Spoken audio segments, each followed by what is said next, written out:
The land lay in ruins, scorched by a battle of immense power. Amidst the devastation, the Hellblood demon, the scourge who had driven Murim to the brink of destruction, had finally fallen. Plop! A man staggered, dropping to his knees. The dark raven sword, its black blade gleaming ominously, was buried deep in his chest. His breath came in ragged gasps as he stared down at the weapon, impelling him, a weapon he hadn't even sensed before it struck. He slowly lifted his gaze. 7 silhouettes loomed over him. Just moments ago, they had fought side by side, united against a common enemy. Now, those same allies surrounded him with cold, unwavering hostility. Among them stood Tang Chino, the Sichuan Tang family patriarch, the man who had wielded the dark raven sword. The Sichuan Tang family, renowned throughout Murim for their mastery of poison and hidden weapons, had long been feared. And at the very pinnacle of their deadly arts stood Tang Chino himself. It was only because of him that they had been able to strike such a lethal blow. The dark raven sword was more than just a weapon, it carried the dreaded sky-shattering poison, the deadliest toxin known to Murim. Even he, with all his strength, could not fully counteract its effects. But he could suppress it. He lifted his head, voice calm despite the searing pain.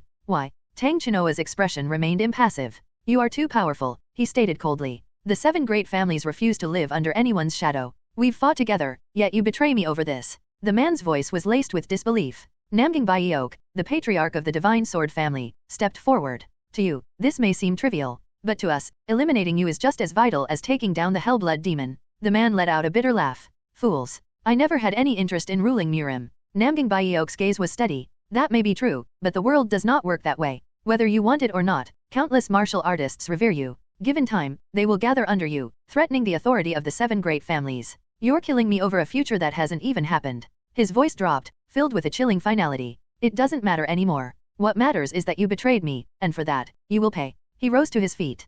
Crackle! A massive aura exploded around him, surging with an overwhelming storm of energy. The very air trembled under its force. Tang Chinoa's eyes widened in shock. Impossible. He should be collapsing under the poison. The man's golden eyes flashed, and in that instant, lightning surged through his veins like a raging storm. You should have expected this, he said coldly. The very same technique that had vanquished the Hellblood demon roared to life once more. Brace yourselves. Namgang Baeok shouted. Blade-shaped lightning bolts erupted, cutting through the darkness as they lashed toward the 7 masters. Kaboom! The first impact sent a shockwave tearing through the battlefield, shaking the earth itself. The 7 masters braced, invoking their most powerful defensive techniques. Lightning raged, colliding with their barriers in a relentless storm. The force behind each strike grew, cracking their shields, tearing through their defenses. If this continued, they would be obliterated. But then, the lightning vanished. Thud. The man fell to his knees, his hand clutching his chest. His entire body convulsed as excruciating pain racked through him. He had used every last ounce of his internal energy to unleash that final attack.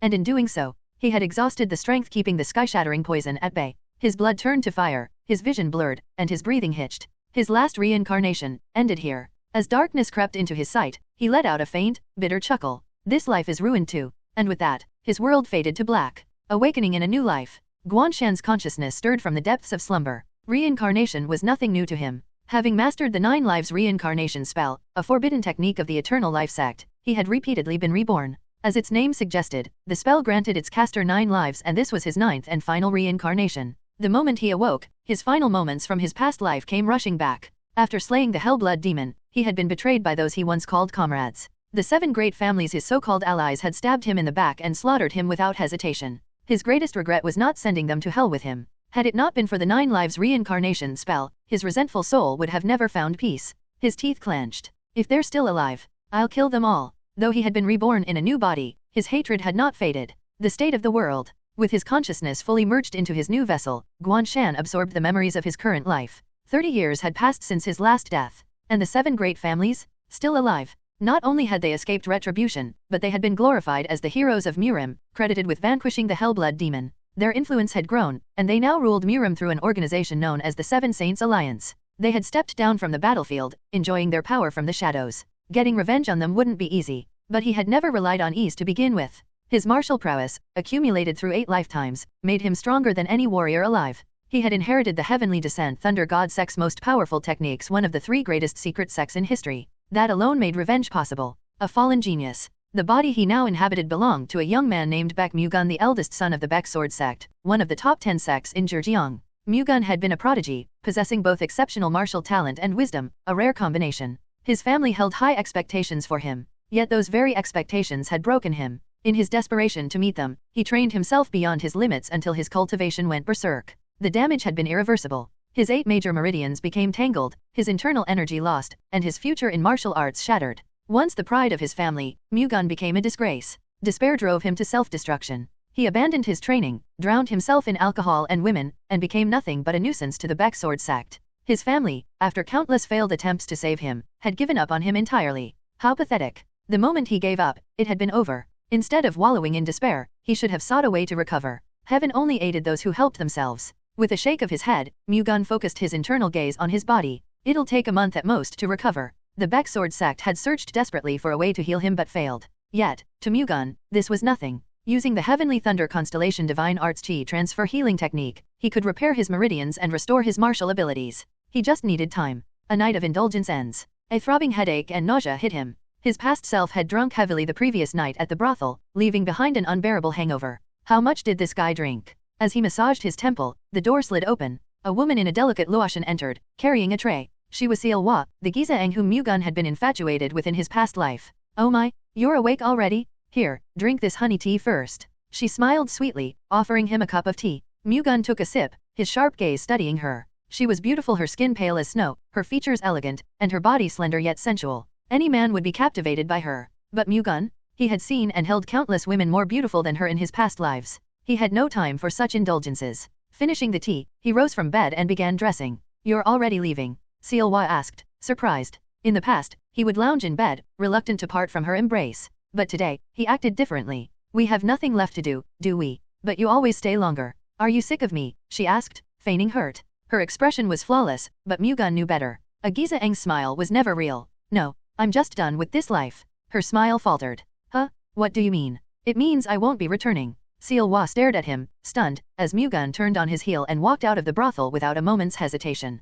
She didn't believe him. Mu-Gun had been a regular, wasting away in debauchery. Men like that never changed. Or so she thought. Return to the Baek Sword sect. Mu-Gun traveled by carriage back to the Baek Sword sect, one of the most powerful forces in Zhejiang. As he entered the manor, the sect members stopped to bow in greeting. Yet their hidden scorn was unmistakable. They still greeted him as their first young master, but disdain lurked behind their respectful facades. He sensed it clearly. He couldn't blame them. The past Mu-Gun had earned their contempt. But that would soon change. His past self's dream to restore the Baek Sword sect to greatness had seemed impossible before. Now, with his knowledge, his power, and his will, that dream was no longer beyond reach. It was inevitable. A brother's confrontation. Just as Mu-Gun neared his residence, someone blocked his path. A young man, about 2 years his junior, whose features bore a strong resemblance to his own. Baek Mu-Gun, his younger brother. Mu-Gun's gaze burned with anger. Did you stay at the brothel again? He demanded. Mu-Gun smirked. Why? Are you here to scold me? This isn't funny. Mu-Gun snapped. How long are you going to waste your life like this?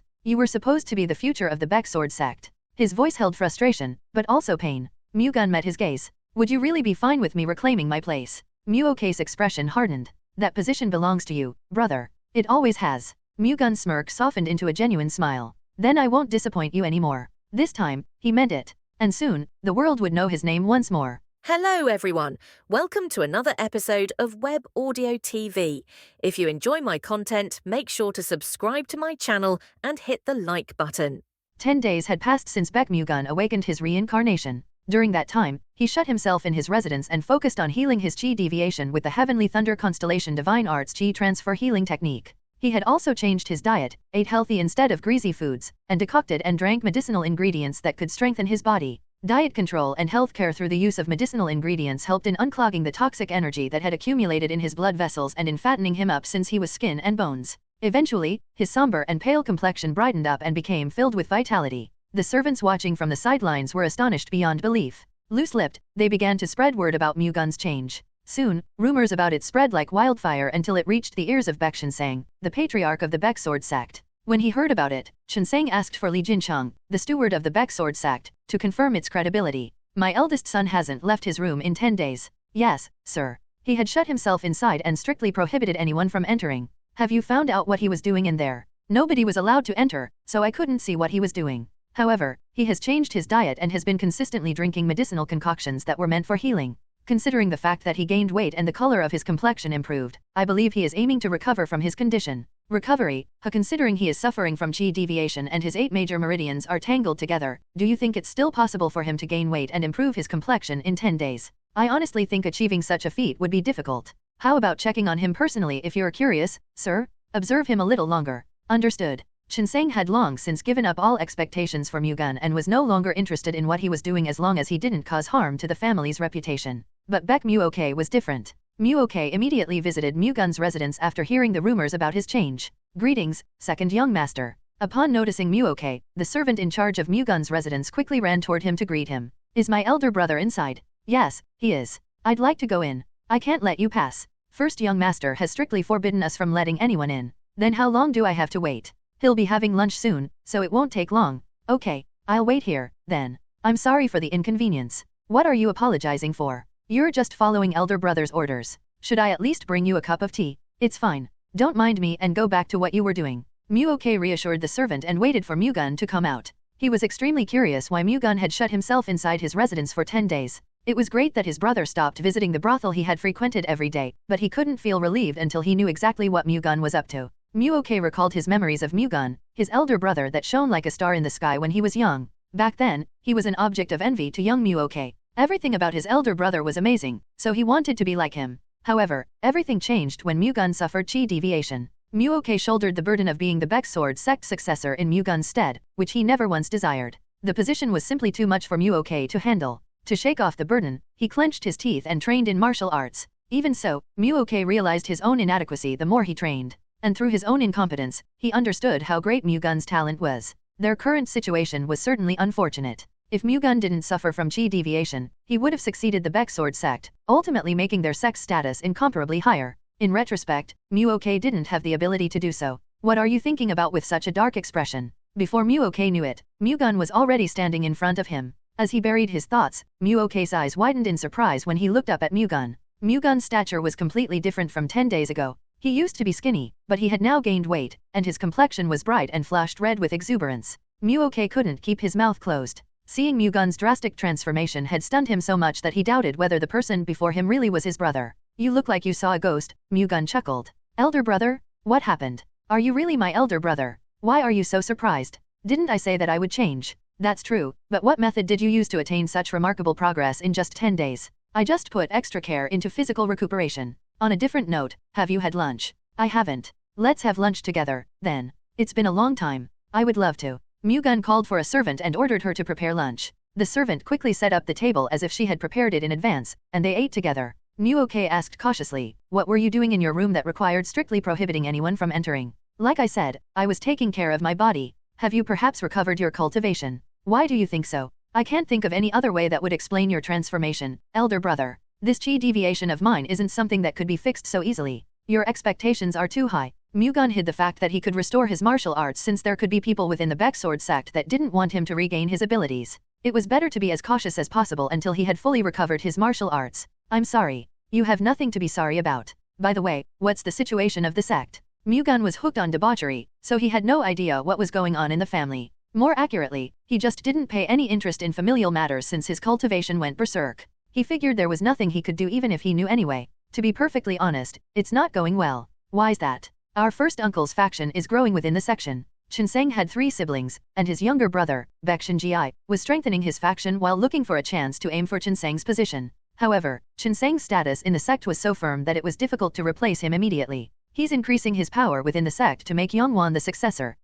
Mu-Gun easily deduced Shinji's intention. Chinseng was an insurmountable wall. However, the story was different for the next generation. If Mu-Gun grew up properly, they would have proclaimed him the successor. Instead, a chance appeared when Mu-Gun fell into depravity and was removed from the list of heir candidates. Mu-Gun had less talent compared to Mu-Gun, and Shinji had a son whose talent was inferior to Mu-Gun's but superior to Mu-Gan's. His name was Baek Yong Wan. Shinji increased the power of his faction, determined to use it to name Yong Wan as the Baek Sword sect's successor. This all happened because of my inadequacy. Elder brother, if you were around, Uncle wouldn't have dared reveal his ambition. You don't have to blame yourself. I know how hard you tried. How can you be blamed for your lack of ability? The only thing worth insulting is your foolish brother, who abandoned himself in despair instead of putting in any effort to recover. Who dares insult you, elder brother? Who else? Most of the people in the family do. No, I'm sure everyone in the family is hoping for you to make a comeback. It's fine. You don't have to comfort me. I am not weak enough for that to hurt me. And you don't have to worry too much about Uncle. I have a plan. What are you planning to do? Just keep that in mind for now. Are there any problems other than that? Besides the Sea Dragon Gang's intensifying invasion, there are no other major issues. The Sea Dragon Gang was a group of pirates made up of fugitives and plunderers who fled after committing crimes in Murim. The Sea Dragon Gang was a nuisance for the Baek Sword sect, which was based in Wenzhou. Recently, the damage caused had been increasing as the power of the Sea Dragon Gang grew. In Mu-Gun's mind, the first thing he wanted to do once he had recovered his martial arts was deal with the Sea Dragon Gang, so he continued asking, what about the situation with the Zhejiang Martial Alliance? The Zhejiang Martial Alliance was a federation established by the top 10 forces of Zhejiang, including the Baek Sword sect. The unity isn't holding up well. However, the Cleave Saber Hall is growing in power by riding the coattails of the Hangzhou Merchant Company through marriage, so they could be a potential risk factor. That's true. We've been in the same boat for too long. The Zhejiang Martial Alliance joined forces to fight against the 7 great clans, and their unity initially prospered since they had a common enemy. However, as time passed, and the threat of the 7 great clans gradually diminished, the forces within the Zhejiang Martial Alliance began to harbor a desire to become the alliance leader, which would give them power comparable to that of the 7 great clans.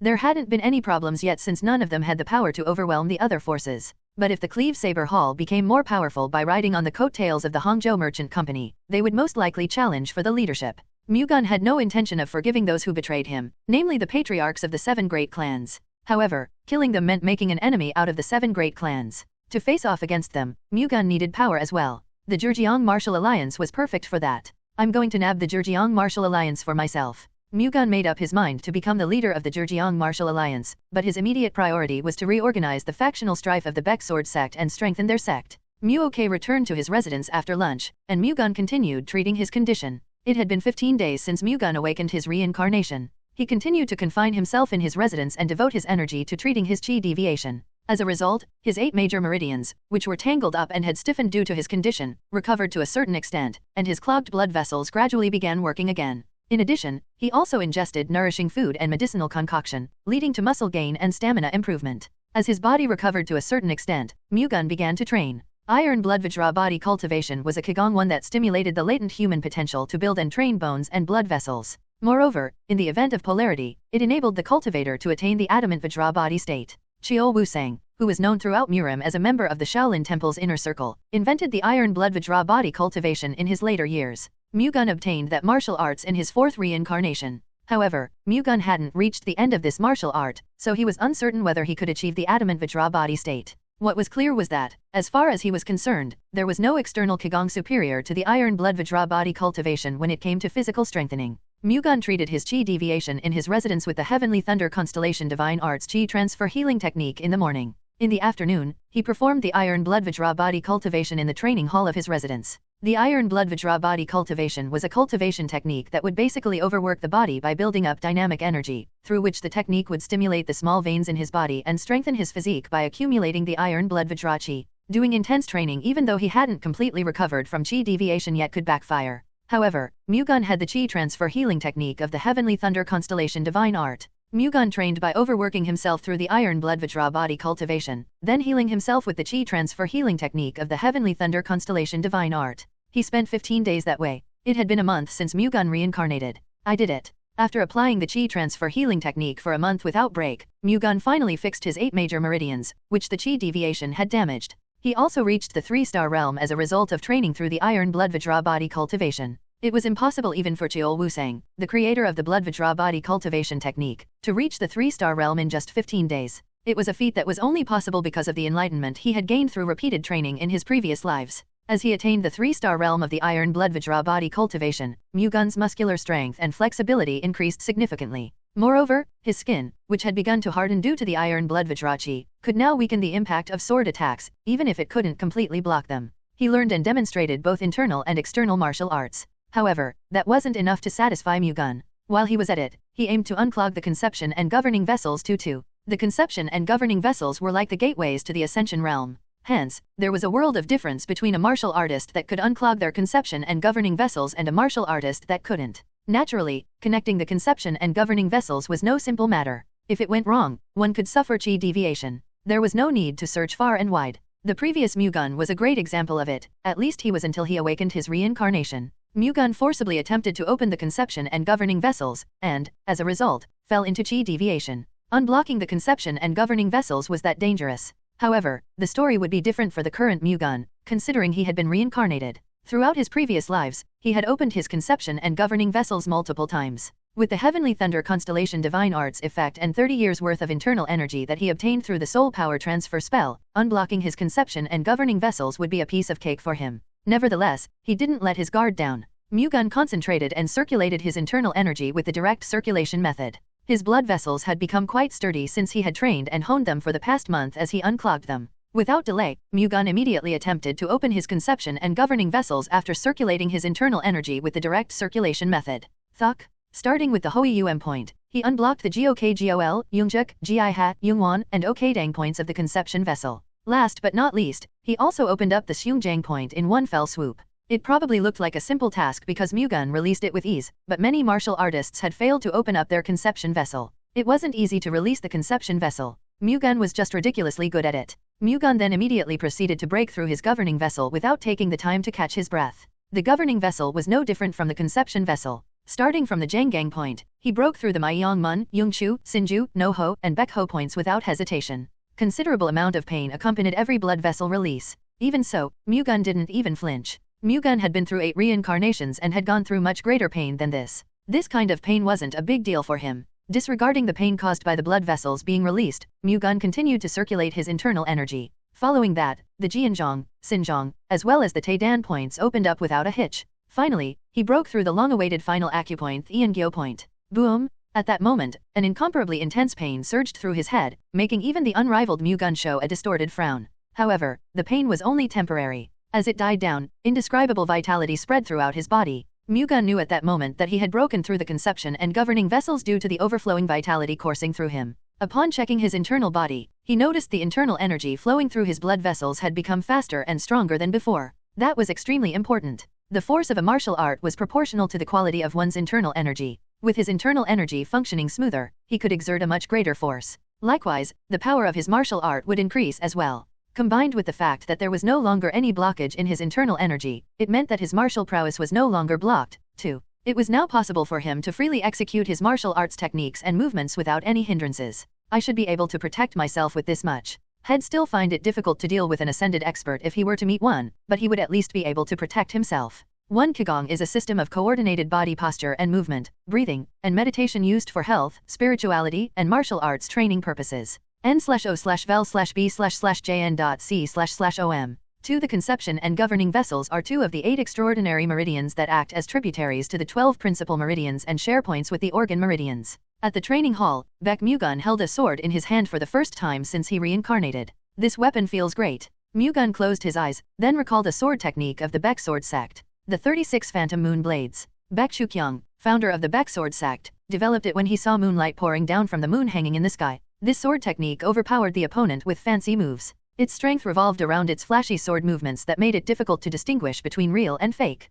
On the contrary, its weakness was its power, which was significantly lower than other Ascension Realm sword techniques since it focused on flamboyance. If he were to go against a master skilled enough to distinguish between real and fake, he'd be in a precarious situation. It would be difficult to win with just the power of the sword itself, after all. To compensate for the shortcomings of the Baek sword sect's sword technique, it had different variations to prevent the opponent from seeing through the real blades. However, that ultimately proved lacking to serve as a fundamental solution. Apart from the fancy techniques, its sword force's power also needed to be heightened in order to overpower opponents. Naturally, it wasn't as easy as it sounded, but it was easily achievable for Mu-Gun. After all, he had the Heavenly Thunder Constellation Divine Art, which was based on Thunder Kai, the fastest and most powerful chi in the world. Imbuing the 36 Phantom Moon Blades with the Heavenly Thunder Constellation Divine Art's Thunder Chi would lead to a rise in its sword force's power. However, Mu-Gun was the only one capable of doing it. Other Baek sword sect members would find it impossible to achieve since they didn't have the Heavenly Thunder Constellation Divine Art. Fundamentally, in order to improve the 36 Phantom Moon Blades' power, the sword technique itself had to be remedied, which wasn't as simple as it sounded.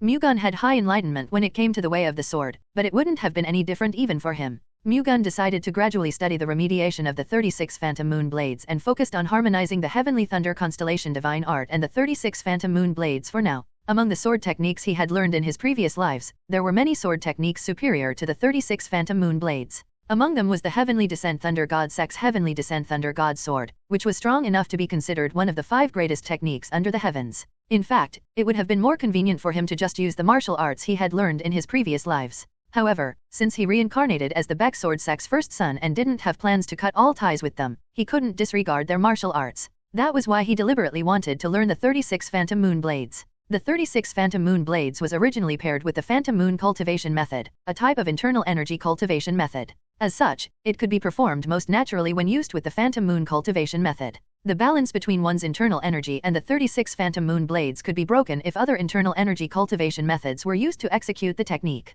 If the compatibility of the internal energy and the sword technique didn't match, wouldn't just diminish its original power. It could also lead to chi deviation if things went wrong. However, using the Heavenly Thunder Constellation Divine Art with it was a different story. The Heavenly Thunder Constellation Divine Art, one of the greatest internal energy cultivation methods, was capable of assimilating with any type of martial arts. The same applied to the 36 Phantom Moon blades. Mu-Gun opened his eyes after mentally observing the harmony between the Heavenly Thunder Constellation Divine Art and the 36 Phantom Moon blades. He then started to wave his sword around. Meanwhile, Baek Shinsang regularly received reports about Mu-Gun's movements from Li Jinsheng, his steward. He also heard from the same person that Mu-Gun had begun training at the training hall 15 days ago. Shinsang wondered what his son was up to when he stopped visiting the brothel and started going to the training hall, but he thought it would only last a few days at most. However, when his son still stuck to the same routine even after a month, he started to take interest in his eldest. Is my eldest son at the training hall today too? Yes, sir. According to the servants, beyond just recuperation, his physique has become sturdier.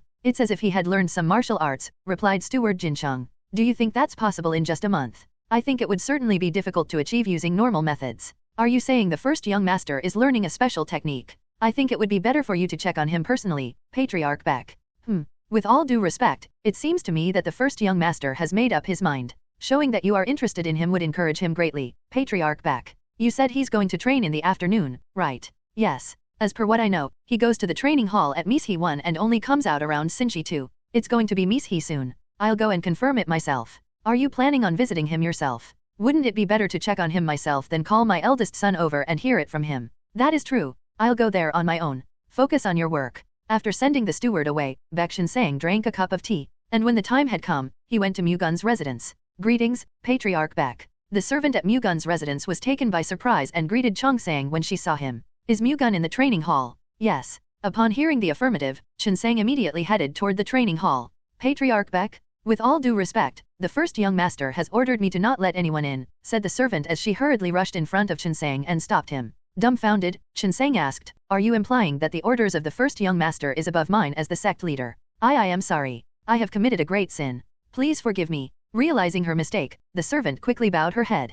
Keep in mind that I am the master of the Baek sword sect. No one can go against my will. I shall. After lecturing the servant, Chongsang proceeded to the training hall, which was next to the residence. Upon entering it, Chongsang saw Mu-Gun executing a sword technique. 36 Phantom Moon blades. Chongsang immediately recognized the sword technique that Mu-Gun was practicing. What surprised him was that Mu-Gun performed the 36 Phantom Moon blades as naturally as flowing water. That was impossible to achieve without internal energy. Additionally, Mu-Gun had become so physically sturdy that he couldn't recognize him. It was as if he was looking at the body of a martial artist who had been training for a long time. It was completely unbelievable that his son suffered from chi deviation and his 8 major meridians were tangled. Don't tell me he regained his internal energy. How? The Baek sword sect tried all possible means, but they couldn't fix his chi deviation. How did he manage to do it? You're here. As Chongsang's doubt deepened, Mu-Gun stopped training, having sensed his father's presence. He greeted him politely. Did you recover your martial arts? Chongsang asked head-on. Yes. How? I met a stranger at the brothel. When he heard about my situation, he taught me the chi transfer healing technique, which could heal my chi deviation and internal energy.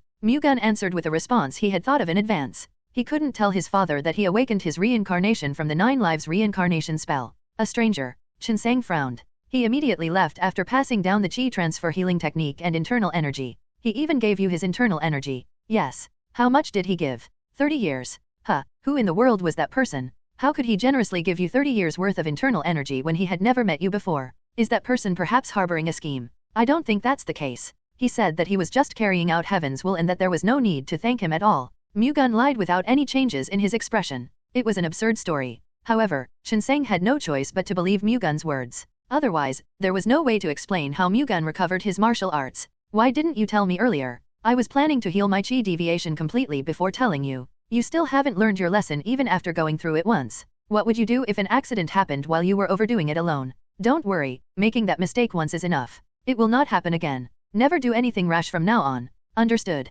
Put your arms out. Mu-Gun gently extended his arms out as per Chongsang's instructions. Chongsang placed his hand on Mu-Gun's brachial vein and checked on the latter's internal body. Swiftly locating the 8 major meridians, he confirmed that there was 30 years worth of internal energy imbued in his son's Danshan 3.n/o/vel/b/n.c/om. Chinsang closely examined Mu-Gun, fearing that the stranger injected his internal energy into Mu-Gun for another purpose. Fortunately, he didn't sense the presence of any chi resembling demonic energy or toxic energy. Looking at the internal energy in your danshan now, it seems you have a pretty strong disposition. Thunder chi is used as the internal energy's foundation. If there is thunder chi imbued in his internal energy, then that stranger was no ordinary human. There was no way internal energy could contain thunder chi through ordinary internal energy cultivation methods. Given the fact that he cultivated internal energy that possessed the properties of thunder chi, the stranger was no simple martial artist. It bothered Chinsang that Mu-Gun couldn't learn the unique internal energy of the Baek Sword sect, but it was way better than living like a cripple after suffering from chi deviation.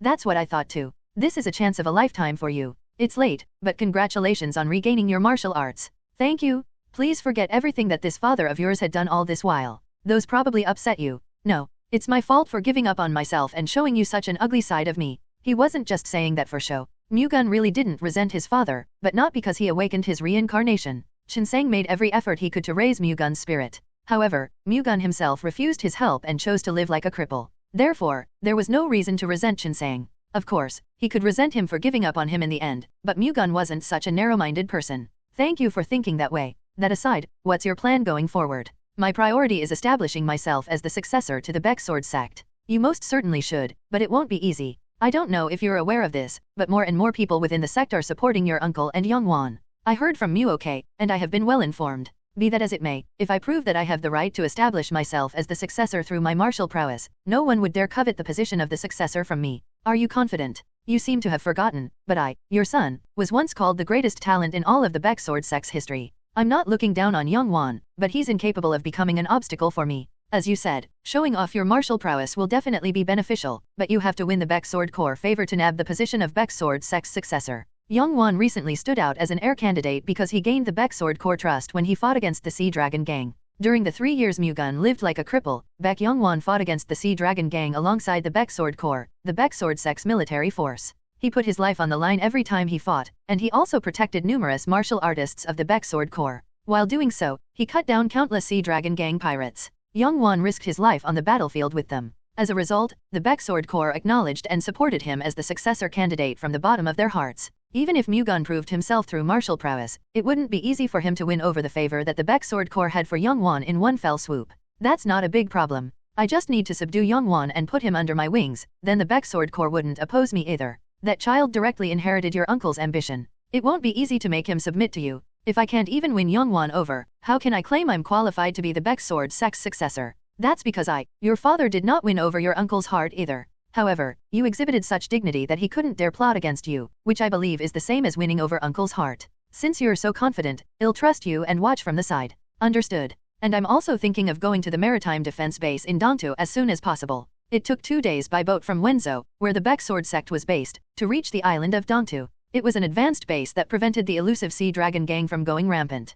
Preventing the pirates' invasion was originally the nation's responsibility. However, the military administration was thrown into disorder, and the pirates' invasion got stronger when they colluded with the people of Murim, ultimately resulting in the nation being helplessly invaded by pirates. However, they couldn't completely keep their hands off this matter due to the principle that the problems of Murim were to be resolved by the people of Murim. For that reason, they issued an edict that ordered the Murim forces to stop the invasion of the Sea Dragon Gang and other pirates. The Baek Sword sect was one of the Murim forces that received that order from the imperial court. In accordance with it, they established a maritime base at Dongtu and had been fighting against the Sea Dragon Gang for more than a decade since then. However, it was not just due to the royal decree of the imperial court that the Baek Sword sect devoted themselves to their battle with the Sea Dragon Gang. Wenzhou, where the Baek Sword sect was based, was a trading port frequented by foreign merchants, providing the Baek Sword sect considerable profits. In order for them to maintain this profit, they had to eliminate the threat of the Sea Dragon Gang. Doing so would allow the foreign merchants to continue using Wenzhou's trading port. Therefore, they had to pour all their energy into preventing the Sea Dragon Gang from gaining power.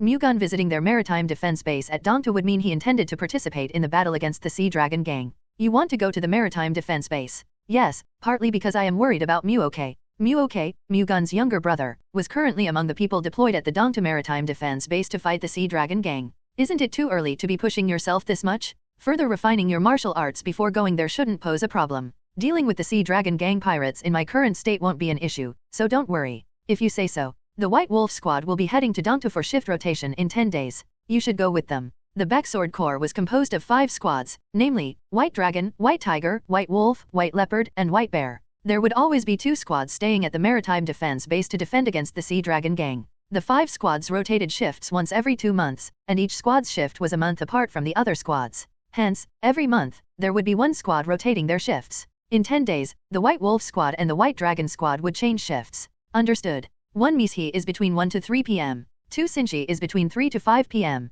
3 Danshan refers to the region in the body where a person's chi is concentrated. Baek Mu-Gun used the 10 days he had before leaving for the Dongta Maritime Defense Base to train his Baek Sword Sect martial arts and the martial arts he had learned in his previous lives. Excluding the internal energy cultivation method, the old Mu-Gun trained in 3 different Baek Sword Sect martial arts before he awakened: 36 Phantom Moon Blades, Moonlight Soul-Breaking Palm, and Flight Steps. Mu-Gun reached the 9-star realm in all 3 martial arts after 3 days of training. He had excellent capabilities, but the standard of the Baek Sword Sect's martial arts itself was low. Mu-Gun again felt the need to elevate the Baek Sword Sect's martial arts standard to at least a level equivalent to his capabilities, if not to the highest realms. After reaching the 9-star realm of the Baek Sword Sect's martial arts, he began to train the martial arts from his previous reincarnations in earnest. He had dozens of mastered martial arts in his previous reincarnations. However, among them, there were 7 martial arts that he absolutely had to relearn: Thunder God's Descent, Heavenly Descent Thunder God's Sword, Heavenly Descent Thunder Strike, Thunder God's Sky Soaring Steps, Thunder God's Shadow, Iron Blood Vajra Body Cultivation, and Vajra Exorcism Finger.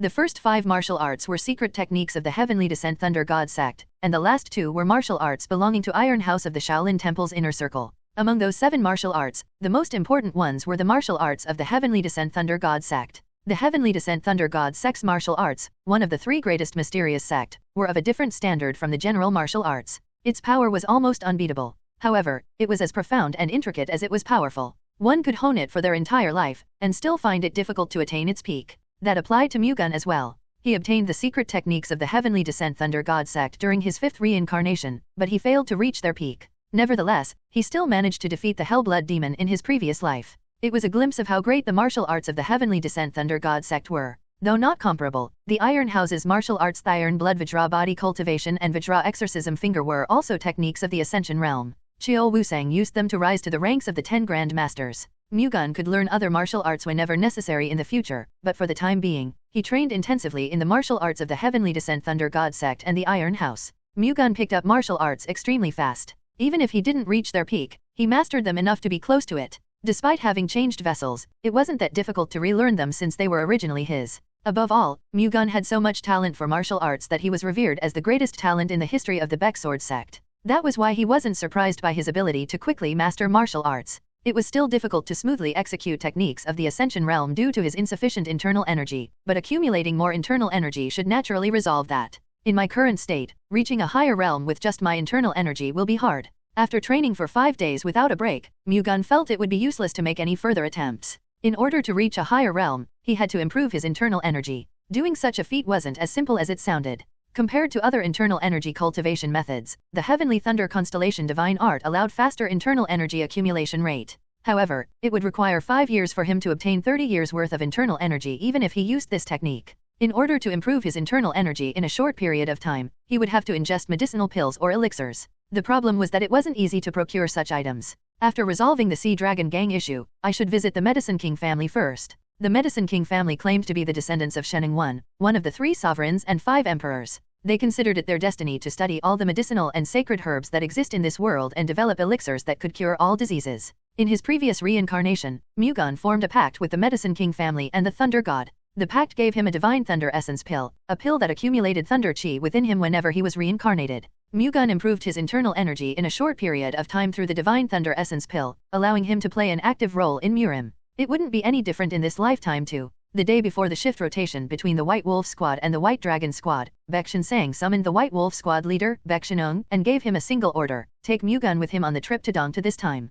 You want me to take Mu-Gun along? Shinsang's instructions seemingly bewildered Shinung. He was Shinsang's 3rd younger brother and Mu-Gun's uncle. That's right. With all due respect, I can't bring Mu-Gun with me to the battlefield. He can't even take care of himself due to his chi deviation. I guess you haven't heard the news yet. What news? Mu-Gun has recovered his martial prowess. Huh? What do you mean by that? Like I said, Mu-Gun has recovered his martial prowess. Is what you're saying the truth? I confirmed it myself. How did he recover from his chi deviation when even the family found it impossible to find a solution despite having used everything in our power? He said a stranger he met by chance helped him. A stranger. Chinung gave Shinsang a disbelieving look. I thought it was absurd as well, but it is an indisputable fact that Mu-Gun had fixed his chi deviation and recovered his martial arts. Hence, we have no choice but to believe in what he says. I'm glad Mu-Gun has recovered his martial arts, but isn't it too early to send him to the battlefield now? I think it would be better for him to recuperate further and refine his martial arts for the time being. You don't have to worry about that. Even from my perspective, it's not unreasonable at all for him to charge into battle right away.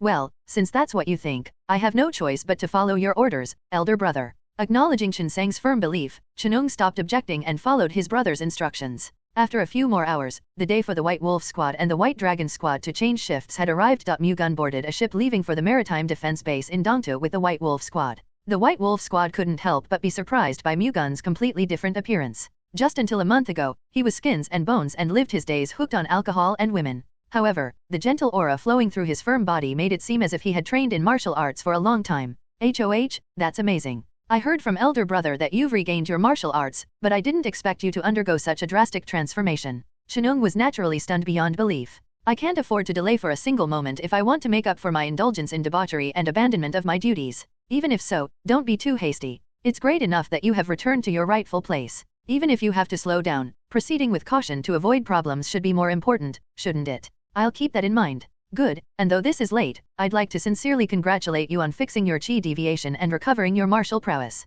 Thank you. By the way, there aren't enough cabins, so you'd have to share one with the White Wolf Squad. Is that okay? Sure. I think that would be a great opportunity to build relations with the squad members. It is definitely necessary to build ties with the martial artists of the family. However, you should refrain from being too casual with them. In a martial arts family, hierarchy is more important than anything else. I'll keep that in mind. Good, then go to the cabin and rest up. Well, reach Dongtu in 2 days. Understood. Mu-Gun was guided to the cabin assigned to him, which was already occupied by 5 White Wolf Squad members. Greetings, first young master. As Mu-Gun entered the cabin, the members of the White Wolf Squad stopped what they were doing and quickly greeted him. Please be at ease. And from now on, you don't have to greet me so politely. Think of me as one of the squad members and not the first young master, and let's get along comfortably. You're still the first young master, however. We cannot possibly do that. Although I am the first young master, I have done nothing for the sect in so long aside from tarnishing its dignity. I don't deserve to be greeted politely by those of you who have fought with your life on the line for the sect's honor. So consider me a newcomer and treat me as you see fit.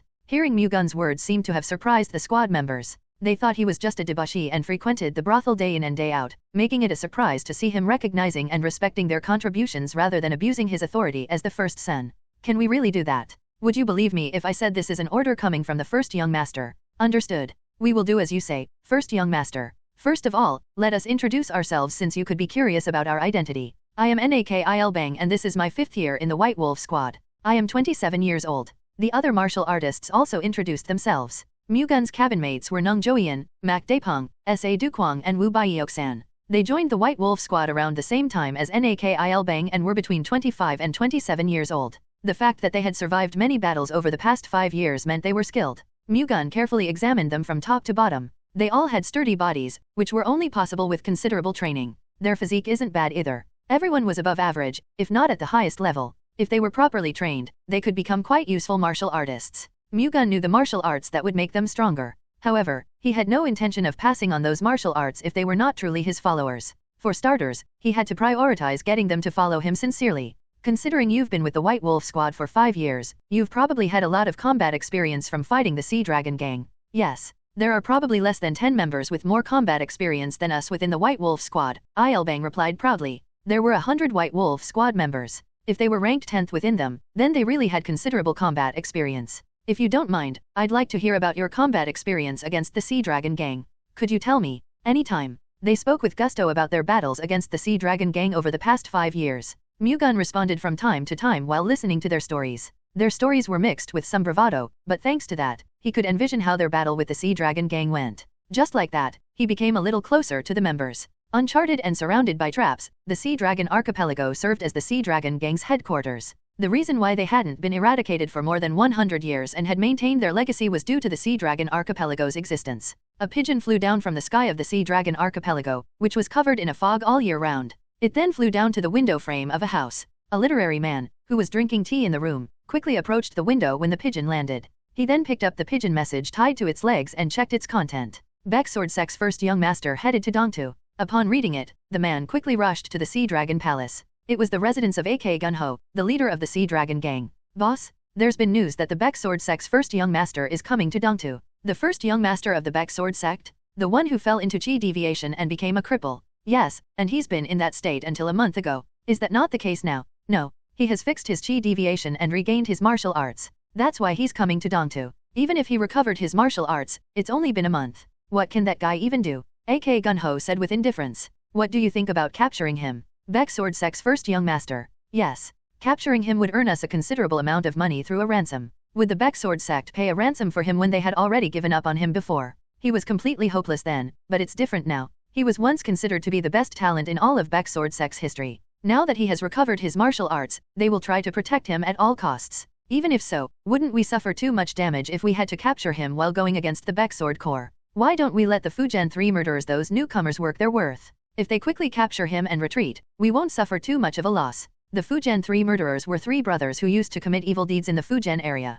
People couldn't oppose them recklessly due to their strong martial arts. Believing in their martial prowess, they tried to commit wicked acts until they accidentally killed a martial artist of the Guangdongjin family. Furious, the Guangdongjin family ordered the Fujian 3 murderers' execution. No matter how incredible the Fujian 3 murderers were, they were nothing against the Guangdongjin family, one of the 7 great clans. Hence, they left the Fujian province to avoid the Guangdongjin family's pursuit and joined the Sea Dragon Gang, which the hands of the Guangdongjin family could not reach. Nov.L.B//JNN. The martial arts of the Fujian 3 murderers were first-rate, and even a peak-level master would find it difficult to overpower them when the 3 of them worked together. AK Gunho thought it wouldn't be that difficult for them to capture Mu-Gun. That'll do. Summon the Fujian 3 murderers. AK Gunho called for the Fujian 3 murderers and instructed them to capture Mu-Gun. As the Fujian 3 murderers had been staying free of charge inside the Sea Dragon Archipelago, they willingly accepted the proposal. That night, 2 ships left the Sea Dragon Archipelago, carrying the Sea Dragon Gang's martial arts corps known as the Black and Red Dragon Squads, and the Fujian 3 murderers.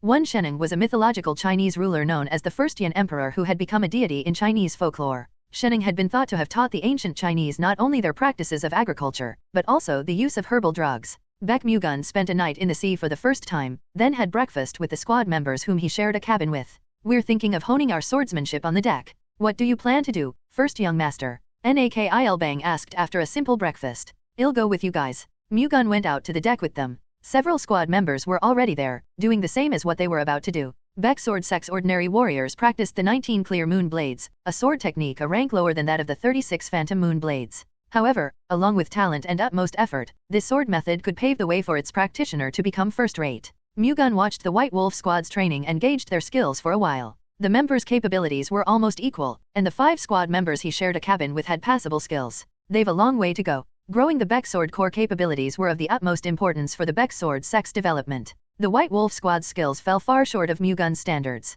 The White Dragon Squad and the White Tiger Squad, known to be the elite units of the Baek Sword sect, were better than the White Wolf Squad. However, it didn't make much of a difference. At this rate, it would be impossible for them to stand atop other families and Zhejiang Martial Alliance sects. To become the Zhejiang Martial Alliance's leader and fight against the 7 great clans, they had to be several times stronger than they were now. Nonetheless, that was not something that could be achieved in a short period of time. Mu-Gun decided to proceed slowly instead of rushing it. He still had a lot of time. Right after gauging the White Wolf squad's skills, he began his own training. Paying no heed to the gazes of the people around him, he executed the movements of the Iron Blood Vajra body cultivation technique. The White Wolf squad members training on the deck diverted their attention to him out of curiosity but were soon surprised. The movements Mu-Gun executed were difficult and complicated. They would find such movements hard to perform even if they copied him, but he carried them out naturally. More importantly, a haze-like aura had enveloped Mu-Gun, an indication that his cultivation was of a considerably high level. The scene made them realize that Mu-Gun had recovered his martial prowess. In fact, he purposely performed the Iron Blood Vajra body cultivation technique in front of the White Wolf squad to declare his presence to them. Based on their reaction, he seemed to have achieved his goal quite well. However, there would always be prideful people no matter the place. As expected, the Baek Sword sect's first young master is in a different league than most. May I dare ask for your guidance? Asked one of the White Wolf squad's members after observing Mu-Gun's training. He stepped forward. The man, who seemed to be in his late 20s, had a sturdy physique and a strong impression. Mu-Gun stopped executing the Iron Blood Vajra body cultivation technique and stared at him. He was the most skilled among the White Wolf squad members training on the deck. It would have been natural and proper for his arrogance to anger Mu-Gun, but the former's provocation only gladdened him. The man possessed top-level skills within the White Wolf squad, so going against him would be a good opportunity for Mu-Gun to showcase his martial arts. Mu-Gun lost his martial arts due to chi deviation and lived like a cripple for the past 3 years. Even though he had recovered his martial arts, erasing their previous impression of him would prove difficult. but showing them his martial prowess was a surefire way of doing that. That was why he performed the Iron Blood Vajra body cultivation technique in front of the White Wolf squad. Still, simply practicing his martial arts in front of them wouldn't likely be enough to leave a deep impression. Fortunately, the man in front of him voluntarily provided him with an amazing opportunity. "What's your name?" "I'm Baek San-kyung." As his name suggested, he was from a branch family and was a distant relative of Baek Shinsang, the current sect leader. He always had a lot of complaints about the discriminatory treatment between the direct family and the branch family. Watching Mu-Gun perform his obviously extraordinary martial arts irritated him. N/O/vel/B/jn.C//OM. "Fine with me. I've warmed up, so now's a great time to have some proper fun. Do you want to spar with a sword? What would become of me if I accidentally scratched the precious first young master? It's best we spar unarmed." "As you wish." When Mu-Gun allowed the sparring, the other squad members stepped back to make space for their bout. Mu-Gun and San-kyung stood facing each other, and the other squad members surrounded them. "Let's begin." With the stage set, Mu-Gun gestured towards San-kyung with his hand, urging the latter to make the first move. Mu-Gun acted as if he was a master fighting someone inferior, which San-kyung hated. San-kyung kicked off against the deck and swiftly rushed at Mu-Gun. He then threw a punch without delay. With his fist containing the profound principle of the 19 clear moon blades, San-kyung unleashed a flurry of movements aimed at Mu-Gun's chest. The real and fake techniques that came flying instantaneously would have confused an opponent of a similar skill level, but that wasn't the case for Mu-Gun. Mu-Gun reached out his palm and blocked San-kyung's attack without hesitation. Thunk! San-kyung tried to retract his fist, frowning at the shock that made him feel as if he struck a rock. Mu-Gun grabbed San-kyung's fist and slightly imbued it with the Heavenly Thunder Constellation Divine Arts aura. Zap! The Heavenly Thunder Constellation Divine Arts Thunder Chi flowed through San-kyung's fist, sucking his chi completely out of him. Mu-Gun then raised San-kyung's weak fist up and lifted him, who could easily exceed 70 kilograms, over Mu-Gun's head. Mu-Gun turned sharply and slammed San-kyung onto the floor. Boom! San-kyung was turned upside down and fell on his back. The deck shook. He groaned in pain. Mu-Gun let go of San-kyung's fist and took a step back. "Stop making so much fuss over nothing and get up. I haven't even started giving you guidance yet." Upon hearing Mu-Gun's words, San-kyung endured the pain and stood back up. Since other squad members were watching, his face turned red with humiliation, having just been thrown on the deck floor in one shot. I underestimated you, first young master. I'll give it my all from now on. And I'll be sure to give you proper guidance in return." San-kyung clenched his teeth and rushed at Mu-Gun, who looked relaxed. Unlike a while ago, he now used movement arts, which made his movements flashier. Though he appeared to charge to the left, he swiftly changed directions and penetrated through Mu-Gun's right flank. Upon seeing his footwork, the White Wolf squad members watching the spar let their admiration seep out lowly. His movements were just that impressive. However, in Mu-Gun's eyes, San-kyung was easily predictable. Thunk! Mu-Gun caught San-kyung's fist again. Just like before, San-kyung was raised up into the air and slammed onto the floor. San-kyung clenched his teeth and quickly rose again despite the excruciating pain that made him think his back had been broken. He then ran toward Mu-Gun once more. Thunk! Kaboom! However, this time too, he was lifted off the floor and slammed onto the deck. Kurg! San-kyung continued standing back up and rushing at Mu-Gun, determined to at least land a hit. However, no matter how many times he tried, Mu-Gun just kept grabbing his fist and slamming him on the deck floor. Unyielding, San-kyung stood up until the very end to charge at Mu-Gun, but after more than 10 tries, his body could no longer hold out. In the end, San-kyung lay on the floor, no longer capable of getting back up. Mu-Gun's overwhelming capabilities surprised the White Wolf squad members that bore witness to their battle. San-kyung was one of the White Wolf squad's 5 strongest members, but even he couldn't do anything against Mu-Gun as he kept slamming him onto the floor until he was knocked out. Through their spar, the squad members clearly realized one fact: Mu-Gun, revered as the greatest talent in the history of the Baek Sword sect, had returned in perfect condition. After showing his presence through his battle against San-kyung, Mu-Gun closed his eyes in meditation back at the cabin as if nothing had happened. Lost in meditation, he recalled the numerous martial arts he had obtained from his previous lives. He mastered some of them, but he couldn't say the same for many others. However, as one's enlightenment for the sword increased, they'd be able to figure out true strikes even without mastering the technique.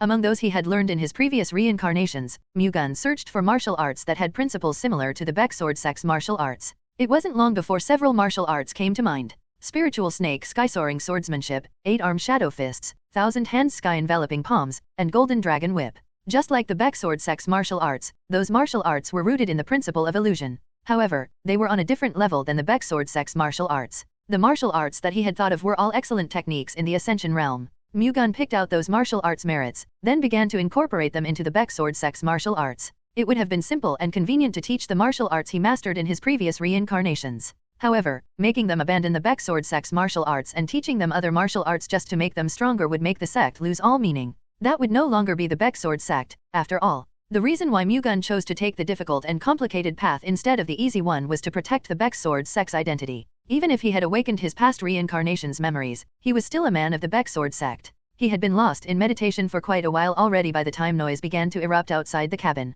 The door of the cabin opened soon after, and Ilbang rushed in. First young master, the Sea Dragon Gang has appeared. The Sea Dragon Gang. Mu-Gun had a suspicious look on his face. The Sea Dragon Gang were pirates. They would only go after merchant ships. They'd had a few skirmishes with the Baek Sword sect members that protected the merchant ships, but the times when they openly aimed for the Baek Sword sect, like right now, were close to none. They're most likely after something else. The Sea Dragon Gang wouldn't attack a Baek Sword sect ship without any reason. I feel like they're after me. What do you mean, first young master?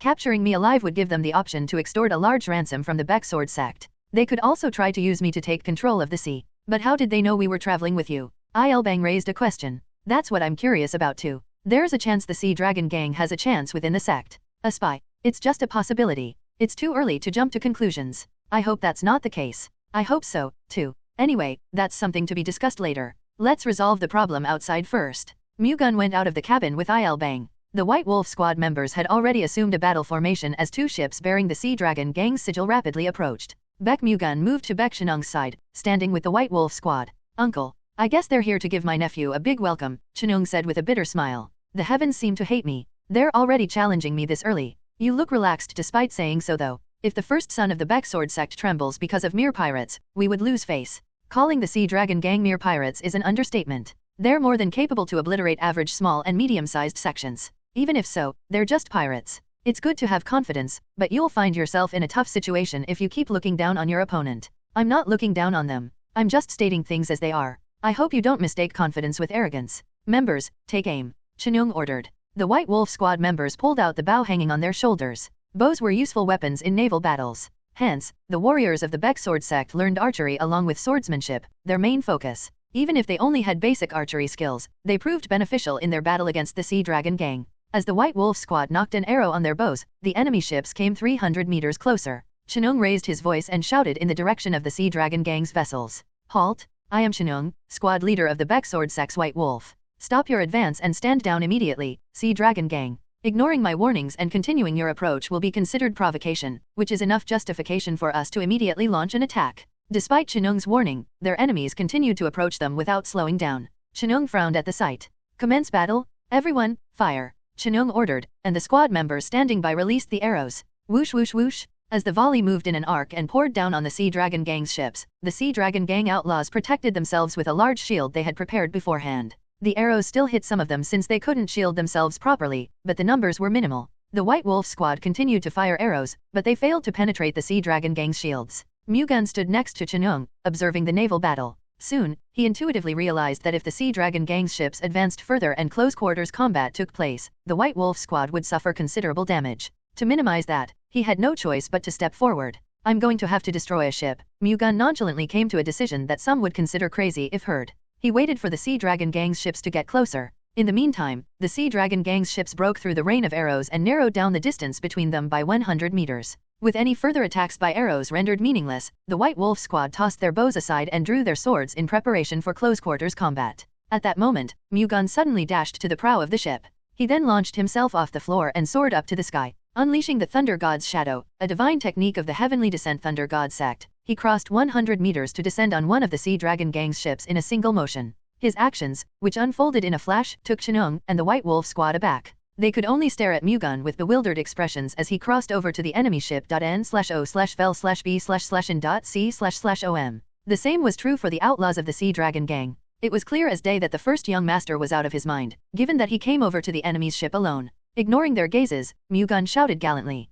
I am Mu-Gun, first son of the Baek Sword sect. From this moment onward, I shall show you the consequences of opposing the Baek Sword sect. Whoa, you're the first son of the Baek Sword sect? A middle-aged man asked after stepping forward from among the outlaws. He had a long scar spanning from his hooked nose to under his chin. Behind him, two other middle-aged men walked forward simultaneously. The three of them looked so similar that one could tell by their faces that they were brothers. That's right. I'm the first son of the Baek Sword sect, Mu-Gun. Great timing. I was worried about how we'd find you among all those trash. Fortunately, you came to us on your own. My point exactly, elder brother, one of the middle-aged men said, delighted. The two behind him were also smiling with great joy. As I expected, you came for me. Their attitude convinced Mu-Gun that the Sea Dragon Gang was after him. Haha, did you come over to this ship despite knowing that you guys won't be able to capture me anyway? If you knew who we were, you wouldn't be able to speak so confidently, one of them replied, finding the whole situation absurd.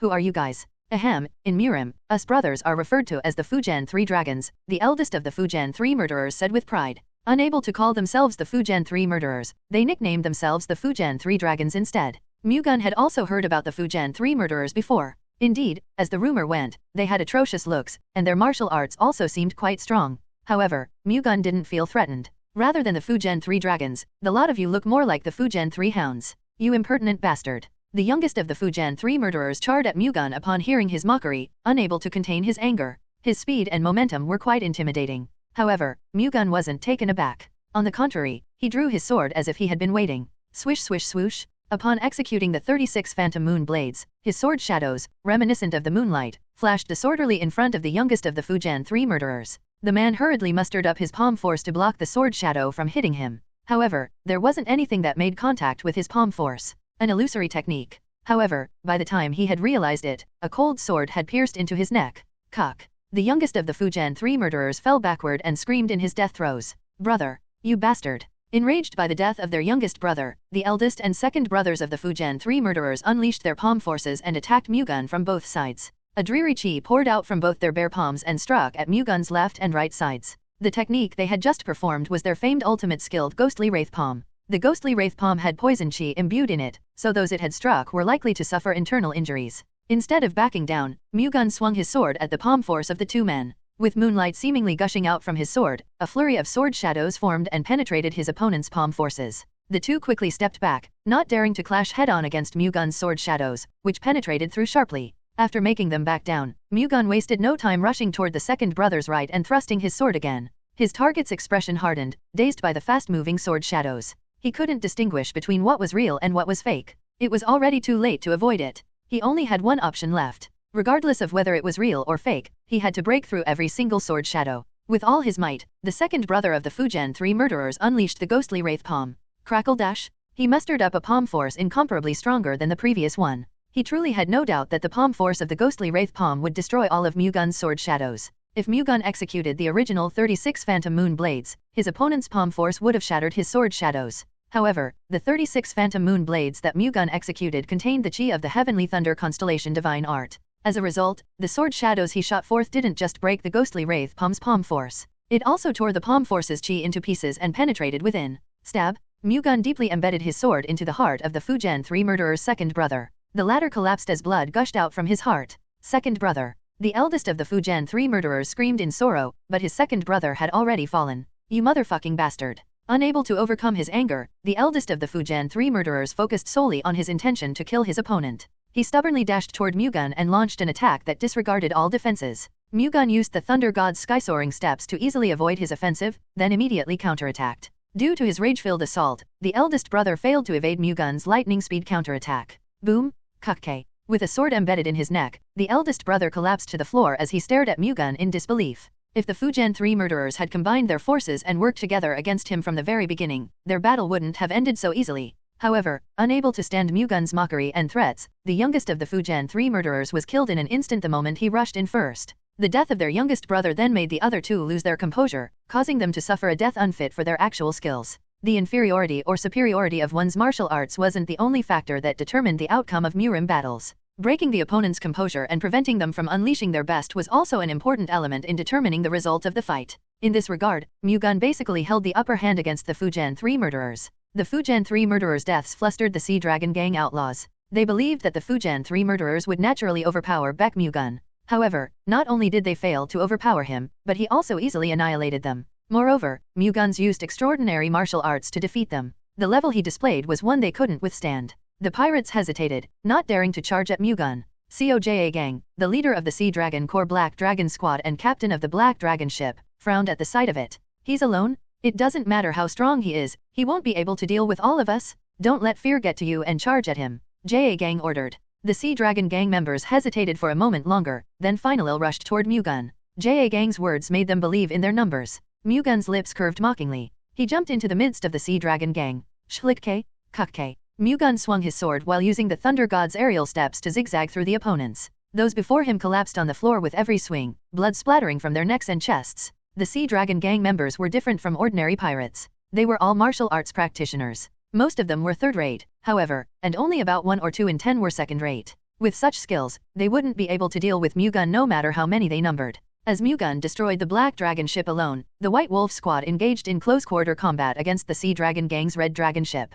This prevented them from helping Mu-Gun even if they wanted to. However, the same applied to the Red Dragon ship. The Red Dragon squad leader, captain of the Red Dragon ship, couldn't come to the Black Dragon ship's aid, even though he could see them being attacked. The White Wolf squad fulfilled its role quite well just by preventing the Red Dragon ship from intervening. Thanks to that, Mu-Gun defeated the pirates on the Black Dragon ship without having to pay any attention to the Red Dragon ship. How could a young man be so bold? Ja Gang thought with a horrified expression as he watched Mu-Gun knock down his underlings without hesitation. In truth, those with powerful martial arts would still often have difficulties in actual combat if they lacked experience. It was common for people to hesitate to attack others out of fear of hurting or killing their target despite the crucial opportunity. Because of this, rising stars of prestigious families often suffered defeat at the hands of opponents with weaker martial arts than themselves. According to what Ja Gang had heard, Mu-Gun had never been in a real battle before, yet he still seemed like he had been traversing the Murim for decades. Unaware that Mu-Gun had awakened his reincarnation, he questioned it. Mu-Gun indeed used to be a rookie, but that changed when he awakened.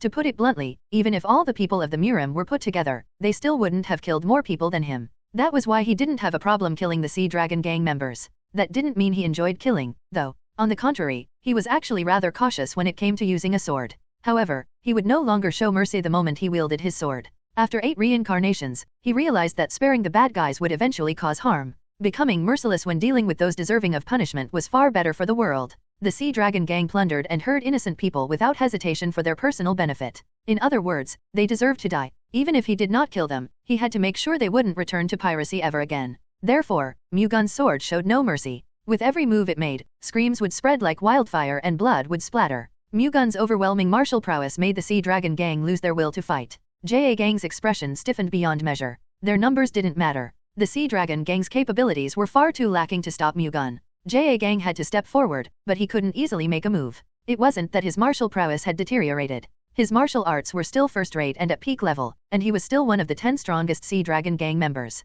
He wasn't strong enough to win against all of the Fujian 3 murderers, but his capabilities were not inferior to any one of them. On the other hand, Mu-Gun single-handedly defeated every single member of the Fujian 3 murderers. Though they didn't combine forces from the beginning, Mu-Gun's skills were still the real deal. Ja Gang instinctively felt that he was no match for him. However, unless he was going to run away or surrender, his only option left was to fight Mu-Gun. He would have run away without looking back if he was on another ship, but that wasn't possible now since Mu-Gun was on the same ship as he was. He could also throw himself into the sea, but even if he ruled over the ocean, it would still be difficult to survive in the middle of the sea with nothing but himself. Nonetheless, he couldn't surrender. Surrendering meant he would be handed over to the government office. There, he would be rotting in prison or suffering from hard labor for the rest of his life. Dying in a fight against Mu-Gun was a far better fate than that. Stop! Stop fighting! Ja Gang shouted toward Mu-Gun and his subordinates, having made up his mind. Upon hearing him, the pirates stepped back without delay. I refuse. However, Mu-Gun had a different plan in mind. Having no intention of listening to Ja Gang, he chased down the retreating Sea Dragon gang members.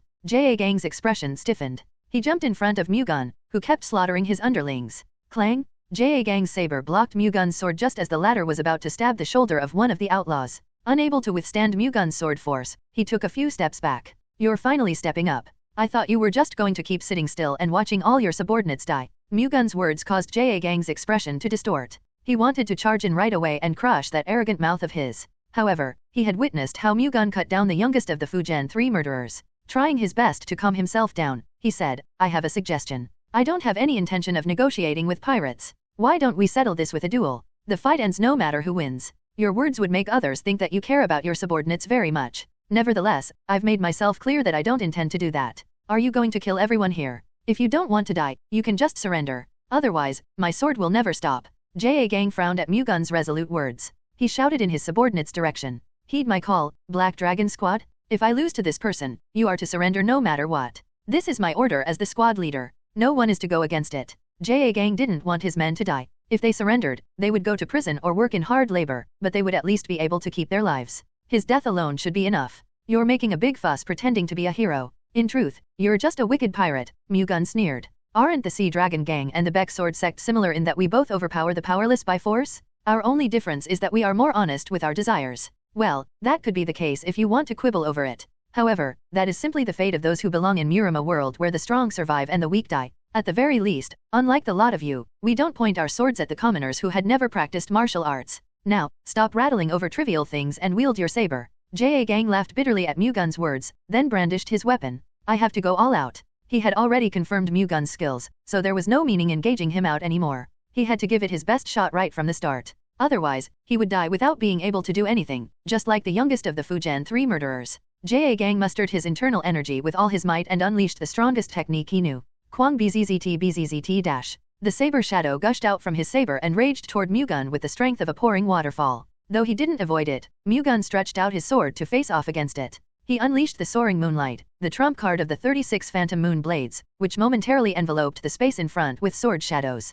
Kaboom! An explosion resounded as their sword energies clashed. Amid it all, Mu-Gun's sword shadow penetrated Gang's saber shadow and pierced through his left shoulder. Gang, fortunately, turned at the last moment. His arm would have been severed otherwise. Kurghen/o/vel/b/jn.c//om. Holding back his groan from the pain of having his left shoulder torn, he hurriedly swung his saber. An array of sword shadows soared from Mu-Gun's sword once more and impaled him. Gang didn't even have the spare time to distinguish between which techniques were real and which ones were fake. With all the strength he could muster, Gang exerted his all and swung his saber like a windmill. The saber force from his saber swept away the sword shadows which was attacking him from all directions. Kaboom! The shockwave caused by their energies' collision struck Gang violently since he was very close. Gang was blasted off violently by the shockwave. Mu-Gun activated the Thunder God's shadow and broke through the side where Gang had been sent bouncing back. Reading his movements, Gang quickly tried to extend his saber forward. However, he couldn't keep up with the lightning speed movement of the Thunder God's shadow. Schluck K. Before Gang could even swing his saber, Mu-Gun's sword had pierced and cut Gang's right shoulder. Quack K. Gang screamed while rolling on the floor. He had lost his grip on his weapon due to the terrible pain. Mu-Gun could have killed Gang, but he intentionally kept him alive. After all, he still had something he wanted to find out about the Sea Dragon Gang through its squad leader. Mu-Gun left Gang alone and turned toward the remaining Sea Dragon Gang members. With even Gang defeated, the Black Dragon squad completely lost their will to fight. Clink clank, we surrender. One of the Sea Dragon Gang members threw away the weapon in his hand and knelt on the floor. The other outlaws followed suit, discarding their weapons and kneeling before him to express their willingness to surrender. Mu-Gun sheathed his sword, having been left with no other choice. He couldn't possibly kill those who had already dropped their weapons and surrendered. While Mu-Gun brought an entire pirate ship into submission, the Red Dragon ship, which was fighting against the White Wolf squad, immediately fled after confirming that the situation had become unfavorable for them. The White Wolf squad didn't bother chasing after them. Instead, they came over to the pirate ship that Mu-Gun captured. They then tied up the Black Dragon squad members that had surrendered. Are you hurt? Baek Mu-Gun asked Mu-Gun upon approaching him. He had come over with the White Wolf squad. I'm fine. This situation, fortunately, turned out well, but that was too reckless of you. I had to minimize the damage to the White Wolf squad, so I had no other choice. You are the first son of the Baek Sword sect. Don't you know how important you are? Protecting myself as the first son of the Baek Sword sect is important, but it is also important to defend the sect's members. This won't be the last time, either. I'll take on as many risks as I need to if it means I can protect the people of the Baek Sword sect. The White Wolf squad could hear Mu-Gun from the side. Their perception of Mu-Gun had completely changed now that they had confirmed his powerful martial prowess and learned about his desire to protect them. They felt that, as the first son and successor of the Baek Sword sect, he did not lack anything. Furthermore, even if not for loyalty, there was a change in their hearts that made them want to follow Mu-Gun. With that alone, Mu-Gun's trip to Dongta proved meaningful. Baek Mu-Gun roughly treated Black Dragon squad leader Coja Gang's injuries and locked him with the other Sea Dragon Gang survivors in the ship's hold. With the situation now cleared up, they continued their journey to Dongta Maritime Defense Base. I'm glad we won this battle, but don't you think the situation has escalated too much? Baek Mu-Gun expressed his concern. The Baek Sword sect and the Sea Dragon Gang had gotten into many skirmishes. However, they didn't cross a certain line to avoid an all-out war between each other, adhering to an unspoken agreement between both parties. Today was different, however. They annihilated one of the Sea Dragon Core 4 elite squads. Furthermore, the Black Dragon squad's leader had been reduced to a state where he could no longer practice martial arts. The Sea Dragon Gang wouldn't overlook what happened today. An all-out war between the Baek Sword sect and the Sea Dragon Gang could happen. The Sea Dragon Gang picked a fight with us first. The fact that they sent the Fujian 3 murderers to capture me, the first son of the Baek Sword sect, shows just how much they looked down on us. We need to take this opportunity to show them how fearsome the Baek Sword sect is to stop them from acting rashly once and for all. You're absolutely right. However, the Sea Dragon Gang are no ordinary pirates. Though it is shameful to admit, their power is by no means inferior to Baek Sword sect. The escalation of this battle won't do the Baek Sword sect any good. Mu-Gun firmly responded, if we keep standing down because of the damages we could incur, even though such a rebellious and vicious gang has been ridiculing us, who would acknowledge us? We have to assert our dominance when necessary to prevent anyone from mocking the Baeksword sect. I believe in our sect's real power. I believe in my father, my uncles, and the Baeksword Corps. If we fight in unison with unwavering hearts, the Sea Dragon gang won't be a threat. Mu-Gun's words made Chinung realize that he had grown weak. Yes, you're right. I forgot for a moment that it is the survival of the fittest in Murim. It is as you said, we have to assert our dominance when necessary. I guess this uncle of yours has gotten older. I've lost the spirit I had when I was young and tried to settle for the present. Aren't you still in your prime? My mindset, not my age. I've been living in peace for so long that my way of thinking has perhaps become conservative without me realizing. In response, Mu-Gun said gallantly, you can still change your mindset right now. Don't settle for less. Don't be afraid to bleed for the right path. No matter who it is, I'll take the lead and get rid of anyone blocking our path. Believe in me, have faith in the Baeksword sect, and let's claim the future together. If Chinung had not seen Mu-Gun's martial prowess as he single-handedly defeated the Fujian 3 murderers and captured the Black Dragon ship, he would have thought that Mu-Gun was putting on airs. However, Chinung had confirmed Mu-Gun's martial prowess with his own eyes and decided it was reliable. Although Mu-Gun was young, Chinung thought he was worth trusting and following. He couldn't see Baek Yong Wan and Baek Mu-Gun as the right individuals to lead the Baeksword sect. Hence, he didn't take any sides. However, if Mu-Gun became their sect's successor, Baeksword sect's future would be bright. Chinung made up his mind to support Mu-Gun as the Baeksword sect's successor, and he would put in every effort to make that happen. While the White Wolf squad aboard the White Wolf ship led the captured Black Dragon ship to Dongta Maritime Defense Base, a ship with the Baeksword sect's sigil appeared on the other side. Naval support. The Dongta Maritime Defense Base seemed to have noticed the movements of the Sea Dragon gang's ships. That seems to be the case, Chinung remarked. Mu-Gun nodded in response. The Dongta Maritime Defense Base deployed reconnaissance teams throughout the sea to keep the Sea Dragon gang in check. They would send a signal whenever they found Sea Dragon gang vessels, and a combat team would immediately be deployed. That applied to their earlier situation. When the distance between the two ships closed in after a while, two figures could be seen at the bow of the ship. They were Baek Shin-ho, squad leader of the White Tiger squad, and Mu-Gun. Shin-ho was Baek Shin-sang's second younger brother and Mu-Gun's uncle. After further covering the distance, Shin-ho and Mu-Gun used movement arts to cross over to the White Wolf ship. Elder brother. Greetings, uncle. Chinung welcomed Shin-ho, and Mu-Gun politely greeted Shin-ho. I heard that you've recovered from chi deviation and regained your martial arts. The rumors seem to be true now that I've seen you in person. As your uncle, I'm glad you're able to live the life of a martial artist again. I hope you forget about the past and do your part as the first son of the Baeksword sect. I'll keep that in mind. Now then, what happened? Shin-ho asked, having seen the Sea Dragon gang's ships and pirates. The Sea Dragon gang launched a surprise attack on us. One of the ships escaped, but we managed to capture the other, Chinung replied. The Sea Dragon gang made the first move. Shin-ho asked in surprise. That's right. I think they were aiming for Mu-Gun. For Mu-Gun. They probably thought capturing him would reap great benefits. He is the first son of the Baeksword sect, after all. But how did you defeat them? Considering they sent 2 ships, you would have been outnumbered. Our situation would have been reversed if Mu-Gun didn't play an active role. Chinung pointed to the captured pirates. You mean to say Mu-Gun defeated the pirates? That's correct. You should have seen Mu-Gun's remarkable performance as he single-handedly wiped out one of the ships, elder brother. He did what? Shin-ho asked in disbelief. That's not all. He also defeated the notorious Fujian 3 murderers and overpowered the leader of the Sea Dragon gang's Black Dragon squad.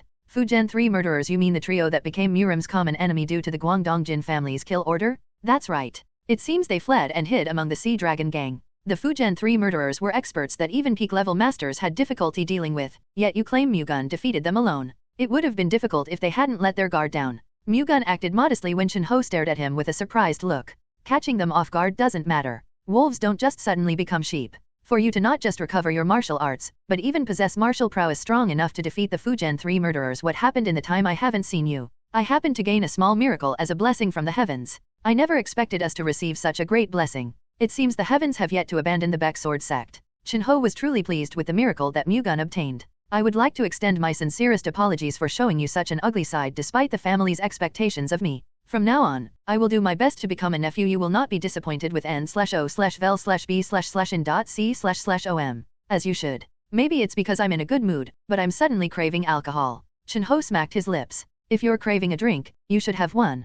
Come to think of it, there's a bottle of Yanghe Dake liquor one in the cabin. I brought it over for you, elder brother. As expected, you're the only one who cares about me, younger brother. What are we still standing around here for? Let's go get it. Shin-ho urged Chinung. He had a weakness when it came to alcohol. Chinung smiled at his uncontrollable older brother and entered the cabin with him. What happened? Mu-Gun asked when their uncles had left. He had been waiting for his turn. It's exactly as you have heard. You said otherwise last time I asked you, though. I was in the middle of treating my chi deviation at the time. I planned to tell you about it after completely treating my chi deviation and regaining my martial arts. Are you upset that I did not tell you the truth? Yes, I'm upset. It feels like you don't trust me, elder brother. What a foolish thing to say. I trust you the most in the whole world. Are you sure? Of course, I'm sure. There's no reason to be angry. I'm not angry. Rather, seeing you return to being the elder brother who was cooler than anyone else in the whole world makes me happy. Okay. Yes, elder brother. Thank you. What for? For believing in me and not giving up on me until the very end, even though I had shown you such an ugly side the past few years. That's not something you should thank me for. As your younger brother, it is only natural that I trust and follow your lead, elder brother, Okay replied shyly. Mu-Gun smiled, finding the sight of his younger brother cute. After going through 8 reincarnations, he had quite a few families. However, no one believed and followed his lead as innocently as Okay. Mu-Gun knew how lucky he was to have a younger brother like Okay. To protect that great luck, he decided to do his best not just for himself, but for Okay as well. Shall we have a cup of tea in the cabin? I'd love to. Mu-Gun and Okay moved to the cabin and had a cup of tea together. After having tea and casually catching up with Okay, Mu-Gun headed to the ship's dock, where Gang was locked. Gang was tied to the pillar of the warehouse with both his shoulder tendons severed. His mouth was gagged to prevent him from committing suicide. Mu-Gun took a chair that was lying around in the warehouse and sat in front of Gang. He then removed the gag from Gang's mouth. Gang stared at Mu-Gun with a gaze full of killing intent. If you want information about the Sea Dragon Gang from me, you're better off giving up. I'm not soft enough to run my mouth simply because of torture, he snarled. If you answer my questions, I will spare your life. Did I beg you for my life? If you want to kill me, go ahead, Gang retorted, seemingly unafraid of death. Then I'll add another condition. If you answer my questions, I won't hand your subordinates over to the government office. Mu-Gun used Gang's captured subordinates to his advantage. He noticed Gang's big heart toward them when he was suppressing the Black Dragon ship into submission. Hence, he added this condition just to try his luck. What a joke. Did you not say that you would not negotiate with the likes of pirates? That's usually how it goes, but I will negotiate with pirates if necessary. Mu-Gun's indifferent response made Gang speechless. So, what do you plan to do? Are you going to watch and do nothing as your men are handed over to the government office? I can't betray the gang, even if it is for the purpose of saving my men. Will they find out even if you don't? I personally don't think they will. Do you think such a shallow trick will work on me? The gang will surely avenge me. I hope they do. Then I can just sit still and wait for the Sea Dragon Gang to come so I can knock them down. No matter how great your martial arts are, it will be useless in the face of the Sea Dragon Gang's peak-level masters.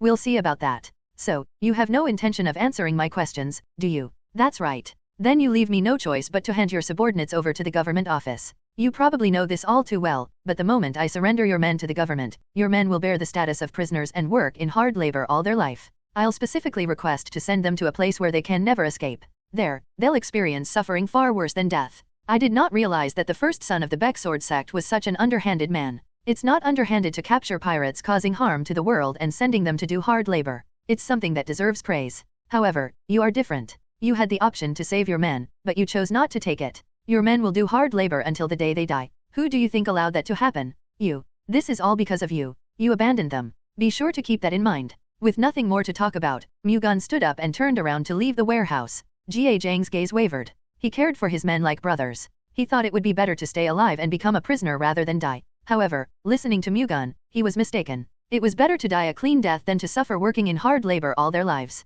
He had to save them. If he could save them, he would. However, doing so meant betraying the Sea Dragon Gang. Gang agonized over whether he should remain loyal to the Sea Dragon Gang or save his brother like subordinates. He soon made up his mind. Wait. He called out to Mu-Gun, who was about to leave the warehouse. Mu-Gun grinned with satisfaction. The fact that Gang called out to him as he was trying to leave meant that the pirate would soon spill information. Seeing that Gang cared for his men and since he had nothing to lose, Mu-Gun gave it a shot. And Gang fell for it. Why? Have you changed your mind? Mu-Gun asked slyly as he turned around again and fixed his expression, feigning obliviousness. If I answer your questions, will you really let my men go? Yes, I promise you with the Baek sect's honor on the line. Fine, then. What do you want to know? The location of the Sea Dragon Gang. There is a remote island located 50 kilometers northeast of Dongtu. The base of the Sea Dragon Gang is located just 2.5 kilometers north of that island. You're a good liar. I already know from the reconnaissance teams that there is nothing within 150 kilometers from here. No, what I said is the undeniable truth.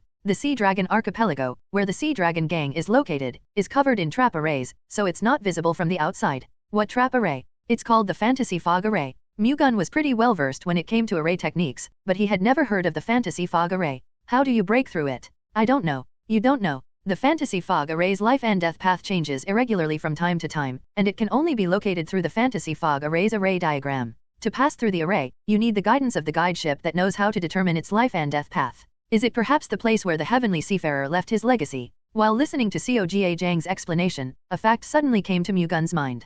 Murim had many odd and eccentric people. 100 years ago, a handful of them became known as the 10 Wonders of the World. The heavenly seafarer was one of them. It was said that he hid his legacy in the middle of the sea. Numerous martial artists tried their best to find it, but no one succeeded. Mu-Gun thought that the Sea Dragon Archipelago, which the fantasy fog array had isolated from the world, could be the place where the heavenly seafarer had hidden his legacy. I need to check it out. Mu-Gun made up his mind to search through the Sea Dragon Archipelago. So that's why you answered willingly, he then told Ja Gang. You probably think I won't be able to pass through the fantasy fog array. I have definitely answered your question. So, as promised, let my men go. I will. However, I will only release them after imposing a taboo of evil on them to prevent them from ever committing piracy again. You're going to break your promise after all I've told you. What? I did not break my promise. I only promised not to hand them over to the government office. How dare you trick me with your words? How can you refer to yourselves as a righteous sect after all this? Fish cannot live in water that is too clear. Even if we are a righteous sect, we wouldn't survive the tough world of Murim if we operate so straightforwardly.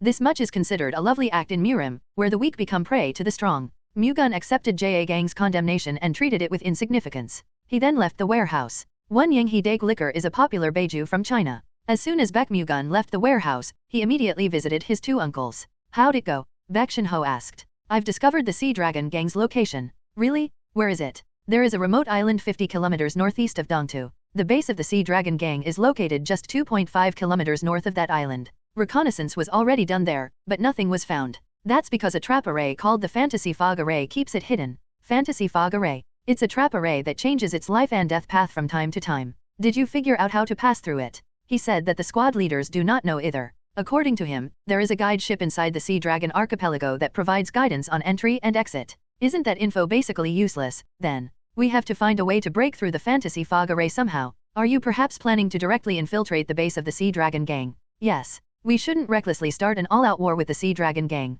They're not your run-off-the-mill pirates. If we engage in an all-out war with them, we will incur considerable damages, which would take a significant amount of time and money to recover from. In that duration, we will fall behind the other forces in the Zhejiang Martial Alliance. Shinho also expressed the same concerns as Baek Shinong. Why don't we borrow the power of the Guangdong Jin family? Baek Mu-Gun carefully expressed his opinions just as Mu-Gun was about to answer. He had been quietly listening beside his elder brother. You want us to borrow the power of the Guangdong Jin family? Shinho threw a question back at him. Shinong and Mu-Gun also gave Mu-Gun a curious gaze. With the 3 of them staring at him at the same time, Mu-Gun proceeded to explain with a shy blush. Yes, the Guangdong Jin family was the one who issued a kill order for the Fujian 3 murderers. And the Sea Dragon Gang was hiding the Fujian 3 murderers, even though they were considered an official enemy of the Guangdong Jin family. If we request support and inform the Guangdong Jin family of the fact that we have the Fujian 3 murderers' corpses and that the Sea Dragon Gang hid them under their wings, they will move for the sake of their honor. The forces of Murim greatly valued honor. Even if there was no practical benefit, they would unsheathe their swords for the sake of honor.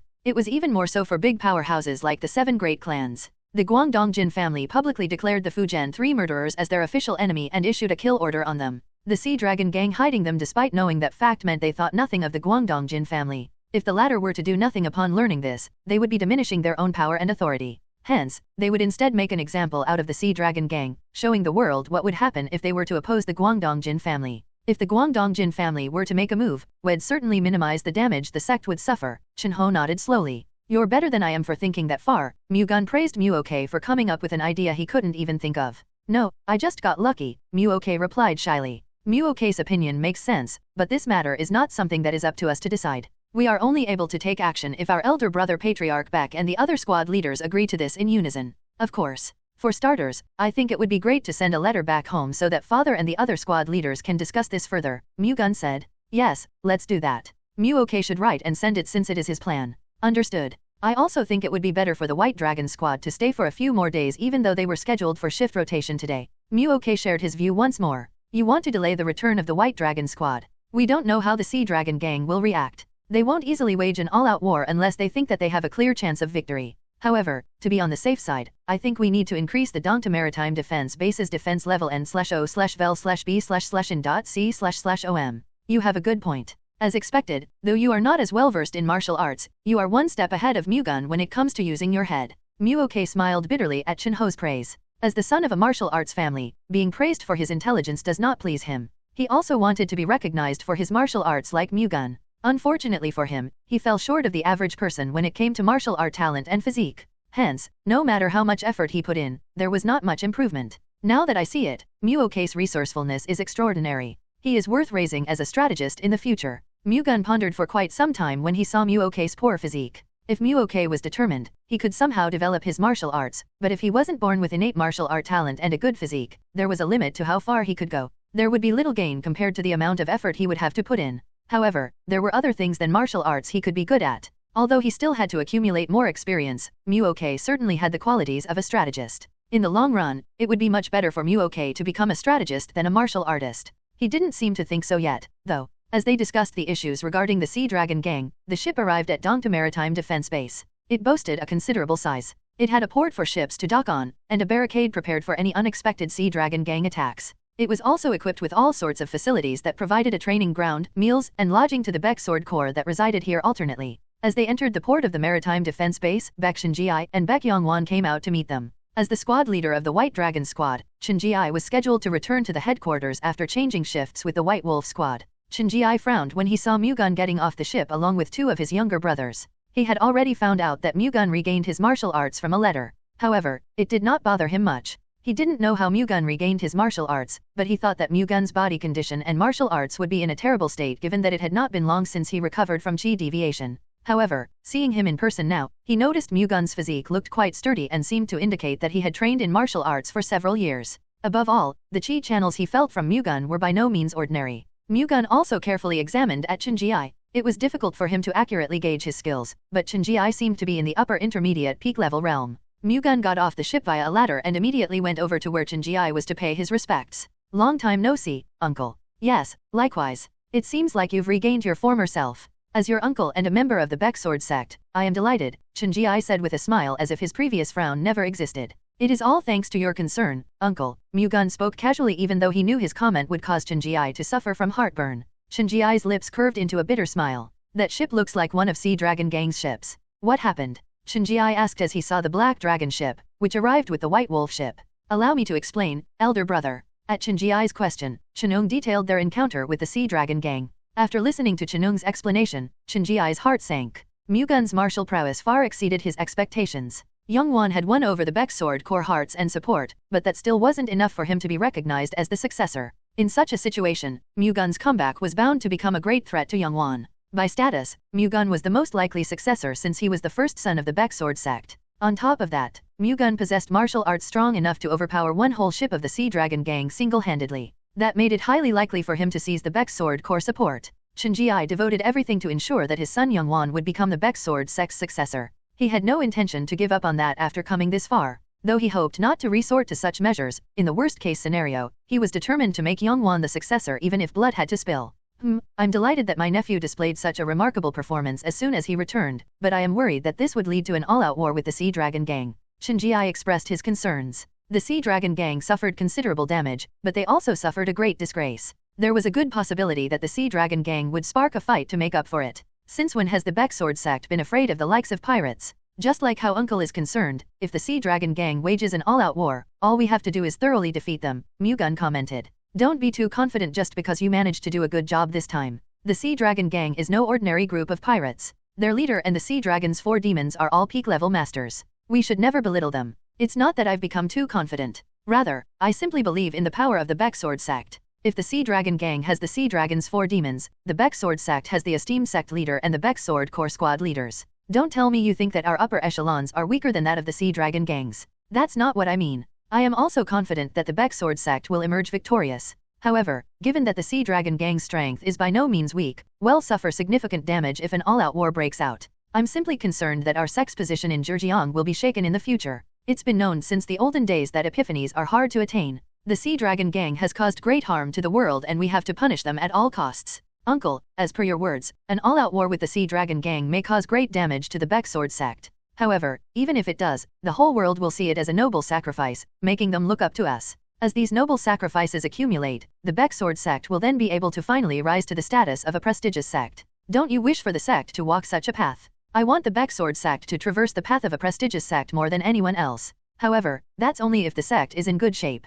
No matter how noble it is, if the Baek Sword sect's power weakens, the other forces won't simply stand by and watch. But leaving the Sea Dragon gang alone will allow their power to prosper. They could become a force we're incapable of dealing with. It would be wise to root out the Sea Dragon gang before they become even stronger. Stop. Enough. The two of you may have different opinions, but you're both speaking for the sake of the Baek Sword sect, so there is no need to get heated up. Moreover, this is not the time to argue over right and wrong. We need to prioritize preparing countermeasures. Chenung voiced out and dissuaded Shinji and Mu-Gun when their argument intensified.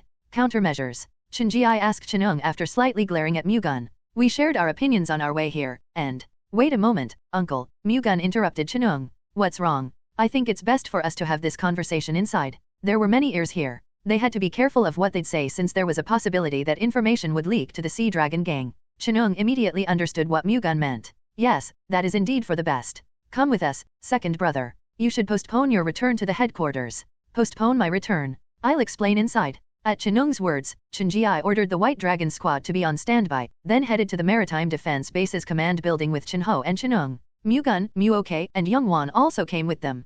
Cousin, congratulations on recovering your martial arts. While they headed to the command building, Yong Wan approached Mu-Gun and congratulated him. Thank you. By the way, you're amazing. You managed to defeat the Fujian 3 murderers all by yourself. It was only possible because they let their guard down. No matter how careless they were, wolves don't just become sheep. Anyway, I'm so happy that you returned with such great military prowess, cousin. Mu-Gun looked at Yong Wan with a baffled gaze. Why are you staring at me like that? Honestly, I did not know you would be so happy that I made a comeback. Your return is a good thing for the Baek Sword sect. As a member of the sect, it is only natural for me to be delighted. Mu-Gun carefully examined Yong Wan's gaze and facial expressions. The latter didn't seem to be putting on a show. Mu-Gun had lived for many years through his previous reincarnations, and he had dealt with a lot of people. Through those experiences, he developed an insight capable of discerning whether the other person was lying or not. In particular, it was difficult for young people like Yong Wan to escape his sharp eyes. In Mu-Gun's eyes, Yong Wan was sincerely happy about his return, which was surprising since Yong Wan was aiming for the position of successor.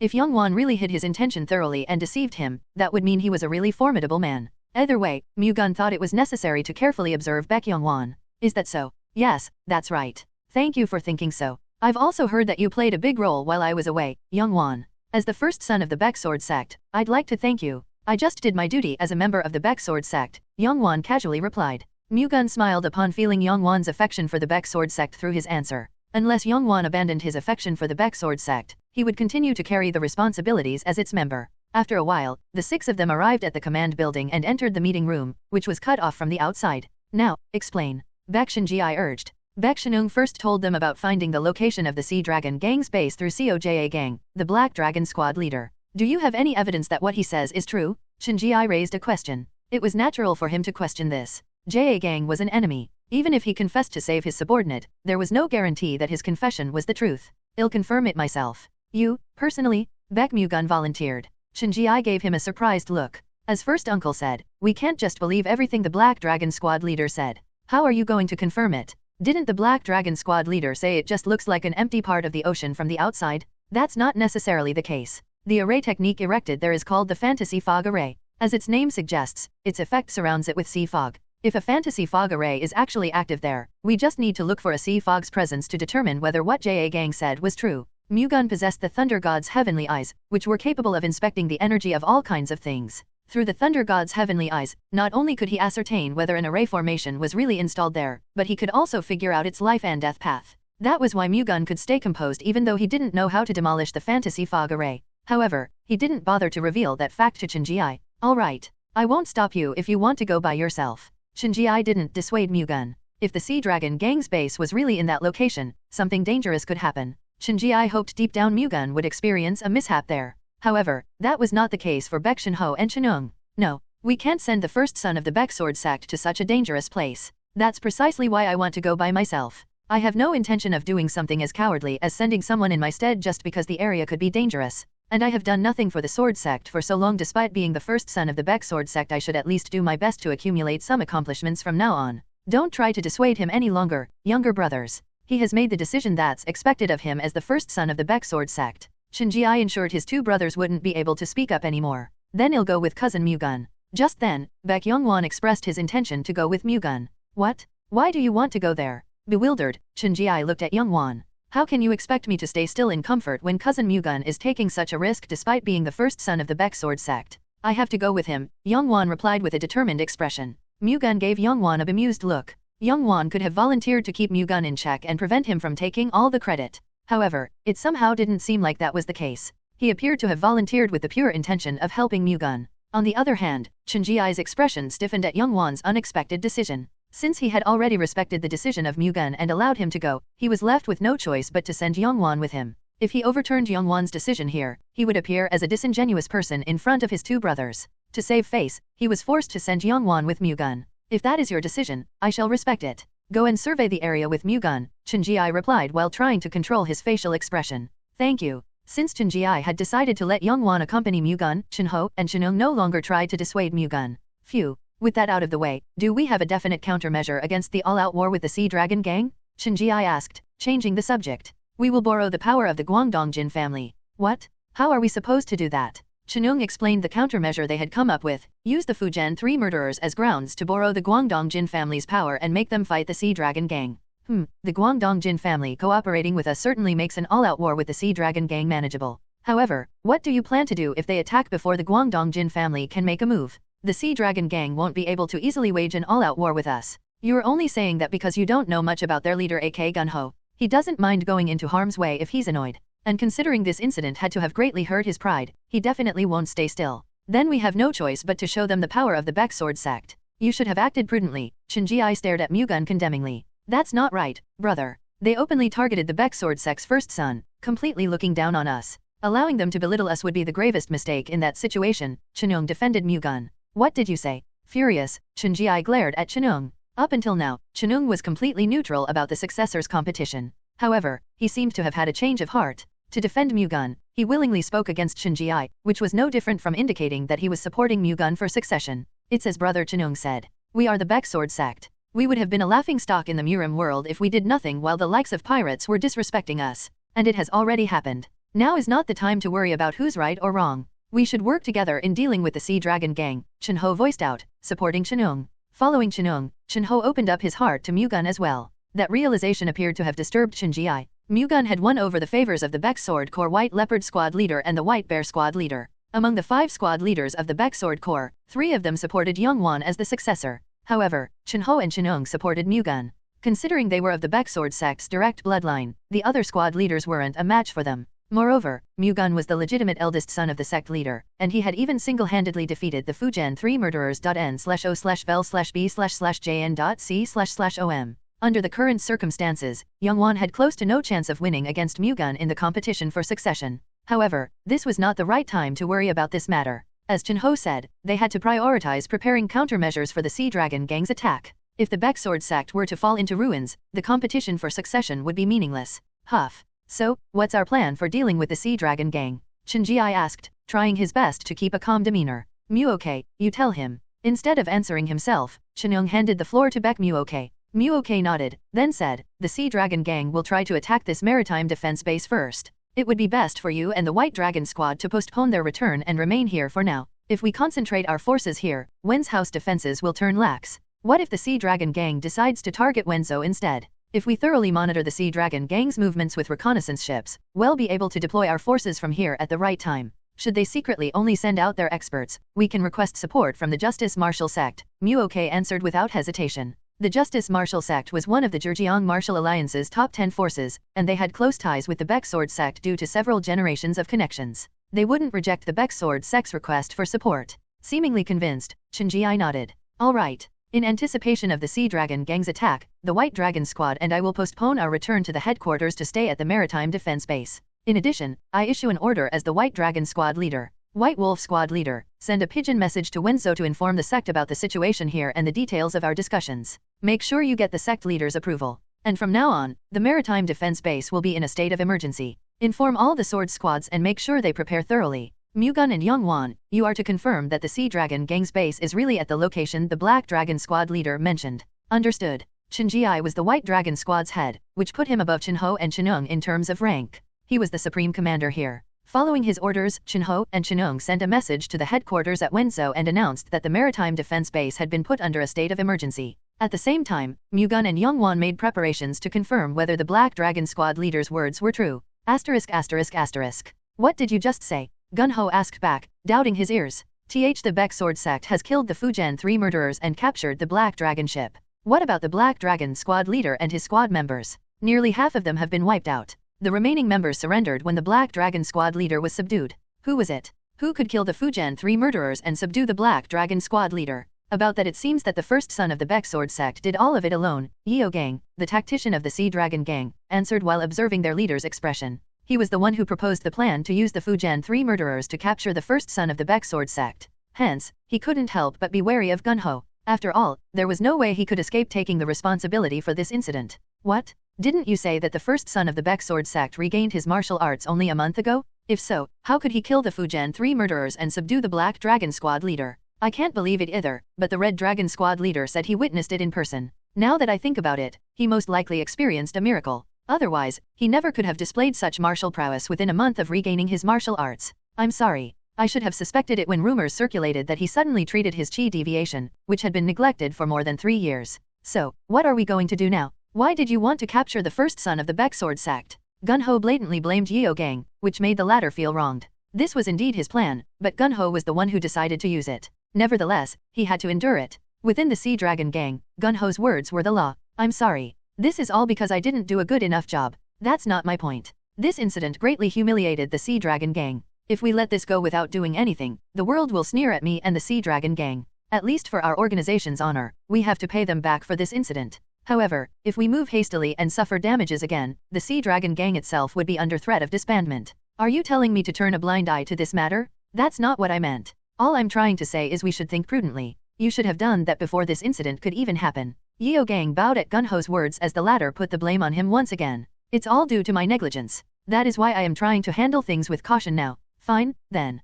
How do you propose we handle this prudently? I have yet to think that useless trash. I'll give you 3 days. Figure something out by then, but make sure you think about it really hard. If we suffer another failure like today's, I myself don't know what I'm going to do. Understood. You may leave now. As Gun-Ho turned him away, Yeo Gang immediately left the Sea Dragon Palace as soon as Gun-Ho instructed him to. Damn it! I dragged this situation for too long. I should have destroyed them long ago. Gun-Ho regretted not dealing with the Baek Sword sect earlier. He should have settled matters with them even if it meant incurring damages. Doing so would have prevented Mu-Gun from recovering his martial arts and becoming such a nuisance. There was still hope. All he had to do was take this opportunity to put an end to things. Gun-Ho made up his mind. However, he did not want to make a move hastily. As Yeo Gang said, they had to be prudent. Until Yeo Gang was able to figure out a way, Gun-Hai decided to bear with it and wait. Although he cursed Yeo Gang out as useless trash, he believed the latter would be able to find a way. Tasked to confirm the location of the Sea Dragon Gang's base, Baek Mu-Gun gathered the White Wolf squad. In a little while, I will be going on a reconnaissance mission to where we believe the Sea Dragon Gang's base is, he then told them. If it really is there, there's a chance they'd launch an all-out attack, making this mission of great importance but dangerous. Therefore, I will not force you to participate in this mission. However, I will accept volunteers. For those of you who would like to join me on this quest for the Baek Sword sect's sake, please come forward. Mu-Gun didn't force them to come with him. Considering the White Wolf squad's skill, the addition of a few more people wouldn't really be of much help. Moreover, moving alone meant he wouldn't have anything to worry about and making it easier to escape if any mishap occurred. Nevertheless, Mu-Gun accepted volunteers. After all, this was a good opportunity to identify the members willing to risk their lives for the Baek Sword sect. The members of the White Wolf squad took turns looking and observing each other. It wasn't easy for them to step forward without hesitation, considering the enemy could launch an all-out attack if they were discovered. Still, he expected at least 1 or 2 people to come forward. When none did, Mu-Gun looked disappointed. Is no one willing to volunteer? Nakil Bang of the White Wolf squad? Though I may not be skilled enough, I would like to go with the first young master. Just as his expectations for the White Wolf squad were about to completely crumble, Ilbang raised his hand and volunteered for the reconnaissance mission. Nung Joyan of the White Wolf squad? I'd like to go with you as well. I will also participate. Starting with Ilbang, the members with whom Mu-Gun shared a cabin with volunteered one after another. Mu-Gun smiled at their loyalty. Is there no one else? Baek San-kyung of the White Wolf squad? If you'll allow me, I, too, would like to participate in this mission. San-kyung resolutely raised his hand, which made Mu-Gun look at him with a surprised expression. San-kyung recently suffered a humiliating defeat to Mu-Gun. Normally, he would have avoided Mu-Gun. However, he requested to go with Mu-Gun on a mission where he'd likely have to risk his life, making Mu-Gun feel like he had to reevaluate his opinion of him. Up until a while ago, Mu-Gun thought of San Kyung as someone who didn't know his place since he was too proud of his petty abilities and lamented that he was treated unfairly just because he was from a branch family. However, at the very least, he seemed to harbor affection for the Baek sword sect. Otherwise, he wouldn't have volunteered for an operation that could put his life at risk. In that instant, Mu-Gun also saw that San Kyung was not weak enough to crumble because of one humiliating defeat. I'll allow it. Prepare for the reconnaissance mission, volunteers. Yong Wan also joined Mu-Gun and the 6 White Wolf squad members with 2 White Dragon squad members. The 10-member reconnaissance team used a reconnaissance use high-speed boat to head toward the remote island 100 kilometers northeast of the maritime defense base. Their vessel could only fit 25 people on board, including the helmsman. Considering it limited the number of combatants they could bring, engaging the enemy could put them at a disadvantage. However, it was small and sleek, making it hard to catch up to it unless the opposing party also used a high-speed boat. Hence, it rarely got into any actual danger. They arrived at their destination after about 2 hours. From there, they moved 2.5 kilometers north and soon noticed a sea fog in the distance. It was considerably large and was so thick that it was hard to see what was in front. Is that place really the Sea Dragon Gang's base? Yong Wan frowned. Although they had discovered the sea fog, they still couldn't be certain whether it was what they were looking for. We'll find out if we wait. What do you mean by that? Don't tell me you plan to wait for the Sea Dragon Gang to come out. Even if this place really is the Sea Dragon Gang's base, they definitely won't make a move. Doing so would basically be no different from admitting to it. Did you volunteer for this mission in anticipation of that? If I said no, would you believe me? Still, I want to hear it from you. Regardless, I came here to confirm with my own eyes. I see. Well, if that's not the case, what else are we waiting for? According to the Black Dragon Squad leader, the fantasy fog array changes from time to time. So, if the fantasy fog array made that sea fog, it should change periodically. Yong Wan sighed lowly, finally understanding what Mu-Gun was trying to say. Contrary to what he told Yong Wan, Mu-Gun secretly invoked the Thunder God's heavenly eyes, which gave his eyes a subtle golden glow. With the Thunder God's heavenly eyes, which were divine eyes capable of seeing through illusions and unfolding the truth, he could get a glimpse at the flow of energy that was artificially distorting the surrounding area with the array technique. Mu-Gun's gold-colored eyes expanded his field of vision beyond humanly capable, allowing him to see the flow of energy contained within the sea fog. After looking into the energy imbued in it for some time, Mu-Gun was deeply impressed. It's an amazing array technique. He was right, array technique created the sea fog, and it was astounding. The fantasy fog hardly defied the energy of nature's creation around it. It was as if it had existed from the beginning and was a naturally formed array. To be more accurate, it would be right to say it was remodeled after nature itself. Its flow of energy was so similar to its natural surroundings that the array was barely perceivable even with the Thunder God's heavenly eyes. It won't be easy to find the entry path, Mu-Gun speculated. However, it was not impossible. Although he would have such a hard time finding it, his eyes would fall out, he could find it for as long as he focused heavily enough.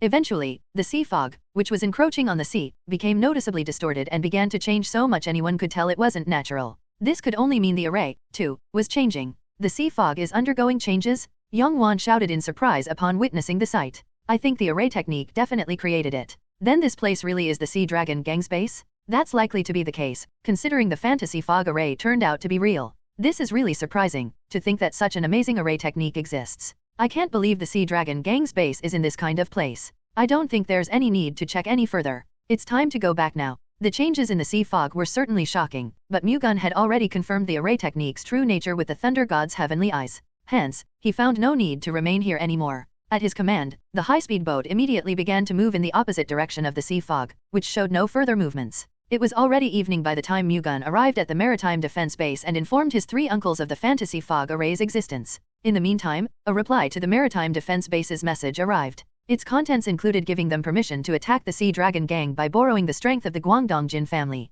Now that they had confirmed the location of the Sea Dragon Gang's base and even gotten their sect leader's permission, there was no longer any reason to delay. Baek Shinji immediately sent Baek Shinung, the White Wolf squad leader, to the Guangdongjin family along with the Fujian 3 murderers' corpses. He then ordered all the reconnaissance ships scattered around the area to focus on the Sea Dragon Gang's base. Since they had confirmed its location, there was no longer any need to monitor other places.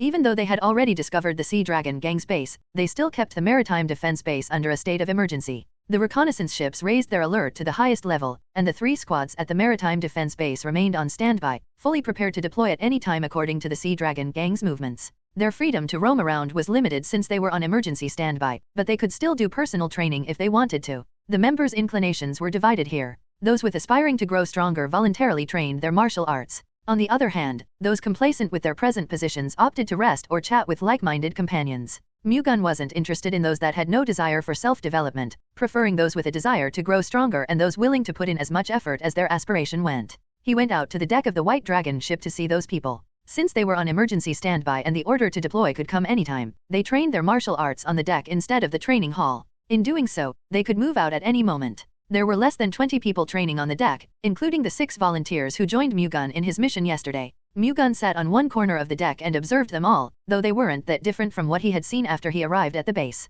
San Kyung, on the other hand, was fascinating. He kept glancing at Mu-Gun as if he was conscious of him. He then soon approached Mu-Gun, appearing to have made a decision. First, young master, I sincerely apologize for the matters that transpired yesterday. Apologize? To be honest, I asked for your guidance with ill intentions. First, young master. Why are you purposely revealing that to me? Through our confrontation yesterday, I realized that I still have a long way to go. That's why I really want to learn from you. First, young master. To do so, I thought I should first tell you what I have done to repent and be forgiven for the mistakes I made. I will only impart my guidance on my own people. I am a member of the Baek Sword sect. When you become the Baek Sword sect's successor, I will naturally do my best to be loyal to you. Does that mean you won't follow me if I do not become the successor? I have no doubt that you will become the sect leader's heir. First, young master. San Kyung's response made Mu-Gun smile and stand up. Are you going to insist on going barehanded today too? I will wield a sword.n/o/vel/b/jn.c//om. What will you do if I get injured? Please forget about what happened yesterday. San Kyung felt like stitching up his mouth for rattling on without even knowing Mu-Gun's capabilities. He was so embarrassed that he kicked his blanket last night while he was preparing to sleep. Ha ha ha. Mu-Gun laughed loudly when he saw San Kyung blushing. He then moved to the center of the deck. Shall we begin, then? San Kyung stood opposite him. The others training on the deck watched the two of them with great interest, finding San Kyung amazing for facing Mu-Gun again despite being defeated yesterday. I'll let you have the first move. At Mu-Gun's words, San Kyung dashed toward Mu-Gun and thrust his sword forward. The moment its tip appeared to shake, it unleashed sword shadows in all directions, confusing Mu-Gun. He had realized it yesterday, but San Kyung was pretty skilled. He had perfectly imbued the principle behind the 19 clear moon blades in his sword. Nevertheless, his sword failed to threaten Mu-Gun. After all, the 19 clear moon blades was far too low in tier to be of any threat. Mu-Gun easily identified the real attack, then thrust his sword forward. Schlick. Mu-Gun penetrated through the sword shadow that was supposed to visually confuse him. He then deflected San Kyung's attack.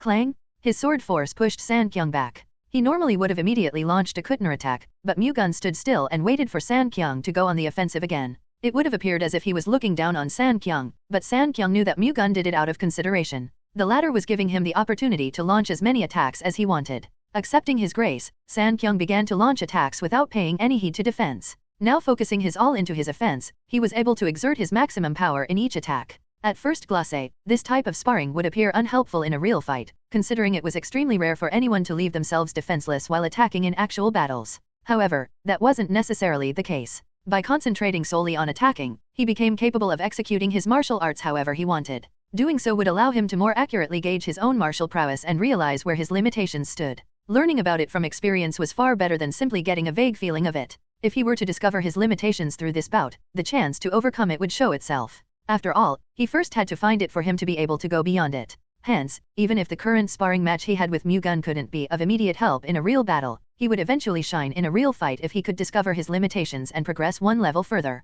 That would mean this bout was ultimately a great help to him. In short, San Kyung was now going through a very valuable experience. He attacked with all his might as if he was facing off against his archenemy in a life-or-death battle. However, Mu-Gun repeatedly blocked all his blows. That could have discouraged him, but San Kyung did his refuse to give up and did his best until the end. That served as proof of his strong desire to strengthen his martial arts. Mu-Gun liked San Kyung's strong determination. However, no matter how determined he was, it was useless if he didn't have the physical strength and internal energy to support his desire. Mu-Gun ended the spar when the power in San Kyung's attacks noticeably dropped. Enough? I think that's good enough. Huff huff, you're really amazing. I did my best, but I couldn't even touch a strand of hair, San Kyung admired despite having difficulty catching his breath. Mu-Gun was in a realm he dared not compare with. This realization made San Kyung feel even more embarrassed by the incident he instigated yesterday. The 19 clear moon blades, just like the 36 phantom moon blades, is a sword technique that focuses on illusions. As the original power of the sword technique drops, it becomes easier to see through the deception.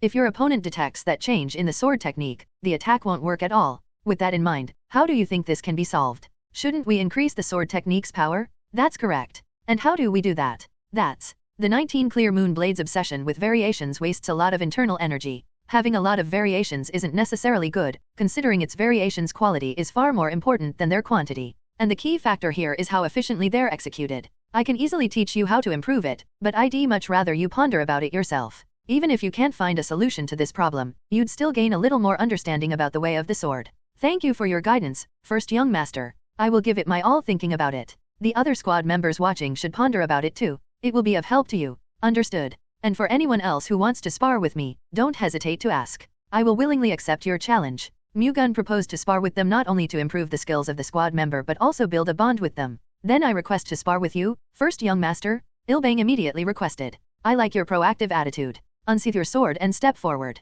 Mu-Gun gladly accepted his request. After their bout, the other squad members also requested to spar with him one after another. Mu-Gun accepted their challenge without any hesitation. Despite ceaselessly participating in sparring matches, he showed no signs of exhaustion, which served as proof of the significant power gap between him and the White Wolf squad members. As their spars made them realize the greatness of Mu-Gun's martial arts, they unknowingly began to look at Mu-Gun with admiration. Baek Mu-Gun had already spent 3 days alternately sparring with the White Wolf squad members. However, there was still no word of the Sea Dragon gang making its move. By this time, the White Dragon squad and the White Tiger squad had already received reports about Mu-Gun engaging in sparring matches with the White Wolf squad, and rumors had naturally spread about Mu-Gun's outstanding martial prowess. As a result, many began desiring to spar with him, including Baek Yong Wan. He honestly wasn't confident that he could beat Mu-Gun, but that wasn't his goal. He simply wanted to gauge Mu-Gun's skills in person. Having heard that Mu-Gun would spar with anyone would challenge him, Yong Wan dropped by the White Dragon ship. The White Wolf squad members gazed at him with interest as he boarded.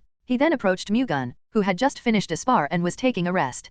Cousin, I heard you'll spar with anyone who challenges you. Does that also apply to me? Yong Wan asked. Of course. As long as they're from the Baek Sword sect, I will take them on. Can I request a spar with you, then? With pleasure. Mu-Gun readily accepted his challenge. If Yong Wan had dark intentions in mind, he never would have requested a spar. Losing in public wouldn't do his chance to become the successor any good. Mu-Gun judged that Yong Wan requested a spar purely to compete with him in martial arts without any political intentions. Above all, there was no harm in this spar for Mu-Gun. Through this match, Mu-Gun would be able to prove his martial prowess once again and allow him to completely imprint his martial prowess in Yong Wan's mind, preventing him from having any feudal greed. It would be even better if he could make Yong Wan sincerely admire and follow him through this bout. Amid the White Wolf squad's attention, Mu-Gun and Yong Wan faced each other. You can start first. Naturally, Mu-Gun conceded the first attack. That applied to everyone, not just Yong Wan. Mu-Gun had always conceded the first move even during his matches against the White Wolf squad. Yong Wan was also aware of it, so it didn't offend him at all. Here I go. Yong Wan quickly dashed forward with flight steps and thrust his sword forward. Rustle, the tip of his sword shook, scattering sword shadows. He had just executed the formless moonlit willow, one of the 36 phantom moon blades techniques. That's pretty good. Yong Wan's formless moonlit willow was neat and accurate. However, it wasn't good enough to warrant admiration. Mu-Gun unleashed the moonlight reversal, a technique discordant with the moonlight formless willow. Kaboom! The sword shadow that rose from his sword spread like a fan, tearing through the formless moonlit willow's shadow. When his attack was easily destroyed, Yong Wan responded with an even more powerful technique. However, the result remained the same. Yong Wan's sword couldn't even come close to Mu-Gun before being blocked. The pattern didn't change even after 10, 20, and 30 seconds. As he faced off against Mu-Gun's 36 Phantom Moon Blades, Yong Wan felt as if he hadn't properly understood the 36 Phantom Moon Blades. Mu-Gun performed it without any regard for form, which made Yong Wan feel as if he was looking at totally different sword techniques. The surprising thing about it was that the changes Mu-Gun had made brought about a completely different level of power in his sword techniques. Watching him made Yong Wan realize that the sword arts techniques restricted him too much. He had to break the form of the technique's framework and unleash the technique freely. However, that wasn't as simple as it sounded. Such a feat could only be achieved after countless trials and errors, strenuous training, ceaseless studies, and deep research. However, Mu-Gun had already reached that level. He already anticipated Mu-Gun to be powerful, but the latter still far exceeded his expectations. Still, there was a reason why he was considered the greatest talent in the history of the Baek Sword sect. Yong Wan realized that Mu-Gun was an opponent he could never overcome in just a single bout. Competing with him for the position of successor? It was illogical. It was basically attempting the impossible. At that moment, Yong Wan completely relinquished his greed for the successor position. He was reluctant to follow his father's will in the first place. He only did it for the sake of the Baek Sword sect. However, that was no longer the case now. Mu-Gun had to be the sect's next leader for its future. Under his rule, he would make the Baek Sword sect shine brighter than anyone else could. Yong Wan's role wasn't to be the successor. It was to be next to Mu-Gun, assisting him. Still, he tried to give his all until the very end of their spar, attacking Mu-Gun in every way he could. Nevertheless, Mu-Gun remained an impregnable fortress. Yong Wan eventually sheathed his sword on his own accord, having already realized Mu-Gun was an insurmountable wall. You're really amazing. You make me feel terrible about my martial arts. You're great in your own way. You've properly mastered the techniques of the 36 Phantom Moon Blades. Looking at your techniques, that doesn't seem to be the case at all, cousin. To construct a building, you must first create a foundation. The foundation you have built is strong and solid, which is what's needed to construct a marvelous structure. In that regard, then I think you have already built a tall and magnificent building, cousin. Does it look like that to you? Yes, so much so that I want to receive guidance from you, cousin. I think first uncle has already taught you well. Is there really any need for my guidance as well? The more teachers, the better. Would it be alright if I look forward to your guidance from here on out? Nov, L, B /JNN. As much as you like. Thank you. The same goes for the White Dragon Squad and White Tiger Squad members. Don't hesitate to request a spar with me whenever you want to. The members of the White Dragon Squad and White Tiger Squad had been watching the sparring match. Hearing Mu-Gun's words, their eyes shone. It didn't matter who went first, they started requesting to spar with Mu-Gun. The members' competitiveness made Mu-Gun smile. He organized their queue, then sparred with them one by one. Meanwhile, having heard the news of Mu-Gun and Yong Wan's sparring match, Baek Shinji summoned Yong Wan as anger welled up in his chest. As soon as Yong Wan came in, Shinji yelled, "Are you out of your mind? You weren't certain you could win against Mu-Gun, so why did you initiate a spar with him?" "I did it because I wanted to see and experience cousin Mu-Gun's martial prowess myself." "So, having checked it out yourself, how was it?" He felt like an insurmountable wall. As someone aiming for the successor position of the Baek Sword sect, do you think that's the answer you should give? What should we do now? Through that spar, Mu-Gun's martial prowess most likely left a deep impression in the minds of the Baek Sword Corps members. Now, they will consider Mu-Gun more deserving than you as the sect's successor. The key factor to becoming the successor of the Baek Sword sect, a martial arts family, is martial prowess. Do you have any idea what you've just done now, father? Now that cousin Mu-Gun has regained his old self, it has become difficult for me to become the sect's successor. Weak? You have to succeed where this father of yours has failed. As you have said, father, martial arts is the core to becoming our sect's successor. And as I have just mentioned, cousin Mu-Gun's martial prowess is at a level beyond my reach. Therefore, it would be better for the Baek Sword sect for him to become its successor than me. How can a man be so ambitionless? Is it really alright for you to hand over the successor position to Mu-Gun just like this? Father, I wanted to become the sect's successor because I wanted to fulfill your wish. However, I also desired it because I thought it was what was best for the sect. If you become the successor and further develop the sect, then that outcome is what's best for the sect. No, I know the extent of my capabilities well. If I become the successor, the Baek Sword sect's status and authority won't be much different from now. Are you saying it will be different if Mu-Gun becomes the successor? Yes. Cousin Mu-Gun's talent is considered the greatest in the history of the Baek Sword sect. Although chi deviation held him back for a while, he has made a successful comeback. He didn't just simply regain his martial arts. He returned with martial arts strong enough to single-handedly defeat the notorious Fujian 3 murderers. In terms of martial arts alone, I'm certain he would be comparable to even the 7 Great Clans' successor. And with his talent, I'm certain he will be even stronger in the future. For the sect to grow to greater lengths than now, cousin Mu-Gun has to become its successor, not me. Have you forgotten that strength determines everything in the Murim world? Yong Wan's words made Shinji frown. He couldn't refute what Yong Wan had said. As his son had said, Mu-Gun becoming the Baek Sword sect's successor would be in its best interest. However, this was something that he had longed for through generations. He couldn't just give up.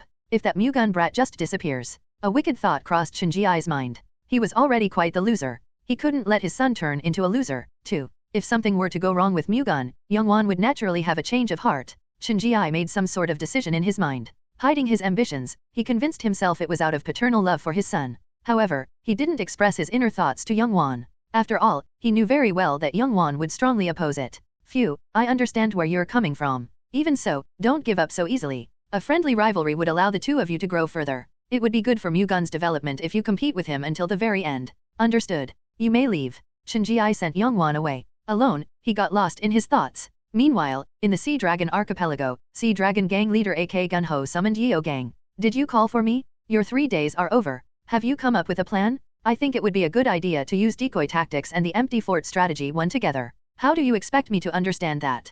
Give me a simpler explanation. Like usual, we'll send out the Sea Dragon Corps to plunder merchant ships. We're plundering merchant ships instead of fighting the Baek Sword sect? Yes. The Baek Sword sect won't send out their full power since they'd suspect that we're simply trying to create a diversion. In doing so, we'll be able to plunder merchant ships without any interference from the Baek Sword sect. Don't tell me your plan to take revenge on the Baek Sword sect is to plunder merchant ships. No, that's not it. Once our first attempt confirms that the Baek Sword sect won't make a move, then our strategy is basically already 90% complete. Why do you insist on explaining this in such a frustrating way? Once we've confirmed that the Baek Sword sect didn't respond to our movements, we can continue plundering merchant ships until they're forced to act. Aiming for that exact moment, we'll send out empty ships as a distraction. When their forces have been divided, we'll attack the maritime defense base. In doing so, we'll achieve victory while minimizing the damage we'll incur. How would we know when the Baek Sword sect would take action for us to send out empty ships? To be honest, it will be hard to determine exactly when that will be. In fact, while we are plundering, we have no choice but to send out an empty ship once in a while and wait for the Baek Sword sect to make a move.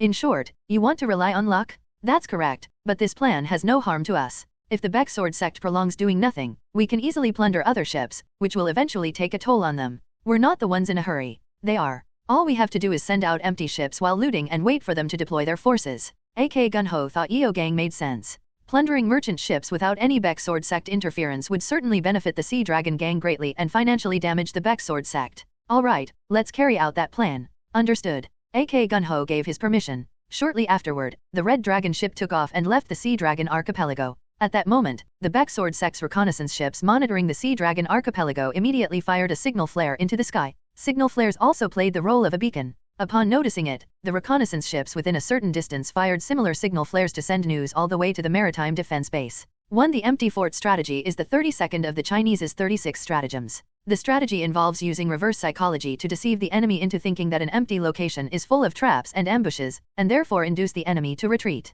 The signal flare from the reconnaissance ship soon reached the maritime defense base, and Baek Shinji immediately tried to issue a deployment order to the White Tiger squad after confirming that the Sea Dragon Gang had made a move. We shouldn't deploy them. However, Baek Mu-Gun disagreed with him. Why shouldn't we? I find it suspicious that the Sea Dragon Gang is looting merchant ships at this point in time. In what way is that suspicious? For some reason, they seem to be trying to lure us in on purpose. They likely plan to use decoy tactics too. Decoy tactics? I suspect that they are planning to concentrate their attacks here once our forces have been divided, which is when our defenses are at its weakest. What if that's not the case and they're really just aiming for the merchant ship? Even so, we can't send our men out. Protecting the merchant ships is certainly important, but defending this place is much more crucial. It'll be fine if this is just a one-time thing, but merchant ships will stop coming to Wenzhou if we keep letting those pirates plunder them. If that happens, the Baek Sword sect's finances will be shaken. The merchants will return once we eradicate the Sea Dragon Gang. Therefore, it would be better to prioritize defending the maritime defense base first, at least until the Guangdong Jin family intervenes.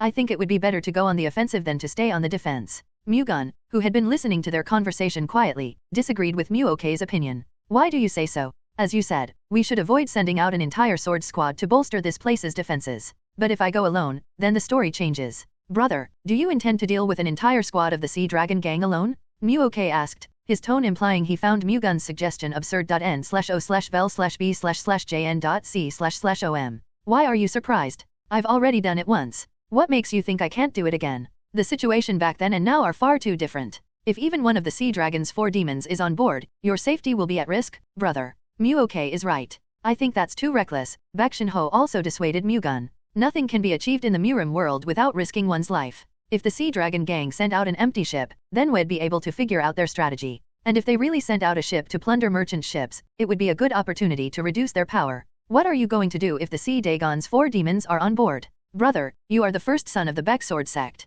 Have you not realized that your safety is directly connected to the future of the Baek Sword sect? Mu-Ok stubbornly expressed his objection. There's no need to worry about my safety. The Sea Dragon's 4 demons aside, not even the Sea Dragon Gang leader can do anything to your elder brother. Mu-Gun's words rendered Mu-Ok momentarily speechless. Others could think that he was just full of conceit, but he wasn't. Mu-Gun truly was confident. Somehow, he sounded reliable. On the other hand, Mu-Gun's confidence made Shinji's expression complicated. He welcomed the fact that Mu-Gun was risking his safety, but the confidence he exuded lingered on his mind. If Mu-Gun's martial prowess was so high that he didn't need to pay any heed to Efson the Sea Dragon Gang leader, then, no matter how strong he is, he can't be that powerful. Shinji tried to undermine Mu-Gun's martial prowess. In the midst of all that conversation, then I'll go along with you. Baek Yong Wan asked to go with Mu-Gun again, much like he did with the reconnaissance mission. Before Shinji could speak up with a perplexed expression, Mu-Gun replied, no, I'm going alone this time. I won't let you shoulder the risk alone, cousin. I will go with you. I know how you feel.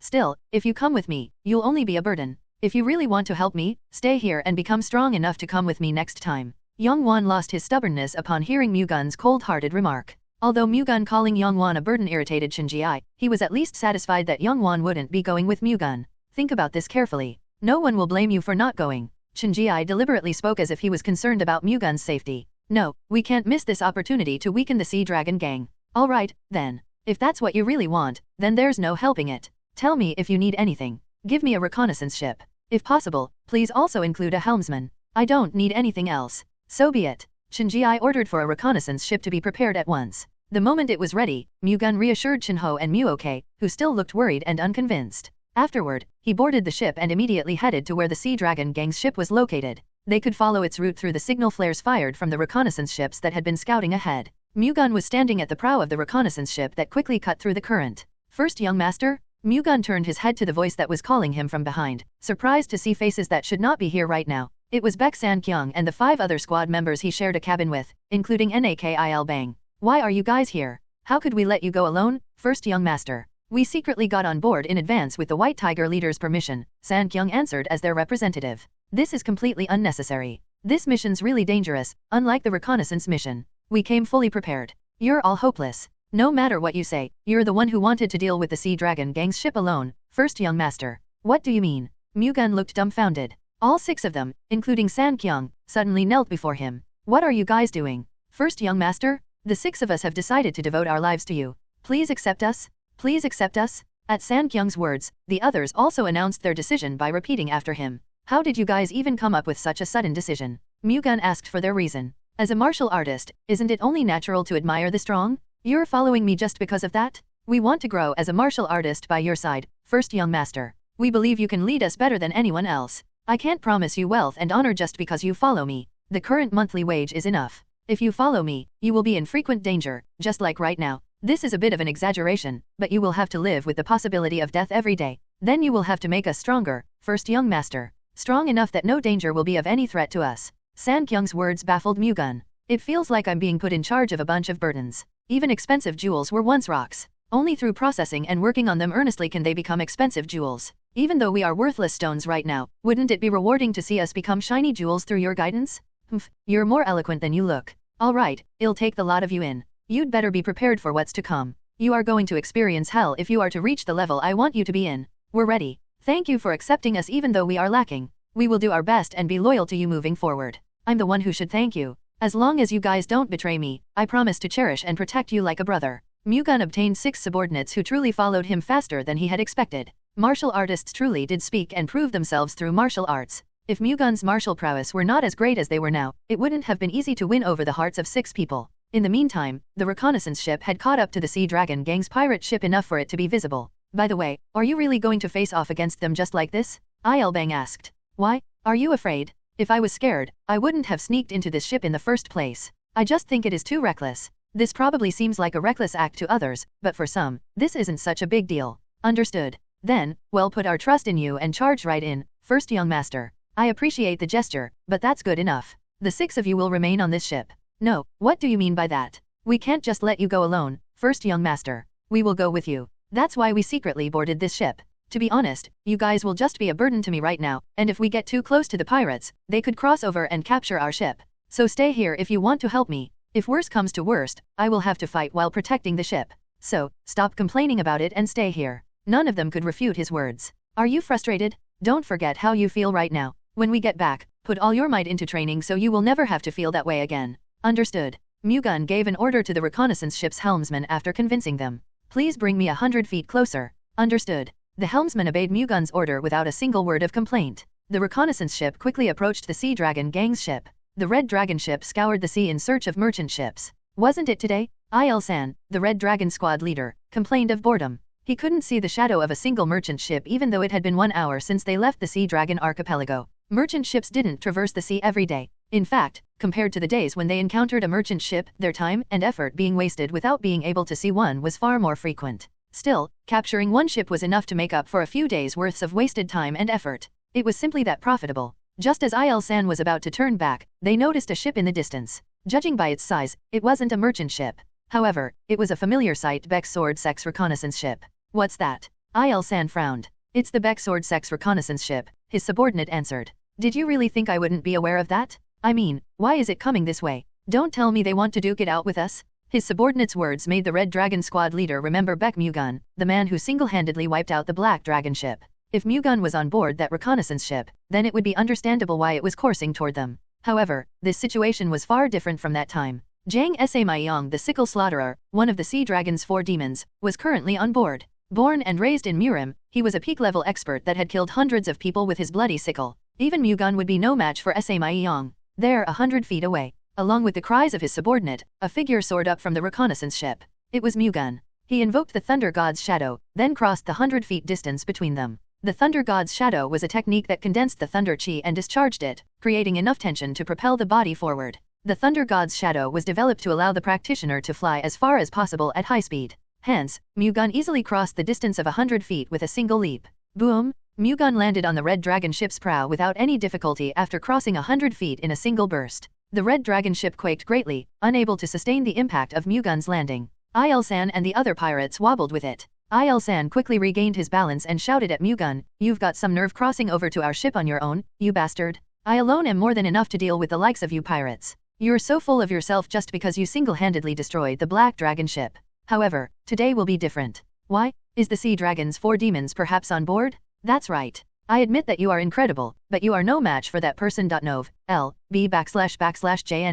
Forget the Sea Dragon's 4 demons. Not even your leader can stop me. This young lad is quite arrogant," an elderly man said in a baffled tone. He had just come out of the cabin carrying a blood-red sickle. "Are you one of the Sea Dragon's 4 demons?" "That's right, I am Jang Sa-Myong the Sickle Slaughterer." "I see," Mu-Gun answered nonchalantly, then raised his right hand toward Sa-Myong. Crackle! A golden thunderbolt appeared from his right hand, which quickly formed into a sword. Flash! It then shot out of Mu-Gun's hand like an arrow, penetrating Sa-Myong's heart at lightning speed. "BZZT? Cuck?" This son of a bitch, Sa-Myong muttered in disbelief as he looked down at his pierced chest. All Sa-Myong could see was the golden thunderbolt forming in Mu-Gun's hand. Before he knew it, it had materialized into a sword, flew toward him, and pierced through his chest. He couldn't even react to Mu-Gun's attack. The Thunder Sword Cannon was the first technique of the Heavenly Descent Thunder God Sword art. It fired off a sword-shaped thunderbolt as if it were a cannonball. It was done so at lightning speed, making it nigh impossible to block once it had been released. Having no intention of fighting Sa-Myong, a peak-level master, for a long time, Mu-Gun pierced his chest in a single strike. Thud! Sa-Myong fell backward as he breathed his last. If he had been prepared for the Thunder Sword Cannon from the beginning, he couldn't have been so easily defeated. However, Sa-Myong didn't expect Mu-Gun to fire off a thunder sword that crossed 50 meters. When he collapsed to the ground, Il-san and the Red Dragon squad members stood petrified with shock and confusion. Sa-Myong was a peak-level master who supported the Sea Dragon gang along with their leader A.K. Gun-ho. That same person had been defeated in a single blow that came from 50 feet away. They couldn't believe what happened despite witnessing it firsthand. More importantly, they now had to deal with Mu-Gun. They didn't dare charge in, knowing full well he was far stronger than them. How could they fight against an expert who defeated Sa-Myong with a single attack? "As I said, even if your leader came, it would still be futile," Mu-Gun said arrogantly. However, deep down, he felt otherwise. As expected, it's still too much of a strain. While the Heavenly Descent Thunder God Sword art was powerful, it heavily consumed internal energy and put immense pressure on his body. Since he used it in an incomplete state, his entire being throbbed. Despite knowing it would take a toll on his body, he still invoked the Thunder Sword Cannon to put a swift end to his battle against Sa-Myong. Though Sa-Myong was a peak-level expert, Mu-Gun's current martial prowess was enough to defeat him. However, his opponent wasn't alone. Il-san and other pirates were with him. If he chose to give Sa-Myong a long, hard fight, Mu-Gun would have been in a dangerous situation. To prevent such a possibility, he invoked the Thunder Sword Cannon despite the drawbacks he'd sustain. Considering it resulted in Sa-Myong being defeated with a single strike, it proved to be the right choice. There were still Il-san and the Red Dragon squad pirates, but Mu-Gun could deal with them even in his current condition. They had lost their will to fight anyway due to Sa-Myong's death. In their current state, defeating them would be a piece of cake for him. Mu-Gun lunged at the pirates, who were frozen with shock and fear. Stop him! Stop that bastard! Il-san shouted.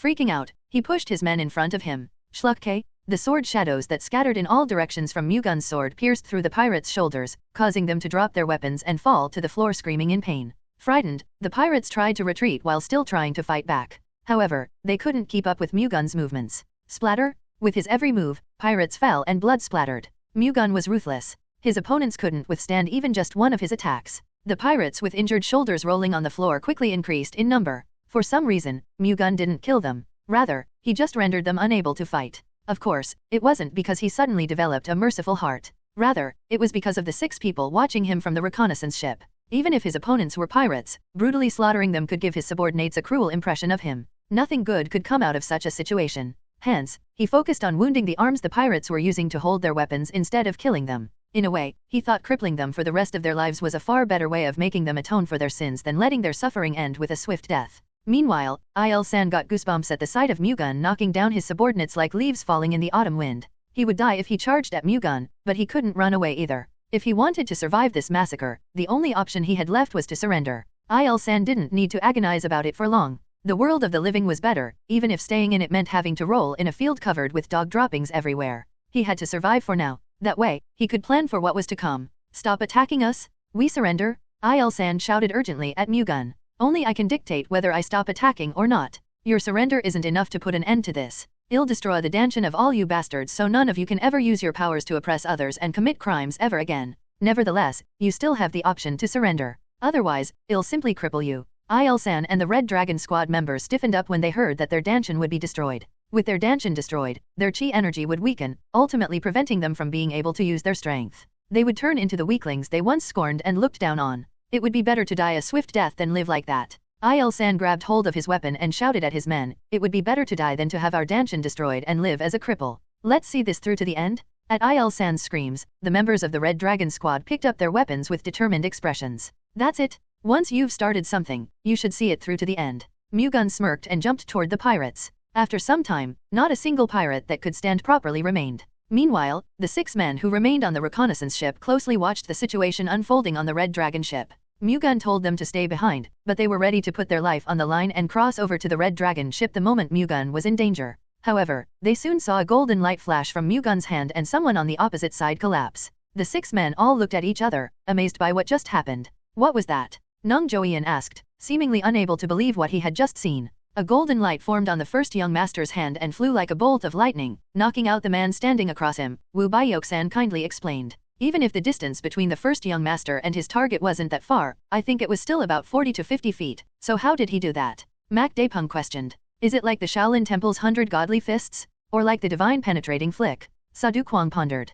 I've never seen the 100 godly fists or the divine penetrating flick, but I don't think I'll be able to reach the level of martial arts that the first young master just displayed, Il-bang replied, then turned towards San Kyung. Brother Baek, do you perhaps know the martial arts the first young master just displayed? San Kyung's martial arts were the best among the 6 of them. He also had the best insight into martial arts. However, not even he could identify it. I have no clue at all. However, I'm at the very least certain that the martial arts the first young master just executed isn't the Baeksword sect's. Are you saying the first young master learned an external martial art? I don't know for sure, but judging from the fact that the first young master suddenly regained his cultivation despite losing it due to chi deviation, it is highly likely that he experienced a miracle. I think he probably also obtained the martial arts we just saw through that miracle. Wouldn't martial arts of that level be one of the highest ranking techniques even in all of Murim? I don't know about that, but I think it is certain that the first young master has gained extraordinary martial arts. He's really amazing. I think even the successors of the 7 great clans can't do that. In the meantime, Mu-Gun defeated the pirates of the Red Dragon Squad alone. Joian once again stared at him in admiration as he witnessed the sight before him. As expected, deciding to follow first young master was the best choice. I told you, the history of the Baeksword sect will change because of him, Il-bang replied with a triumphant look. Il-bang was the one who led the others into following Mu-Gun loyally and secretly boarding the reconnaissance ship. Witnessing Mu-Gun single-handedly annihilating the Red Dragon Squad made it clear that he made the right decision. The others also thought it was correct to listen to Il-bang. Mu-Gun once again captivated the hearts of these 6 men. After defeating the Red Dragon Squad, Baek Mu-Gun captured and locked up Gu Il-san and his subordinates on the deck. He then picked up the 6 men waiting in the reconnaissance ship and returned to the maritime defense base with the captured Red Dragon ship. The 6 of them, Baek San Kyung included, were once again surprised upon finding out that the first person Mu-Gun defeated was the Sickle Slaughterer, one of the Sea Dragon's 4 demons. Considering you've defeated the Red Dragon Squad and the Sickle Slaughterer, I don't think the Sea Dragon gang will stay still. Is everything going to be okay? Wu Baiok-san asked, concerned about the possibility of a large-scale Sea Dragon gang assault. On the contrary, the Sea Dragon gang might play it safe, Sadu Kwang replied in Mu-Gun's stead. Why would they? Think about it. The first young master single-handedly defeated the Red Dragon Squad and the Sickle Slaughterer. If the Sea Dragon gang leader finds out about this, they would likely become fearful of the first young master. They'd also have trouble moving recklessly now that 2 of their squads have been annihilated. That does sound quite plausible. Is that the reason why you attacked the Red Dragon ship? San Kyung asked Mu-Gun. I didn't know it would turn out like this either. Wouldn't it be difficult for us to attack the Sea Dragon gang if they decide to play it safe and not make a move? We'd have to break through the fantasy fog array to invade the Sea Dragon gang's base, but no one knows how to demolish it. There's no need to worry about that. I can locate the fantasy fog array's entry path. What do you mean, first young master? Do you perhaps have a profound knowledge of array techniques too? Sadu Kwang asked in surprise. I'm not that knowledgeable about them. I just know a little bit. If so, how do you plan to find the fantasy fog array's entry path? It's hard to explain in detail. Let's just say I can do it due to my martial arts characteristics. With all due respect, Can you tell us the type of martial arts you practice, first young master? Is it important for you to know?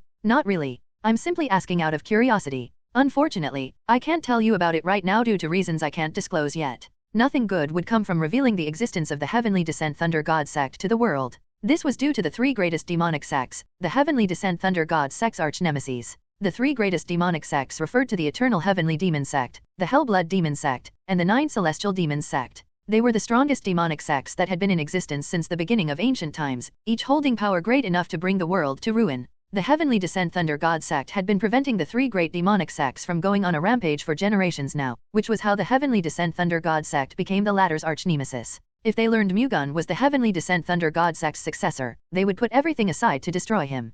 Considering he hadn't fully regained his previous reincarnation's powers yet, it would be difficult for him to survive an attack from them. Hence, keeping his Heavenly Descent Thunder God sect background secret, for now, was for the best. I'm sorry. I shouldn't have asked n/o/vel/b/in.c//om. No, it's only normal for you to be curious about it. On another note, are we going to attack the Sea Dragon Gang's base now? No. Well, wait for the Guangdong Jin family's support. The Guangdong Jin family? Mu-Gun told them about the plan to use the Fujian 3 murderers to borrow the Guangdong Jin family's power. I see, but won't the Guangdong Jin family then use this incident as a basis to make excessive demands? If they do, we'll just have to solve this situation ourselves. Mu-Gun had thought of overthrowing the Sea Dragon Gang without the Guangdong Jin family's help.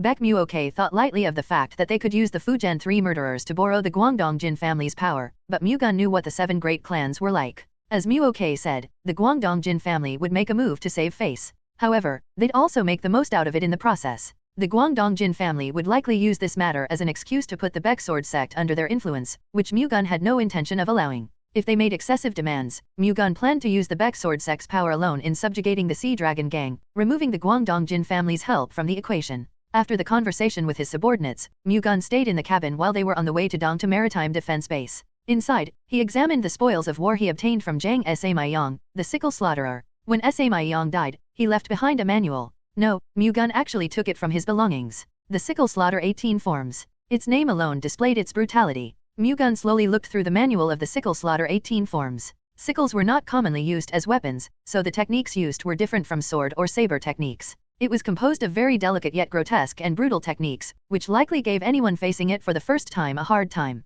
Looking at it now, Mu-Gun thought he certainly made the right decision killing Samayong in one blow through the Thunder Sword cannon. He also thought burying the sickle slaughter 18 forms would be too much of a waste. Although the martial arts itself had a poisonous aspect, it didn't afflict the practitioner with the seed of an inner demon like the demonic sect's martial arts. Depending on who used it, it could very well become a martial art befitting a righteous sect. Mu-Gun decided to keep the sickle slaughter 18 forms for now and hand them down at an appropriate opportunity. Along with the manual, he also took Samayong's pair of bloody sickles. Afterward, he thought about how he should train the 6 men who swore allegiance to him. They voluntarily risked their lives to follow him, which couldn't have been an easy decision to make. That showed how much they truly wanted to become his subordinates and how devoted they were to the Baek Sword sect. He decided to treat them accordingly. Mu-Gun decided to teach his 6 followers the Iron Blood self-defense art, a general-purpose technique reconstructed from the Iron Blood Vajra body cultivation, and the Soaring Luna sword art, an improved version of the 19 Clear Moon Blades Soaring Snake Spirit sword art. With the Iron Blood self-defense art tempering them as they practiced the Soaring Luna sword art, they'd easily rise to peak level rank. As Mu-Gun thought about his subordinates' training program, the Red Dragon ship arrived at the Maritime Defense Base. Upon returning to the Maritime Defense Base, Mu-Gun reported the outcome of the battle to Baek Shinji. Hearing about Mu-Gun defeating the sickle slaughterer shocked Shinji. After all, not even he could guarantee victory against that man. The fact that Mu-Gun defeated the sickle slaughterer meant his martial arts could be stronger than Shinji's. Shinji recalled Yong Wan's words about Mu-Gun being the Baek Sword sect's successor would be the best for its future. What Yong Wan said was right. At the age of 23, Mu-Gun had already defeated the sickle slaughterer, a peak-level master born and raised in Murim. Even the 7 great clans' successors would have difficulty achieving such a feat. Mu-Gun's talent and martial arts were more than enough to change the Baek Sword sect's future. In one corner of his mind, Shinji thought of giving up on his greed for the sake of the Baek Sword sect. However, he soon shook his head. The Baek Sword sect's glory would mean nothing to him if its leader wasn't him or his son. Shinji once again solidified his decision to make his son the sect's successor no matter the cost. Obsessed with his heart's desire, nothing could stop him now. Mu-Gun frowned upon sensing killing intent in Shinji's gaze at him.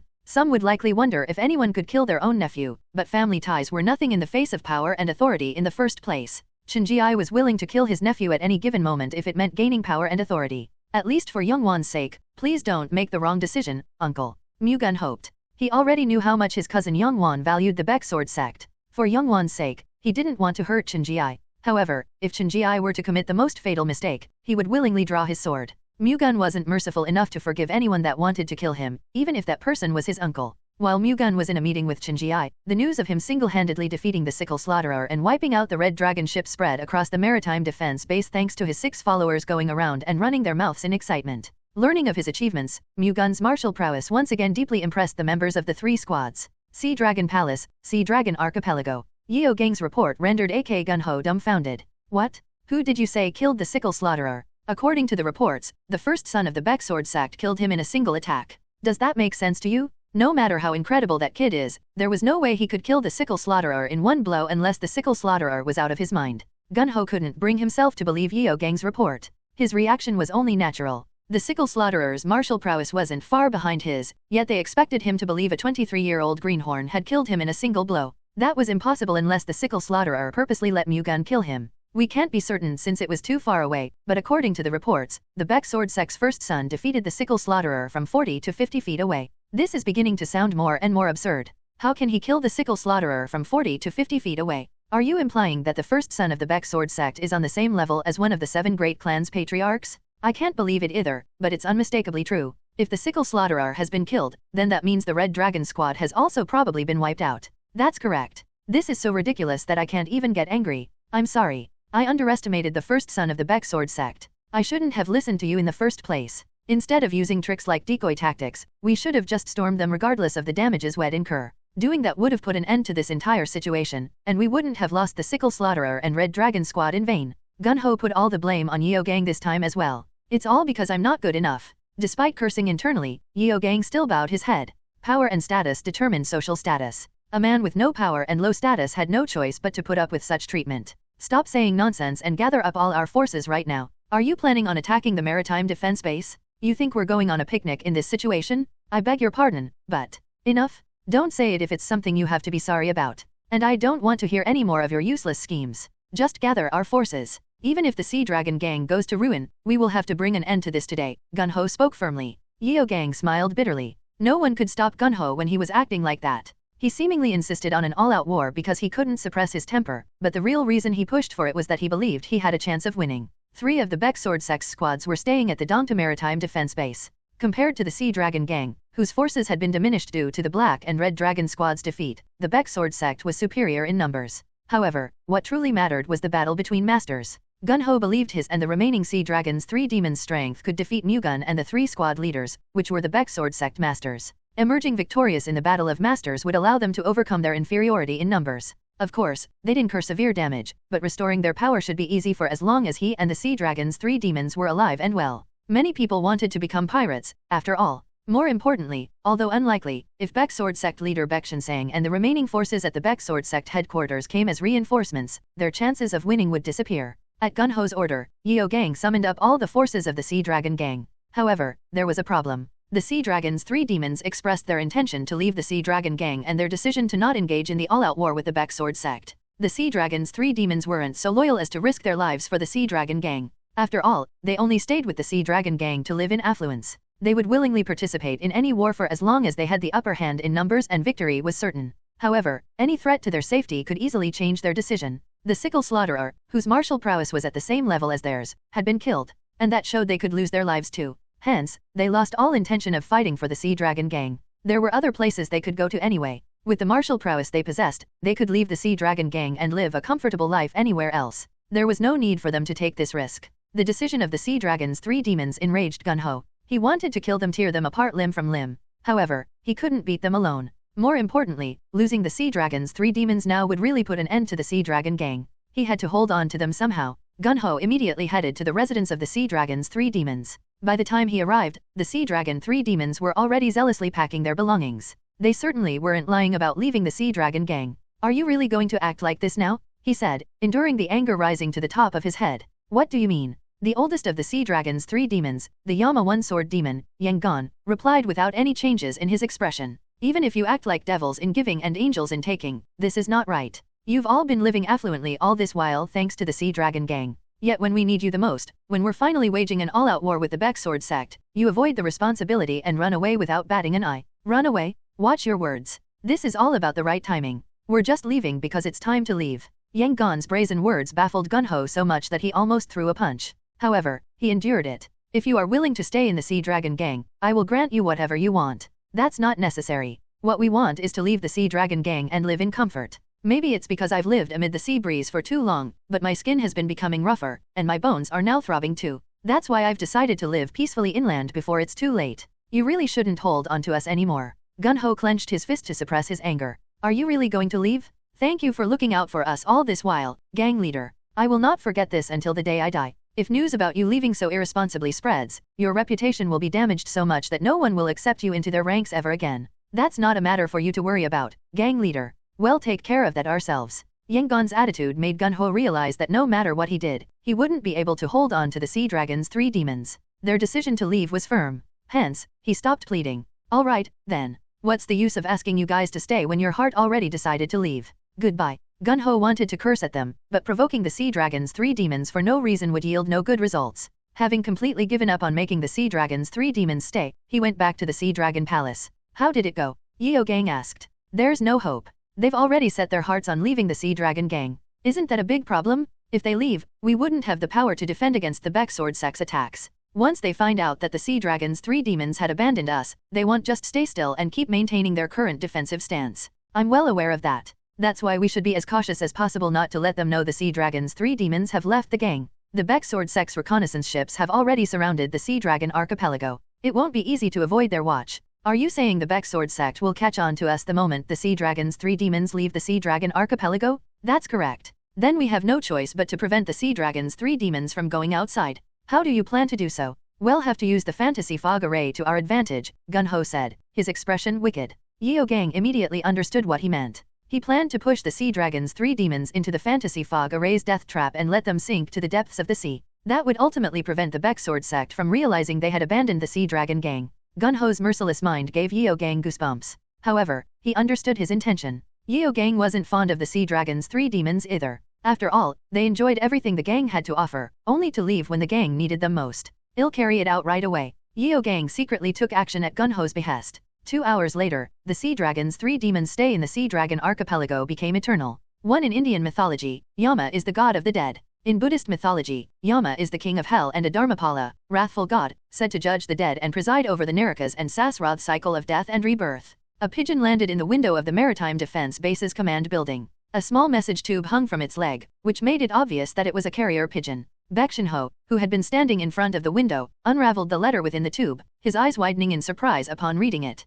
The Sea Dragon Gang leader killed the Sea Dragon's 3 demons. It contained information that was both shocking and hard to process. In the current situation, there was no merit for the Sea Dragon Gang leader in killing the Sea Dragon's 3 demons. However, the brief explanation at the bottom put things into perspective. It mentioned the Sea Dragon's 3 demons' attempt to leave the Sea Dragon Gang to protect their safety. Vindictive, the Sea Dragon Gang leader used the fantasy fog array to his advantage and killed the Sea Dragon's 3 demons. Shin-ho had no doubts about what he read. He was certain the spy he planted in the Sea Dragon Gang sent it to him, and that person was devoted to him. To avoid exposing his identity, Shin-ho instructed the spy to send news only once when the information was vital and extremely important. Hence, it was extremely unlikely that they had found out about the spy's existence, and there was little possibility that counter-espionage could take place. I should inform elder brother and Mu-Gun. Shin-ho called Baek Shin-ji and Baek Mu-Gun over in a hurry. What is it? Why did you call for us so urgently? Shin-ji asked. Mu-Gun also looked at Shin-ho curiously. I received important intel from the spy I sent to infiltrate the Sea Dragon Gang.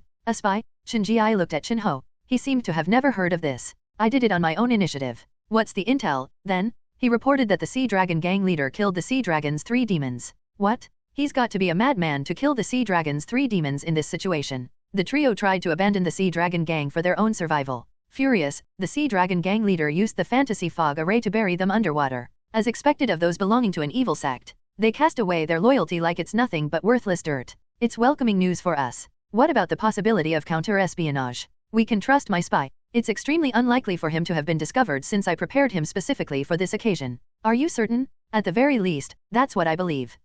If the Sea Dragon's 3 demons really have been killed, we can bring the Sea Dragon Gang to ruin without the Guangdongjin family's help. However, to attack the Sea Dragon Gang's base, we first have to pass through the fantasy fog array. That's certainly a problem. Is there any way we can break through it? I'll open up the entry path, Mu-Gun spoke after listening quietly until then.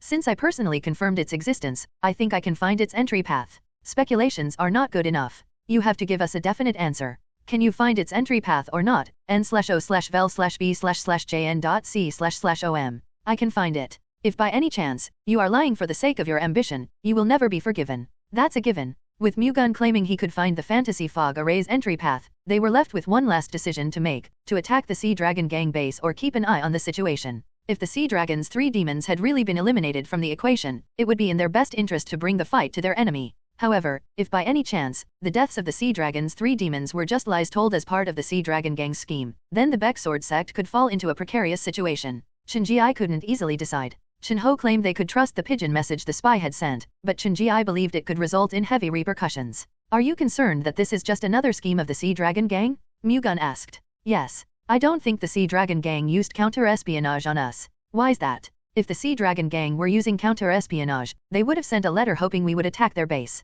However, as you already know, the Fantasy Fog Array is protecting their base. Do you think they would expect us to be able to break through it? Unlikely. Exactly. They believe we can't break through the Fantasy Fog Array. In other words, the chances are low they would fake the deaths of the Sea Dragon's 3 demons to make us invade their base. We don't have to worry about counter-espionage, then? Yes. You certainly have a point. However, they could also be hoping for us to believe this message so they can attack the maritime defense base once its defenses have weakened. Baek Shinji raised a counter-argument. That's certainly possible, but using counter-espionage to aim for that gap poses a liability for risk. What do you mean? The moment we believe this scheme of theirs, we'd probably spare no effort in eradicating them. That could mean the Baek Sword sect sending reinforcements to bolster and concentrate our forces here. The Sea Dragon Gang had most likely already taken that into consideration. Hence, they wouldn't use counter-espionage in that way. Shinji could not refute Mu-Gun's explanation. So you vote to attack the Sea Dragon Gang base instead of waiting for the Guangdongjin family's help. That's right. I wouldn't have minded waiting for it if we couldn't do without it.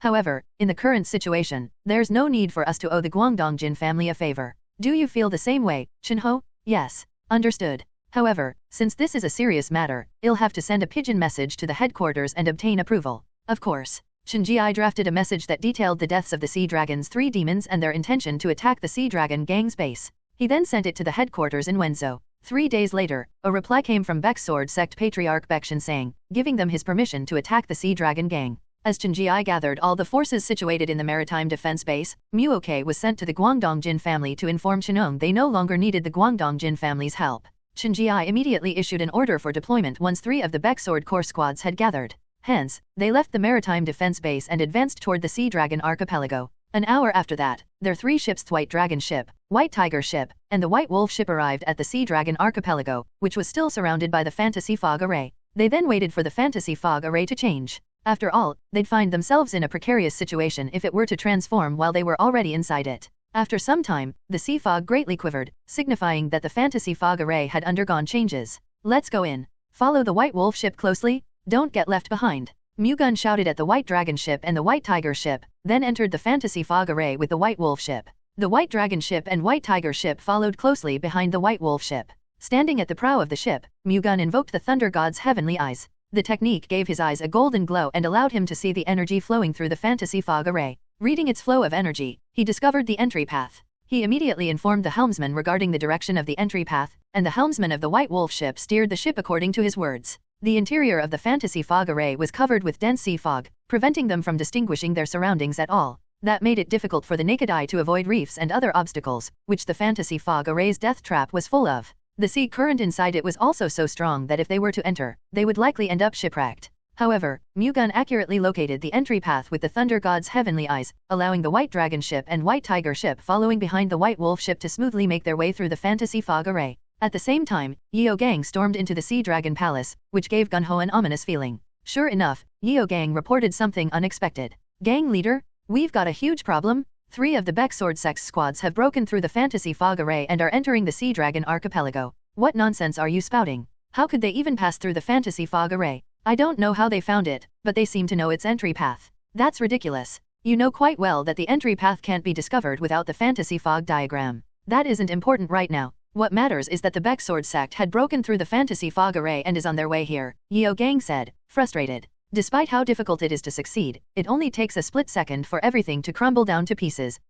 Gunho smiled bitterly. He had to overcome various challenges to build the Sea Dragon Gang. However, it really only took a moment for it to all collapse. This was all because of Mu-Gun, the first son of the Baek sword sect. The moment he showed up, everything fell to ruins. With everything coming to an end, Gun-Ho at least wanted to kill him at all costs. We need to get out of here before the warriors of the Baek sword sect storm in, Yeo Gang hurriedly said. Are you telling me to abandon the Sea Dragon Gang and run away? We have to survive to plan for the future. If you survive, the Sea Dragon Gang can be rebuilt anytime. No, that's just a cowardly excuse made for the sake of staying alive. I dedicated my whole life to the Sea Dragon Gang. I will share my fate with it. However, I won't just stay still until death claims me. I will take the Baek sword sect's first son, main culprit of our downfall, with me on my way to the underworld. Now, leave me alone and be on your way, Yeo Gang. Gun-Ho's words made Yeo Gang's expression fill up with a mixture of emotions. He couldn't decide whether he should leave Gun-Ho and run away by himself. However, he had no intention of dying here with Gun-Ho. I won't curse you even if you leave me and run away alone, so go before it's too late.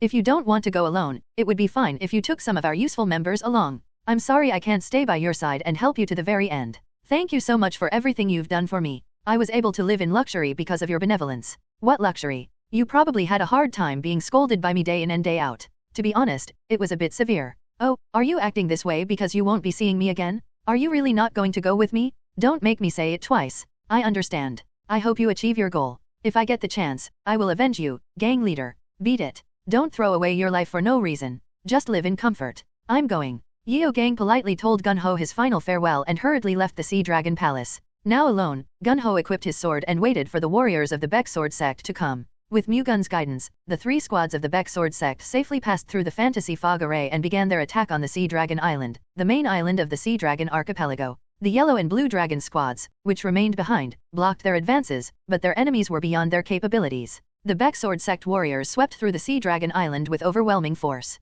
Mu-Gun was at the forefront of it all. Considering not even one of the Sea Dragon's 4 demons could defeat Mu-Gun, stopping him was impossible for ordinary pirates. Mu-Gun cut down the pirates blocking his path without hesitation. Witnessing the Baek sword sect's forces overcome the fantasy fog array flustered the Sea Dragon Gang, and Mu-Gun's overwhelming might only further ruin their will to fight. Without even a drop of fight left in them, they proved no match for the 3 squads. Upon confirming the battle situation no longer needed his presence, Mu-Gun looked everywhere for any traces of the Sea Dragon's 3 demons. However, he didn't sense any form of energy powerful enough to be considered one of them. Given that they didn't appear even though the situation had tilted in favor of the Baek family, the intel the Baek sword sect received about the deaths of the Sea Dragon's 3 demons proved true. If so, the only one left to defeat was the Sea Dragon Gang leader. Mu-Gun turned toward the Sea Dragon Palace, which stood high in the center of the Sea Dragon Island. The Sea Dragon Gang leader was most likely inside it. Mu-Gun immediately performed the Thunder God's shadow and headed toward the Sea Dragon Palace. Shinji watched Mu-Gun's movements from afar. Upon arriving at the Sea Dragon Palace, Baek Mu-Gun immediately headed inside. There, he found AK Gun-Ho alone, sitting on his throne. So, it was you, huh? Gun-Ho immediately knew Mu-Gun was the Baek sword sect's first son the moment he entered the Sea Dragon Palace. You seem to be waiting for me. Even if this is where I meet my end, I wasn't planning on going down without killing you first. Gun-Ho looked prepared to die. I don't know if you're capable enough to do that, Mu-Gun responded as he examined Gun-Ho's martial arts. When it came to just chi levels, Gun-Ho was stronger than the Sickle Slaughterer. Even someone at the peak level realm would be seriously injured against him. I have to be careful. It wouldn't be easy for Mu-Gun to deal with a peak level expert with his current realm and internal energy. To make matters worse, AK Gun-Ho was prepared to die. This battle would certainly be extremely difficult. However, that didn't mean he was afraid. Despite how hard it could be, Mu-Gun was confident in defeating Gun-Ho. You seem to be in high spirits just because you killed the Sickle Slaughterer. If you think I'm the same as him, you are greatly mistaken. The way I see it, I don't think it will be much different. Mu-Gun raised his right hand as he responded. BZZT? A golden thunderbolt formed in his right hand. That's... Recalling the attack that defeated the Sickle Slaughterer, he swiftly noticed Mu-Gun's attempt to use the same technique on him. Gun-Ho immediately bounced off his throne and dodged sideways. However, his hasty evasion was for naught. Mu-Gun didn't release anything. Having intentionally pretended to invoke the Thunder Sword Cannon, he made Gun-Ho move hastily. He then used that gap to charge forward and thrust his sword toward Gun-Ho. A sword-shaped thunderbolt rose from Mu-Gun's sword and spread out like a fan, oppressing Gun-Ho. Mu-Gun had just executed the Celestial Moonlight Sword, a technique he recently developed by combining the 36 Phantom Moon Blades and the fundamental principle of the 1,000 sky-enveloping palms. He also infused the Heavenly Thunder Constellation Divine Arts Thunder Chi into it, causing it to take the form of a sword-shaped thunderbolt. The attack forced Gun-Ho to concede the flow of the battle to Mu-Gun. Now having the upper hand, Mu-Gun went on the offensive. How dare you use such petty tricks? The fact that Mu-Gun, a young lad still wet behind the ears, made a fool of him angered Gun-Ho. Enraged, he lifted his sword and faced Mu-Gun. He then unleashed a raging sword chi, sweeping away Mu-Gun's sword-shaped thunderbolt. Mu-Gun hurriedly stepped back to evade the penetrating sword chi that tore apart his sword-shaped thunderbolt. Upon noticing his retreat, Gun-Ho swiftly chased after Mu-Gun and unleashed sword chi again.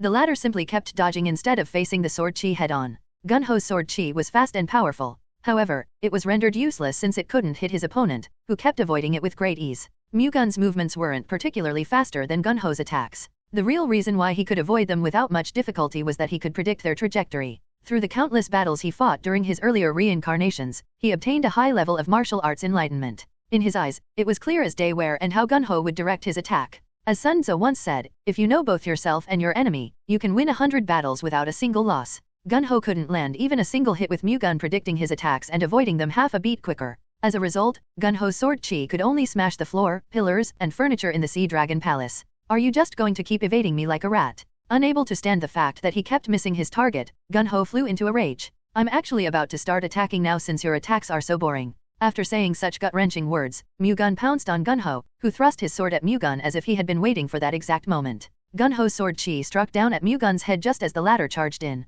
However, just before it could make contact with Mu-Gun's head and split him in half, a golden thunderbolt formed around Mu-Gun's 2 feet and propelled his body sharply to the side. Gun-Ho's sword chi brushed past Mu-Gun's sides and shattered the floor of the Sea Dragon Palace. In the midst of it all, Mu-Gun executed the Thunder God's aerial steps, repeatedly changing directions at lightning speed until he had made his way to Gun-Ho's back. The Thunder God's aerial steps was a movement art that lifted the practitioner off the ground by discharging thunder chi through both feet, then freely changing their direction. At its peak, it could even be used to climb the sky just like its name suggested. With movements akin to a divine skill, Mu-Gun reached behind Gun-Ho instantaneously and unleashed the sword-shaped thunderbolt without delay. This crazy, Mu-Gun's movements, which transcended common sense, took Gun-Ho aback. Nevertheless, the latter hurriedly rolled forward, causing the sword-shaped thunderbolt Mu-Gun let loose to narrowly whiz past Gun-Ho. Mu-Gun invoked the same technique again before Gun-Ho could manage to stand back up. Like the moonlight that separated the darkness, the sword-shaped thunderbolt flashed all over Gun-Ho. Clenching his teeth, he unleashed his sword chi. Gun-Ho deflected and shattered Mu-Gun's attack, causing a loud roar to resonate. A peak-level master's sword chi was certainly powerful. Mu-Gun's thunderbolts were destroyed before they could even break past Gun-Ho's sword chi. However, Mu-Gun still took the initiative and went on the offensive. Not giving his opponent time to breathe, Mu-Gun burrowed into Gun-Ho's flank. The Thunder God's aerial steps displayed movements beyond what Gun-Ho expected, causing him to respond half a beat slower. Nevertheless, he was able to withstand Mu-Gun's attack due to his strong sword chi. Mu-Gun continued to corner Gun-Ho while he still had the advantage. In all honesty, he could get a much easier victory against Gun-Ho if he just used the Heavenly Descent Thunder God Sect's martial arts properly. However, Mu-Gun insisted on using the Baek Sword Sect's martial arts despite how crucial this fight was so he could familiarize himself with it. Mu-Gun was a part of the Baek Sword Sect, which meant he would use its martial arts much more often than the Heavenly Descent Thunder God Sect's. And there was no better way to train it than using it in actual combat. Hence, he used this confrontation with Gun-Ho to achieve his goal. It would have even been better for him if he could deal with the opponent using the Celestial Moonlight Sword alone, but Gun-Ho was currently too powerful for him to avoid using the Thunder God's aerial steps. There was no need for him to push his limits when his martial arts were still incomplete. His life was more important than anything else. Pushed back by Mu-Gun's attacks, Gun-Ho frantically unleashed his sword chi. Even if he was a peak-level expert, he was bound to run out of internal energy if he kept releasing that much sword chi. As expected, Gun-Ho began to run out of internal energy due to the excessive use of his sword chi, and the after effect made his movements sluggish. Mu-Gun's internal energy was on the verge of exhaustion as well, having continuously invoked the Thunder God's aerial steps. The martial arts of the Heavenly Descent Thunder God Sect fundamentally consumed heavy amounts of internal energy, and the Thunder God's aerial steps was no different. I have to end it now. Without further delay, Mu-Gun soared into the air while concentrating all his internal energy on his sword. His sword then plummeted down at AK Gun-Ho. Mu-Gun soared to the ceiling of the Sea Dragon Palace as lighting sword chi surged from his sword like radiating light. Supreme Moonlight? It was one of the Celestial Moonlight Sword's strongest techniques. Gun-Ho's eyes widened at the lightning sword chi raining down on him, the power of which was on an entirely different level compared to the techniques Mu-Gun used earlier. Gun-Ho clenched his teeth and swung his sword, releasing a violent sword chi that contained every single drop of his nearly depleted internal energy. A loud roar resonated as soon as Gun-Ho's mustered-up sword chi clashed with the Supreme Moonlight's. The ground shook. Soon, Gun-Ho's sword chi shattered, and the lightning energy penetrated him. The lightning energy pierced through the arm he was using to hold his sword, causing it to stiffen up and drop his weapon. Before he knew it, Mu-Gun had descended in front of him and stabbed him again. Gun-Ho did not avoid it, however. Instead, he used it as an opportunity to close in on Mu-Gun. The moment his chest was penetrated, his left hand reached out for Mu-Gun's head, executing an attack that disregarded defense. He aimed to perish together with Mu-Gun. However, that was within Mu-Gun's expectations. He had reached out with his left hand and struck Gun-Ho's shoulder before the latter could do anything. Imbued with lightning energy, Mu-Gun's palm force shattered and paralyzed Gun-Ho's left shoulder. Gun-Ho's attack, which was aimed at Mu-Gun's head, bounced off the shock from the latter's counterattack. Cuck. Gun-Ho groaned as he knelt on the floor. He clutched his chest, which Mu-Gun's sword had pierced through. I couldn't bring you along with me to the afterlife. Pity. Gun-Ho said, frustrated. You shouldn't let that get you down. The many vengeful spirits you so unjustly killed will surely give you a violent welcome. Kahook? Ugh, don't be so conceited. What makes you think you're any different from me, you bastard? Gun-Ho said as he coughed out a handful of dark red blood. Don't be concerned about me. I only kill those who deserve to die, just like you. Now, it's time to end this. There was no need for further chatter. Mu-Gun beheaded Gun-Ho without hesitation, causing the latter to collapse to the floor. With his death, the fate of the Sea Dragon Gang, which dominated the eastern sea of Zhejiang, came to an end. Shortly after Mu-Gun defeated Gun-Ho, Baek Shin-ji, Baek Shin-ho, and Baek Yong Wan entered the Sea Dragon Palace. The three men looked surprised upon finding Gun-Ho wretchedly lying cold on the floor. Is that the Sea Dragon Gang leader? Shin-ho asked as he pointed to Gun-Ho's corpse. Yes. Did you kill him? Yes. You truly have really formidable martial prowess. Shin-ho was genuinely impressed. The martial prowess of A.K. Gun-Ho, the Sea Dragon Gang leader, was known for not being any bit inferior to Baek Shin-sang, the strongest master within the Baek sword sect. Even so, Mu-Gun single-handedly defeated Gun-Ho, which essentially served as proof that his martial arts were on the same level as Shin-sang's. Mu-Gun's tender age of 23 years old only made it even more shocking. Well done, Shin-ji praised Mu-Gun. He hoped that it would be a lose-lose situation between Mu-Gun and Gun-Ho, but Mu-Gun emerged victorious unscathed. With things transpiring this way, Mu-Gun's martial prowess would only be highlighted further. How strong is he actually? Shin-ji became afraid of Mu-Gun's martial prowess. As Yong Wan said, it seemed that even the successors of the 7 great clans wouldn't be at his Mu-Gun's level. Shin-ji certainly wasn't confident he'd be able to defeat Baek Mu-Gun even if he had a plan. Do I really have to give this up? Shin-ji smiled bitterly, thinking he'd have to let go of his lifelong dream. Thank you. What's the situation outside? The Sea Dragon Gang's pirates have been dealt with. However, a few seem to have escaped. I'm worried they'll cause trouble in the future. Shin-ho expressed his concerns. Even if so, they're just pirates. They won't become a problem in the future. Mu-Gun is right. The Sea Dragon Archipelago has also fallen to ruin, so why are you worried about the remnants of a destroyed gang? Shin-ji didn't think much of it either. There seems to be nothing to worry about. Then, what do you plan to do with this place? I personally think this can be a good fortress in times of emergency. Yong Wan expressed his opinion on how to use the Sea Dragon Archipelago. We can do that. It's a good location to build our strength while avoiding the eyes of the other forces as well. Mu-Gun had no intention of abandoning the Sea Dragon Archipelago. The Sea Dragon Archipelago was hidden in the fantasy fog array, making it the best fortress for them to build up their strength secretly. Even if that wasn't the case, it was worth using in many other ways. The Sea Dragon Archipelago was the best of the spoils they gained from their war against the Sea Dragon Gang. They had to make use of it in some way. There was no need to rush, though, since it wasn't an urgent matter. Taking our time to decide on this issue shouldn't be a problem. For now, let's head back to the maritime defense base. Please go on ahead. I want to stay here for some time. There's something I want to look for. What would that be? I can't tell you yet. I'll explain it later once I confirm it. Mu-Gun wanted to confirm his suspicions about the heavenly seafarer leaving his legacy here in the Sea Dragon Archipelago. He couldn't reveal it yet, though, since he wasn't certain of it yet. You're not going to do anything dangerous, are you? Shin-ho asked anxiously. What danger would there be? We've already dealt with the entire Sea Dragon Gang.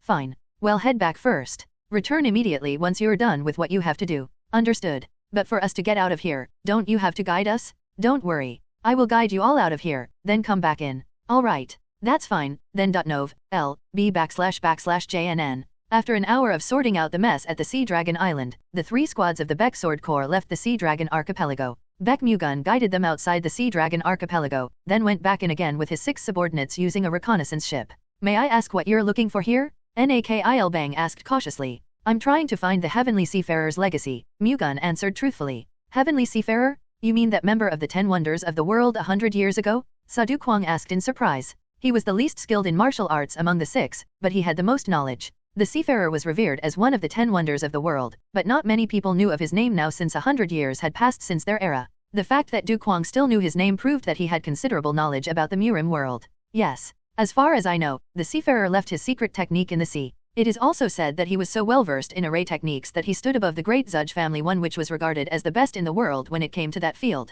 An array technique known as the Fantasy Fog Array hid the Sea Dragon Archipelago in the middle of the sea. What a great coincidence. So that's why you said you wanted to check it out. How can we help you? First, search throughout the Sea Dragon Island and let me know if you find anything unusual. Mu-Gun didn't expect any of them to find anything. Still, their motivated expressions made him think he should at least give them something to do. Hence, he simply requested them to search the Sea Dragon Island. Understood. They scattered and searched through the Sea Dragon Island. After sending them away, Mu-Gun went up to the highest floor of the Sea Dragon Palace, where he could get a panoramic view of the Sea Dragon archipelago. Its structure centered around the Sea Dragon Island, with large and small islands lined up in all directions. The fantasy fog array was spread out surrounding them. Standing on the Sea Dragon Palace's top floor, he activated the Thunder God's heavenly eyes, then examined the flow of chi of the Sea Dragon Island and the islands surrounding it. If the seafarer left his secret technique here, he would most likely have taken special measures to keep it hidden. Mu-Gun closely observed the Sea Dragon archipelago until he spotted an area with an unusual chi flow. It was a small rocky island located northeast of the Sea Dragon Island.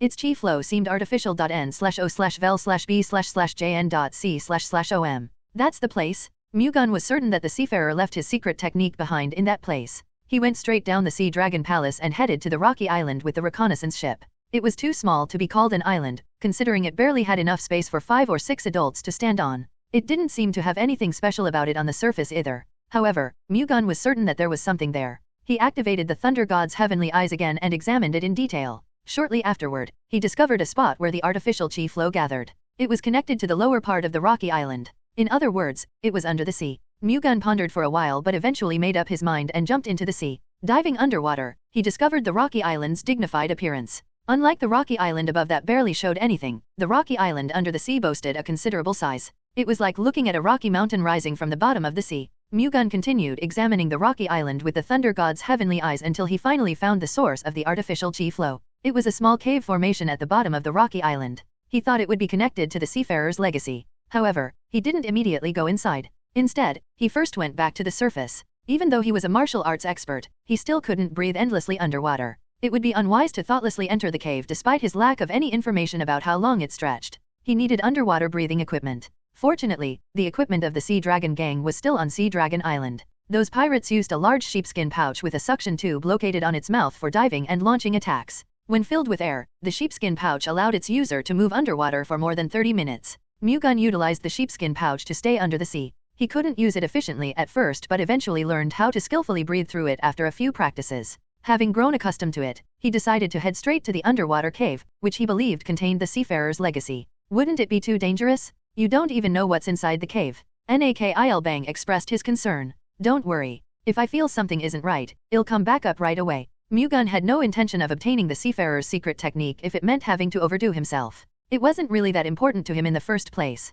The skills he currently possessed were more than enough for him to become unbeatable. Hence, there was no reason for him to sacrifice himself for the seafarer's legacy. Still, obtaining it would be great. There was no need to risk his life, but he thought he should at least try. After reassuring his subordinates, Mu-Gun jumped into the sea with the sheepskin pouch tied to his back. He then invoked the 1,000-pound hammer art and sank to the bottom of the rocky island in a single stroke. When the cave located on the rocky mountain came into view, he skillfully swam into it. Its interior was quite wide, but it didn't seem to have been naturally formed. The uniformly spaced luminous pearls embedded in the ceiling of the cave were evidence of that. If it weren't for them, it would have been difficult to see its entrance due to how dark it was. The lighting around the entrance helped Mu-Gun find its entrance. He wondered how a cave could be artificially created in such a deep place, but it also further convinced him that this place was the seafarer's legacy. There were only a few that could achieve such a feat, after all. Mu-Gun continued to swim quickly deeper into the cave, inhaling air from the sheepskin pouch whenever he was running out of oxygen. The underwater cave was quite long. The maximum amount of time he could breathe with the air in the sheepskin pouch was limited to 30 minutes.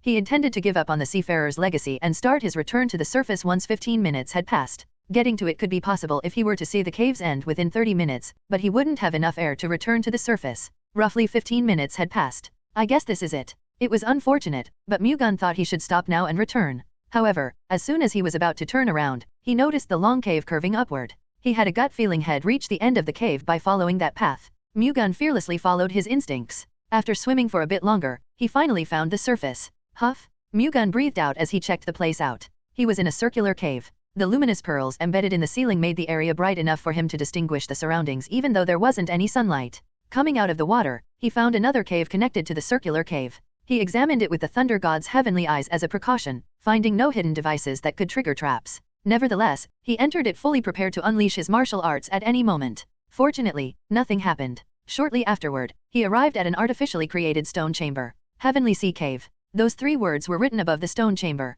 It was clear now. This place was definitely the seafarer's legacy. Mu-Gun tried to open the door of the stone chamber, but it didn't budge. Not even imbuing it with his internal energy and forcing it open made it move. He's trying to be nasty to the end, huh? Mu-Gun took a step back and examined the stone door using the thunder god's heavenly eyes. Afterward, he approached the sea dragon sculpture carved next to the stone door and studied it. Finally, he turned its head to the side. The stone door then roared open, sliding sideways. Mu-Gun waited for it to fully open before heading inside. The stone chamber had a podium in the center and carvings of a person practicing martial arts on its walls. At the bottom of the carvings appeared to be martial arts inscriptions. The images on the wall were so elaborate they seemed to be alive and moving. He could see how much effort the seafarer put into making this place. Mu-Gun approached the podium in the center of the stone chamber. On top of it was a golden shield made of a turtle's back and an antique-colored chest. The dust that had accumulated on them showed traces of time that had passed. He blew some of the dust away, then opened the chest first, finding a parchment scroll and a leather pouch inside. He unrolled the parchment scroll and read its contents.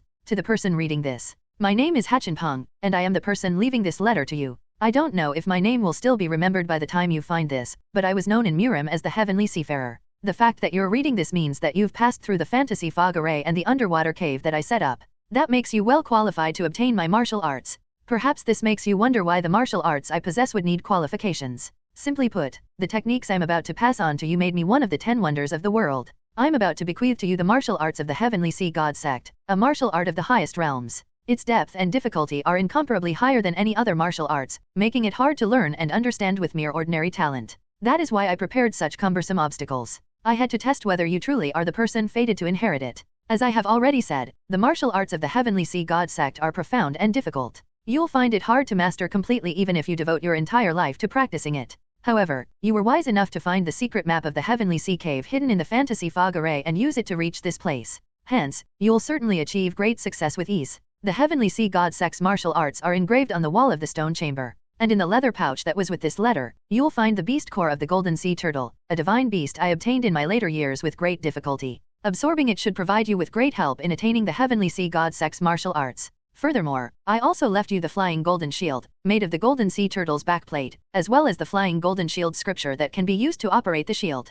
I hope you will make good use of it. To the person reading this, I only ask you a few things in return. Master the martial arts of the Heavenly Sea God Sect and use it for righteousness. And take care of the Heavenly Sea God Sect's legacy so that it will not be lost. I finish my letter here. I wish you great fortune in your future battles. Hachin, previous heir to the Heavenly Sea God Sect. Upon reading the seafarer's letter, Mu-Gun realized that the seafarer didn't devise this place to be found blindly. Rather, he actually made a secret map and hid it within the fantasy fog array. Regardless, Mu-Gun still did eventually find the Heavenly Sea Cave. He put down the parchment scroll and opened the leather pouch in the chest, finding bright blue beads in it. It was the golden sea turtle's beast core, which the letter mentioned. They contain a considerable amount of energy. At least 60 years worth of energy had been condensed inside the beads. However, perhaps because it was a divine beast of the sea, the energy inherent in the beast core carried water chi. This is useless to me. The internal energy cultivation method Mu-Gun practiced was based on thunder chi. Since the characteristics of his internal energy were different, the golden sea turtle's beast core was useless for Mu-Gun.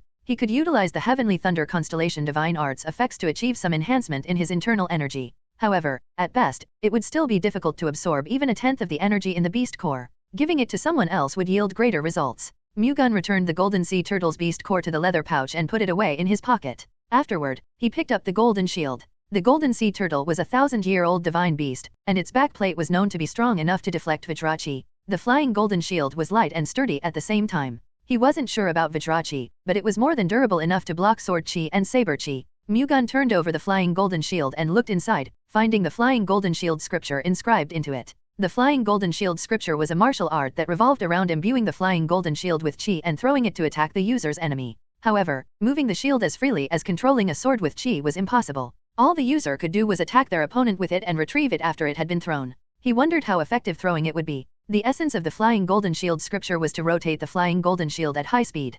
Considering this shield was sturdy enough to withstand Vajrachi attacks, it should be capable of destroying a megalith stone if it crashed against one while rotating at high speed. It sounds useful. Satisfied with the flying golden shield's usefulness, he began to examine the images and scriptures engraved on the wall of the stone chamber. They showed the Heavenly Sea God Sect's martial arts. It would have been much more convenient if he left it as a book. Mu-Gun thought Hachin was twisted in many ways. Nevertheless, he began to memorize the Heavenly Sea God Sect's martial arts. The images depicted two types of Heavenly Sea God Sect's martial arts, the Heavenly Sea Goliath cultivation and the Heavenly Sea Waves saber art, which was an internal energy cultivation method and a saber technique respectively. The Heavenly Sea Goliath cultivation and the Heavenly Sea Waves saber art were martial arts based on forces as powerful as the strong currents of the sea. These martial arts are amazing. The Heavenly Sea God Sect's martial arts were excellent. Mu-Gun had learned and knew of many martial arts. However, among them, the only one superior to the Heavenly Sea God Sect's martial arts was the Heavenly Descent Thunder God Sect's martial arts. That wasn't to say the martial arts Mu-Gun knew were weak.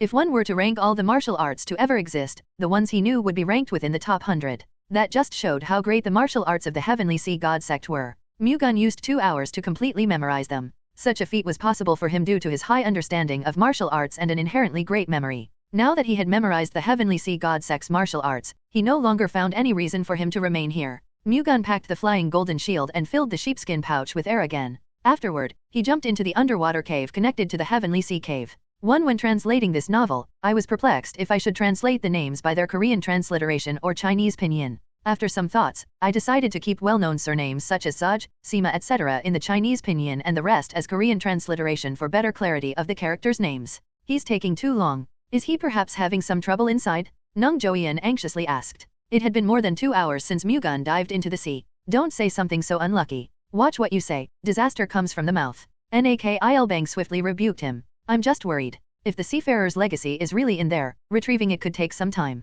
Don't think too much of it, Sadu Kwang reassured Joeun. Hearing that is comforting. Have faith in the first young master. If this was enough to put him in danger, he wouldn't have been able to cure his chi deviation in the first place. Exactly. The heavens will ensure the first young master's safety. Bang agreed with Wu Baioksen's remark. Joeun was still anxious, but he decided to trust his colleague's words. No, he decided to have faith in Mu-Gun and wait. After another hour passed, Mu-Gun finally resurfaced. There, the first young master has returned? Upon discovering Mu-Gun, they quickly steered the ship toward him and pulled him up. Thank goodness you're safe. Did I worry you? You were there for quite some time. I was about to jump in to find you when you reappeared. Obtaining the seafarer's secret techniques took quite some time. Does that mean you now carry his legacy? Yes. Fortunately, it was worth the trouble. As expected.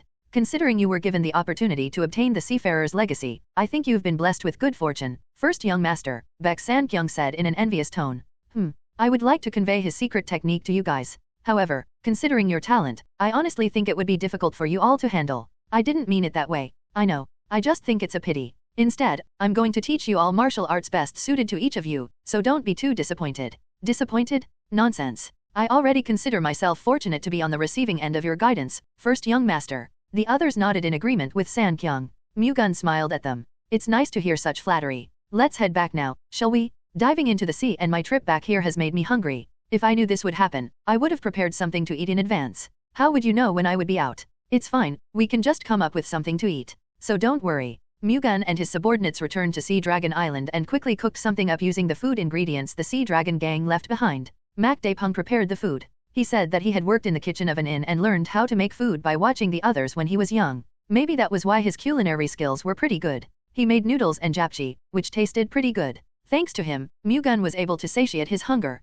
It's already late, so let's stay here for the night. We'll depart tomorrow. Understood. The night had fallen by the time they finished their meal. Since they weren't in a hurry to leave, they decided to stay the night at Sea Dragon Island. The next day, after having a simple meal, they left the Sea Dragon archipelago and returned to the maritime defense base in Dongtu. While Mu-Gun and the 6 men were on their way back to the maritime defense base, the White Dragon Squad and White Tiger Squad prepared to return home. Since they had obliterated the Sea Dragon gang, there was no longer any reason for the majority of the Baek Sword Sect's combat forces to stay at the Dongtu Maritime Defense Base. Of course, some forces would have to be deployed to maintain control at sea, but there was no need to station so many squads here anymore. Baek Shinji ordered the White Wolf Squad to stay since they had worked the least in the defense base out of the 3 squads. He then prepared the White Dragon and White Tiger squads return to their home in Wenzhou. Mu-Gun decided to stay behind at the Maritime Defense Base with the White Wolf Squad to wait for Baek Shinung and Baek Mu-Ok's return from the Guangdong family. Someone needed to lead the White Wolf Squad in Shinung's absence. After their preparations, the White Dragon and White Tiger squads left the Maritime Defense Base and headed to the Baek Sword Sect's headquarters in Wenzhou. Mu-Gun saw them off, then gave the White Wolf Squad members free time so they could rest properly. He also rested for an entire day without thinking about anything else. After getting enough rest, he thought about the things that would likely happen in the future. His top priority was increasing his internal energy. The martial arts of the Heavenly Descent Thunder God Sect were powerful enough to be regarded as unbeatable. However, they consumed a colossal amount of internal energy. With his current internal energy, it would be difficult for him to overcome an absolute master. Meeting one certainly wasn't common, but nobody knew what the future had in store for them. He needed to have the power to protect himself under any circumstances. Mu-Gun decided to visit the Medicine King family on his way back home. In his previous life, Mu-Gun had formed a pact between the Thunder God and the Medicine King family. Regardless of when it was, the pact required the Medicine King family to provide the Thunder God's successor a divine thunder essence pill, an essence of thunder chi. The Medicine King family had kept their promise during 2 of his previous reincarnations. Mu-Gun believed that this time would be no different. The Medicine King family resided at the peak of Shandong Province's Mount Tai, also known as the Great Eastern Mountain of China's 5 Great Mountains. It would take at least 2 to 3 months for a round trip between Mount Tai and Wenzhou, which was in Zhejiang Province. Mu-Gun worried if Qinsang would even allow him to travel outside for 2 to 3 months, but he had to go even if he had to run away from home. I should reform the Baek Sword Corps first, though. In Mu-Gun's eyes, the Baek Sword Corps was operating too carelessly. It was composed of 5 squads and consisted of about 500 members. Its numbers alone showed that it was quite a strong force. However, in Mu-Gun's perspective, there were only 200 useful Baek Sword Corps warriors no matter how he looked at it. Recruiting all sorts of people just to bolster their numbers was meaningless. He would much rather prefer the squads to be filled with only elite members even if it meant reducing their size. Above all, there weren't many Baek Sword Corps members that truly worked for the Baek Sword sect's sake. The majority only entered the Baek Sword Corps because they were offered a lot of money. Most of them didn't even have the will or ambitions of a martial artist. Mu-Gun didn't want to leave such rabble within the Baek Sword sect. They wouldn't be of much help to the sect's power anyway. Mu-Gun wanted to reform the Baek Sword Corps, which was currently focused purely on external appearance, to strengthen its internal stability. Of course, he'd first have to get back Qinsang and the squad leaders to agree to it. On a different note, I wonder what I should do with the Golden Sea Turtle's Beast Core, Mu-Gun pondered. He thought of absorbing it himself, even if the efficiency was low, but he couldn't help but see that as a waste. After all, his internal energy would sufficiently improve once he had taken the Divine Thunder Essence pill from the Medicine King family. If so, he should give it to someone else, but the key problem was whom he should give it to. His father, Qinsang, and his younger brother, Mu-Oke, came to his mind first. If he followed his heart, he'd give it to Mu-Oke, but his martial talent would make it inefficient. He thought it would be better in many ways to give it to Qinsang, his father and the Baek Sword sect patriarch. For the Baek Sword sect to become stronger, Qinsang had to grow stronger than anyone else. I've decided. I'll give it to father. Mu-Gun was determined to give the Golden Sea Turtle's Beast Core to his father along with the martial arts of the Heavenly Sea God sect, which were not particularly important to Mu-Gun. Practicing the martial arts of the Heavenly Descent Thunder God sect was already a daunting task. However, he couldn't let the Heavenly Sea God sect's martial arts go to waste either. After all, the seafarer had requested for that sect's legacy to live on. Hence, Mu-Gun intended to make Qinsang continue it. It wasn't just because he was Mu-Gun's father. Qinsang's martial talent was the best within the Baek Sword sect. It would be much easier for him to learn it, especially if he absorbed the Golden Sea Turtle's Beast Core. Mu-Gun had also decided to keep the Flying Golden Shield for himself since he thought it would be useful in many ways. After deciding on everything that he had to do, Mu-Gun summoned his 6 subordinates. Do you know why I called for you guys? Do you perhaps want to give us an order secretly? Mu-Gun chuckled at Ilbang's question and said, not a secret order, but there is a secret message I want to pass on. Huh? A secret message? With an expectant look, they waited for Mu-Gun to answer. Just like what you all thought of, I will teach you guys martial arts. Are you being serious? There is a limit to your growth with the martial arts you possess right now. Therefore, I will teach you the Iron Blood Self-Defense Art, which will temper your body, and the Soaring Luna Sword Art, which is an improved version of the 19 Clear Moon Blades. With all due respect, are we the only ones you'll teach those to? Sankyung asked. The Soaring Luna Sword Art will be the Baek Sword sect's basic sword art in the future. However, you're the only ones I'll be teaching the Iron Blood Self-Defense Art to. And as you grow stronger, I plan to teach you additional martial arts. Mu-Gun had no intention of teaching others, unless they truly followed him. However, for the Baek Sword sect to grow, the entire Baek Sword Corps had to grow too. Therefore, he intended to allow anyone from the Baek Sword Corps to learn the Soaring Luna Sword Art. We will train to the point of death so that we do not let your teachings go to waste, first young master. It'll be troubling if you really die, though. Huh? Ha ha ha. The 6 men forced a burst of laughter at Mu-Gun's lame joke. Stop your forced laughter and take some distance from each other. N/O/vel/B/jn.C//OM. As per Mu-Gun's instructions, they lined up side by side with ample space between each other. First of all, I will teach you the Iron Blood Self-Defense Art, an external cultivation method. It will enhance your physical strength and turn your skin as hard as steel. If you can train it to its peak, you will be able to manifest Protective Vajrachi. Protective Vajrachi? Are you really going to teach us such amazing martial arts? Would anyone follow me if I didn't? Along with Qigong scriptures, the Iron Blood Self-Defense Art uses bodily movements' dynamic energy to build up power in the physique.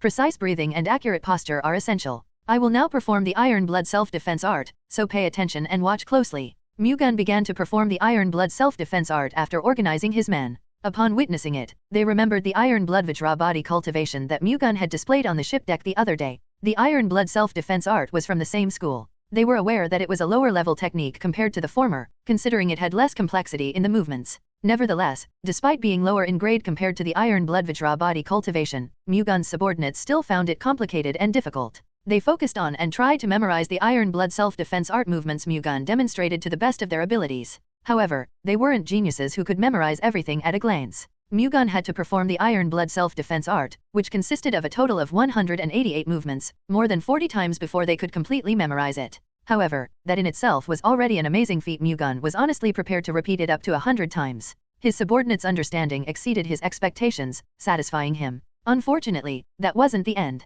Although they had memorized all of the Iron Blood self-defense art movements, they still had trouble executing them accurately from memory alone. Thus, Mu-Gun had the 6 of them perform the Iron Blood self-defense art, then rectified their movements one by one. It took 3 days for them to accurately execute the technique. Finally, Mu-Gun taught them the Qigong scripture of the Iron Blood self-defense art. It took another 3 days for them to memorize it and learn how to apply it. In total, it took 7 days and nights for Mu-Gun to completely pass down the Iron Blood self-defense art. Teaching them the Soaring Luna sword art took another 5 days. In the meantime, Baek Shinong and Baek Mu-Gun returned to the maritime defense base from the Guangdong Jin family. Traveling such a long distance had to have been difficult. You did a great job too, Mu-Gun. Baek Mu-Gun welcomed them warmly. It was nothing. How did our raid on the Sea Dragon Gang's base turn out? Shinong asked as soon as he saw Mu-Gun, having heard from Mu-Gun earlier that they were going to attack the Sea Dragon Gang. The Sea Dragon Gang no longer exists. Really? Yes. AK Gunho, the Sea Dragon Gang leader, is dead. Most of its members also fell in battle. We handed those who survived over to the magistrate's office.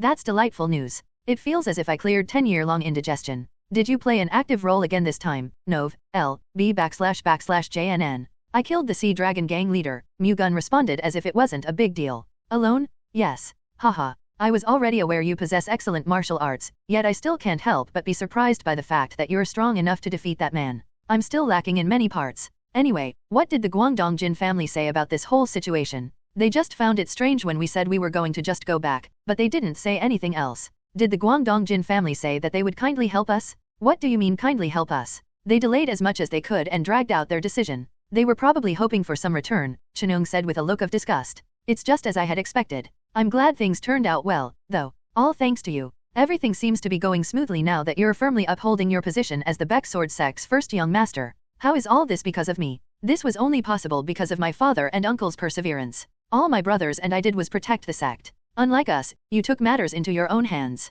If it weren't for you, the Baek Sword Sect never would have been able to eradicate the Sea Dragon Gang. You're the one who led us forward. You're praising me too much, uncle. No, you have every right to be praised this much. Thank you. You should go back to the family residence in Wenzhou. I should be enough to keep this place intact. Are you sure? A person bound for great things shouldn't waste time here. Then I'll take you up on that offer. Accepting Chenung's goodwill, Mu-Gun decided to return home. It was no longer necessary to stay at the maritime defense base anyway now that they had eradicated Sea Dragon Gang. Returning to Wenzhou and reforming the Baek Sword Corps was a much more urgent task. He immediately packed his belongings and left. The next day, he arrived at the Wenzhou harbor safely and disembarked from the ship. The Wenzhou harbor was teeming with people loading and unloading the ships with their belongings. As he observed his surroundings, Mu-Gun found a carriage parked on one side of the harbor. A flag bearing the Ian Merchant Group's sigil hung from it. The Ian Merchant Group was a Wenzhou-based group that conducted maritime trade. They were once in talks of marriage with the Baek Sword Sect. However, it was voided when Mu-Gun suffered from chi deviation. I think her name was Ian Yesang. Mu-Gun recalled the lady of the Ian Merchant Group who was supposed to be in an arranged marriage with him. Though there were plans for marriage, he had never seen her in person. He heard she was quite the beauty, but he didn't believe the rumors. Mu-Gun nonchalantly moved on. There was no reason for him to waste time on the voided arranged marriage. There was nothing about it, in particular, to feel regretful toward. He left the harbor and headed to the Baek Sword Sect headquarters. Welcome back. Their patriarch, Baek Shinsang, came out to greet Mu-Gun in person when the latter arrived. Having heard that Mu-Gun played an active part in the battle against the Sea Dragon Gang, he personally welcomed Mu-Gun back home to express his joy. Why did you come out personally? Baek Sword Sect's hero has returned. It is only natural that I come out personally to greet him. Referring to me as a hero is excessive. If you are not hailed as a hero for destroying the Sea Dragon Gang, which had been pestering the Baek Sword Sect for the past decade, then who else could be? Recovering your martial arts is already amazing in itself, yet you also showed such remarkable performance. This father of yours is extremely delighted. Knowing you're happy gladdens me, father. Haha, let's go inside. Shinsang personally led Mu-Gun to the White Sword Pavilion, where the former performed his duties. The two sat in the White Sword Pavilion's reception room and had a conversation over tea, which their servants prepared. I want to hear in detail about your fight with the Sea Dragon Gang. Is that okay with you? Didn't you already receive a report? I did. Still, I want to hear about it directly from you. All right then. Mu-Gun told his father about what happened from the day he left the Dongta Maritime Defense Base. Chinseng became immersed in Mu-Gun's story, then amazed by how Mu-Gun defeated the Sea Dragon gang leader. Ho ho. Who would have thought the chi deviation you suffered from would turn out to be a blessing in disguise? It could be improper of me to say this, but the despair and frustration you experienced over the past 3 years are now being rewarded with great fortune. I'd rather not go through that again, even if it meant getting this blessing a second time. I also don't want to see you suffer like that again, so don't ever forget the mistakes of that time. Cultivate your martial arts in moderation. Advancing your martial prowess certainly is important, but your well-being takes precedence over it. I'll keep that in mind. On another note, I'll appoint you as the Baek Sword sect's young patriarch in a few days.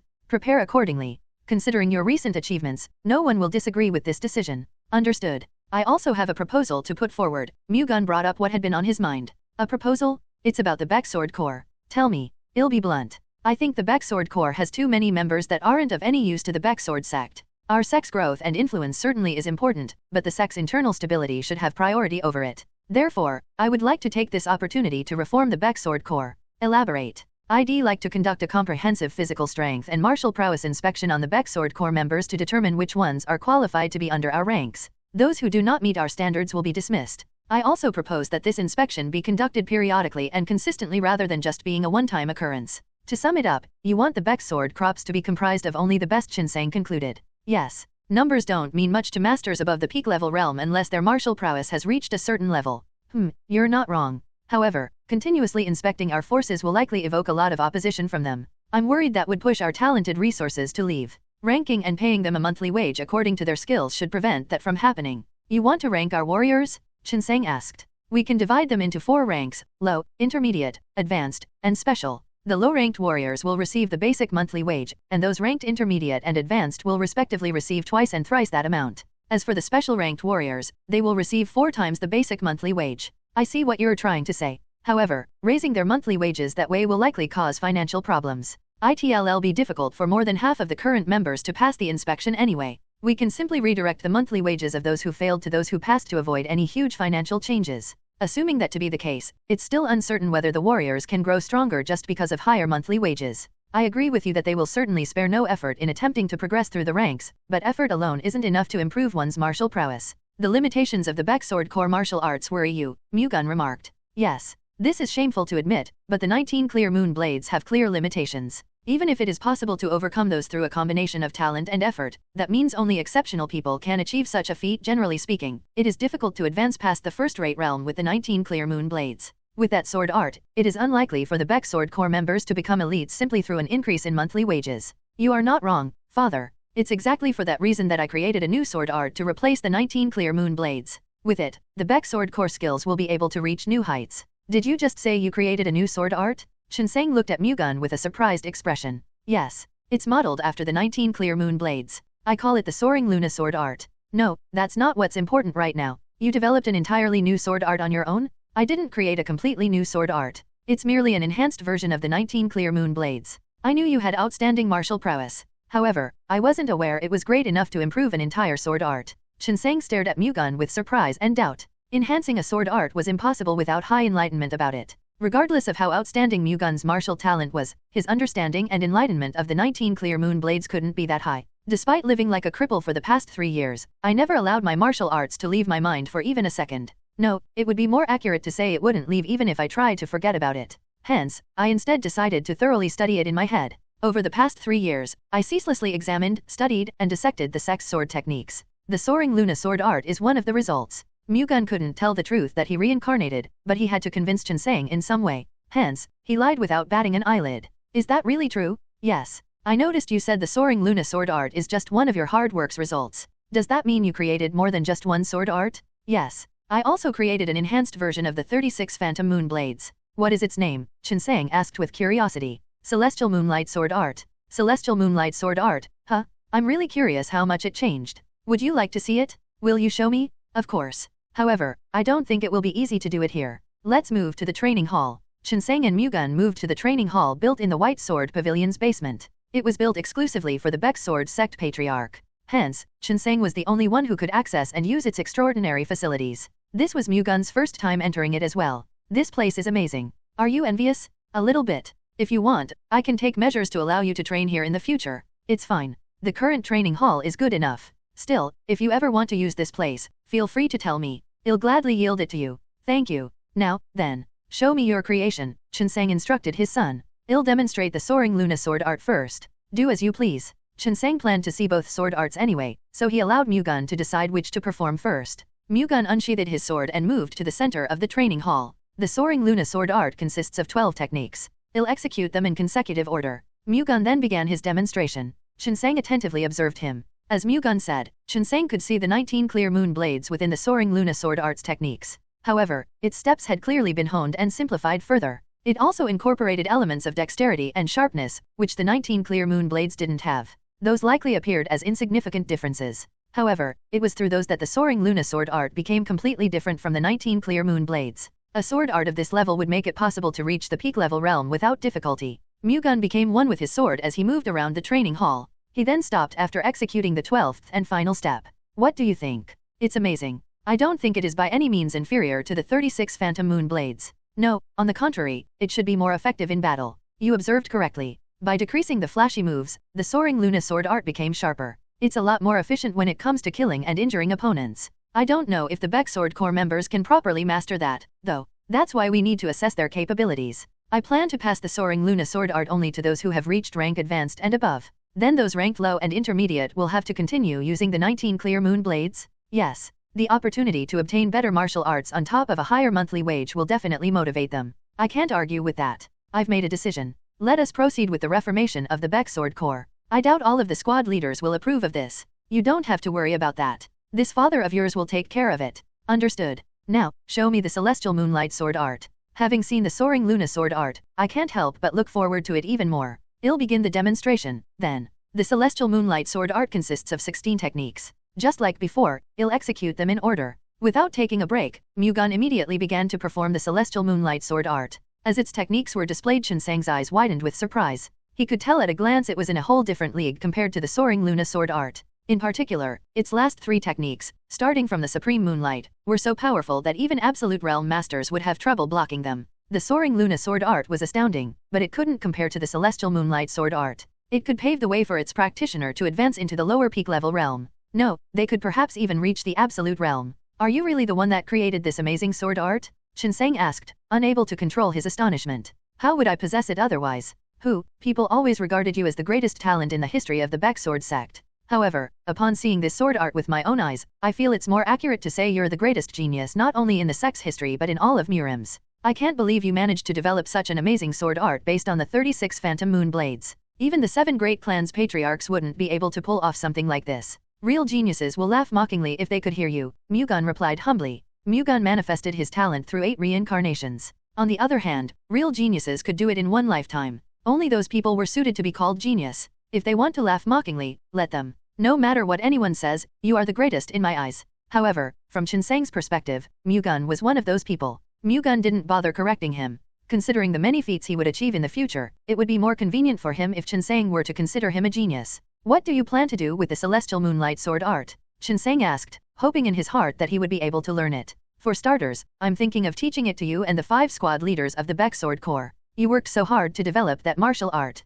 Are you really comfortable with that? I made these sword arts to strengthen the Baek Sword sect anyway. That aside, I have one more thing to give you, father. What is it? Have you heard the Heavenly Seafarer before? You mean the master who made a name for himself as one of the 10 wonders over 100 years ago? Yes. We discovered his legacy in the Sea Dragon Gang's base. I also acquired the Golden Sea Turtle's Beast Core and the Heavenly Sea God sect's martial arts, which he left behind. I plan to give them to you, father. There shouldn't be a problem if we both possess the Heavenly Sea God sect's martial arts. However, shouldn't you be the one to absorb the Golden Sea Turtle's Beast Core? You're the one who faced the difficulties to get it. It's not particularly useful to me. How so? The internal energy I obtained from the Unknown Master is based on Thunder Chi. Even if I absorbed the Golden Sea Turtle's Beast Core, it would hardly have any effect on me. It would yield greater results if you were to take it. Father, are you really okay with that? Yes. However, I request that you train hard to avoid letting the Golden Sea Turtle's Beast Core and the Heavenly Sea God sect's martial arts go to waste. If you do, I won't ever regret giving them to you. Father, you have nothing to worry about.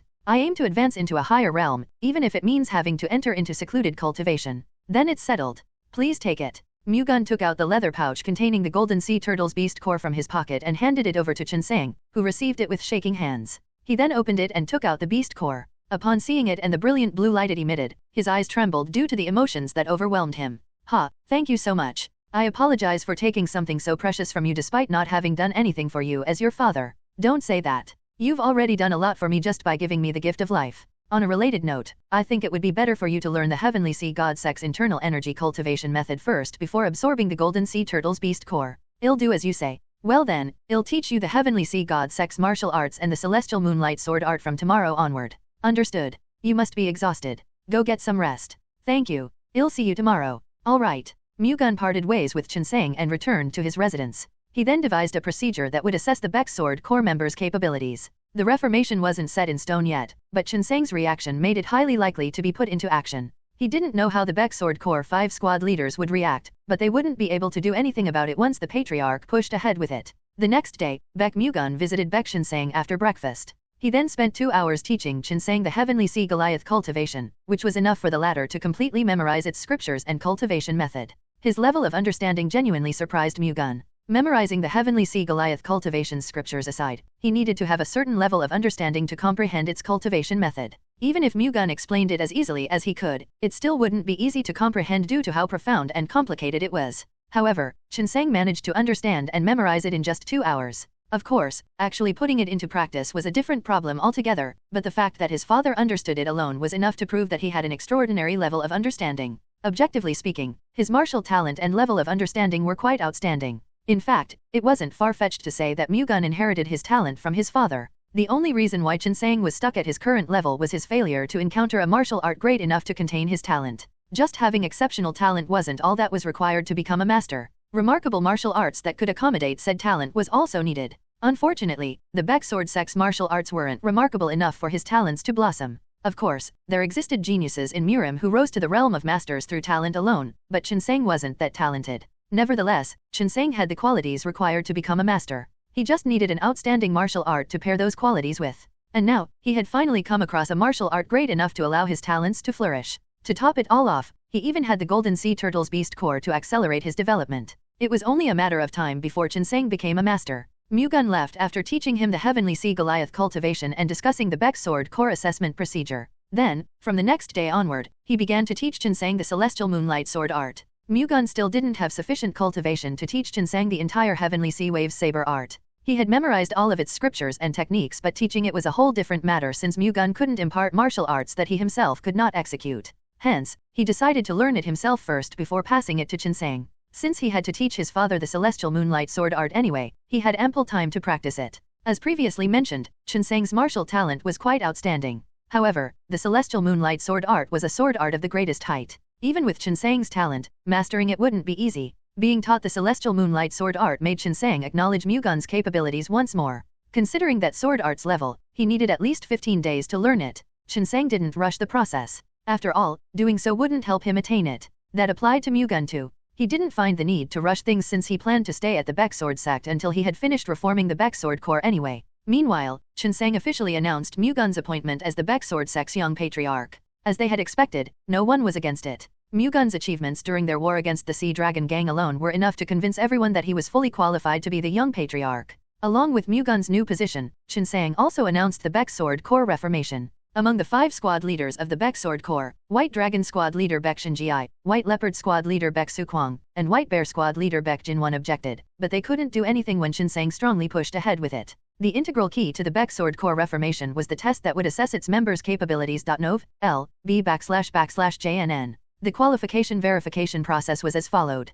First, through a basic physical assessment test, the participants would be evaluated whether they were qualified to be a Baek Sword Corps martial artist. This test measured one's brute strength, agility, and endurance through 5 trials. Those who failed to exceed the benchmark score would be expelled from the Baek Sword Corps. Upon passing it, however, the members would then undergo a martial arts test to determine their rank: special, advanced, intermediate, or low, and be treated accordingly. When that information was announced, the Baek Sword Corps were in an uproar. Some of the members protested intensely against the Baek Sword sect. They had put their life on the line for Baek Sword sect all this while, so they found it unreasonable to conduct an assessment test now that they had come this far. Some members even refused to participate and expressed their intention to leave the Corps on their own accord. The sight made Chinsang feel concerned. Their reaction is worse than I had expected. Are you sure it'll be alright to keep proceeding down this path? A martial artist should not hesitate to prove their martial prowess. The Baek Sword sect has no need for those who are not confident in their worth. If they wish to leave, let them. Some people will likely point their fingers at the Baek Sword sect for being cold-hearted. There is no need to listen to the words of those who like to talk behind the back of others. After reforming the Baek Sword Corps and as we strive to become the best, our members will start accumulating achievements. At that moment, people will commend our sect's determination as if they never spoke ill of us. The Baek Sword Corps members will also be rewarded according to their capabilities. If that is made known, capable warriors from all around the world would come knocking on our sect's doors. The immediate backlash or criticism we'll be facing is nothing compared to what we'll reap in the future, Mu-Gun replied firmly. You're right. I'll give you full authority on the assessment test, so proceed as planned. Understood. Completely persuaded by Mu-Gun, Chinsang gave Mu-Gun full authority. The moment Chinsang did, Mu-Gun executed his first course of action, mercilessly expelled the 23 members who refused to take the assessment test and threatened to leave the Baek Sword sect if it insisted on proceeding with the reform. Afterward, he made it clear that he had no intention to retract the assessment test, even if all of the Baek Sword Corps members decided to leave. When Mu-Gun took a firm stand, the remaining members no longer dared protest. With those out of the way, he finally started the basic physical assessment test, which analyzed the participants' brute strength, agility, and endurance through 5 trials. The first trial revolved around brute strength. It required participants to lift a stone weighing more than 60 kilograms above their waist. The heavier the stone was, the higher their score would be, but the minimum benchmark was 60 kilograms. Failure to lift the lightest stone would result in elimination. The second trial also revolved around brute strength. It measured the number of squats the participants could do within 90 seconds while carrying a log weighing 30 kilograms. The more squats they could do, the higher their score would be. The minimum was 60. Like the first trial, failing to exceed the barest minimum would also result in elimination. The third trial was an agility test. It measured how quickly the participants could cross a distance of 700 feet while avoiding various obstacles installed along the course. The shorter the time taken, the higher the score. If they took more than 30 seconds, they would be eliminated. The fourth trial was also an agility test. In this test, the participants were given 90 seconds to run back and forth between 2 points, covering a distance of approximately 25 meters each way. The more runs they could do, the higher their score. Doing less than 20 runs would result in elimination. The fifth and last trial was an endurance test.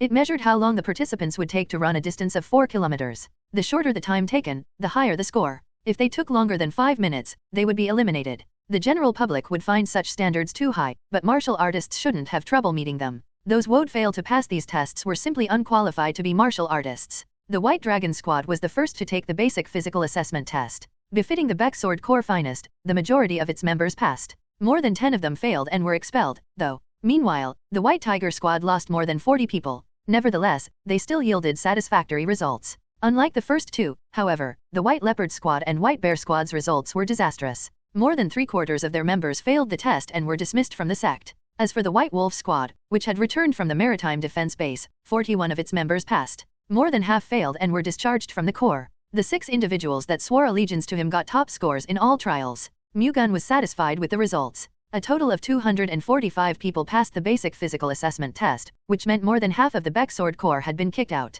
His determination shocked those who failed the basic physical assessment test when he kicked them out without any hesitation. They didn't think he'd actually do it. Interestingly enough, nearly none of those that passed the basic physical assessment test denied or criticized the test itself. The massive expulsion likely shocked them as well, but they didn't show much dissatisfaction. Moreover, they also fundamentally agreed with Mu-Gun that the Baek Sword Corps needed to pursue elitism. In fact, they already even had expectations of how they'd be treated according to the rank they'd obtained through this assessment test. Mu-Gun immediately put the remaining members through the next phase, a martial arts test. During this test, he'd spar against them to gauge their martial prowess. Having set martial arts level requirements for each of the ranks, Mu-Gun leveled himself with those requirements throughout the sessions. He began by sparring against the participants while restraining himself at the low rank's martial prowess requirement. If they could withstand it for 15 minutes, he would then unleash power equal to the requirements of the intermediate rank. If they could hold out for another 15 minutes, Mu-Gun would then raise the difficulty to advanced and special standards. From there, the participants would be ranked according to the martial arts level they could withstand within the 15-minute mark.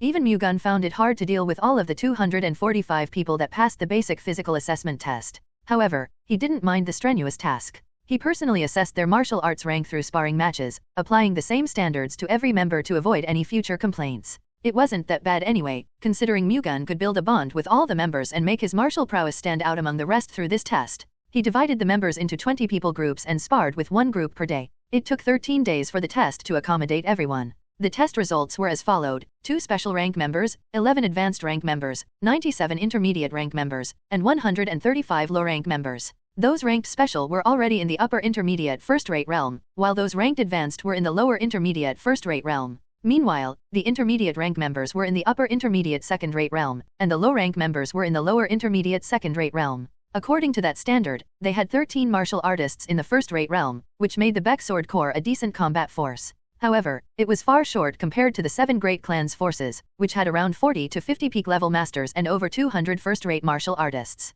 Mu-Gun intended to develop the Baek Sword sect to the level of the 7 Great Clans. No, he aimed to make it even greater. It likely seemed like an impossible feat right now, but it was definitely achievable as long as they took all the right steps. Even the 7 Great Clans didn't start with such a powerful force. After assessing the capabilities of the Baek Sword Corps members and assigning them a rank, Mu-Gun taught the Soaring Luna Sword Art to members of advanced rank and above as promised. Those ranked advanced and above were the strongest members in their respective squads. They had been taught the 19 Clear Moon Blades and up to the 12th technique of the 36 Phantom Moon Blades. Shinseng was well aware of how difficult it was to break through the first-rate realm with only the 19 Clear Moon Blades. Therefore, he also taught the talented people of each squad the first half of the 36 Phantom Moon Blades. Thanks to him, these 13 people were able to advance into the first-rate realm. With the Soaring Luna Sword Art, they would further bloom to greater heights. When Mu-Gun personally taught them the Soaring Luna Sword Art, the 13 members immediately realized how remarkable it was. Witnessing it in action made them harbor hope that it would allow them to reach the peak-level realm. In turn, that hope would make their passion burn anew, encourage them to spare no effort, and push them through any hardship they'd encounter. In the name of reaching the peak-level realm through the Soaring Luna Sword Art, the 13 members would gladly train their guts out. Of course, not everyone could pour in blood and sweat to reach that league. Mu-Gun didn't expect everyone to be able to commit to it. Even if only 5 out of 10 people were to put in the painstaking effort and break through to attain the peak-level realm, he would be satisfied. Nekogame's thoughts. Seeing some comments being slightly confused about the different realms, I feel that I should do some explanation here. There are a few common formulas for Korean Murim novels. Cultivation realms. Third-rate, second-rate, first-rate, peak, absolute, transcendent, enlightenment, ascension/immortal. Asterisk the actual translation will vary from translator to translator. Skill proficiency, measured with stars, and more stars mean higher proficiency. I hope that helps to clarify things. With the remaining members now taught the Soaring Luna Sword Art, the Baek Sword Corps reformation was complete. Baek Mu-Gun gathered the 5 squad leaders of the Baek Sword Corps. Why did you call for us, young patriarch? Baek Shinji asked with an uncomfortable expression, having just come out of the training hall under Mu-Gun's summons. His manner of speaking was worth a mention. He didn't talk down to Mu-Gun like he did before. After all, Mu-Gun was currently the young patriarch of the Baek Sword sect before he was his nephew. Under the rules of the Baek Sword sect, the young patriarch position was higher than that of the Baek Sword Corps squad leaders. Therefore, it was no longer possible for him to talk down to Mu-Gun. That didn't mean Mu-Gun could treat the squad leaders with disrespect, however. Even if his position was higher according to their rules, it was common practice to respect the squad leaders since they were relatively older and more experienced. In addition, the squad leaders of the Baek Sword Corps were related to Mu-Gun, and many of them were his uncle by blood. Therefore, he couldn't treat them without care just because his position was higher. The reason why I summoned the squad leaders is to teach you all another sword art. Another sword art? Shinji asked, slightly taken aback by Mu-Gun's unexpected response. Yes. As you are all aware, I have taught the Baek Sword Corps members ranked advanced and above a new sword art. Likewise, I will teach the squad leaders a new sword art as well. What is this new sword art you are speaking of? It's called the Celestial Moonlight Sword Art. It's the new and improved version of the 36 Phantom Moon Blades. In other words, you mean to say that it is a more remarkable sword art than the 36 Phantom Moon Blades? Yes. There would be no reason to pass it on to you all otherwise. Were you the one who developed it? Baek Shinho asked. Yes. Really? Shinji asked, finding Mu-Gun's claim hard to believe. If I didn't develop it myself, how would I have possession of it? Ahem, I would like to see the martial arts first. Would you be willing to personally demonstrate it for us? To be honest, I find it difficult to believe that it's superior to the 36 Phantom Moon Blades. Sure. And should you wish against learning the Celestial Moonlight Sword Art after seeing it, I will respect your decision. Mu-Gun had no intention of forcing them to learn the Celestial Moonlight Sword Art. However, as the old saying went, opportunity made the thief. The 5 squad leaders would do anything to learn the Celestial Moonlight Sword Art once they had seen it. Martial artists had a strong desire for ascended martial arts, and they wouldn't hesitate to risk their lives if it meant obtaining the manual of a martial art technique. If seeing the Celestial Moonlight Sword Art a much superior sword art than the 36 Phantom Moon Blades didn't make their greed get the better of them, then they couldn't be considered martial artists.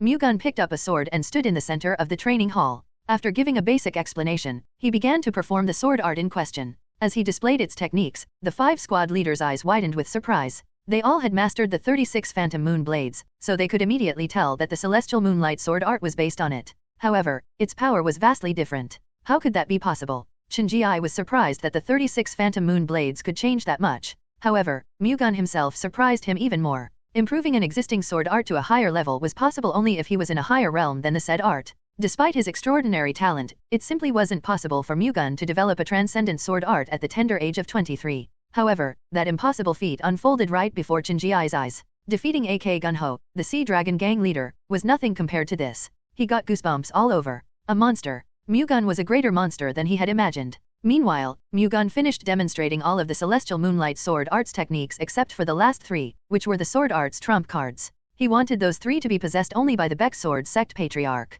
He thought that the patriarch should at least have an ace up his sleeves, something that the 5 squad leaders did not have. Despite missing the last 3 techniques, the Celestial Moonlight sword art was still powerful. The squad leader's expression of admiration served as proof of that. I plan to teach this sword art to all of you. However, as I previously mentioned, if you do not want to learn about it, you don't have to force yourself to do so. What do you say? Would you like me to teach you the Celestial Moonlight sword art? I would be happy to learn from you. I feel the same way. The squad leaders agreed to practice the Celestial Moonlight sword art without a hint of hesitation except for Chen Ji. Mu-Gun looked at him and waited for his answer. Chen Ji sighed softly, his expression filled with different emotions. How could I disregard the young patriarch's hard work? I also desire to learn about the Celestial Moonlight sword art from you, young patriarch. Chen Ji couldn't bring himself to refuse to gain such exceptional sword art. Then, I will teach you all this sword art for 2 hours every day from today onwards. Mu-Gun immediately began to pass down the Celestial Moonlight sword art to them, and the squad leaders once again basked in its greatness. Mu-Gun's capabilities also deeply impressed them for creating such an amazing sword art. Except for Chen Ji, the squad leaders acknowledged Mu-Gun, who defeated the Sea Dragon gang leader, as the young patriarch. On top of that, they couldn't help but commend him for developing such an outstanding sword art and generously passing it down to them. As such, Mu-Gun won the favor of the Baek Sword Corps squad leaders through his martial prowess alone. That's all for today. Let's meet here at the same time tomorrow. As he mentioned earlier, Mu-Gun ended their session after 2 hours, then promised to do the same the next day. Thank you for your hard work. The 5 squad leaders said their goodbyes and left the training hall. First Uncle, Mu-Gun called out to Chen Ji just as he was about to leave the training hall with the other squad leaders. Can you stay for a bit longer? I have something I want to talk to you about in private. Sure. Chen Ji meekly accepted his request despite having a puzzled expression. Why did you ask me to stay? He asked when only the 2 of them were left in the training hall. Uncle, I'm well aware that you wanted to make Yong Wan the next patriarch of the Baek sword sect. Young patriarch, it seems like there is some misunderstanding. I'm not trying to blame you, Uncle. I'm not trying to quibble over what's right and wrong either. I just wanted to tell you about the Baek sword sect I dream of. The Baek sword sect you dream of? I will make the Baek sword sect a sect comparable to the 7 great clans. No, under my leadership, our sect will become greater than them. Your dream is too big. One doesn't achieve great things right at the beginning. Just like how a child grows into an adult, we will grow little by little. That's how the 7 great clans turned into what they are now too. However, not everyone can achieve that. You're right. Do you know what the Baek sword sect needs most if we want to stand shoulder to shoulder with the 7 great clans? What is it? A master who possesses absolute strength. Are you claiming to be that master? It may be cliché to say it myself, but even the 10 Grand Masters wouldn't have been able to defeat peak-level experts at my age. And I've barely just begun. I would likely become a master of the Absolute Realm before I turn 30 years old. The Absolute Realm is not a place that anyone can just achieve. No matter how amazing of a talent you possess, you won't be able to easily break through the walls of the Absolute Realm. You likely won't even be able to overcome it in this lifetime. Somehow, I feel like that's what you want. I'm just telling you the general truth. Be that as it may, I will attain the Absolute Realm. Confidence is good, but too much of it leads to conceit. Didn't you see the Celestial Moonlight sword art that I created? Someone with eyes as discerning as yours would know full well how high that sword art's level is. You're also likely already well aware that to create a sword technique of that level, I'd have to at least have the enlightenment of a level equal to it. It was difficult for Chen Ji to deny what Mu-Gun said. If Mu-Gun really developed the Celestial Moonlight sword art himself, then his enlightenment should already be close to the Absolute Realm. If so, then it would only be a matter of time before he advanced into the Absolute Realm for as long as he trained with that enlightenment as his foundation. Are you trying to show off to me right now, that you can attain the Absolute Realm? Chen Ji retorted, annoyed by the fact that he could not deny Mu-Gun's words. I'm giving you a chance, Uncle. A chance? I apologize for saying this, but it's not difficult at all for me to kill you, Uncle. I don't think eliminating you will cause a big loss to the Baek sword sect's combat capability either. I don't know when you'll backstab me, so perhaps it would be better to get rid of you once and for all rather than keep you around. That seems to like a much better solution for both me and the Baek sword sect. Even so, we still have the same bloodline, so I thought I should give you a chance at least once, Uncle. Are you threatening me right now? No, this is an opportunity. An opportunity to live for the sake of the Baek Sword sect. An opportunity to let Yong Wan be hailed as a hero of the Baek Sword sect instead of being known and exiled from the sect as the traitor's child. Shin Ji-ai's eyes shook upon hearing Mu-Gun's words. Looking at Mu-Gun's deeply sunken eyes, he could sense it. If he were to forsake this opportunity, he would really be killed. What do you want from me, then? Are you telling me to get down on my knees and swear loyalty to you? Not at all. I don't expect nor do I want you to be loyal to me. Then what do you want? I just want you to be loyal to the Baek Sword sect. I hope that you live for its sake. For the sake of the sect, huh?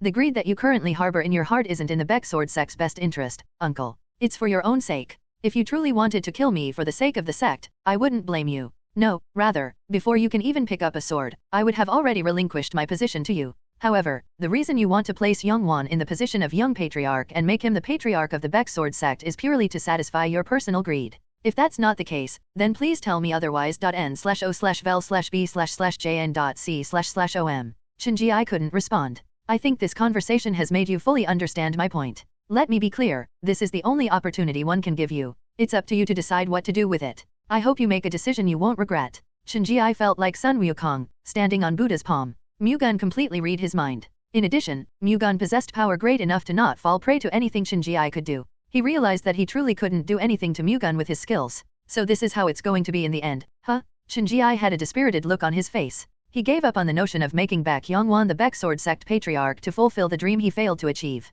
He still wished for that. However, he did not have the tenacity to put his life on the line when he was at a dead end. If he had that sort of tenacity, he would have already committed to it instead of waiting for an opportune moment until now. He was just a half-baked man with half-baked desires. As you wish, young patriarch, I will live for the sake of the Baek Sword sect from now on, Shin Ji-ai responded with a despondent expression. There will come a day in the future when you will definitely be happy with your current choice. I pray for that to be the case. If you have nothing more to say, I will go back now. Shin Ji-ai smiled bitterly and left the training hall. Mu-Gun watched Shin Ji-ai as he left the training hall. His shoulders had drooped, and he looked like he had lost everything. Mu-Gun thought that Shin Ji-ai had truly let go of his fruitless greed. Of course, his current appearance could just be an act. However, it didn't matter even if that was the case. It could have been a problem if he was oblivious to his uncle's intentions. However, he was fully aware of it. Hence, Shin Ji-ai's tricks wouldn't be able to fool him for as long as he remained vigilant. Others would likely say that he should root out the evil rather than leave a seed of trouble around. Perhaps that truly was the wise thing to do. However, Mu-Gun thought it wasn't right to point his blade first just because there was a possibility for something that had yet to happen. As an ancient saying went, one wasn't considered a man if he couldn't be heartless. However, at the very least, he did not want to be so cold-hearted to his blood relatives unless he truly had no other choice left. Furthermore, getting rid of Shin Ji-ai without a good reason except to eliminate the seed of trouble could make him lose the Baek Sword Corps trust. Mu-Gun did not want the Baek Sword Corps to follow him out of fear. He wanted them to truly respect him and follow him wholeheartedly. To do so, he had to uphold humaneness and righteousness even if doing so was a little annoying and cumbersome. It took 15 days for Baek Mu-Gun to completely pass the Celestial Moonlight Sword art to the squad leaders. If he included the last 3 techniques, it would have taken 5 more days. As Mu-Gun taught the sword art to the 5 squad leaders, he also handed down the Heavenly Sea Waves saber art to Baek Chinsang. Mu-Gun could feel its power as he studied it for the purpose of handing it down to Chinsang. It was a far superior saber art than he had expected when he saw the scriptures. Hence, Mu-Gun decided to master the Heavenly Sea Waves saber art in his spare moments. He didn't really have a reason to. He just thought that if he could understand the martial essence within it, it would be of help to the martial arts of the Heavenly Descent Thunder God sect. In addition, he also studied the Flying Golden Shield scripture, which used the Flying Golden Shield as a medium, from time to time. Although it was powerful by itself, it showed much greater power when the Heavenly Thunder Constellation Divine Arts Thunder Chi was imbued in it. However, increasing his internal energy was far more important than learning new martial arts. After reforming the Baek Sword Corps and teaching martial arts to the squad leaders and the patriarch, Mu-Gun decided to pay the Medicine King family a visit. To do that, he first had to obtain Chinsang's permission. However, he couldn't just mention the Medicine King family. All he could say was that he wanted to travel outside to gain experience. Unfortunately, Chinsang likely wouldn't allow Mu-Gun to travel outside for such a vague reason. Nevertheless, he had to persuade Chinsang. Mu-Gun headed to the White Sword Pavilion and immediately went up to Chinsang's office. Greetings, young patriarch. The personal assistant guarding Chinsang's office quickly greeted Mu-Gun upon seeing him. I'd like to see my father. I'm sorry, but you have to wait for a moment. The patriarch currently has guests. Guests? They came from the Ian Merchant Group. The Ian Merchant Group? For what reason did they come here? I'm not sure. I see. Mu-Gun tried to infer the purpose of the Ian Merchant Group's visit. Was it marriage? Were they trying to push ahead the arranged marriage with him again? Given that they were merchants who would not nitpick over the ways and methods if it was for the sake of their own gains, they were surely capable of pursuing the marriage again, even though they had already broken it off. With the Ian Merchant Group's network, they likely already caught wind of the news that Mu-Gun defeated the Sea Dragon gang leader. In addition, they would have also confirmed that Mu-Gun had been appointed as the young patriarch. If they got into an arranged marriage with Mu-Gun, they would be able to carry the strength of the Baek sword sect on their back. That alone was enough motivation for them to pursue the marriage again. However, Mu-Gun shook his head. Even if they wanted to, the Baek sword sect wouldn't accept it. The Ian Merchant Group was the one that unilaterally broke off the marriage when he was suffering from chi deviation. Hence, from the position of the Baek sword sect, it was very repugnant of the Ian Merchant Group to propose going through with the marriage after all that happened. Furthermore, if the Baek sword sect accepted the marriage proposal, they would be laughed at by the people of the world. The Baek sword sect was likely to refuse the marriage proposal, and the Ian Merchant Group would have been able to speculate that outcome. They wouldn't propose the marriage given that they already knew what would happen. From their point of view, it would be a great embarrassment if the Baek sword sect refused their marriage proposal. Then what are they here for? They were merchants. If it wasn't for marriage, it was highly likely that it was related to a mercantile journey. Are they perhaps here to request an escort? Mu-Gun deliberated over the Ian Merchant Group's purpose for coming here and waited for Chinsang to have spare time. An hour had passed before the people from the Ian Merchant Group came out of Chinsang's office. It was a middle-aged man and another man who appeared to be in his 20s, but Mu-Gun could easily tell that the young man was actually a woman cross-dressing as a man. Is she Ian Yesang? Considering they were allowed to partake in the meeting with the Baek sword sect's patriarch, they couldn't just be someone of ordinary status. The Ian Merchant Group only had one woman around that age and had a high enough status to be in such an important event. That would be Yesang, the young lady of the Ian Merchant Group. Certain that the person before him was Yesang, he attentively looked at her appearance. Despite dressing up as a man, her beauty was unconcealable. The rumor that there was no one in Wenzhou who could match Yesang's beauty wasn't an exaggeration at all. Mu-Gun wondered how pretty Yesang would look if she dressed properly. Mu-Gun was a young man full of vigor.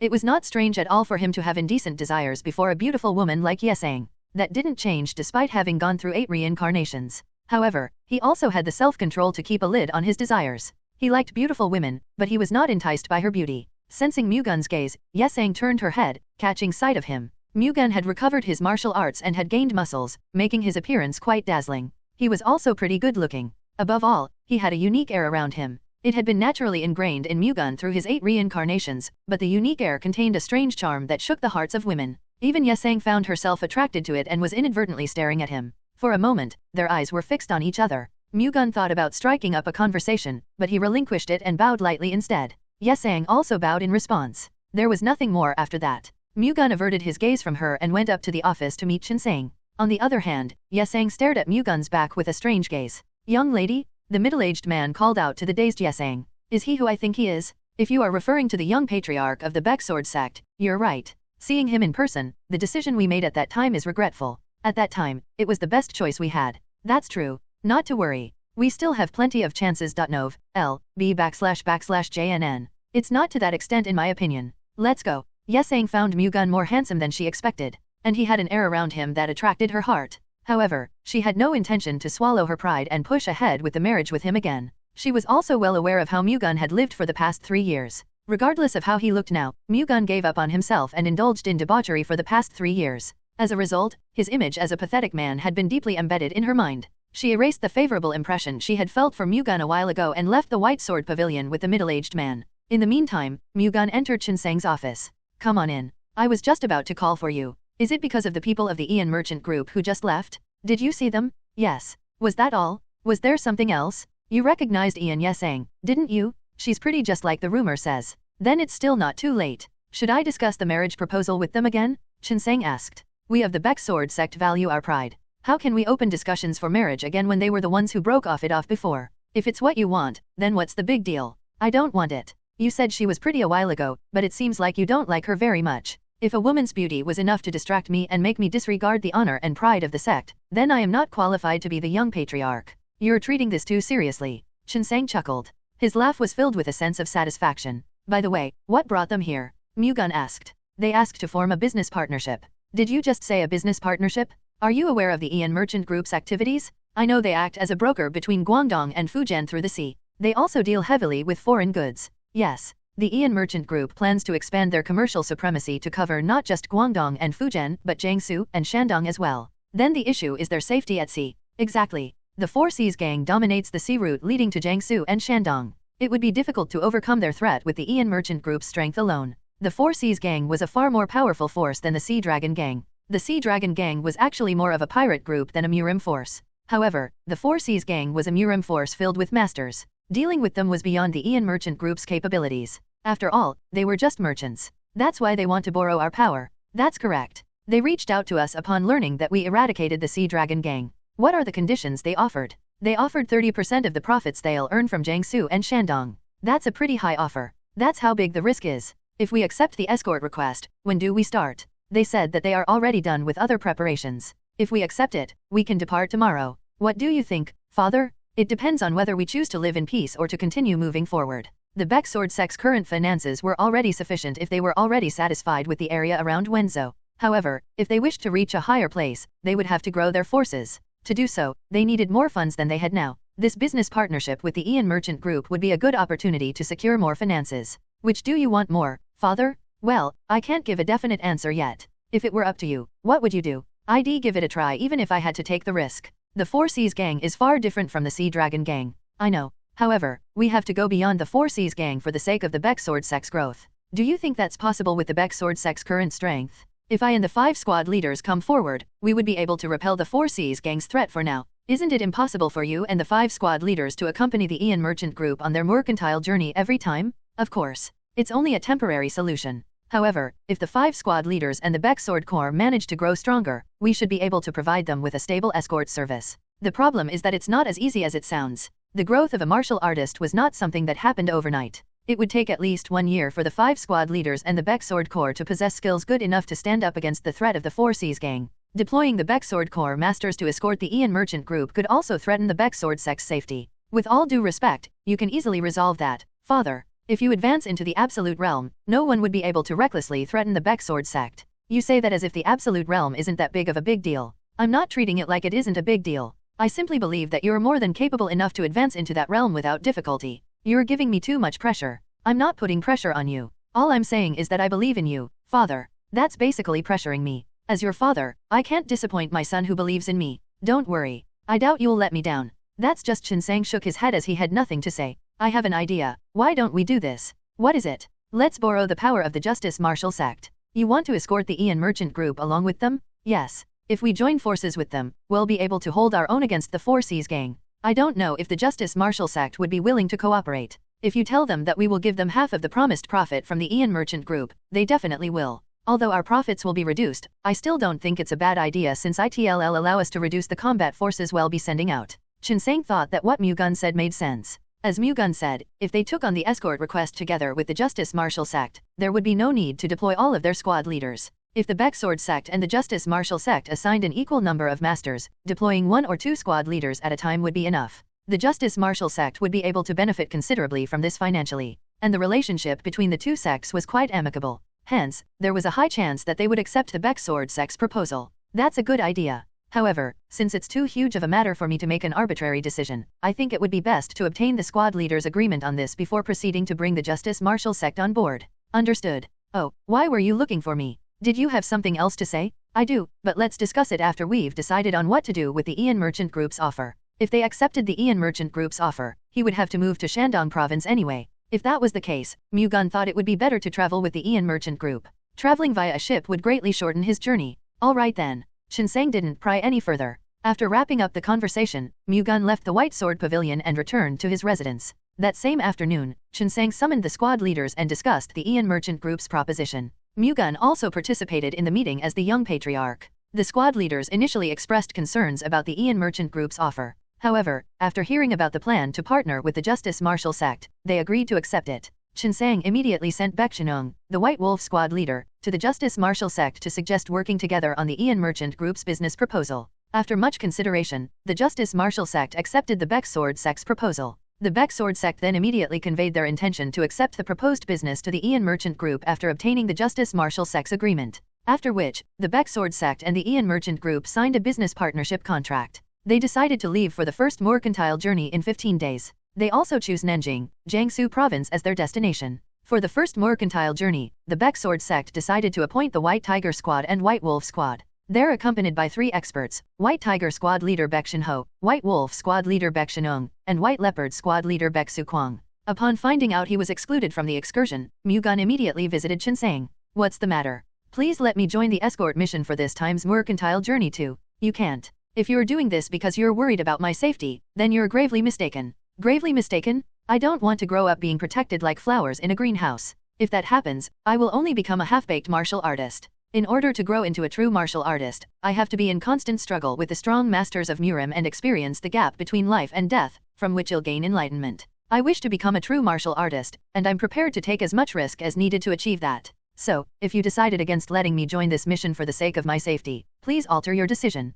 Chinseng realized at that moment that no words could break the firm determination in Mu-Gun's eyes. Fine. Well, do as you say. Once we arrive in Nanjing, I would like to experience living in Murim alone for a month or two. No. Chinseng flatly refused. Participating in the escort of the mercantile journey and living in Murim by himself were two completely different matters. He absolutely couldn't allow Mu-Gun, who was still inexperienced, to wander around the world of Murim alone. Please allow it. This is absolutely necessary for mine and the Baek Sword sect's sake. Mu-Gun did not yield. Chinseng sighed when he saw the look in Mu-Gun's eyes. Ha, your gaze tells me you're determined enough to do it even if it means defying my order. Please allow it. Since early times, it was said that parents had a soft spot for their children. Chinseng was no exception. Eventually, he allowed Mu-Gun to experience Murim. However, you have to promise to come back safely. I promise. Thank you for giving me your permission on this. Mu-Gun had solidified his journey to Murim. 10 days later, he left the Baek Sword sect and boarded a ship bound for Nanjing. There were 3 ships in total that left Wenzhou Harbor, the Ian Merchant Group's large merchant ship, the White Tiger ship, and the White Wolf ship.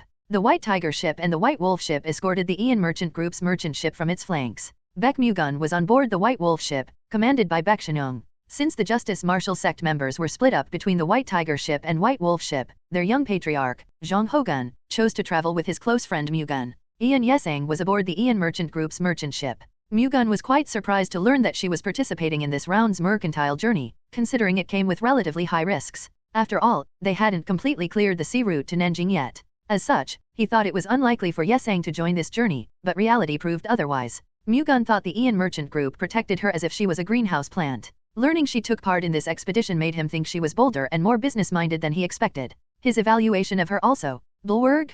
Mu-Gun turned his head to the sound of someone throwing up, only to find Hogun bending over the ship's railing. Mu-Gun shook his head at the sight of his friend suffering from seasickness. You still feel ill even after circulating your qi? Ugh, it's no use. I'm way too nauseous to properly circulate my qi. Tisk tisk, can you even fight in that state? What if pirates show up? How is that important right now? Your friend is dying here. Dying? My ass. Something like that won't kill you, Mu-Gun chided his good friend. Heartless bastard. Heartless? Huh? I was going to help you with your seasickness, but I guess I shouldn't. Who said our Mu-Gun is heartless? My friend Mu-Gun is more compassionate than Buddha. Hogun immediately changed his stance. Mu-Gun chuckled at Hogun's cheekiness as he approached the ladder from behind. Then, he put his palm at the ladder's Yong point. Don't resist what I'm about to do. Just trust me on this. Mu-Gun poured the energy of the heavenly thunder constellation divine art into Hogun's Yong point. With the qi transfer healing technique, Mu-Gun then gently circulated his qi inside Hogun's body. As a result, Hogun's seasickness disappeared as if it never occurred in the first place. What's this?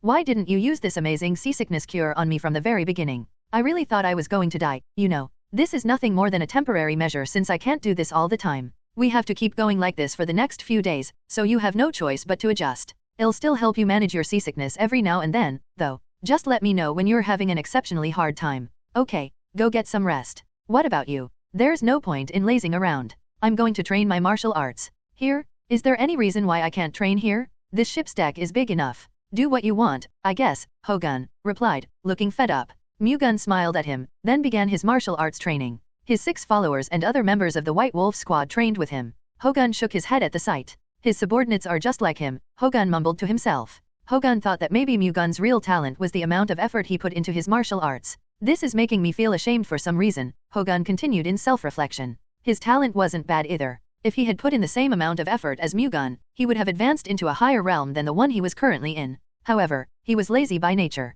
He enjoyed having fun rather than training. Therefore, his achievements in martial prowess were inferior to his talent.n/o/vel/b/in.c//om. Watching Mu-Gun training even after reaching the peak level realm made Hogun feel pathetic for not putting in the effort despite lacking as much talent. The longer this went on, the wider the gap between them would become. Considering their current situation, could they still be close friends in the future? Mu-Gun would treat Hogun the same regardless of what position he was in. However, if their status changed, it would inevitably create some distance between them even if Mu-Gun didn't intend to. Putting everything aside, Hogun felt lacking and intimidated when he saw Mu-Gun, who had reached such a high place. At this rate, the relationship between them would grow increasingly distant. Mu-Gun didn't want to lose his close friend that way. Hence, he thought he should devote his time to training his martial arts for the sake of their friendship. There were friends harmful to keep around. Likewise, there were those that were helpful. In that sense, Mu-Gun served as Mu-Gun's role model. And for acknowledging Mu-Gun as well accomplished and treating him with sincerity, Mu-Gun was also a good friend to Mu-Gun. That same afternoon, Baek Mu-Gun approached Mu-Gun, who was resting after completing his training on the deck. I'm honestly a little disappointed, brother, Mu-Gun spoke, his voice sounding as if he came to Mu-Gun with a firm determination. What do you mean? Mu-Gun, seemingly perplexed. I know you said you'd only pass down the martial arts you created to those ranked advanced and above. However, I still can't help but be disappointed that you separately taught martial arts to 6 of the White Wolf squad members. Are you upset because I didn't do the same for you? Mu-Gun inquired upon hearing Mu-Ok's words. Yes, I'm still your younger brother. Unfortunately, I guess you simply don't think I'm better than them. Mu-Gun chuckled at Mu-Ok's remark. Why are you laughing? I really am upset. Why would I care more about them than my own younger brother? I didn't teach you martial arts not because I thought you were worse than them. Your martial talent simply didn't meet my standards. Your words are killing me. It's neither difficult nor a waste to teach you martial arts. However, to be honest, I'm not sure if it will be of any help to you. I understand what you mean. I'm not qualified to learn your martial arts, brother. I get it already. Mu-Gun said as he grew sullen. I want you to succeed through your resourcefulness rather than your martial arts. Resourcefulness?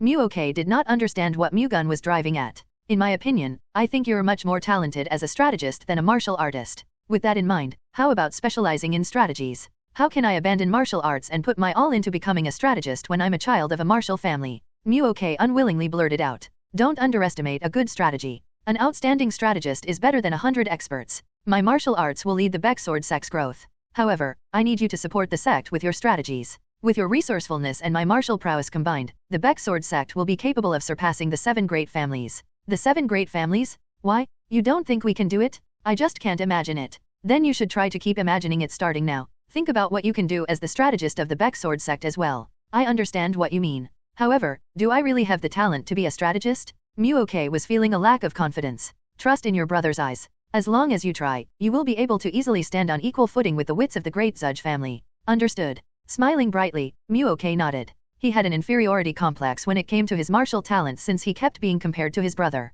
The fact that his ability couldn't be of help to the Baeksword sect also disheartened him. Now, however, he finally found a way to help the Baeksword sect. In addition, his idol, Mu-Gun, believed in him with conviction. To him, there was nothing that could make him happier than this. He vowed to do everything in his power to become the greatest strategist. Now, go get some rest. After completely shaking off his disappointment for not being taught any martial arts, Mu-Gun left the cabin to stop bothering Mu-Gun's rest. Left alone, Mu-Gun began to think about what he had to do in Nanjing. Mu-Gun considered strength, money, and information to be the most important keys to rising to a high position in Murim. That's why he made prior arrangements to acquire those throughout his past reincarnations. He made a pact with the Medicine King family to enhance his internal energy, which would ultimately result in the development of his strength. He had also deposited his funds in the bank house to always have funds available. Lastly, he established the Heavenly Secret Hall, which was based in Nanjing, for information-related necessities. Mu-Gun planned to take over them with his current identity. The Heavenly Secret Hall was an intelligence syndicate with roots in the Undern sect, which was considered the largest intelligence syndicate in Murim along with the Beggars Gang.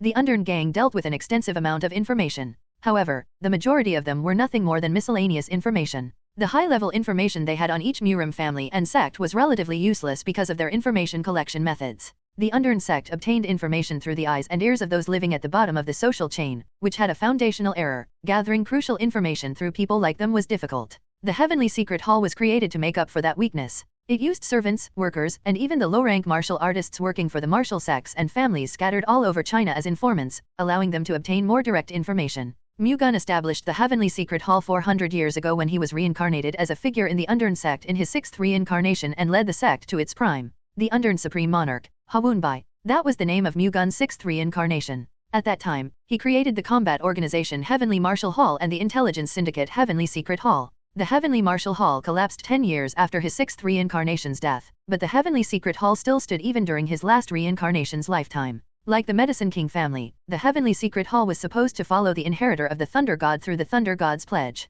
If things go well, I'd likely be able to see Hallmaster Chen again. Mu-Gun recalled Chen Yuhua, the Heavenly Secret Hall leader, whom he had a relationship with in his past reincarnation. At that time, Yuhua was in her late 20s, so there was a high possibility that she would still be in good health now. In his past 8 reincarnations, Mu-Gun couldn't meet any of his previous connections because of the 100-year gap between them. He had even stopped dwelling much on his previous lives' connections since he kept reincarnating. For those reasons, he couldn't help but feel weird about finally meeting someone from his past reincarnation. Being reincarnated around 100 years later each time meant there was no need for him to be concerned with his past connections. Otherwise, there was a chance he'd become negligent of the present. Hence, if possible, Mu-Gun lived far away from them, his family and his family members included. However, this time, there was a shorter time gap between his previous life and his current reincarnation. Hence, his connections were bound to be intertwined. If Yu Hua was still affiliated with the Heavenly Secret Hall, taking over the Heavenly Secret Hall would be much easier than he expected. Even if that wasn't the case, the outcome would still be the same. Taking over the Heavenly Secret Hall in Nanjing and obtaining their information network would be a great help to the Baek sect's growth. 5 days after they left Wenzhou for the mercantile journey, the Ian Merchant Group's party arrived in Xiangshan, Zhejiang province without any issues. They decided to spend the night there. The martial artists of the Baek sect and Justice Martial sect decided to split their members into 3 groups and take turns guarding the merchant ship overnight. After all, anyone could try to rob it while it was docked in the port. Baek Mu-Gun decided to take the lead on the 3rd shift, staying in the accommodations the Ian Merchant Group prepared until it was time to rotate again. The room their client gave hosted 10 people, all of which were executive-level members. The rest of the crew had to settle in the cabin of the ships docked in the port. If every single member were to stay in the inn, their expenses would be enormous. Even the Ian Merchant Group, which had a pretty high income, couldn't do that much. Even if they had the money to do so, it was unlikely for them to take care of even the ordinary warriors. They prioritized profits, after all. In any case, Mu-Gun and Zhang Ho-Gun were able to use the inn with their status as the young patriarchs of their respective sects. After having a quick wash, the two went down to the inn's restaurant to have dinner. By the time they got there, Ian Yesang, still cross-dressed as a man, and the middle-aged man whom she visited the Baek sect with were already eating. Mu-Gun bowed lightly to greet them, occupied an empty seat, and sat down. Yesang bowed her head in response, then focused on her meal again. Mu-Gun and Ho-Gun ordered food and chatted while waiting for their order. They didn't care about Yesang at all. On the other hand, Yesang felt conscious of Mu-Gun as she ate. She was well aware of her own beauty, which was why she unilaterally broke up the marriage. Nevertheless, she thought Mu-Gun would at least be interested in her to some extent. She didn't intend to accept Mu-Gun's attention. Well aware of his behavior for the past 3 years, she refused to receive the attention of a man who frequented the brothel like it was his own home. However, Mu-Gun showed no interest in her, which hurt her pride for some reason.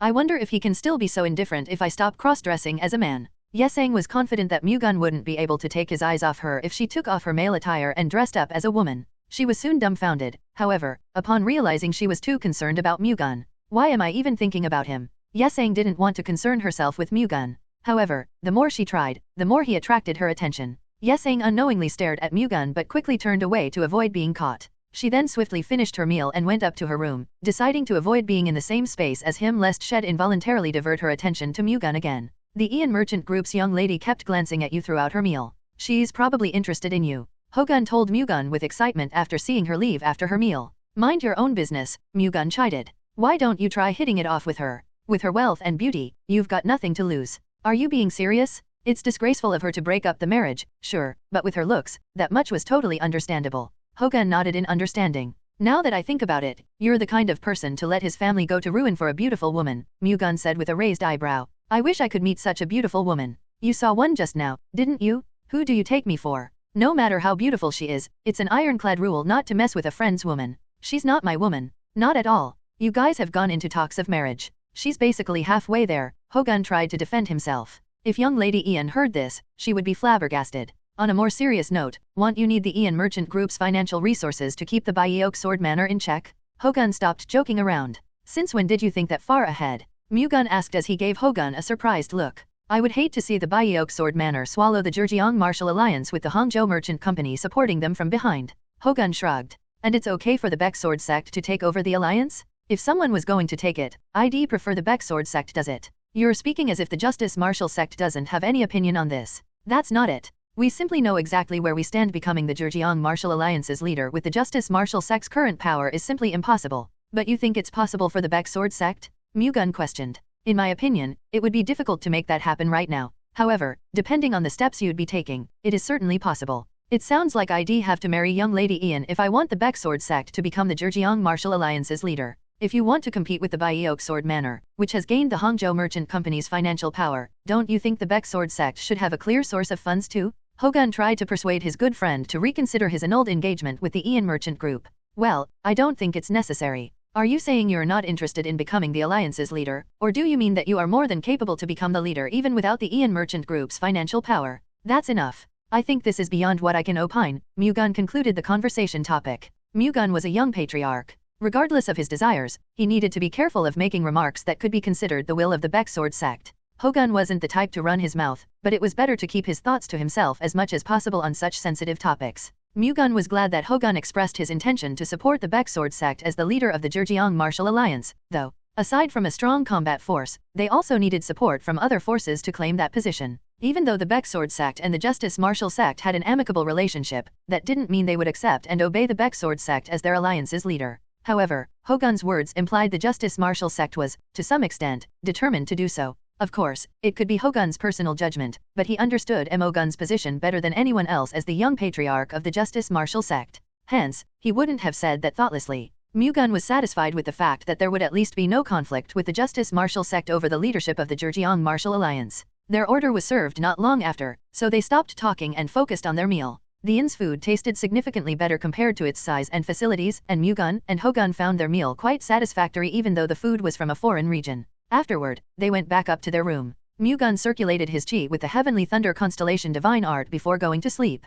He then woke up in time for his shift and watched over the Ian Merchant Group's merchant ship with the members of the White Wolf Squad. There was really no need for Mu-Gun to be on night watch. In a small city like Xiangshan, there weren't any bandit gangs powerful enough to rob the merchant ship guarded by the Baek Sword sect and Justice Martial sect's martial artists. However, Mu-Gun purposely tried to take the initiative and set an example for his subordinates. Rather than choosing the comfort that came with his high status, he wanted to win their hearts by showing them he'd rather share the sorrows and joys of his subordinates. And Mu-Gun's actions certainly worked. His willingness to join the White Wolf Squad members, no matter how tough the situation was, impressed them. With him as the young patriarch, they thought he at least wouldn't treat his subordinates like pawns on a chessboard. Even if they were in the face of a dangerous situation, in their minds, Mu-Gun would likely fight alongside them until the very end. Naturally, a seedling of loyalty toward him slowly grew in their hearts. The Ian Merchant Group's merchant ship and the Baek Sword sect's 2 escort ships left Xiangshan early in the morning. Their fleet increased their speed after going beyond the reef zone and coming out to the open sea. Soon, they passed Mount Putuo and entered the Zhoushan archipelago.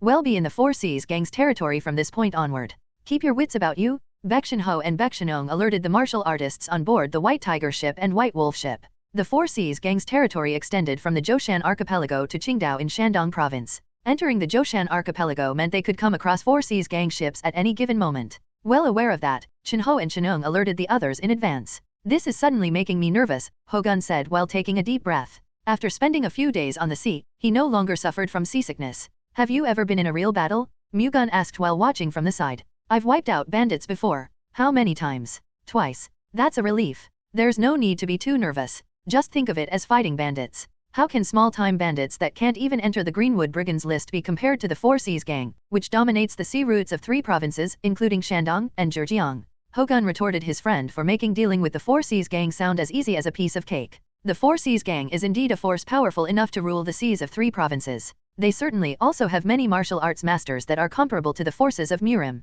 However, that's taking the entire gang into consideration. We'll only come across a part of their organization and those are likely to be mere pirates. With our current combat capacity, we're more than capable enough to deal with them. Above all else, there's little chance a battle will even occur in the first place. The Four Seas 10 Great Armadas represented the Four Seas Gang's combat forces. The Four Seas 10 Great Armadas was a collective term for the Four Seas Gang's 10 fleets. Each of them only committed acts of piracy within their respective territories. In other words, they would only encounter 1 fleet per area in these waters. Coming across 2 fleets at the same time in places where their territories overlapped occasionally occurred, but it was such a rare case that it only ever happened once every few years. One would normally only meet a fleet of 2 to 3 ships, each carrying an equal number of peak-level masters. Based on Mu-Gun's standards, the Baek Sword sect and Justice Martial sect's combined forces outnumbered them. The pirates' entire force could push them back, but they had more peak-level masters. Hence, there was no need to be afraid even if they were to encounter the Four Seas Gang. Still, nothing good would come from actually fighting those pirates.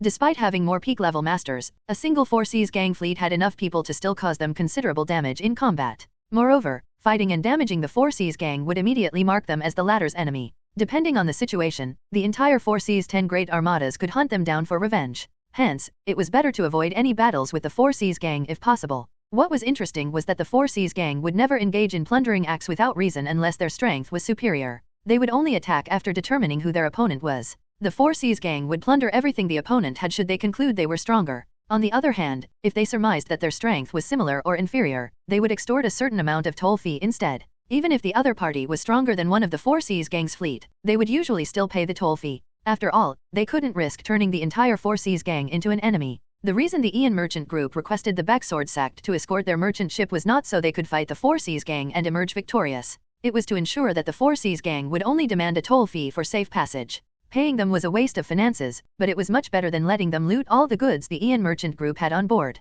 Aware of such circumstances, Mu-Gun didn't worry much about the Four Seas Gang. Of course, there were always some people who were just crazy. Among the Four Seas' 10 great armadas, some demanded outrageous amounts of toll fees. There were also those who put so much trust in the Four Seas Gang's status and power that they would ignore the escort guard's strength and attack recklessly. In that case, they'd be left with no choice but to fight, regardless of repercussions. Mu-Gun hoped they wouldn't find themselves in such a situation, but he wasn't afraid of it. He was confident he could destroy the Four Seas Gang single-handedly upon recovering his internal energy with the Medicine King family's help. What do you mean the possibility of a battle happening is very low? Ho-Gun asked, confused. Mu-Gun kindly explained what he meant. As expected, there's always a reason for peace. Ho-Gun then nodded in understanding. That's why you shouldn't be too nervous. That doesn't mean you should let your guard down, though. Got it. Ho-Gun finally relaxed a little after hearing Mu-Gun's explanation. Mu-Gun didn't inform the White Tiger Squad or White Wolf Squad of this fact. The possibility of a fight happening with the Four Seas Gang was low, but that didn't mean there was no chance of it happening at all.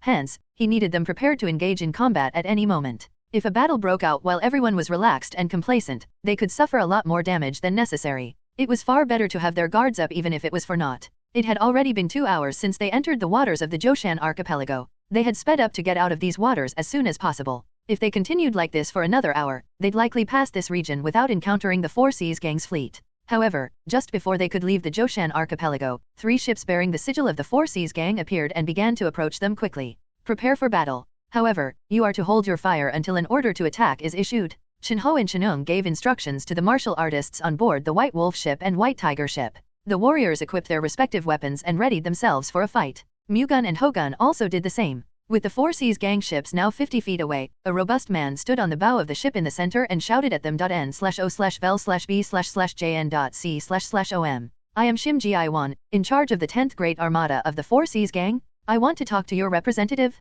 In response, the middle-aged man accompanying Yesang stood on the bow of the Ian Merchant Group's merchant ship. I am Ho Young-san, the business representative of the Ian Merchant Group. We would like to pass the route ahead for the sake of a mercantile journey, so I ask for your generous understanding, good sir of the Four Seas Gang. Master Ho of the Ian Merchant Group. This is my first encounter with your organization, is it not? That's right. This is our first mercantile trip to Nanjing. I see. Then I'll kindly explain how things work here since you don't seem aware of it. This is a sea route controlled by the Four Seas Gang, and you will have to pay a price to pass through. We, the Ian Merchant Group, will pay the toll fee in respect of the Four Seas Gang. You're very straightforward, Master Ho will gladly make a demand, then. If the Ian Merchant Group wants to pass through here, you will have to pay 1,000 silver niang. The price flabbergasted Mu-Gun and Ho-Gun. Are they out of their minds? Sure, they're the Four Seas Gang, but 1,000 niang? Are they trying to con us? Ho-Gun complained, bewildered. I think they're overcharging us because it's our first encounter, Mu-Gun replied. 1,000 silver niang was equivalent to 2 months' worth of the Backsword Corps monthly wages. It was a ridiculous amount to pay just to pass through the sea route. You have great humor, good sir. Who would want to use this route if they had to pay 1,000 silver niang just to pass by once? If this was a one-time thing, then perhaps so, but if not, how could this amount be justified? Young-san tried to haggle for a lower price. Ha ha ha, if the Ian Merchant Group intends to be a regular customer of the Four Seas Gang, I will give you a special discount on the toll fee. We, the Ian Merchant Group, will continue to use this sea route if the Four Seas Gang is willing to open it to us. We would also like to build good relations with your organization. Then I'll reduce the toll fee by half to answer the Ian Merchant Group's sincerity. I've shown you my goodwill, so I hope you also respond in kind. The representative of the 10th Great Armada kindly offered a discount. 500 silver niang was still a large amount. However, the profit that the Ian Merchant Group expected to gain through this mercantile journey was at least 10,000 silver niang. Even if they paid 30% of the profits to the Backsword sect and Justice Martial sect, it would still amount to 7,000 silver niang. Compared to that, 500 niang wasn't that much. The problem was that there was a chance this wouldn't be the only toll fee they'd have to pay. After all, they could still come across 2 other fleets of the Four Seas' 10 Great Armadas before arriving in Nanjing. If they also demanded 500 silver niang each, the Ian Merchant Group would have to pay a total of 1,500 silver niang. No, including their return home into the calculation, they would have to pay up to 3,000 silver niang. 30% of the profits obtained from this mercantile journey would be wasted on toll fees. From the Ian Merchant Group's standpoint, that would be too much. It would be great if they could save on the money paid to the Backsword sect and Justice Martial sect. However, without them as escort guards, the Four Seas gang wouldn't just demand a toll fee. They would choose to take over their merchant ship. On the other hand, they would make an enemy of the Four Seas gang if they refused to pay the toll fee, and a battle ensued here, ultimately making it difficult for them to use this sea route again in the future. The best move the Ian merchant group could make was to reduce the toll fee as much as possible. I will pay up to 300 silver niang. I refuse to pay any more than that. Yesang suddenly stepped forward while Yung-san was racking his brain. Who are you to stand forward thoughtlessly? Ji-Wan asked rudely, having confirmed Yesang's young face after she pushed Yung-san aside. This person is the young master of the Ian merchant group, Yung-san replied. It seems to me the Ian merchant group doesn't intend to repay my kindness. If so, we can no longer offer you our goodwill. Man, whenever I try to be kind to others, they just take it as me being a pushover instead of appreciating it, Ji-Wan said with a tone that seemed like he would issue an attack order at any moment.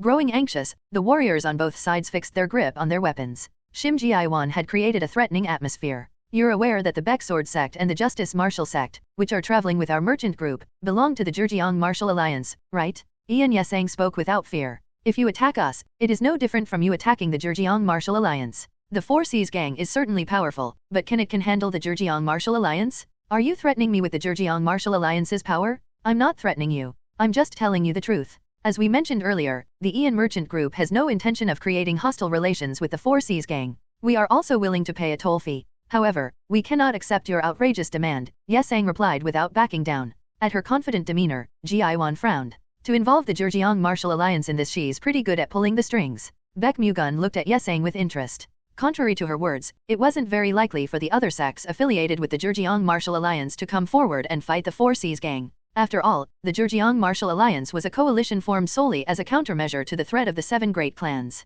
However, from the perspective of outsiders who had no knowledge of the alliance's internal situation, they would assume the Zhejiang Martial Alliance was a fairly cohesive coalition. It wouldn't be far-fetched for others to assume that its other forces would step up to retaliate if a sect affiliated with it suffered damages. More importantly, Yesang publicly mentioning the Zhejiang Martial Alliance left its other members with no choice but to get involved out of pride. If they didn't step up, even though the Baek Sword sect and the Justice Martial sect suffered damages, the public would doubt their loyalty to the Zhejiang Martial Alliance and misunderstand that they refused to join the fight out of fear of the Four Seas gang. Therefore, the sects within the Zhejiang Martial Alliance would have to get involved to save face. The Four Seas gang couldn't make any hasty moves. Attacking Yesang's fleet despite her already mentioning the Zhejiang Martial Alliance would be no different from disregarding said organization. Yesang's remarks likely seemed trivial, but it was derived from careful calculations. And it was effective. Ji-Wan didn't have any intention to fight the Ian merchant group's escort forces in the first place because the Baek Sword sect was present. He was aware that the Baek Sword sect had annihilated the Sea Dragon gang.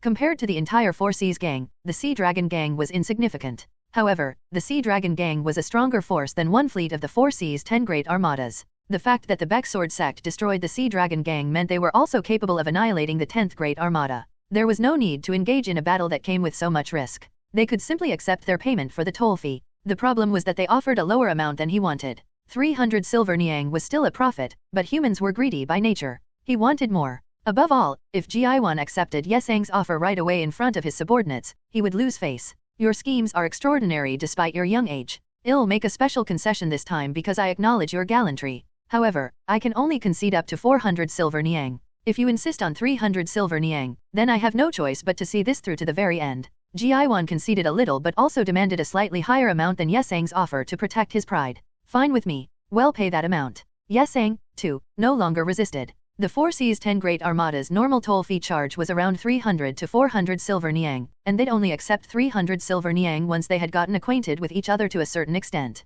She didn't expect negotiations to end at 300 silver niang in the first place. She purposely lowballed them to decrease the toll fee from 500 to 400 silver niang. Upon reaching an agreement, the Ian Merchant Group immediately paid the amount, and the 10th Great Armada immediately opened up the route. The Ian Merchant Group's fleet left the Zhoushan Archipelago region without delay. From what I just saw, being a pirate is the best. All they had to do to earn 400 silver niang was sit around. Ho-Gun clicked his tongue. The Four Seas gang made money too easily through their toll fee schemes. If you like it that much, take this opportunity to become a pirate then. I'd love to, but I think life in the sea isn't for me. I can't do it now, but I'm going to take care of all those bastards one day, Mu-Gun said after chuckling at Ho-Gun's cheekiness. Want the Four Seas gang's destruction be bad for Murim sects like us? Without the danger they pose, there'd be no reason to request for escorts anymore. We can't keep making money by escorting merchant groups forever. It would be much better to make money through the port management rights. However, we have to get rid of pirates like the Four Seas gang for that. That's the only way to let merchant ships come and go our ports as they want.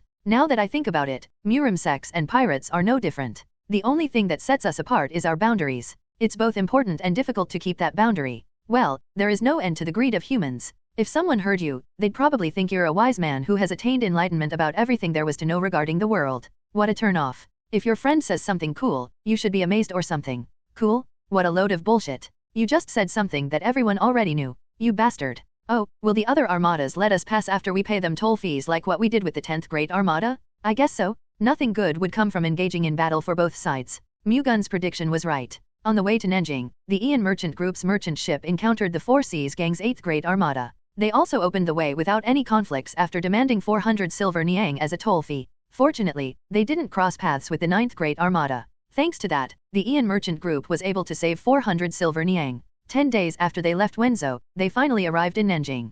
The Ian Merchant Group planned to stay in Nanjing for 15 days. Likewise, the Baek Sword Sect and Justice Martial Sect martial artists also had to stay in Nanjing until then. Mu-Gun had no intention of just lazing around for those days. As soon as they arrived in Nanjing, he decided to act on his own. Chenho and Chenung let Mu-Gun go without hesitation since they had been informed in advance. Ho-Gun wasn't, though. Where the hell do you plan on going alone? I have something to do. All I can say is that it's more important to me than anything else. You don't want me to pry any further, do you? Sorry. Mu-Gun answered in an indirect manner. And I can't go with you either, can I? It's easier for me to go alone. Got it. I don't know what's going on, but be careful. Ho-Gun decided to drop the topic and let Mu-Gun go his way. Will do. You stay safe too. I'll visit the Justice Martial Sect once I'm done with my errand. Mu-Gun bid Ho-Gun farewell and left the accommodation provided by the Ian Merchant Group.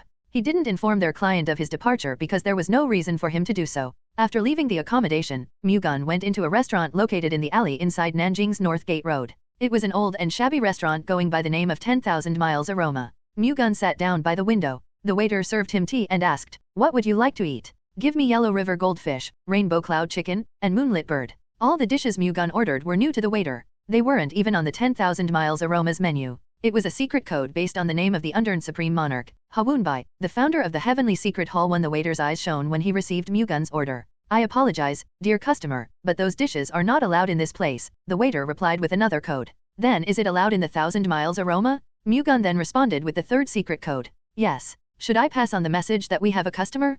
"Please do. Please wait a moment." The waiter went inside the kitchen after asking to be excused. After a while, he returned. "I'll lead you inside," the waiter said as he offered to guide Mu-Gun. "I'll leave it to you. Please follow me." When Mu-Gun rose from his seat, the waiter led him toward the 10,000 Miles kitchen and passed the hidden door inside it. Mu-Gun followed him without hesitation. He had already gone through the hidden path of the 10,000 Miles Aroma in 2 of his previous reincarnations. This was no different from back then. After walking for about 15 minutes, they soon reached the end of the secret passage, where the hidden manor of the Heavenly Secret Hall awaited. The only ones who knew about this place were the Heavenly Secret Hall leader and its members within the 10,000 Miles Aroma. Even the 9 great faction leaders, who supervised the Heavenly Secret Hall's information, were not aware of this place's existence. "You can head inside." The waiter pointed to the main building of the manor. When Mu-Gun opened the main building's sliding door and entered, he found himself in a room with a separation. A pair of long feet appeared between the space, and a woman was behind them. "Are you looking for the 1,000 Miles Aroma?" the woman asked. "Yes. Do you know exactly what it entails?"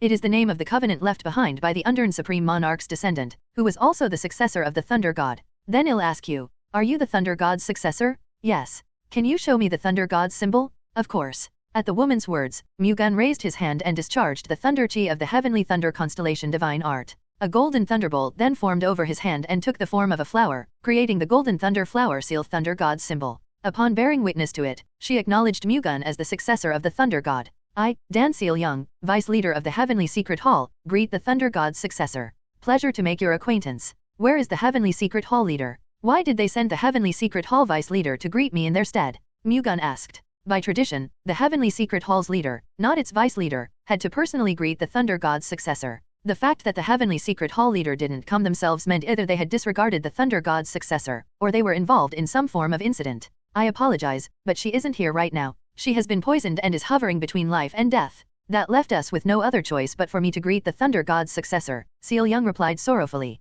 "Is Chen Yuhua the current leader?" Mu-Gun asked with a stiffened expression. N/O/vel/B//n.C//om. "Yes. Who poisoned her?" "The Heavenly Secret Hall is currently facing a dire problem. A mysterious force recruited an insider from the Heavenly Secret Hall and caused a rebellion. Through the Heavenly Secret Guardian's sacrifice, the leader and I barely managed to escape to this place. However, the traitors had already poisoned her by then. Her survival currently remains uncertain. Where is she? No, lead me to her. Now, are you perhaps trying to heal her? Seal Young asked with an expectant voice. Yes. However, I can't guarantee that I will be able to cure the poison. The Heavenly Thunder Constellation Divine Arts Thunder Chi had a powerful detoxification effect that could nullify a fair amount of poisons. However, it wasn't omnipotent, and had have to remove it from someone else's body, not his own. Hence, he couldn't be sure until he saw it in person. Still, Seal Young felt glad. There was at least a possibility to save her leader. She got up right away and walked out. Mu-Gun could now see her, with her feet covered. She was in her early 20s, beautiful, and had a strange charm that was both pure and captivating.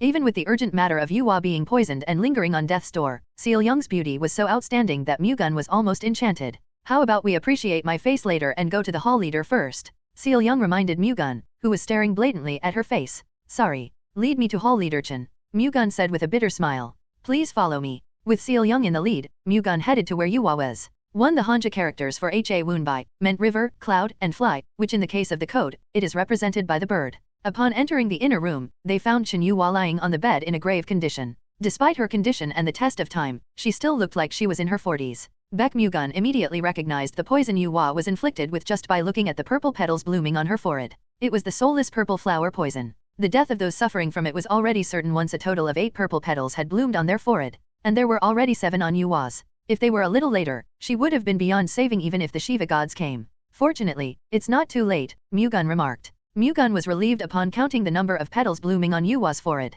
It would be difficult to cure the soulless purple flower poison with the internal energy he currently possessed. However, it wasn't impossible. Can you treat her? Dan Seal Young asked. It will take some time, but it's treatable. After hearing Mu-Gun's answer, Seal Young suddenly knelt in front of him. Please save the hall leader. She's like a mother to me. If you save her life, I will never forget your kindness for the rest of my life, Seal Young begged desperately. Her desperation conveyed her special affection for Yuhua to Mu-Gun. Please get up. I'd still save her even if you didn't plead. The Thunder God's Covenant is not only applicable to the Heavenly Secret Hall. I, too, have a responsibility and duty to oversee the Heavenly Secret Hall's safety. I will save her as part of the Thunder God's Covenant, so you don't have to worry. Thank you. Thank me later. No one is allowed to enter this place from this moment onward until the treatment is over. The treatment of the soulless purple flower poison requires a high level of concentration, so there can't be any interference from anyone. Understood. I'll make sure to not let a single noise slip through. Do you need anything else? That's all I need. I'll be starting the treatment now, so I'm going to have to ask you to leave, Vice Leader.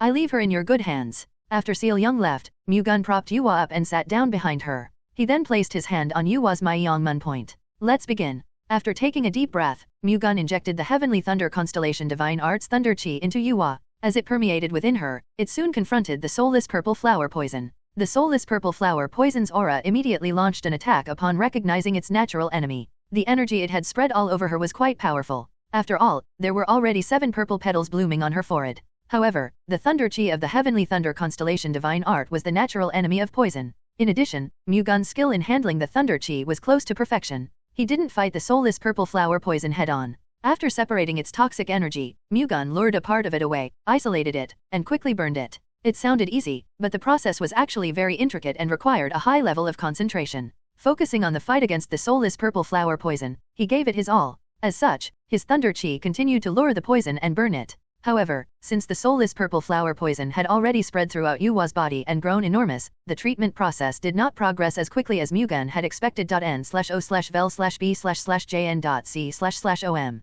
He didn't lose concentration despite the continuous chi battle tiring him out. Unfortunately, he had a finite amount of internal energy. His internal energy reached rock bottom before an hour had passed. In response, Mu-Gun immediately stopped the detoxification process and circulated his chi to recover his internal energy. Afterward, he resumed detoxifying the soulless purple flower poison again. Mu-Gun even abstained from eating and drinking to focus on treating the poison within Yuhua. 2 days had already passed since he began, but he still didn't stop treating Yuhua. Meanwhile, Seal Young grew anxious. Since Mu-Gun hadn't left the room in so long, she was worried that something had happened. She wanted to go in and check on them personally, but she couldn't. Mu-Gun specifically instructed her not to cause any disturbance. That left her no choice but to wait and pray for Yuhua's treatment to succeed safely. However, the heavens refused to grant her wish. While she was impatiently waiting for Yuhua's treatment to end, a Heavenly Secret Hall member working in the manor came running hurriedly and informed her of the worst news possible. Vice Leader, we have a huge problem. An unidentified group of masked men has destroyed the 10,000 miles aroma and are on their way here right now.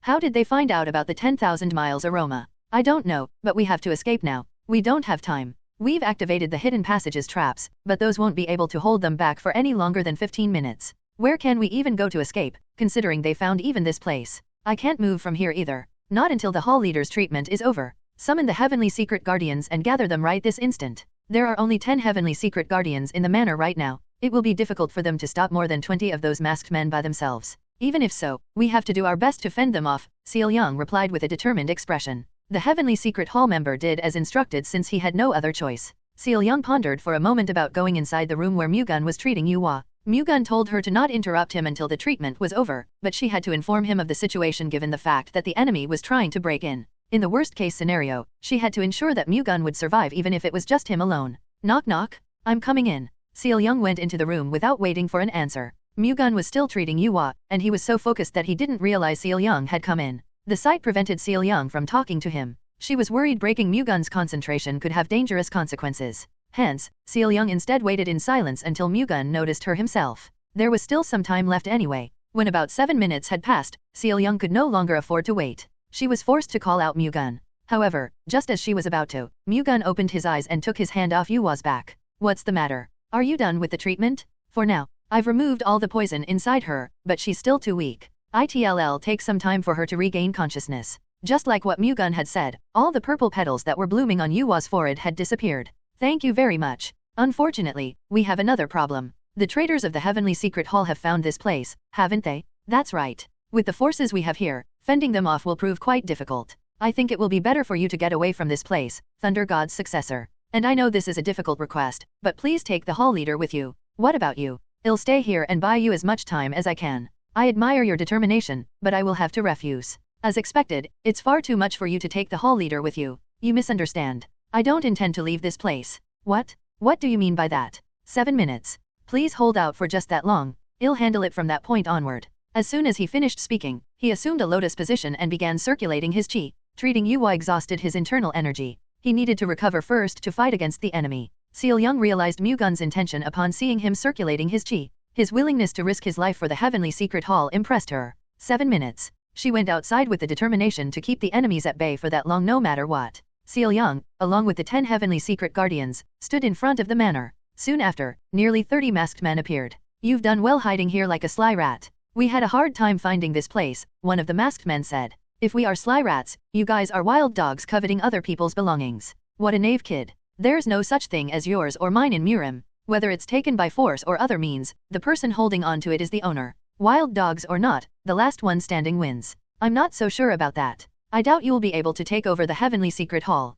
It's amusing to see a child like you bluff and spout such nonsense. Did you perhaps cure the poison inflicted on the Heavenly Secret Hall leader? If you hand over the Heavenly Secret Record and the Heavenly Secret Spirit Plaque, I'll give you the antidote for it. The Heavenly Secret Record was a list of names of the Heavenly Secret Hall's secret agents, including the 9 great faction lords. It also recorded their organization's secret agent network. However, only the Heavenly Secret Hall leader was allowed to look at it. The members of the Heavenly Secret Hall didn't know each other's identities at all, and not even the 9 great faction lords knew each other. It was a measure taken to ensure their organization's security. In doing so, even if one of the 9 great faction lords' identities was revealed, the identity of the other faction lords and secret agents would remain safe. The 9 great faction lords and the secret agents only received orders from the Heavenly Secret Hall leader. Meanwhile, the Heavenly Secret Spirit Plaque was a seal that proved the identity of the Heavenly Secret Hall leader. Since the 9 great faction lords and the secret agents only accepted orders from the Heavenly Secret Hall leader, they would only begin to act when the document was stamped with the Heavenly Secret Spirit Plaque. To fully take over the Heavenly Secret Hall, the Heavenly Secret Record and Heavenly Secret Spirit Plaque were essential.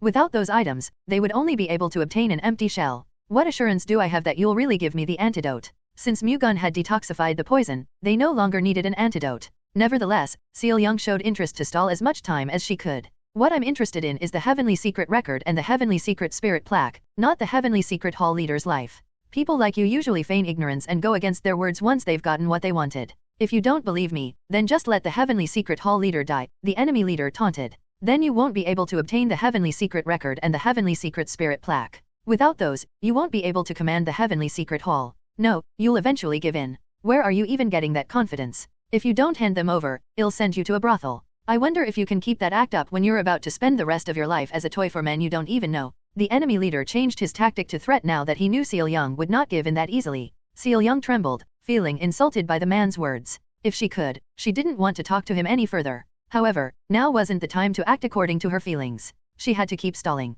Considering you can't even put up with such insults, you're indeed still young. Then again, the younger you are, the more money I'll get from selling you to a brothel. The man continued to mock her upon seeing her trembling and clenching her teeth. Seal Young held herself back from drawing her sword and charging at him immediately. Hand over the antidote first. If the hall leader recovers safely, I will give you what you want. Do you take me for a fool? And do you even understand the situation you're in? I'm the only one allowed to make demands here. Hand over the heavenly secret record and the heavenly secret spirit plaque. Only then will I give you the antidote. Fine, but give me some time to think, Seal Young replied, hoping to drag for just a little more time. However, the man did not fall for it. Quite the contrary, he finally noticed that she was deliberately stalling for time. How dare you pull such shallow tricks? Capture that woman and the heavenly secret hall leader alive, then kill off the rest, the man ordered, and the group of masked men behind him moved immediately. Stop them? Seal Young shouted, then launched an attack on the masked man. She launched the whip sword wrapped around her waist, causing a blue sword wave to fly toward one of the masked men approaching her. Her target hurriedly stepped back and evaded the attack.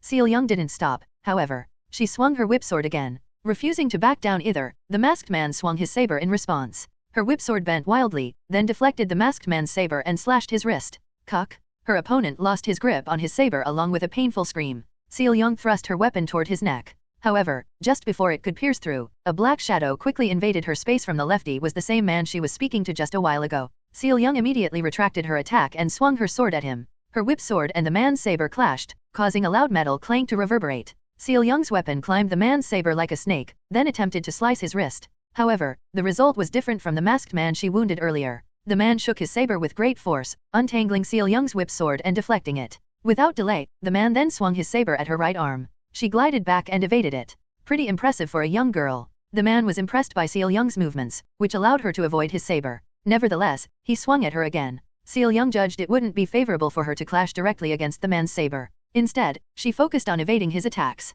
She executed the moonlit fairy step, a movement art that was difficult for her opponents to see through due to its elegant yet bizarre movements. As expected, her opponent had trouble breaking through her moonlit fairy step. If her abilities were in a higher realm, the man would never have been able to touch even a strand of her hair until the end. However, she was still young and her skills were still insufficient. Over time, the man got used to her movements. This is as far as your petty tricks will bring you. Finally seeing through the moonlit fairy step, he landed a satisfying blow on Seal Young. Seal Young was forced to extend her whip sword to block his attack. Seal Young's whip sword clashed against the man's saber but was helplessly deflected, allowing her opponent's saber to slash her right arm. Ugh! Groaning, Seal Young hurriedly took a step back. Why don't you give up? You're the only one left. Upon hearing the man's words, Seal Young quickly confirmed the situation of the Heavenly Secret Guardians. At that moment, she witnessed the last Heavenly Secret Guardian collapse as his neck was slit open. With all of her colleagues now defeated, the masked men charged into the building where Mu-Gun and Yong Wan were in. No? Seal Young hurriedly tried to stop them. Where are you going?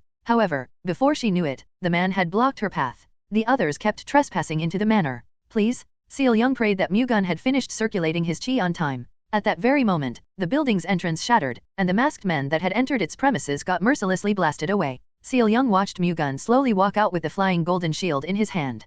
Seal Young breathed a sigh of relief upon seeing Baek Mu-Gun. However, she soon grew concerned if he could deal with more than 20 masked men alone. She heard stories about the Thunder God's successor from Yong. According to her, the heavenly Thunder God swordsman Yang Hui, the predecessor of the Thunder God's successor, possessed such powerful martial prowess that it was difficult to find anyone able to rival him before he could even turn 30 years old. Even though Seal Young thought the Thunder God's successor could handle this much, she couldn't help but be worried because of Mu-Gun's young age. On the other hand, Mu-Gun's sudden appearance flustered the masked men. The man standing in Seal Young's way also felt anxious about the unknown figure's unexpected appearance. However, he calmed down upon realizing Mu-Gun looked to be in his 20s and that he was alone. Who are you? The man asked Mu-Gun. I should be the one asking that question. Who are you? Where did you come from? And why you are aiming for the heavenly secret hall? What an ill-mannered brat. You don't seem to know a lot about Murim. In this world, age isn't important. All that matters is the martial arts you possess. Are you saying your martial prowess is higher than mine? The man replied, dumbfounded. Why don't you confirm it yourself? I find no need for me to do so. My men are more than enough. Well, see about that, Mu-Gun commented with a smirk. You little brat, how dare you act so arrogant? When Mu-Gun belittled them, the masked men charged at him, no longer capable of suppressing their anger. Mu-Gun immediately tossed the flying golden shield he was holding. The flying golden shield spun fiercely and flew toward the masked men. Not expecting such a move, they hurriedly tried to block it. However, it contained power beyond their wildest imagination. The flying golden shield deflected a saber and severely crushed the chest of the first masked man it made contact with, blasting him away. The shield didn't stop, however. Instead, it flew toward the other masked man. Shocked, they swung their sabers in an effort to block it, but the outcome remained the same. In an instant, 10 masked men had collapsed on the floor with their chests destroyed. Mu-Gun lightly caught the flying golden shield when it returned. Then, without delay, he threw it toward the remaining masked men. "Dodge it!" the leader shouted. Mu-Gun's opponents hurriedly backed down, finally realizing stopping it was futile. However, it had an effective range of 50 feet. Retreating was useless unless they could cover a longer distance before it could catch them. With a sharp, piercing sound, the flying golden shield flew quickly toward the retreating masked men. While they were flustered, a black shadow suddenly appeared before them and released a precise saber chi toward the incoming projectile. As the flying golden shield ferociously pushed against the man's weapon, the man clenched his teeth and shook his saber outward, distorting the shield's trajectory and causing it to fly past them. Mu-Gun easily retrieved it. The man's expression stiffened after blocking the flying golden shield. He had almost dropped his saber, and his right hand, which was still in shock, had become numb. As soon as the shield came back to Mu-Gun, he threw it toward the man. Its speed and power were incomparably higher than before since it was aimed at a single target. Clenching his teeth once more, the man raised his saber to defend against it. A loud roar broke out the moment Mu-Gun's shield and the man's saber collided head-on. However, the latter's saber chi could no longer deflect the flying golden shield. On the contrary, the shield managed to pierce through it. This crazy shield? The man's expression twisted at the flying golden shield's power as it pushed through the saber. The moment he was put in danger, the masked men around him charged toward Mu-Gun and rained down attacks on him. Mu-Gun immediately unsheathed his sword and executed the overflowing moonray slash, a technique of the celestial moonlight sword art. Sword chi which looked like rays of moonlight emerged from his sword. The group of masked men, who charged toward him solely based on the fact that he didn't have the flying golden shield in hand, fell with their necks and chests pierced by the overflowing moonray slash's sword chi. Despite so, their deaths were not in vain. To deal with them, Mu-Gun had to break off the chi flow connected to the flying golden shield. As a result, the man who almost got split in half by the flying golden shield managed to escape the crisis. He gritted his teeth at the sight of his subordinates dying on his behalf. He was never a match for Mu-Gun. Hence, he had to use a different tactic. As he thought so, Seol-young came into the eyes of the man. If he used her as a hostage and threatened Mu-Gun, he would be able to escape from this place. Perhaps he'd even be able to trade her life for the heavenly secret record and the heavenly secret spirit plaque. The man immediately dashed toward Seol-young. How are the bad guys always so consistent? As he looked at the man, Mu-Gun clicked his tongue and raised his hand. A golden lightning then formed over it, took the form of a sword, and cut through space to pierce the man's legs. Cuck! The thunder sword cannon penetrated the man's legs like skewers, causing him to scream and fall to the ground. Surprised by the man's sudden approach, Seol-young was about to wildly swing her whip sword. When lightning stabbed through him, she looked at Mu-Gun in shock. Always keep in mind that it is forbidden to let your guard down, Mu-Gun told her as he approached the fallen man. Cuck, who the fuck are you? The man asked after groaning in pain. I'd like to ask you the same question. Who are you guys? I'll tell you one thing. I don't know who you are, but you messed with someone you shouldn't have. And it will cost you your life. The man spat his last words before biting the poison pill hidden in his mouth. Kurg.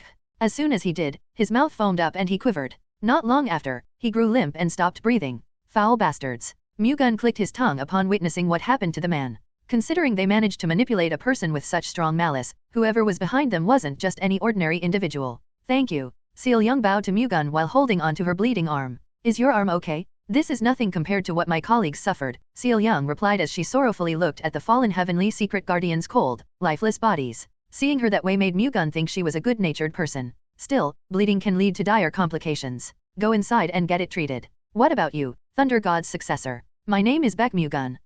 So you're young Master Baek. I plan to pay the Heavenly Secret Hall a visit. Mu-Gun had a rough idea of the situation. The Heavenly Secret Hall? I have to deal with the person who sent these men. But it would be too dangerous to go alone. There will be enemies stronger than these people at the Heavenly Secret Hall. And they'll be far superior in numbers as well. Even though they had only just gotten acquainted, Seol-young was already feeling concerned about Mu-Gun. They'll come here anyway if I don't go. And even if we try to run away, they'll simply hunt us down. For the future's sake, we have to eliminate all the enemies at the Heavenly Secret Hall. That's true, but... Before Seol-young could complete her sentence, Mu-Gun interrupted her. You don't have to worry about me. Just take care of Hall Leader Chen, and make preparations to leave this place as soon as I return. The Heavenly Secret Hall's main base and this manor, which served as a safe house, had been compromised. If they stayed here, they would be attacked again even if he had dealt with the enemies at the Heavenly Secret Hall. It would be best to move their base to another place. Understood. Please be careful. Seol-young answered with an affirmative, though her worried expression remained. Don't worry. Oh, do you have any beef jerky or dry rations left? I'm quite hungry since I haven't eaten anything for 3 days. Mu-Gun sensed her worry and tried to divert the topic.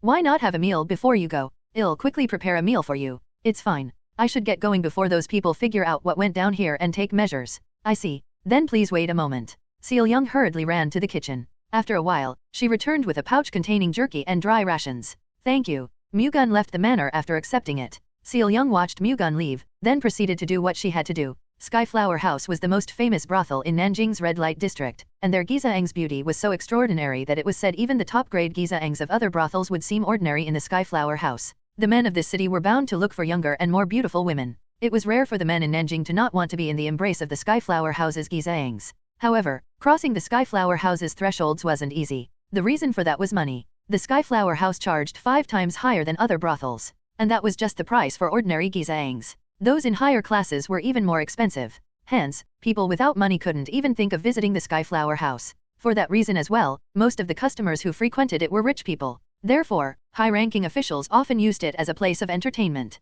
However, few knew of the fact that the Skyflower House was the headquarters of the Heavenly Secret Hall. That wasn't surprising, however, since not many people knew of the existence of the Heavenly Secret Hall, which had hidden its true identity via its reputation as the best brothel in Nanjing thus far. Mu-Gun appeared before the Skyflower House's back gate. Looking at the back gate as he chewed on the dry rations he received from Seol-young, he sensed the chi of a few martial artists beyond it. I didn't expect to be using the Dark Spectre stealth art like this. Mu-Gun lived the life of an assassin in his 3rd reincarnation. That was also the first time in his previous life that he learned martial arts. The Dark Spectre stealth art was a movement art he learned then, and it boasted the greatest covertness in the dark. Mu-Gun invoked the Dark Spectre stealth art and infiltrated through the back gate of the Skyflower House. There were people standing guard there, but no one noticed his presence. Mu-Gun knew the Skyflower House's building and structure quite well due to his past memories. Hence, he didn't have to wander around to reach the Skyflower Pavilion's innermost part of this brothel. Since it was located at the center, the ringleader of those who invaded this place would likely be there. Mu-Gun didn't have an inkling of intention to fight fair and square.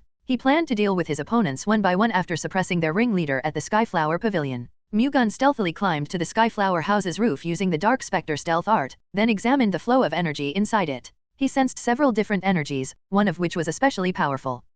That's at least a lower peak level expert. Mu-Gun frowned as he confirmed the person's energy flow was stronger than he expected. If it was just that one person, he would have entered the Skyflower Pavilion without hesitation. However, aside from the lower peak level expert, he also found a few energies that seemed to be in the first-rate realm. Considering Mu-Gun's current level, he'd have trouble dealing with their forces. Should I activate the Thunder God's Descent? Mu-Gun was stuck at a crossroads. The Thunder God's Descent was a technique that would call forth the power of the Thunder God, thus allowing him to use the Thunder God's power regardless of his level. In truth, the Thunder God's Descent was an absolute realm ultimate technique and could be called the Heavenly Descent Thunder God Sex Essence itself. N/O/vel/b/in.c//om. However, it wasn't something that could be used recklessly. In order to use the power of the Thunder God, the internal energy of the Heavenly Thunder Constellation Divine Art had to be consumed. Just executing it already consumed 20 years worth of internal energy. In addition, it would also consume internal energy continuously to maintain the descent state. Based on the internal energy Mu-Gun currently possessed, the period of time he could use the power after invoking the Thunder God's Descent was less than 90 seconds. To be perfectly honest, that duration was more than enough to exterminate his enemies within the Skyflower Pavilion. The problem was the enemies outside of it. The Thunder God's Descent allowed the power of the Thunder God, a divine being, to be contained and used within a mortal vessel. However, it would inevitably put a huge burden on the user. Hence, after using it, they would fall into a lethargic state. He could resolve that problem by training until he was strong enough to withstand the after effect of the Thunder God's Descent. In his previous life, he cultivated the Iron Blood Vajra body cultivation beyond the 9-star realm. Hence, he no longer fell into a lethargic state even after activating the Thunder God's Descent. However, that was all in the past. He had only cultivated the Iron Blood Vajra body cultivation to the 5-star realm in this life. He wouldn't be able to avoid lethargy after activating the Thunder God's Descent. If the enemies outside the Skyflower Pavilion stormed in while he was in such a predicament, his death would be inevitable. I've thought about it from all angles, and I don't think the Thunder God's Descent is the right choice. Mu-Gun eliminated using the Thunder God's Descent from his options, then considered the Heavenly Descent Thunder God's Sword to deal with the enemy. He would have a chance of winning if he eliminated the expert believed to be in the lower peak level realm as soon as he entered the Skyflower Pavilion. Mu-Gun simulated the path where he entered the Skyflower Pavilion and killed the lower peak level master by invoking the Heavenly Descent Thunder God's Sword art. He imagined various scenarios in his mind, but none of them convinced him of a surefire victory. Should I retreat for now? He couldn't risk his life for a method he wasn't convinced about. Hence, Mu-Gun considered retreating. However, just then, some of the energy flows he sensed inside the Skyflower Pavilion suddenly began to move away. The heavens are on my side, huh? Mu-Gun didn't know what was going on, but the few people he assumed to be first-rate martial artists left the Skyflower Pavilion, leaving the lower peak level expert behind. He then sensed a few new energy flows come in, but they didn't show any signs of being martial artists. They're Gizaangs, Mu-Gun concluded after examining the new energy flows. He had roughly understood the situation. The lower peak level expert sent his subordinates away and called for some Gizaangs. There was no need to guess the reason behind this action. The expert wanted to be in the Gizaang's embrace. And he's greedy too. The lower peak level expert asked for several women instead of just one, so it was plain as day that he wanted to bed several women at the same time. Mu-Gun cursed the lustful expert in his mind and pondered about the next move he should make. Afterward, he immediately took action. Baek Mu-Gun approached the window, which was the only way into the Skyflower Pavilion. He then threw the flying golden shield on his back into the sky. The flying golden shield drew a large curvature as it rotated ferociously quickly into the sky. Soon, it flew toward the Skyflower Pavilion's window at high speed. Kya! Along with the sound of the window shattering, the screams of the surprised women resonated in the room. Mu-Gun used his accurate chi senses to throw the flying golden shield precisely toward the direction of the man he assumed to be a lower peak level expert. He then jumped down with one hand holding onto the parapet of the roof to enter through the broken window. An explosive boom resonated inside. Soon, Mu-Gun saw a half-naked, middle-aged man blocking the flying golden shield with his hands that were enveloped in a red aura. The flustered middle-aged man made eye contact with Mu-Gun, who smiled widely and extended his hand toward the former in return. A golden thunderbolt formed in Mu-Gun's hand. At that moment, the middle-aged man deflected the flying golden shield aside and charged toward Mu-Gun with a hand extended. A cloud-like red aura then enveloped his hand and flowed toward Mu-Gun. Simultaneously, numerous golden sword-shaped lightning consecutively sprang out from Mu-Gun's hand. Along with a thunderous roar, the red aura and the golden lightning sword shattered at the same time. However, there was more than one golden lightning sword. The second golden lightning sword, which followed after the first one, pierced through the middle-aged man's palm.n/o/vel/b/in.c//om. Kakke? As soon as the shock lifted the middle-aged man up, 3 golden lightning swords lodged in his body. 4 more pierced through his arms and legs before he was blasted away and slammed against the wall behind him. The middle-aged man helplessly fell to the ground. Mu-Gun knocked down the lower peak level realm expert in one fell swoop using the 5 Thunder Sword Battery Cannon's Heavenly Descent Thunder God Sword's second technique. However, instead of celebrating, his expression stiffened. The middle-aged man's death had sent the Gizaang screaming. He didn't sustain any significant injuries during his battle against the middle-aged man because of the blood-jade Azura's palm martial arts his opponent used. The palm force he exerted was the ultimate skill of the Azura cult, one of the 9 great factions of the 9 celestial demons sect. That meant that the Azura cult had started moving. Mu-Gun sighed at the never-ending ill-fated relationship he had with the 3 greatest demonic sects and turned to the Gizaangs. The Gizaangs had been screaming and making a fuss until a moment ago, but they had now pressed against each other in the corner of the room, clearly wary of him. Don't be afraid. I came here at the Skyflower House Master's request. Mu-Gun assured them, then turned his attention to the entrance of the room. He could sense 4 different energies quickly approaching from that direction. They likely came running after hearing the thunderous roar that resonated earlier, which ultimately made them realize something was wrong. Mu-Gun picked up the flying golden shield that the fallen middle-aged man deflected, then fixed his gaze on the door. Leader, are you okay? The 4 men approached the door but didn't immediately barge in. On the contrary, they tried to figure out the situation inside first. At that moment, Mu-Gun threw the flying golden shield toward the door, smashing it and flying through the 4 experts waiting outside. The flying golden shield hit 2 of them, but they blocked it instead of panicking. However, the shield exhibited a much stronger power than they had imagined. It pushed back and blasted away the 2 experts blocking it. In that interval, Mu-Gun slipped through and stabbed the person on the far left with his sword. Mu-Gun closed in the distance at lightning speed and pierced through the throat of the person on the far left while he was distracted by the flying golden shield. Unable to respond properly, the latter collapsed to the ground. The man on the right then immediately charged at Mu-Gun, who extended out his left hand and executed the Vajra exorcism finger in retaliation. Imbuing the technique with Heavenly Thunder Constellation Divine Arts Thunder Chi, he fired a strand of thunderbolt, which penetrated the man's forehead right in the middle. After taking down 2 experts in an instant, Mu-Gun dashed toward the man his shield had blasted away. He then thrust his sword, executing the 100 Moonlight transformation of the Celestial Moonlight Sword Art. The technique fired off countless sword shadows at the 2 experts. Barely managing to deflect the flying golden shield, his opponents hurriedly tried to defend themselves. However, they couldn't instantly come up with a plan to block the myriad of burrowing sword shadows that confused them. In a fight between masters, life and death were decided in a split second. Mu-Gun didn't miss the moment the 2 experts hesitated. He penetrated their necks one after another. Kurg?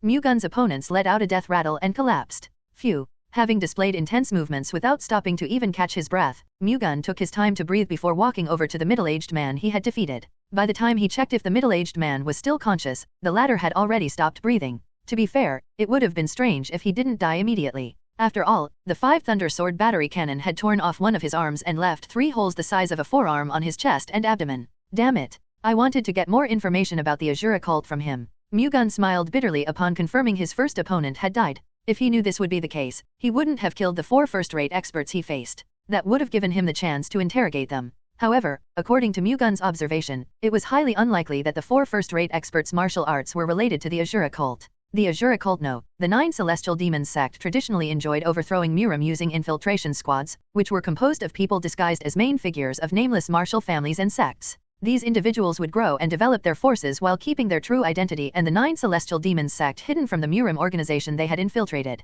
Hence, Mu-Gun wouldn't have learned anything about the Azure cult even if he interrogated the 4 first-rate experts.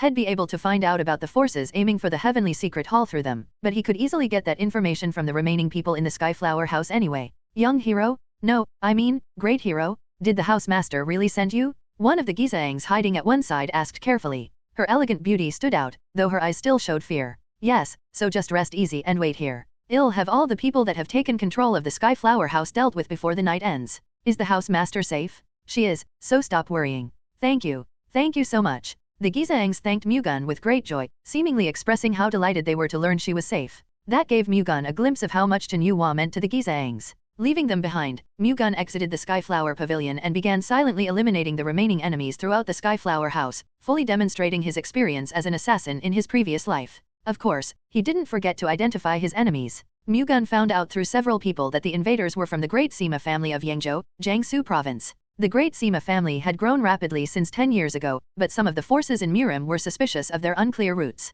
Those suspicions ultimately proved true, considering the Azure cult was involved. If he could, he'd immediately charge at the Great Sima family and root out the Azure cult, but he still lacked the strength to do that. For now, he was satisfied with finding traces of the Azure cult and figuring out the identity of the people aiming for the Heavenly Secret Hall. He decided it would be better to deal with the Azure cult members that had disguised themselves as part of the Great Sima family after visiting the Medicine King family. After dealing with all of his enemies in the Skyflower House, Mu-Gun returned to the Heavenly Secret Hall secret manor. Welcome back. When Mu-Gun arrived at the Heavenly Secret Hall secret manor, Dan Seil-Young was the first to greet him. Were you waiting for me? Yes. I was worried something would happen to you. I'm glad you came back safely. Thank you for worrying about me. What happened to the matter you went to deal with? Seil-Young inquired. I've eliminated all of the enemies left in the Skyflower House, as expected of the Thunder God's successor. Has Hall Leader Chen woken up? Mu-Gun expressed concern on Yuwa's condition. Yes. She woke up a while ago. I see. Let's go meet her, then. Mu-Gun and Seil-Young headed to the inner room of the main building, which was where Yuwa was at. Hall Leader, the Thunder God's successor has returned, Seil-Young informed Yuwa upon arriving at the entrance of the inner room. Let him in, Yuwa replied weakly. Seil-Young quickly opened the door and gestured for Mu-Gun to head inside.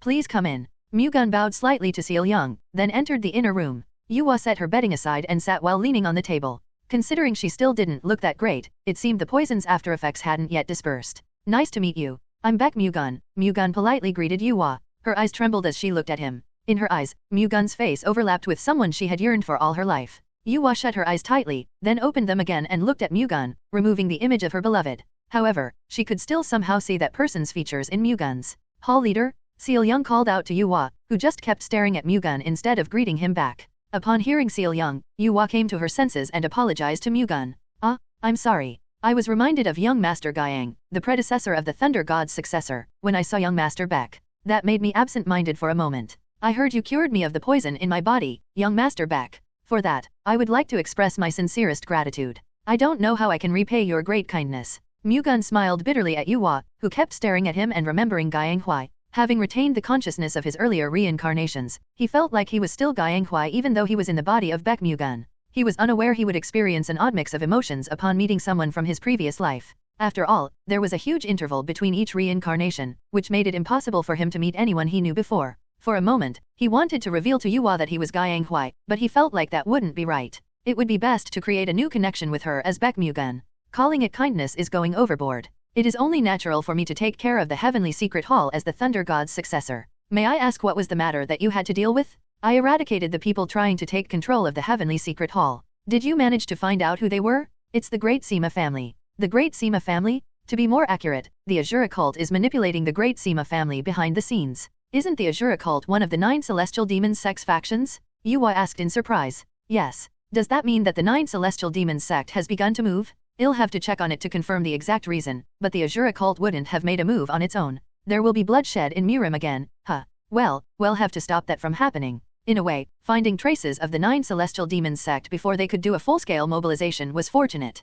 They should be able to minimize the damage by investigating those traces and breaking the 9 celestial demons sect's goals in advance. And if they could prepare countermeasures against the 9 celestial demons sect before the latter could go on a rampage, they'd be able to achieve a different result than that of his previous life. On another note, I have a question for you that I'm not sure I should ask, Yuwa said cautiously. If you have a question, I should of course give you an answer. Ask me anything. The predecessor of the Thunder God's successor died before he could have a descendant. How did young Master Baek become the Thunder God's successor? I obtained the legacy Master Gyang secretly left behind, Mu-Gun lied, showing not a hint of panic. Since he couldn't tell them about the 9 Lives Reincarnation Spell, he made up a believable excuse instead. I see. There seemed to be a tinge of disappointment in Yuwa's voice. Do you have any other questions? No. You came looking for the Heavenly Secret Hall to turn us into your followers as per the Thunder God's covenant, right? Yes. However, if you do not want to, you are free to refuse, Hall Leader Chen. Are you serious about that? Even though I want the Heavenly Secret Hall, it's meaningless if you do not follow me wholeheartedly. Don't worry.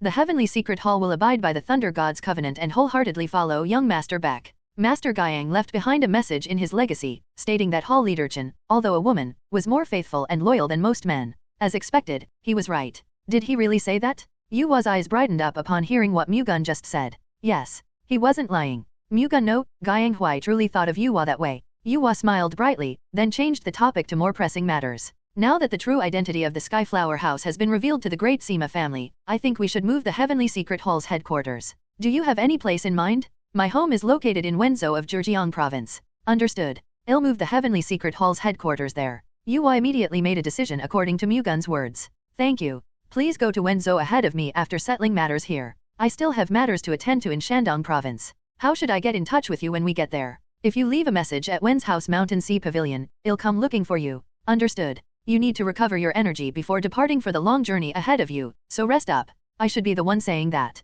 Young Master Baek has to be exhausted after treating me around the clock for 3 days, then proceeding to eliminate the martial artists the Great Sima family sent. Please get some rest. Seal Young, take care of young Master Baek. Yes, Hall Master. Please come with me. Seal Young guided Mu-Gun. Dan Seal Young guided Baek Mu-Gun to an inner room that was opposite of Chen Yuwa's room, divided by the hallway. Please rest here. Let me know if you need anything else. Thank you. I'd like to have a meal. The beef jerky and dry rations weren't enough. I've actually prepared some food for you in preparation for your return. Please wait for a moment. Seal Young quickly left the room. After a while, she returned with a steaming bowl of noodles and stir-fried vegetables on the side. I don't have many ingredients available at the moment, so this was the only dish I could prepare. Seal Young sounded apologetic. Did you make it yourself, young Lady Dan? Yes, though I'm not that great of a cook. Please try it. It smells too good for it to have been made by a bad cook. Thank you for the meal. Famished, Mu-Gun began to eat the noodles in a hurry. After slurping a mouthful of noodles and taking a sip of the warm broth, Mu-Gun's eyes widened.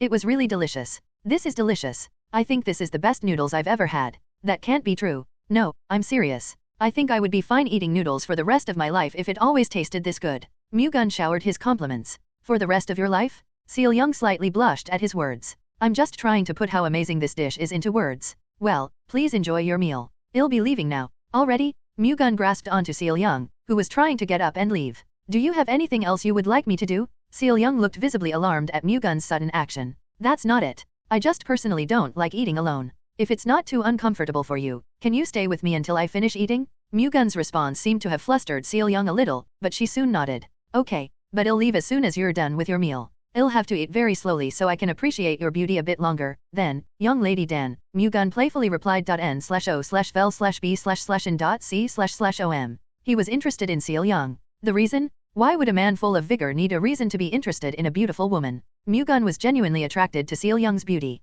Are you teasing me right now? No, I just find you beautiful, young Lady Dan. Is that how you make women fall for you? I'm not sure. I've never done this to anyone except you. I don't believe you at all. You probably say that to every woman you meet. Does the thought of me doing this with someone else make you jealous? Mu-Gun smiled. Why would I be jealous? Stop saying such weird things and quickly finish your noodles. Young Lady Dan, are you perhaps finding it uncomfortable that I'm interested in you? If so, tell me. I don't like it if you find it uncomfortable either. That's not it. I don't find it uncomfortable, Seal Young answered with a slight blush. She had heard about the Thunder God's successor from Yuwa countless times. Yuwa always talked about the Thunder God's successor positively, ultimately leading Seal Young to fantasize about the Thunder God's successor. and when she actually met the Thunder God's successor, she unknowingly projected that fantasy onto Mu-Gun. Mu-Gun was also quite handsome, had exceptional capabilities, and had a strange vibe about him that attracted a woman's heart. He saved Yong, who was dying from the soulless purple flower poison, then defeated those who infiltrated the heavenly secret hall. Although it hadn't been that long since Seol-young met him, she had grown fond of Mu-Gun.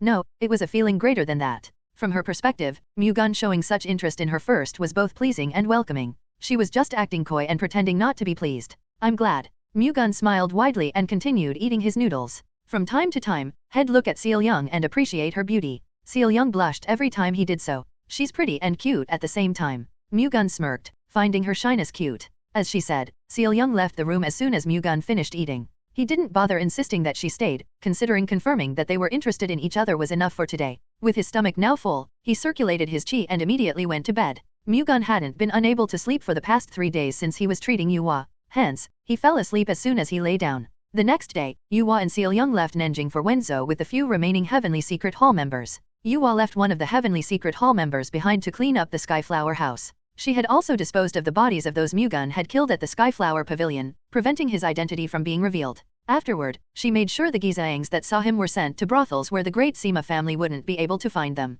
Mu-Gun departed for Shandong province immediately after sending off Yong and the other members of the Heavenly Secret Hall. Upon arriving at the Great Sima family's main building, the steward Sima Kongxia delivered a report to Sima Chongjing, the Great Sima family patriarch. The report dumbfounded Chongqing. What do you mean the Flying Lion platoon we sent to the Heavenly Secret Hall was wiped out? Who annihilated them? I think it was done from within the Heavenly Secret Hall, but that should be an impossible feat, considering their combat forces. The soulless purple flower poison had poisoned the Heavenly Secret Hall leader, and we've killed most of the Heavenly Secret Guardians. What kind of power did they have to be capable of wiping out the Flying Lion platoon? Someone else had to have intervened. Were there no other traces on the members' bodies? We're having difficulties finding any traces since the Flying Lion platoon captain and the 5 Lion generals' bodies had been burned down. However, the other platoon members had marks of an assassin's dagger. An assassin's dagger? Chongqing frowned. Yes. I have to personally check to confirm the exact details, but the weapon marks suggest that it was the work of a single person. One person? Is there an assassin sect capable of doing that?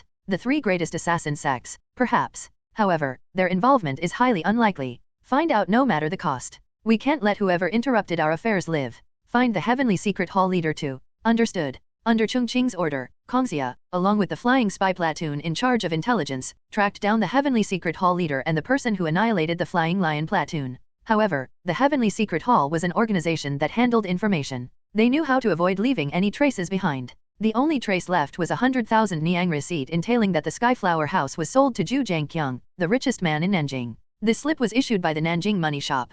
If someone were to convert it to money, they'd have to go visit that establishment. Without any other leads, the Great Sima family had no choice but to wait for the culprit to pick up the money at the Nanjing money shop. Finding the person who wiped out the Flying Lion platoon was the same as journeying through a stormy voyage. Still, they'd found a clue with the Gizaangs that suddenly disappeared from the Skyflower house. Under the assumption that the Gizaangs would know something, Kongxia immediately ordered his subordinates to track them down. Meanwhile, Mu-Gun left Nanjing and headed straight to Shandong province. Though it was his first trip as Baek Mu-Gun, he didn't have difficulties or felt unfamiliar with his surroundings since he had traveled to various parts of China during his previous lives. Mu-Gun quickly headed north, trying his best not to get involved with others. 10 days after leaving Nanjing, he crossed Jiangsu province's border and entered Shandong province. With his current speed, it would take him 5 days at the earliest to arrive at Mount Tai, where the Medicine King family was located. It was already becoming dark outside by the time Mu-Gun crossed the Shandong province's border. Hence, he looked for an inn to stay the night. Mu-Gun checked into a room and paid another fee to wash up with hot water in the bathroom.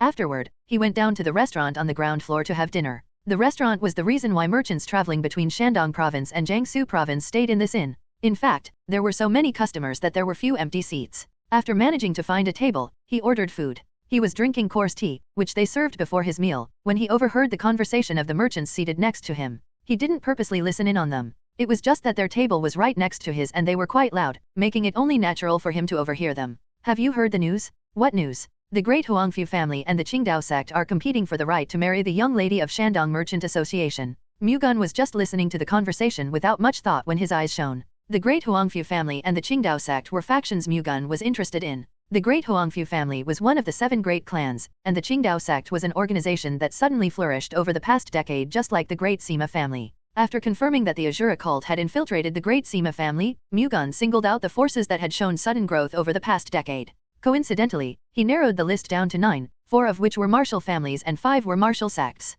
The Qingdao sect was one of the 5 martial sects. It's a fight to take young lady Shang Guan by his hand in marriage, huh? That's right. I heard the great Huangfu family's young patriarch and the Qingdao sect's vice-sect leader are completely infatuated with young lady Shang Guan. She's called Shandong's greatest beauty for a reason. She's so pretty she's causing men to lose their minds. Kaya, I wouldn't be able to ask for more if I could sleep with such a beautiful woman even for just one night. Dream on. For us, Clear Lake House's Wolyang is the best we can see. Ahem, can't I dream for a bit? Anyway, I wonder who young lady Shang Guan is going to choose. Wouldn't it be the great Huangfu family? Though the Qingdao sect was said to have shown rapid growth, it's not comparable to the great Huangfu family, one of the 7 great clans. Either way, the great Huangfu family will definitely prevent those 2 organizations' unison. If the Qingdao sect and the Shandong Merchant Association combine their wealth, it would greatly threaten the great Huangfu family. That's true. Young lady Shang Guan is the only direct descendant of Master Shang Guan, the Shandong Merchant Association chairman. To marry young lady Shang Guan essentially means obtaining the entire Shandong Merchant Association. Well, I don't think the Shang Guan family will just stand still and watch that happen. Ah, you're so clueless. What can they do if the great Huangfu family puts young lady Shang Guan in the lead and overpowers them with force? They would just be swallowed whole. You never know. It's possible for the Shang Guan family members to involve the Qingdao sect just to keep the great Huangfu family in check. Mu-Gun found the 2 merchants' conversation quite interesting. Although the Qingdao sect achieved rapid growth, they couldn't compare to the great Huangfu family, which was one of the 7 great clans. In fact, if the great Huangfu family decided to, it would only be a matter of time before the Qingdao sect collapsed. Of course, it would be a different story if those from 9 celestial demons sect hiding inside the Qingdao sect intervened. And if the Qingdao sect and the Shandong Merchant Association joined forces, even the great Huangfu family would no longer find the Qingdao sect an easy target. In order for the Qingdao sect to overthrow the great Huangfu family in Shandong, they had to obtain the Shandong Merchant Association. On the other hand, the great Huangfu family had to obtain the Shandong Merchant Association if they wanted to keep the Qingdao sect in check and solidify their status as Shandong's strongest force. Either outcome wasn't beneficial for Mu-Gun. Be it the great Huangfu family, which he had a grudge against in his past life, or the Qingdao sect, which could be connected to the 9 celestial demons sect, nothing good would come from increasing their influence.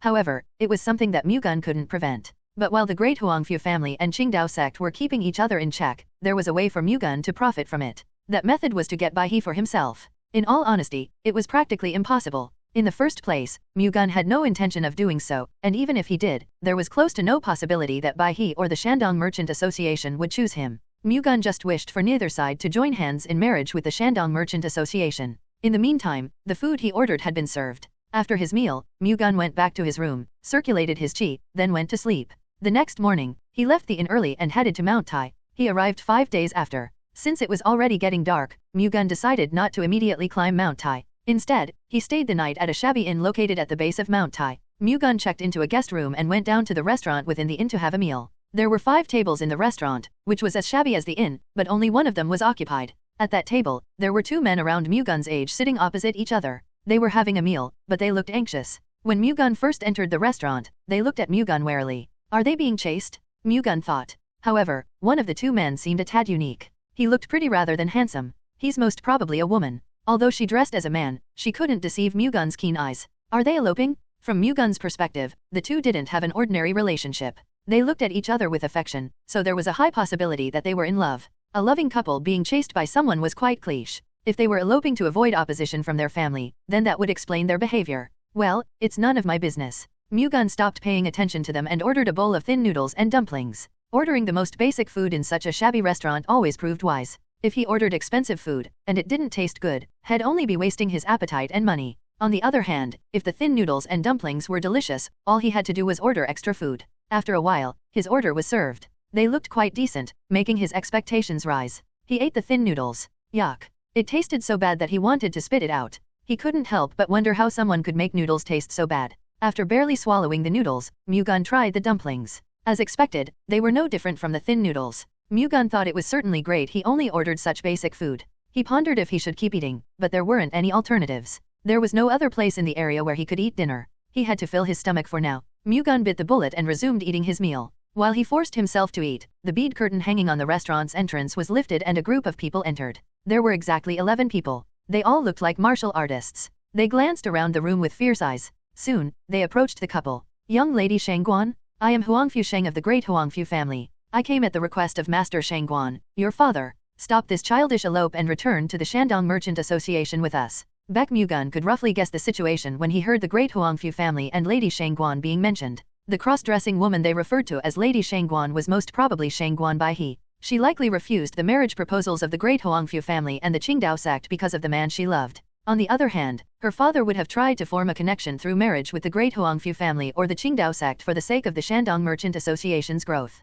Just like what one of the merchants from before said, it seemed that the great Huangfu family was the final choice. With her father's coercion putting her in a position where she had to marry someone she didn't want to, Bai He was eventually forced to elope to this place with her loved one. However, the martial artists of the great Huangfu family had caught up to her. The great Huangfu family's arrival reminded Mu-Gun of the grudge from his previous life. He was about to stand up but managed to calm himself down. Sticking his nose in other people's affairs in Murim would do him no good. Moreover, he was on his way to the Medicine King family. It would be problematic if he caused them harm by getting involved with the great Huangfu family. No, I have no intention of returning, so please go back, Bai He replied with a determined voice. If you keep acting like this, the person in front of you may get hurt, young lady Shangguan. If you think your threats would scare me and make me step down, you're greatly mistaken. You will never be able to take young lady Shangguan with you without my permission, the man with Bai He said firmly. Kahaha, did you just say permission? That's big talk coming from a guy who can't even take one of my punches. Threatening me with your overwhelming strength and trying to forcefully take young lady Shangguan with you has made me realize that the great Huangfu family, a renowned righteous sect, is no different from the scoundrels of the evil sections.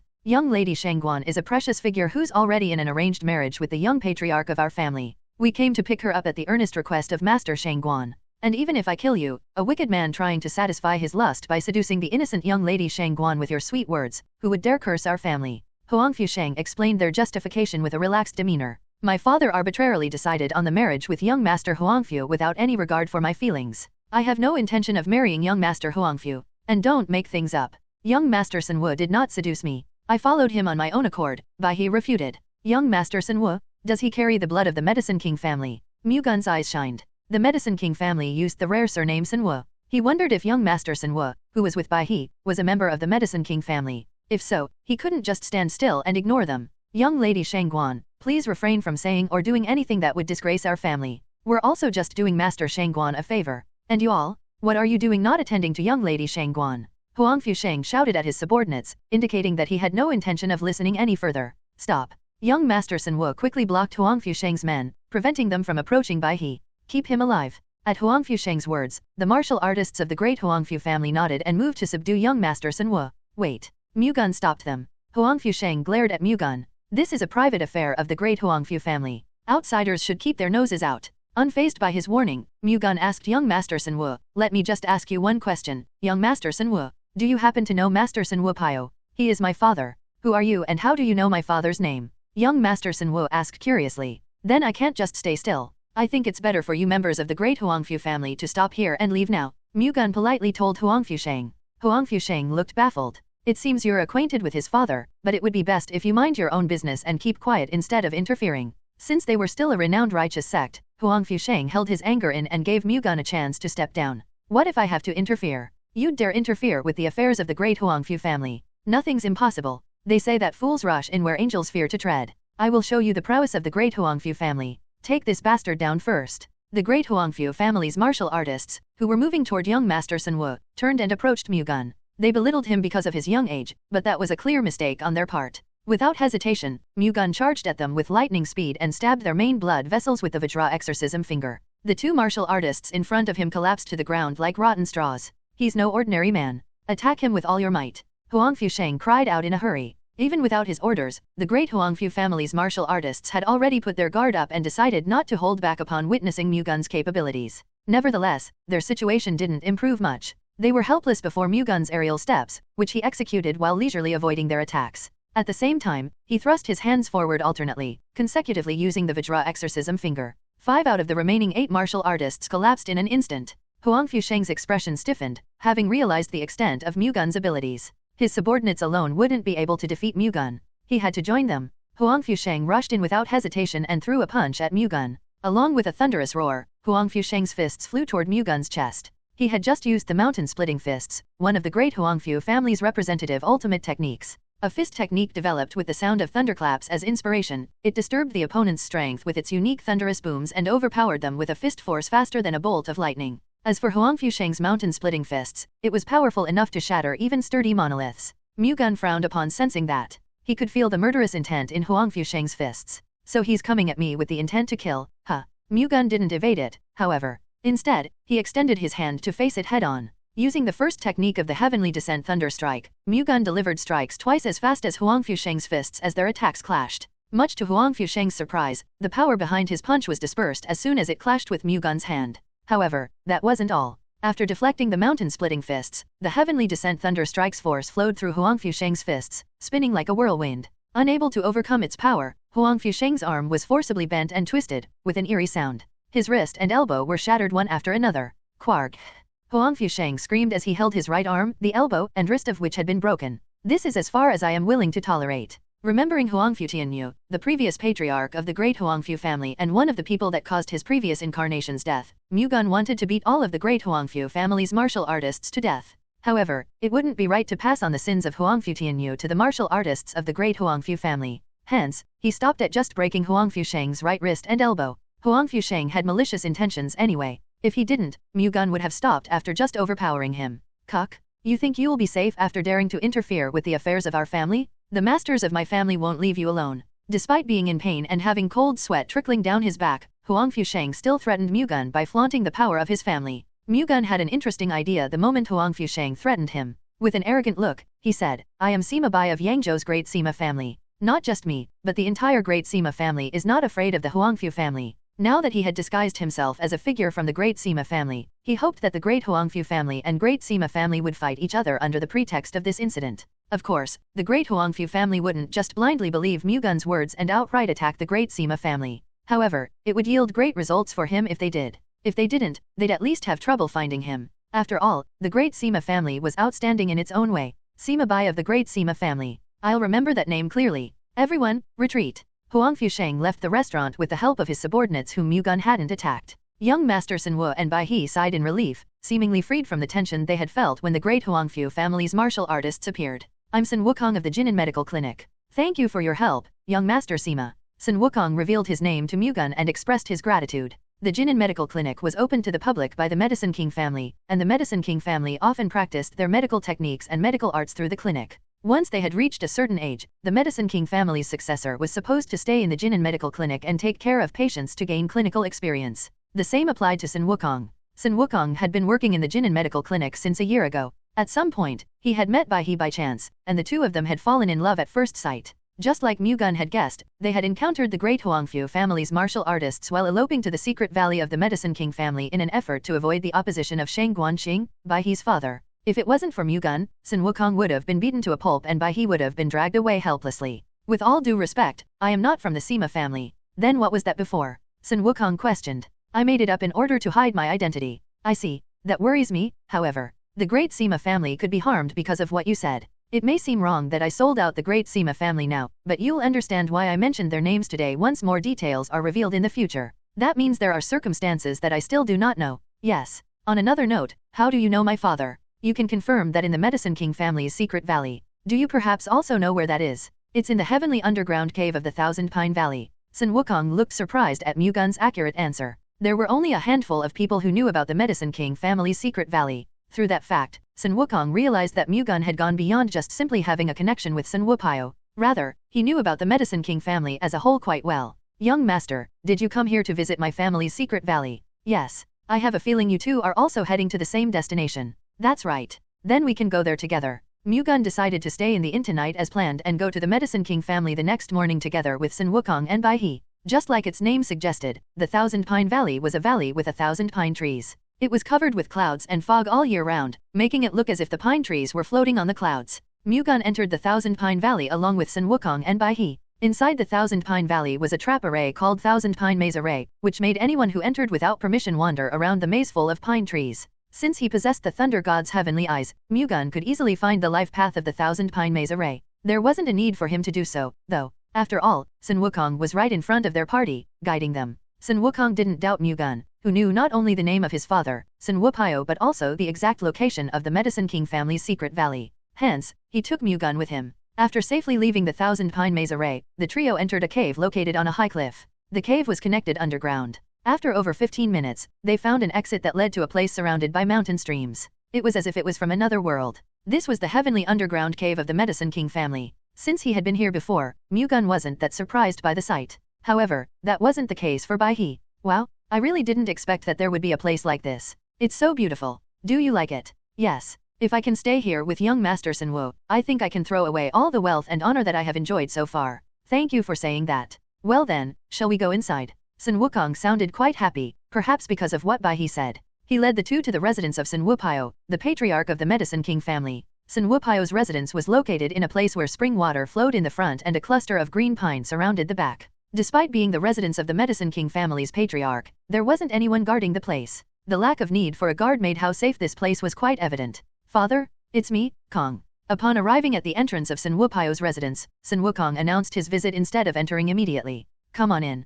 Only when he received permission did Sun Wukong enter. Mu-Gun and Baek Mu followed him inside. Sun Wupao, who was reading a book, looked puzzled upon seeing his son and the two individuals following him. What happened? Why are you here when you should be at Jinan Medical Clinic? And why do you have two people following you? Sun Wukong first explained matters regarding himself and Baek Mu. Sun Wupao didn't look too good upon hearing Sun Wukong's explanation. Sun Wukong bringing Baek Mu with him despite her arranged marriage with the great Huangfu family was worrisome. Nevertheless, he didn't say much because the relationship between Sun Wukong and Baek Mu seemed to run quite deep. Let's talk about that later. Who is this handsome young man next to you? That's... Sun Wukong thought Mu-Gun and Sun Wupao were acquainted, only to end up staring at Mu-Gun in bewilderment when Sun Wupao looked like he had no idea who Mu-Gun was. Let me tell you that myself. However, it is something that outsiders aren't allowed to hear. Mu-Gun glanced at Baek Mu. I'll go out and wait for a while. Quick wit, Baek Mu left the room. I'll also go out with her. Sun Wukong requested, hoping someone would accompany Baek Mu since he couldn't leave her alone. So be it. Sun Wukong left the room following Baek Mu, leaving Mu-Gun alone with Sun Wupao.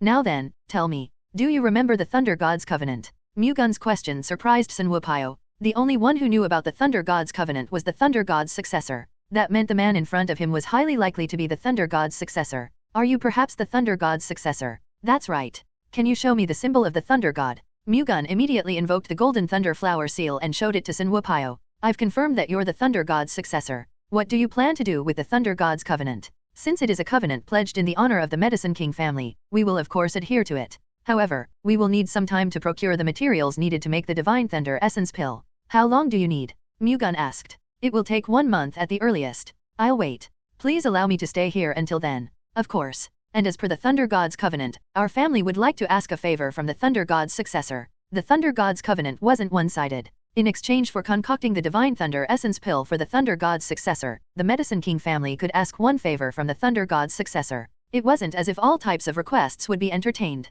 Only the favors that were within the abilities of the Thunder God's successor, as well as those that did not violate the agreement, were doable. What is it? Please protect the Medicine King family from the great Huangfu family. Sun Wupao knew how important honor was to the people of Murim. He also knew very well how cruel they could be just to get what they wanted. If Sun Wukong and Baek Mu continued staying together, the great Huangfu family would lose the opportunity to obtain the entire Shandong Merchant Association for themselves. In addition, if it became known that Baek Mu, who was in talks of marriage with the great Huangfu family, had fled in the night with Sun Wukong, the great Huangfu family would be humiliated and lose face and honor. The great Huangfu family would never leave Sun Wukong alone after he humiliated them and deprived them of the opportunity to gain the Shandong Merchant Association's financial resources. N/O/vel/b/in.c//om. Although the heavenly underground cave in the Thousand Pines Valley was said to be a secretive location, if the great Huangfu family made up their mind, they could find it whenever they wanted. The Medicine King family didn't have the power to stop the great Huangfu family. However, that wasn't the case if the Thunder God's successor was brought into the equation.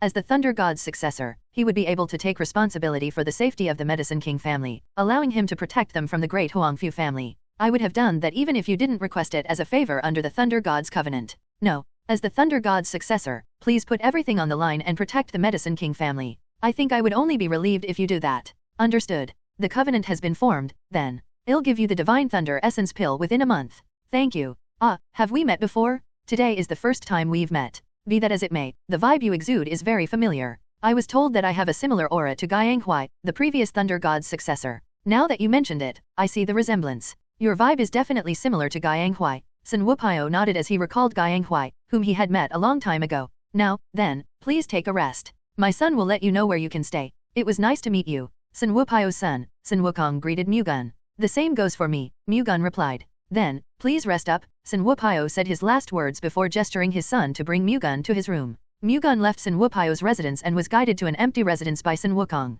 Great Huangfu family residence, Jinan, Shandong province. The great Huangfu family patriarch, Huangfu Jun, looked puzzled. He had just received a report from Huangfu Sheng, who returned with a broken wrist and elbow. The great Sima family? Who? He introduced himself as Sima Bai. He seemed to be a little over 20 years old, Huangfu Sheng replied, feeling ashamed. He was 30 years old this year, yet he still got defeated by someone in his early 20s. He couldn't even come up with an excuse for what happened. Sima Bai is the young patriarch of the great Sima family. He's 23 years old this year, Huangfu Ren, the middle-aged man next to Huangfu Jun, commented. He was in charge of the great Huangfu family's information network. Considering he put Huangfu Sheng in that state, he's likely in the peak-level realm at the very least. Does it make sense to you that the great Sima family's young patriarch is that strong? Huangfu Jun asked in astonishment. Huangfu Jun and his nephew were in the first-rate realm. The fact that the man could beat Huangfu Sheng that badly in a single battle evidenced he was at least at the peak-level realm. Although it hasn't been confirmed, there is a rumor that the young patriarch of the great Sima family is in a pretty formidable realm.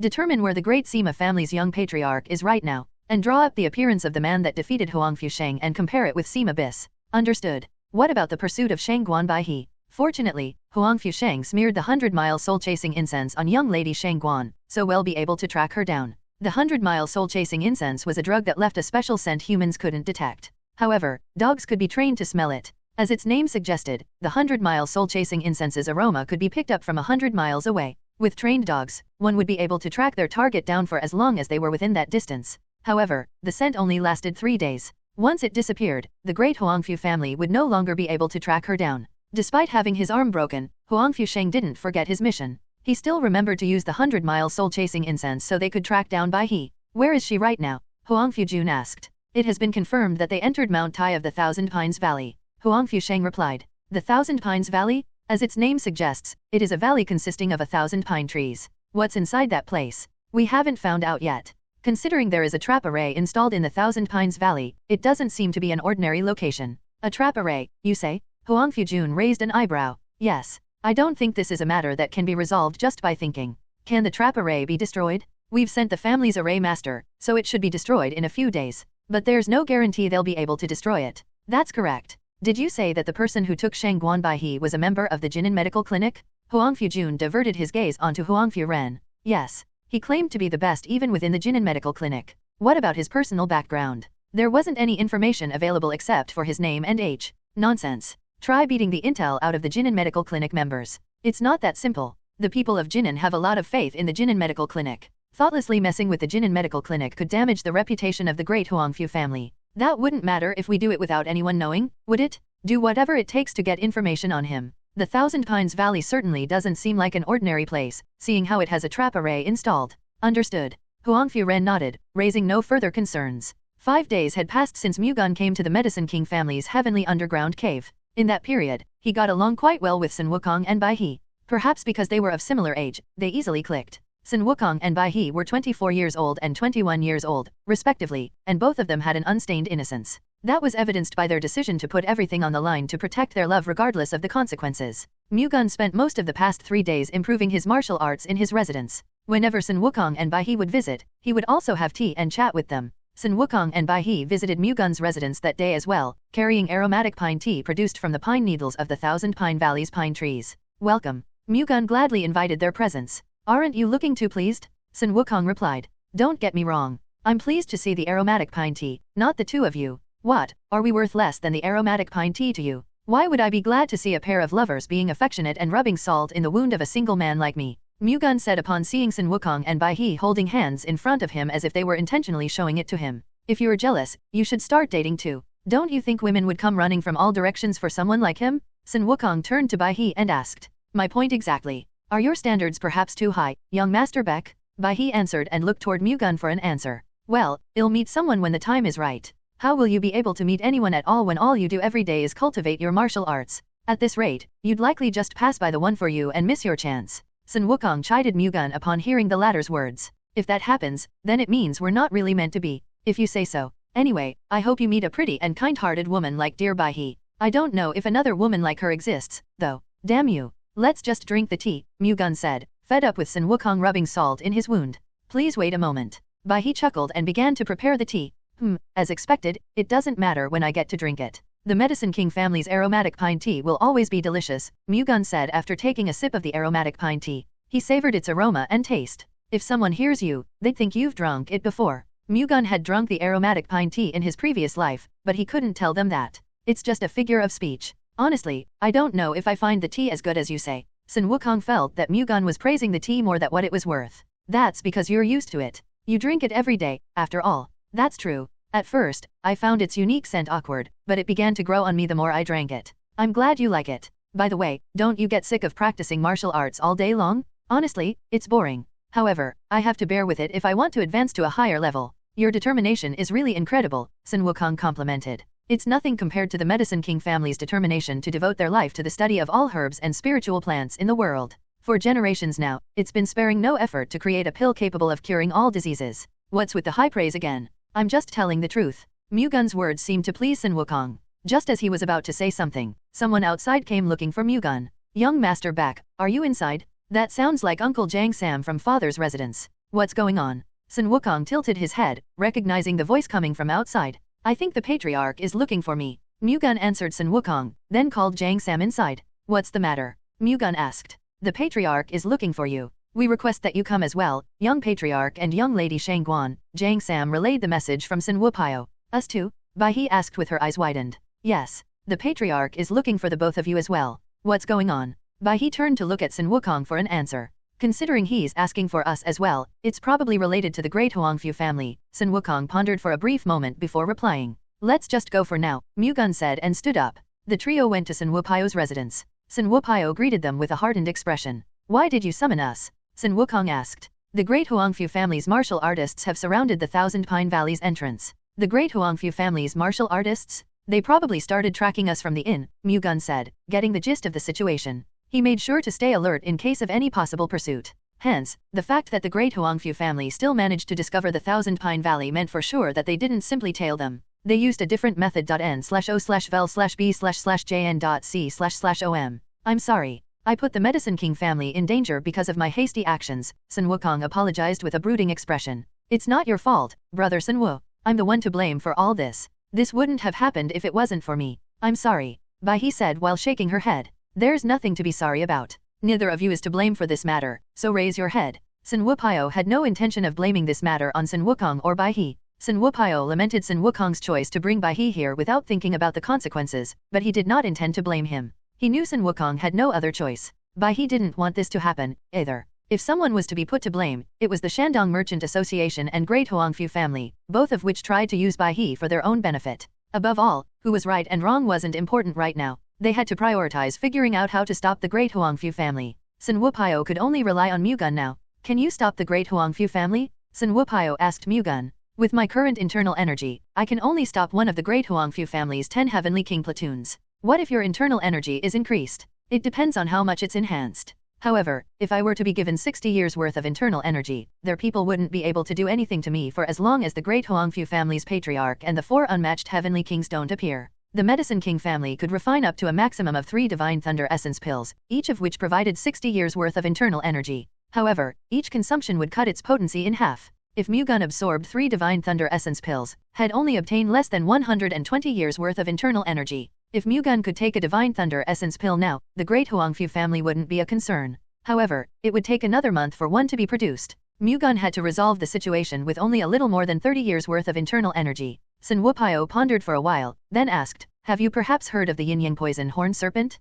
Its name suggests it's a snake with horns on its head and possesses yin and yang energies. That's right. With the internal energy cultivation method, you should be able to fully convert the beast core of a monster possessing yin and yang energies to thunder chi. What do you think? I should be able to absorb at least 70% of such a beast core's energy. How can this information help us right now, though? A few years ago, I happened to obtain the yin-yang poison horn serpent's beast core. However, I couldn't find a way to detoxify the deadly poison aura it contained. I couldn't use it, so I've left it untouched since. Deadly poison aura? The yin-yang poison horn serpent's beast core contains a deadly poison aura, but the purification and detoxification method it requires is unidentifiable. Those who cultivate poisonous martial arts consider it a priceless treasure, but ordinary martial artists just see it as a pie in the sky. Why are you telling me all of this? I think your internal energy cultivation method can detoxify the poison in the yin-yang poison horn serpent's beast core. In short, I have to risk my life and obtain the energy within the beast core. Yes. I'm not forcing you to do it. I just thought I should let you know that we have this option.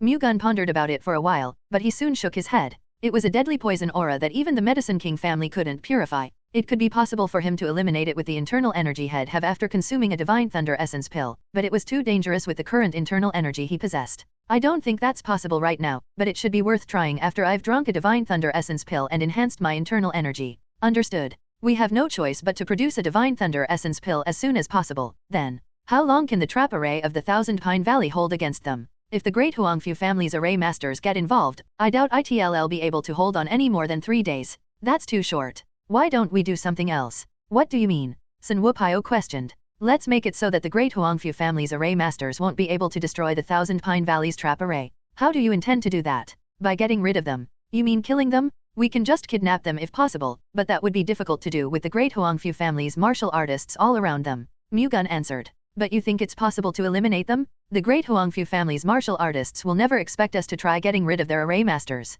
They'll drop their guard sooner or later, and we'll have a good chance to pull it off once they do. Won't this put too much pressure on you, young Master Baek? It's within what I can do, so you don't have to feel pressured. If so, then please allow me to shamelessly depend on you. I also have something to tell you. Please go ahead. I think it would be best to consider moving the Medicine King family's secret hideout somewhere else now. Even if we successfully stop their current advances, the Great Huangfu family won't stop there. Mu-Gun then put forward his proposition. I've actually been thinking about it. Do you already have a place in mind? Not yet. Do you have any recommendations? Sun Wupao had not thought of any ideal places. How about Zhejiang Province's Yandang Mountain? Is there a reason why you'd recommend that place? Although it does not compare to Mount Tai, one of the 5 great mountains of China, it is also a spiritual mountain, making it rich in herbs and spiritual materials the Medicine King family is looking for. It also neighbors the Baek Sword sect, my family. Lastly, Zhejiang Province is geographically far from the Great Huangfu family, making it a good location if you want to avoid them.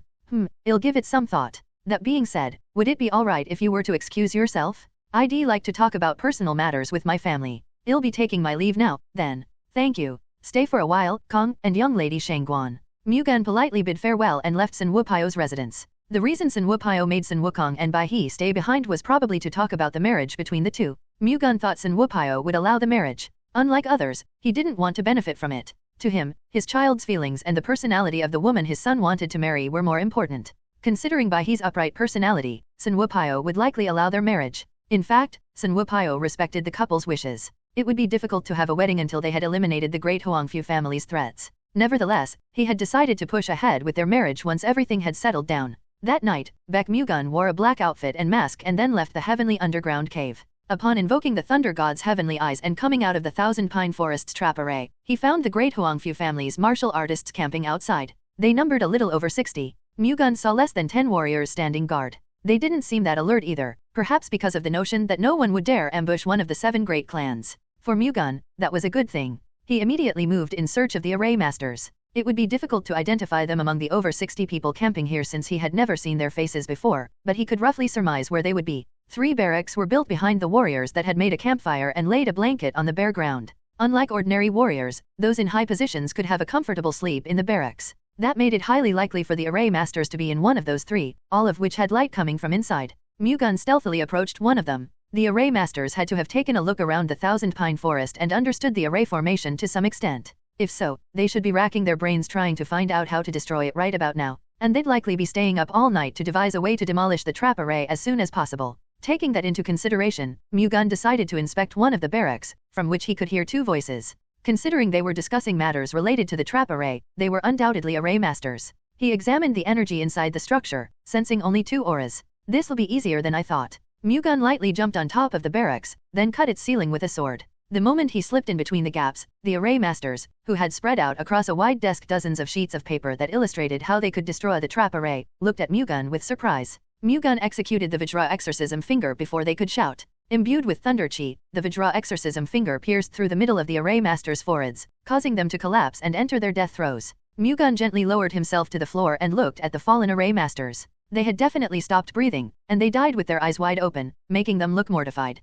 Mu-Gun smiled bitterly and shut their eyes. It was kill or be killed in Murim, and this was the only way to protect the Medicine King family. Having achieved his goal, Mu-Gun tried to leave without any further delay. However, just as he was about to leave, the barracks entrance opened and someone came in. As soon as the person saw the black-masked Mu-Gun and the 2 fallen array masters, he immediately shouted, "It's the enemy? Cuck!" Mu-Gun reflexively invoked the Vajra exorcism finger, but he was a step too late. "We're being attacked." The enemy is at the left barracks. The people standing guard outside shouted. Mu-Gun quickly escaped through the split ceiling of the barracks without panicking. He was confident he would be able to run away despite being discovered by the enemies. Mu-Gun dashed right away as soon as he exited the barracks. With the sound of an explosion, he then flew up in the air like a bird using the Thunder God's shadow, a secret movement art of the Heavenly Descent Thunder God sect. You bastard! You came as you pleased, but I'm not letting you leave as freely? A figure shouted and soared into the air just as Mu-Gun was about to leave the great Huangfu family's barracks. The man blocked Mu-Gun's way and immediately threw a punch at him. It was difficult to change direction midway with the Thunder God's shadow. In addition, they were far too close. With dodging now out of the options, he had no choice but to block it or counterattack. Mu-Gun chose to defend. He equipped the flying golden shield hung on his back and intercepted the man's attack. As soon as the man's fist force hit the flying golden shield, a strong deflective force formed and blasted the man away. Mu-Gun did not suffer any damage because the flying golden shield absorbed the shock. However, he descended back down to the ground since he had to decelerate. The martial artists of the great Huangfu family quickly surrounded him. Considering how swiftly and skillfully they responded to a single cry stating that the enemy had appeared, the 7 great families were certainly different. Mu-Gun remained calm. He tossed the flying golden shield, causing it to fly in a curve and strike the warriors of the great Huangfu family. Failing to expect that he would throw his shield, the fast-spinning projectile struck the chest and abdomen of the great Huangfu family's martial artists, knocking them out. N/O/vel/B/jn.C//OM. You fucker? The man that blocked Mu-Gun earlier rushed toward him again and threw 2 punches. A series of fist auras were launched toward Mu-Gun. In response, Mu-Gun retrieved the flying golden shield after it had blasted away the great Huangfu family's martial artists, then stopped the man's fist auras. The man's fist auras struck the flying golden shield consecutively, causing a loud roar to resonate. The shockwave pushed Mu-Gun back, but he still looked relaxed. The flying golden shield dispersed the majority of the fist auras, preventing the aftershock from damaging him. Huangfu Ming, the man who unleashed the fist auras, wriggled his thick eyebrows. As soon as his fist auras and the flying golden shield collided, he felt the majority of their power dispersing and scattering. He knew then that the flying golden shield was no ordinary item. You seem to trust that item, but it'll make you regret it. Huangfu Ming took out the black iron gauntlet, a black metal glove hung around his waist, and wore it on one of his hands. It was a secret divine weapon of the great Huangfu family that was made of black iron extracted from a meteorite. The black iron was pulled into a thin steel wire and knitted with a special method, then formed into a glove. The black iron gauntlet was so flexible that it made one wonder if it was actually made of metal, yet it possessed a firmness that couldn't be cut by sword or saber chi. To top it all off, its unique trait amplified its user's internal energy. The great Huangfu family's warriors used black iron gauntlets to overcome the disadvantages of fighting barehandedly against armed opponents. Its excellent chi conductivity and unique chi amplification feature made it easier for its user to unleash fist chi and even made it possible to emit an amplified fist chi. In short, if one were to equip the black iron gauntlet, they could exhibit a stronger martial prowess than their actual skills. However, black iron was rare. Currently, only around 20 black iron gauntlets had been made. The great Huangfu family only gave the black iron gauntlet to their greatest experts. The fact that Huangfu Ming possessed one meant that he was one of their highest regarded experts. He wasn't one of the 4 peerless heavenly kings, which only consisted of absolute realm masters, or one of the 10 heavenly king fists, which was made up of lower peak realm masters. However, he was still considered one of the most powerful experts. Moreover, he was also the father of Huangfu Sheng, whose right arm Mu-Gun had broken. Huangfu Ming volunteered and came all the way here to avenge his son. He equipped the black iron gauntlet with the intention to confront Mu-Gun seriously. However, Mu-Gun didn't intend to fight him. It wasn't because Huangfu Ming was scary. Huangfu Ming had great capabilities, but Mu-Gun was confident that he could kill him if he wanted to. However, if Mu-Gun defeated him now, the great Huangfu family would send someone even stronger. Bringing down Huangfu Ming now would basically be asking for trouble. From Mu-Gun and the Medicine King family's perspective, it would be more advantageous to let Huangfu Ming remain here. Therefore, it was crucial for Mu-Gun to avoid taking Huangfu Ming out. Huangfu Ming rushed toward Mu-Gun quickly. The black iron gauntlet equipped in his right hand released and fired an amplified fist chi toward Mu-Gun. Mu-Gun invoked the Thunder God's aerial steps and evaded to the right of Huangfu Ming as the latter charged at him. The fist chi, which had missed Mu-Gun, struck the ground heavily and caused a loud explosion. Huangfu Ming immediately chased after Mu-Gun and threw punches again. However, this time too, Mu-Gun avoided Huangfu Ming's attack by activating the Thunder God's aerial steps. You fucker! Stop running away like a rat and fight like a man. Huangfu Ming burst into a rage. Why are you blaming me? Aren't you the one lacking the skills to hit me? Mu-Gun mocked. I will definitely kill you today. Mu-Gun's provocation heated up Huangfu Ming. He charged toward Mu-Gun with movements he hadn't used before, then threw more punches at Mu-Gun with the black iron gauntlet. The fist chi amplified by the black iron gauntlet zipped toward Mu-Gun like a cannonball. Instead of avoiding it, Mu-Gun extended the flying golden shield to the front and blocked Huangfu Ming's fist chi. A roar echoed the moment Huangfu Ming's fist chi struck the flying golden shield. Mu-Gun was pushed back. At first glance, it would seem as if the shockwave had blown Mu-Gun away. However, Huang Fuming immediately knew that that wasn't the case. Mu-Gun used Huang Fuming's fist chi to propel himself to the opposite side. The place where Mu-Gun was blasted away to was the Thousand Pine Forest, a forest formed by 1,000 pine trees. Mu-Gun used the Thunder God's aerial steps to move toward the Thousand Pine Forest. Realizing that Mu-Gun had deceived him a little too late, Huang Fuming hastily chased after Mu-Gun. However, the distance between them had already widened to more than 50 feet. Mu-Gun used Huang Fuming's fist chi as a pivot to jump back, then turned around and kicked the floor. He kicked the ground so hard he shot forth like a cannonball and quickly disappeared into the Thousand Pine Forest. Huang Fuming stopped by the Thousand Pine Forest's entrance, unable to chase him any longer. He trembled, enraged by the fact that Mu-Gun had thoroughly toyed with him. He had never experienced such humiliation in his entire life. You arg? You fucker? I swear on my name that I will definitely catch you and give you the most horrible death. He uttered a cry of anger toward the Thousand Pine Forest, where Mu-Gun had disappeared into. However, all that came back was the sound of branches and pine needles shaking in the wind. Huang Fuming returned to the barracks after failing to catch Mu-Gun and confirmed the death of the family's array masters. Without the array masters, it was impossible to break through the Thousand Pine Forest's trap array. Should I just burn everything up? Huang Fuming thought about setting the Thousand Pine Forest ablaze for a moment. However, he didn't know what was inside it. In addition, it would be a big problem if he set fire to the Thousand Pine Forest and something happened to Shang Guanbaihe in the process. Shang Guanbaihe was the key factor needed for the great Huangfu family to acquire the Shandong Merchant Association. The problem was that the two people Mu-Gun killed were the only array masters of the great Huangfu family. Hence, they either had to somehow break through the trap array using normal means or look for an array master somewhere else. Huang Fuming immediately delivered a pigeon message to the great Huangfu family in Jinan to inform them of the situation and request a countermeasure. While waiting for the head family's countermeasure, Huang Fuming didn't just stand idly by.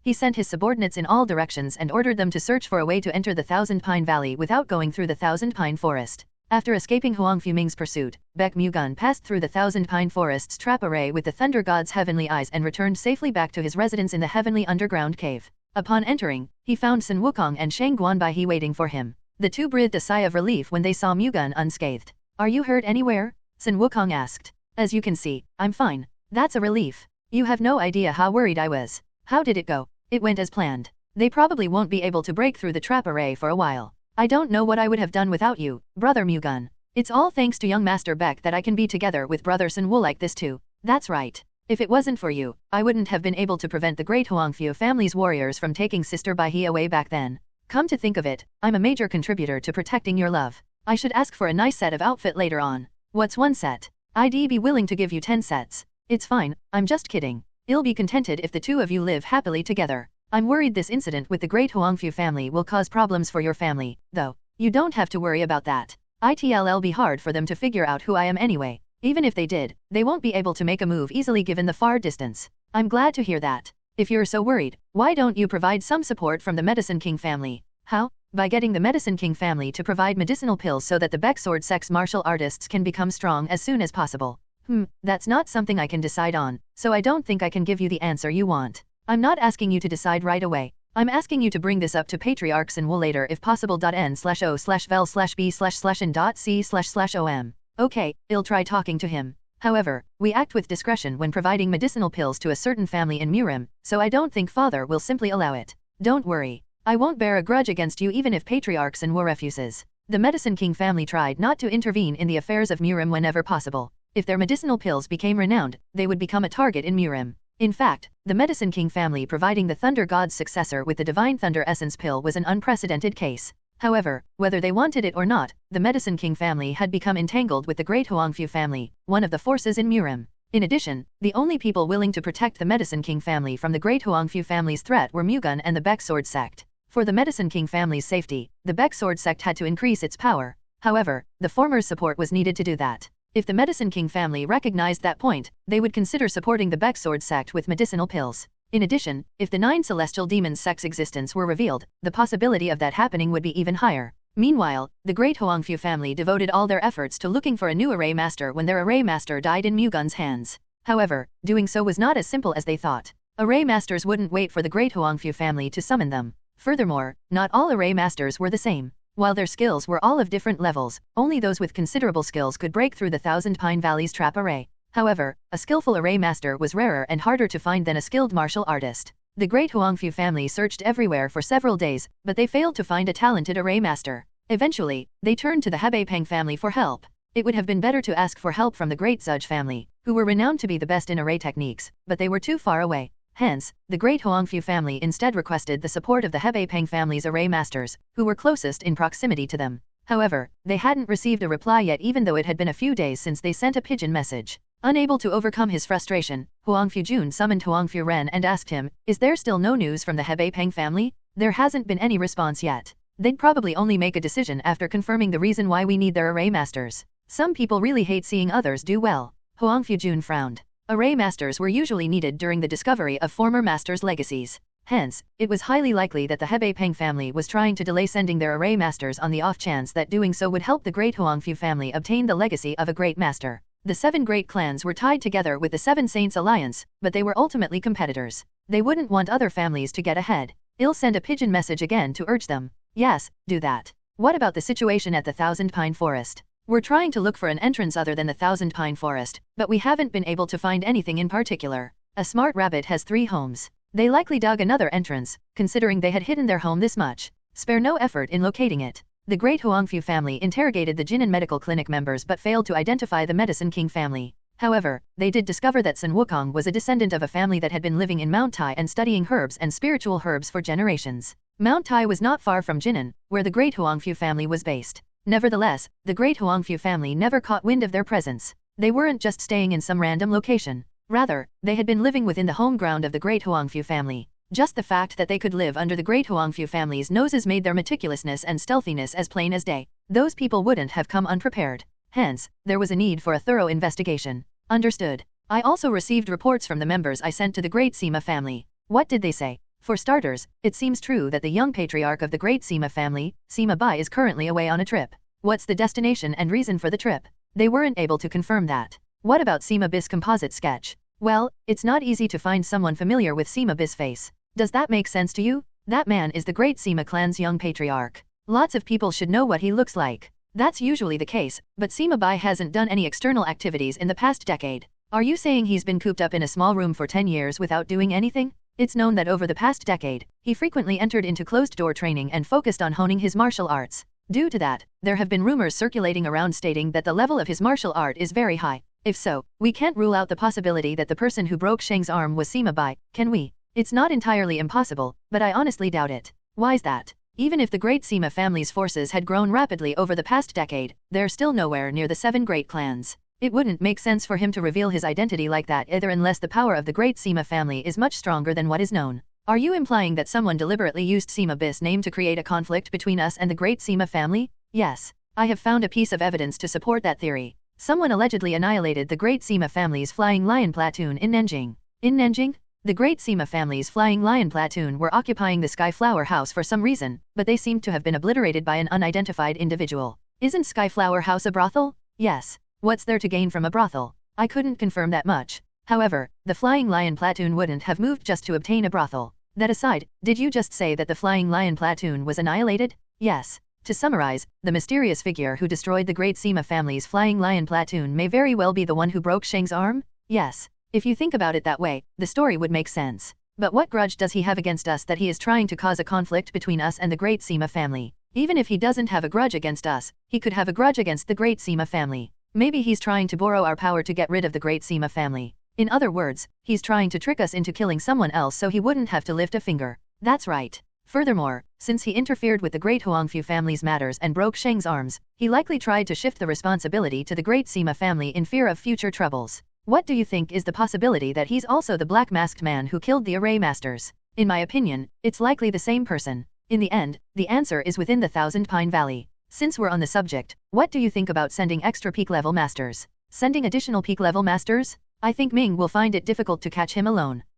If we're going to do it, we should do it with certainty. Send Quan and Wan. Understood. The great Huangfu family sent Huangfu Quan and Huangfu Wan as additional support to the Thousand Pine Valley. Like Huangfu Ming, Huangfu Quan, and Huangfu Wan did not make it into the rankings of the 10 Heavenly King Fists, but they both boasted strength in the peak level realm. The addition of 2 peak level masters following Huangfu Ming further threatened the Medicine King family. However, as long as they couldn't break through the Thousand Pine Valley's trap array, it was useless no matter how many peak level masters came. 15 days had passed since Mu-Gun killed the 2 array masters. So far, the great Huangfu family had not been able to break through the Thousand Pine Valley's trap array. Since they hadn't made any movements to examine the trap array yet, they probably still couldn't find an array master. There were 10 days left until the Medicine King family could finish refining the Divine Thunder Essence Pill. If Mu-Gun could hold out for another 10 days, he'd be able to take the Divine Thunder Essence Pill and enhance his internal energy. After that, he was confident he'd be able to stop anyone from the Great Huangfu family. The key issue was that he had to hold out for 10 days. Mu-Gun went to the Thousand Pine Forest several times a day to check if the Great Huangfu family was examining the array formation.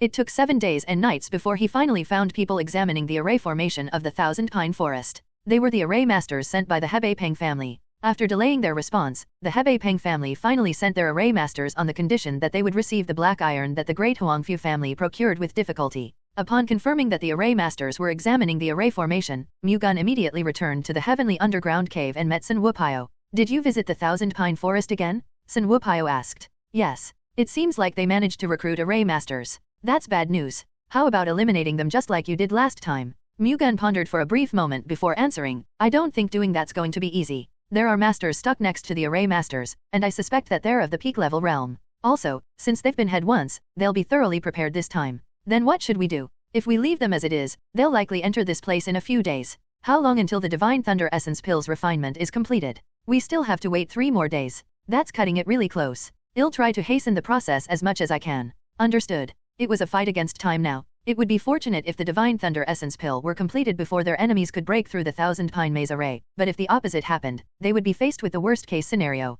It was also difficult to escape from the heavenly underground cave before the warriors of the Great Huangfu family could storm in. Contrary to Huangfu Jun's expectations, the Thousand Pine Valley was the only entrance to the heavenly underground cave. For as long as the Great Huangfu family's martial artists were blocking the Thousand Pine Valley's entrance, escaping from the heavenly underground cave would be hard. Moreover, they couldn't stop the Divine Thunder Essence Pill's refinement process halfway through to leave. If they did, all the precious spiritual herbs that they had used would go to waste. Regardless of what would happen, they would have to wait until the Divine Thunder Essence Pill was completed. Although their situation wasn't ideal, Mu-Gun remained relaxed. He was confident that he could somehow stop the Great Huangfu family's martial artists camping outside the Thousand Pine Valley's entrance. If that were the case, the Divine Thunder Essence Pill being refined in time and enhancing his internal energy would just be icing on the cake. While both the Great Huangfu family and the Medicine King family focused all their efforts to break through the array formation and finish refining the Divine Thunder Essence Pill respectively, 3 days passed. The Great Huangfu family was the first to achieve their objective. Learning from their previous mistakes, the Great Huangfu family gave all their might to protect the array masters this time until they could destroy the Thousand Pine Valley's trap array.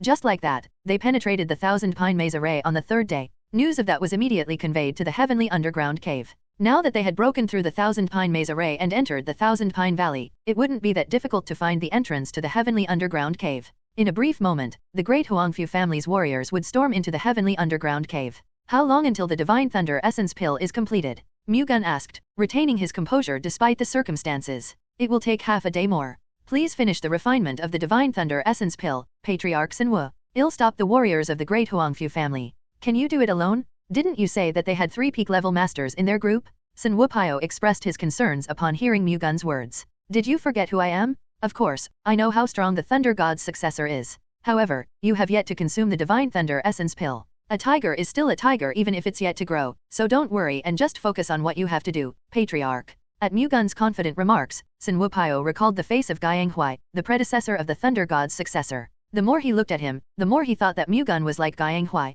It wasn't just once or twice that he felt like Guiyang Huai had returned to life. Guiyang Huai was a man of his word. Upon thinking that Mu-Gun would be no different, Sun Wupayo's uneasiness disappeared as if it never existed in the first place. His belief in Mu-Gun became firm. I'll leave it to you, then. Sun Wupayo said with a trusting smile. Mu-Gun briefly nodded. He then headed to the entrance of the heavenly underground cave to prevent the advance of the Great Huangfu family's martial artists. Shortly after Baek Mu-Gun arrived at the heavenly underground cave's entrance, the warriors of the Great Huangfu family entered. They couldn't help but be surprised when they saw the interior of the heavenly underground cave, which was akin to a separate world. For a while, Huangfu Ming was the same. He then smiled triumphantly as he spotted Mu-Gun, wearing a black mask and standing not too far away. It's great to see you again. I'll give you a chance, Mu-Gun said underneath his mask. A chance? Turn around and leave. Or what? Or a year from today will be the death anniversary of you all. Kahaha. Such empty bravado for someone who can't even show his face in fear of his identity being revealed. Huangfu Ming taunted Mu-Gun. Think carefully. If you don't leave now, you won't be able to get out alive. Is that so? I think you should be the one worrying about your life. I definitely gave you a chance, but you all chose to turn it down.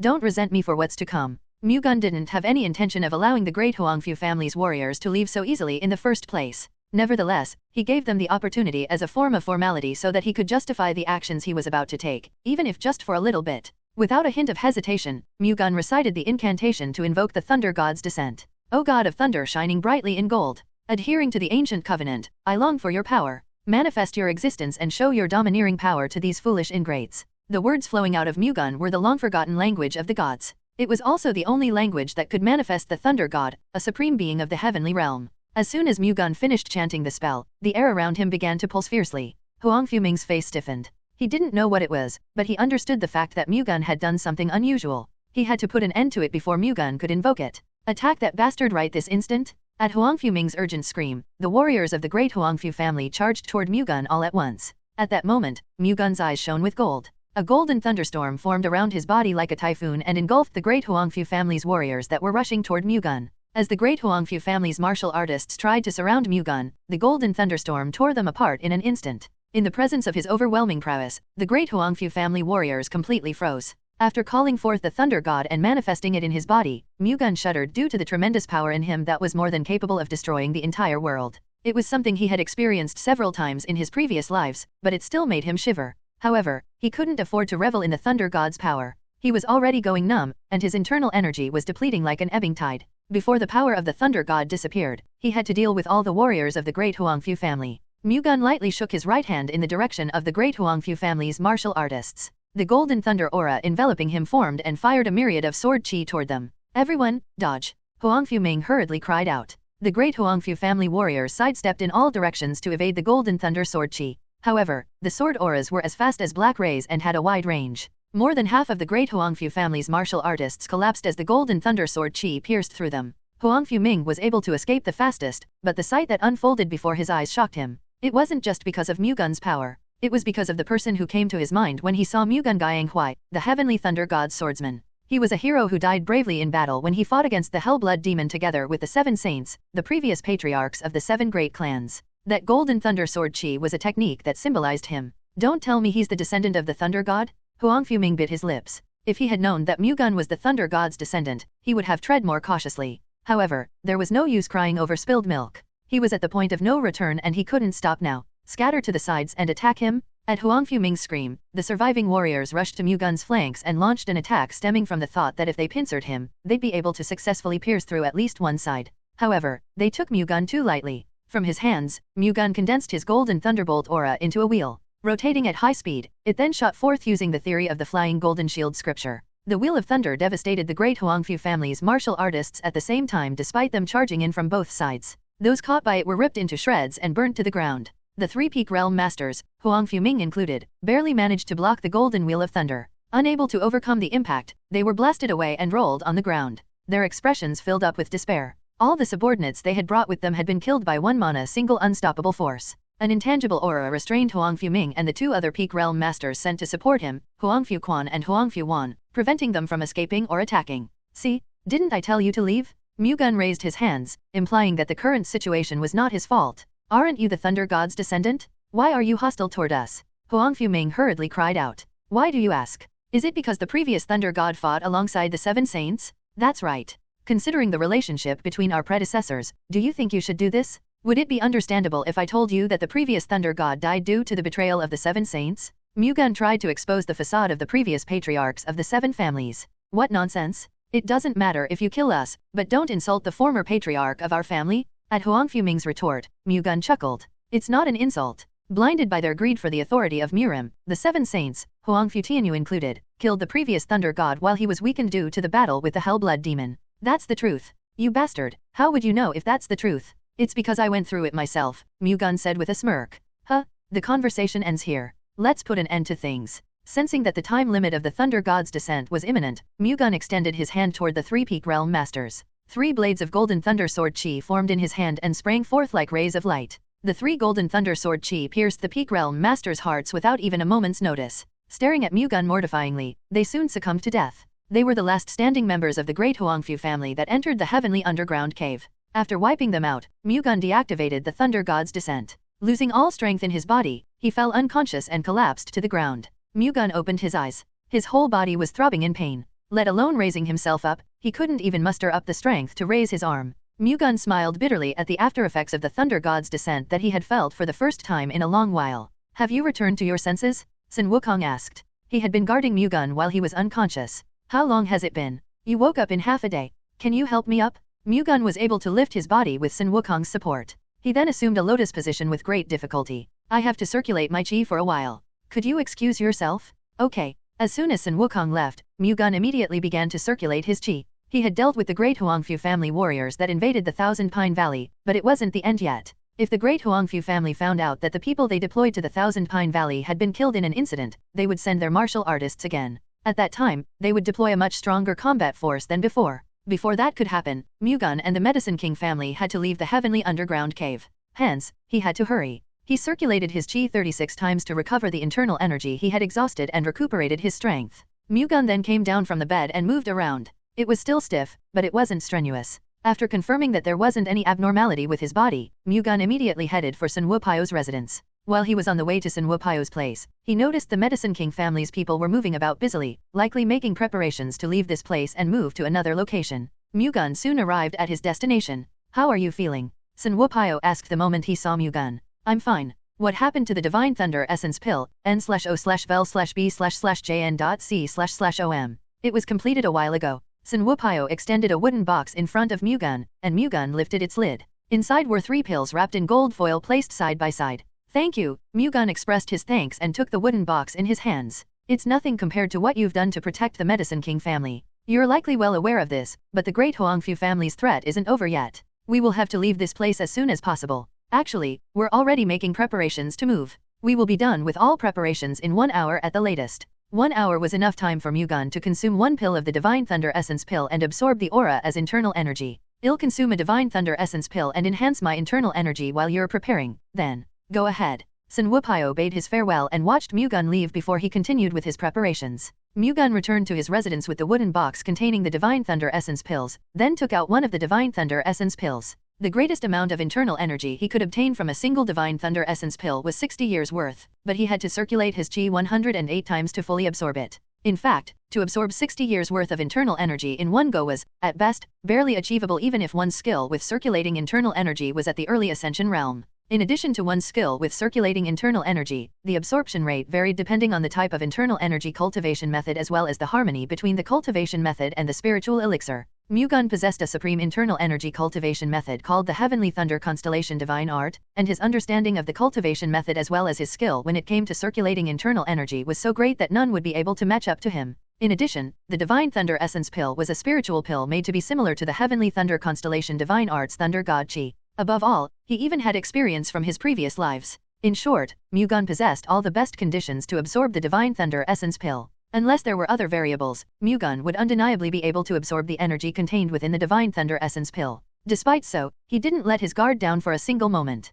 Mu-Gun consumed the Divine Thunder Essence Pill. He then focused and began to circulate his chi. After an hour, Mu-Gun opened his eyes after circulating his chi 108 times. His eyes shone in gold but soon stopped. Mu-Gun smiled satisfactorily. He had fully absorbed the Divine Thunder Essence Pill's energy and obtained 60 years worth of internal energy. Now, he had 90 years worth of internal energy, which was equivalent to the internal energy of a peak realm master. The basic amount of internal energy an absolute realm master possessed was at least 180 years worth. Of course, just obtaining that much didn't make one an absolute realm master. On the other hand, one could become an absolute realm master even if they didn't have that much internal energy. However, to achieve metamorphosis, which was the basic criteria of the absolute realm, at least 180 years worth of internal energy was needed. Furthermore, that was also needed to properly handle Vajrachi, which could be considered an exclusive skill of the absolute realm. Mu-Gun had 2 Divine Thunder Essence Pills left. Even if he consumed all of it, it would still be insufficient to reach 180 years worth of internal energy. However, if he also consumed the Yin-Yang Poison Horn Serpent's Beast Core, he would be able to barely amass 180 years worth of internal energy. If he could achieve metamorphosis through that and advance into the absolute realm, he would never be in danger in most cases.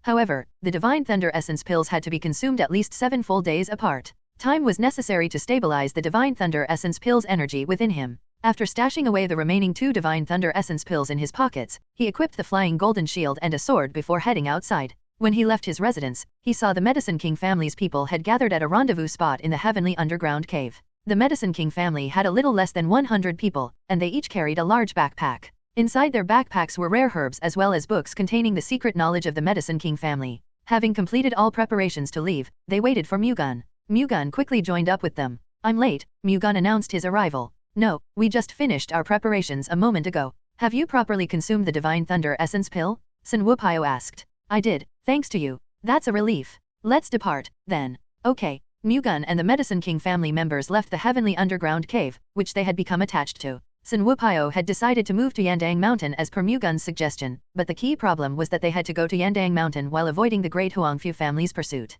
Hence, the members split apart and took different routes. It was also decided that Sun Wukao, Sun Wukong, and Sheng Guanbaihe would travel along with Mu-Gun to attract the great Huangfu family's attention. Given the fact that the great Huangfu family would be tracking them, it was possible that they'd find themselves in a dangerous situation. However, with them becoming the lure, the rest of the members would be able to reach Yandang Mountain safely. What was important was that they traveled with Mu-Gun. Mu-Gun had taken a Divine Thunder Essence pill and enhanced his internal energy. Hence, although he had yet to reach the Absolute Realm, he would be able to go up against the 10 Heavenly King Fists even with the current internal energy he possessed. Even if they were pursued by the great Huangfu family, it was highly likely that there wouldn't be any major danger as long as Mu-Gun was present. Upon leaving the heavenly underground cave, the members scattered into groups of 10 just like they had planned and dispersed in different directions. Just like that, each group traveled along the pre-designated route and headed to Yandang Mountain in Zhejiang province. Mu-Gun also began to hike down Mount Tai along with Sun Wukao, Sun Wukong, and Baihe. Mu-Gun planned to go to Nanjing by land. There, they would board the Baek Sword Sex ship which had sailed to Nanjing for the Ian Merchant Group's escort mission, and head to Wenzhou. 3 days after the Medicine King family's members left the heavenly underground cave, the great Huangfu family learned that 70 of their martial artists, Huangfu Ming included, were wiped out at the Thousand Pine Valley. The great Huangfu family hurriedly deployed more personnel because they found it strange that they received no further news after getting the message that mentioned that the 70-man party was going to enter the Thousand Pine Valley. Eventually, they discovered burning remains in the Thousand Pine Valley's heavenly underground cave. The great Huangfu family inferred that those remains were of the martial artists that they had deployed to the Thousand Pine Valley. Upon searching the entire heavenly underground cave, the great Huangfu family confirmed that its inhabitants had already fled. Enraged, they immediately chased after them. 70 of their martial artists, including 3 peak realm masters, were wiped out in their home ground, bringing the family great disgrace. The worst part was that they let the person responsible for those 70 martial artists' deaths escape. The great Huangfu family had to catch them no matter what and make them pay for the crime of disdaining the family. The great Huangfu family focused all their forces on chasing after them, allowing them to soon find their traces. They discovered traces left by Baek Mu-Gun's group, which the latter actually intentionally leaked to lead the great Huangfu family's pursuit toward them. Doing so protected the other members of their party. The great Huangfu family did notice that the traces of Mu-Gun's group were intentionally left behind. However, they didn't care. Among those who intentionally left traces, there were 2 people they had to catch at all costs: the young man pretending to be Sima Bai, who was suspected to have killed Huangfu Ming and the other martial artists of the family, and the Shandong Merchant Association's Sheng Guanbaihe, who was the root cause of this incident. The great Huangfu family deployed 2 of the 10 Heavenly King Fists, as well as the Violent Gale platoon, which boasted the greatest mobility among the 10 Heavenly King platoons. From the combat forces that the great Huangfu family deployed, everyone could guess how furious they were about this matter. 3 days had passed since the 2 members of the 10 Heavenly King Fists as well as the Violent Gale platoon began their pursuit. They had quickly headed south in pursuit of Mu-Gun's group.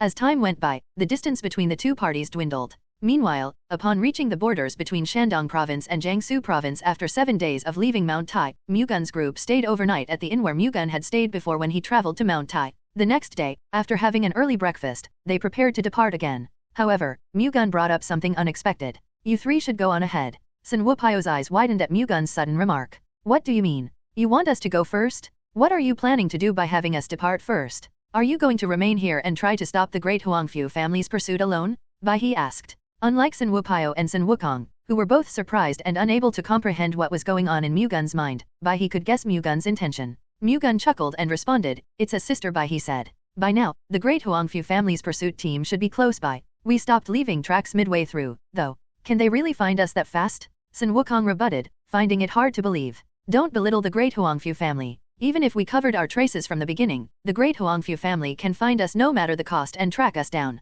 Even so, we can't leave you here alone. I think you've misunderstood something. I'm not going to stay behind alone because I plan to put myself in danger just to save the 3 of you. I simply want to fight in the best conditions. That means that if we remain here, we will only be a burden to young Master Baek," Baihe remarked. "That's not what I mean. We will just be getting in the way, though, right?" Sun Wupao echoed Baihe's statement. "Yes. The great Huangfu family isn't so easy to deal with that I can fight them while guaranteeing your safety." I understand what you're trying to say. Well, head on first. However, you have to follow after us right away. Realizing that leaving first would actually help Mu-Gun, Sun Wukao no longer prattled needlessly. He was still worried about Mu-Gun, but he also believed that Mu-Gun, the Thunder God's successor, wouldn't have any troubles. Mu-Gun consumed the second Divine Thunder Essence pill last night, further enhancing his internal energy. Currently, he was capable of protecting his own safety. Just like that, Sun Wukao, Sun Wukong, and Bai He proceeded to cross the Jiangsu province border and headed to Nanjing. Mu-Gun sent them on their way, then remained in the inn while waiting for the great Huangfu family's warriors to come. Mu-Gun sat on the first floor of the inn while taking a sip of the lukewarm green tea. He knew from the sound of horses' hooves vibrating through the ground that the great Huangfu family warriors were coming. Sure enough, the door of the inn soon opened and people could be seen rushing in. They were wearing uniforms that had a Garuda bird sigil, the symbol of the great Huangfu family, embroidered on their sleeves. When they found Mu-Gun sitting with his face covered by a mask, they quickly blocked the retreat path. Two middle-aged men, who looked particularly strong even among the group of people at first glance, walked forward side by side. Nov, L, B /JNN.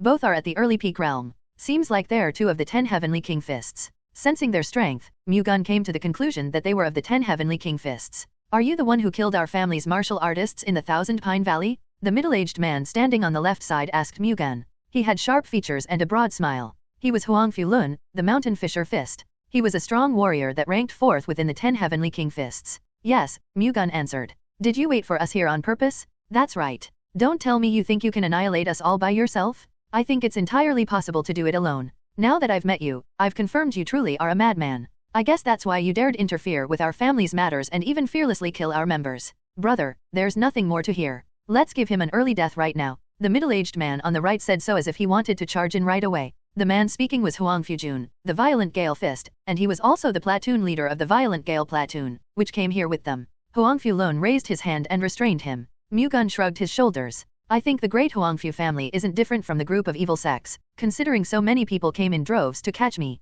Or are you all perhaps trying to resolve this with numbers since you aren't skilled enough? Tigers still do their best even when hunting a rabbit. Our family is the same. So, you're planning to attack me altogether when I'm alone? I wonder what others would say if they learned about this. Mu-Gun deliberately messed with the 10 Heavenly King Fists' pride and ego in hopes that they would fight one-on-one based on the prestige of their family and dignity. Who would fall for such an obvious trick? However, the pride of a martial artist, especially a master, was greater than one could imagine. Despite knowing the opponent's intention, masters in Murim would still fall for it because of their pride. Who said we'd attack you together? I'm more than enough to beat you alone. As expected, Huangfu Jun fell for the trap. Jun? Huangfu Lun called out. Do you not trust me? Don't worry, I can take care of him myself. Still, if I overpower you, won't everyone attack me at once? Mu-Gun commented. That's not going to happen. How can I trust your words? What should I do to make you believe me? If I beat you, promise me that there will be no more fights and that your family will stop chasing us. Swear it on the name of the great Huangfu family. No, I can't do that. You killed more than 70 members of our family in the Thousand Pine Valley.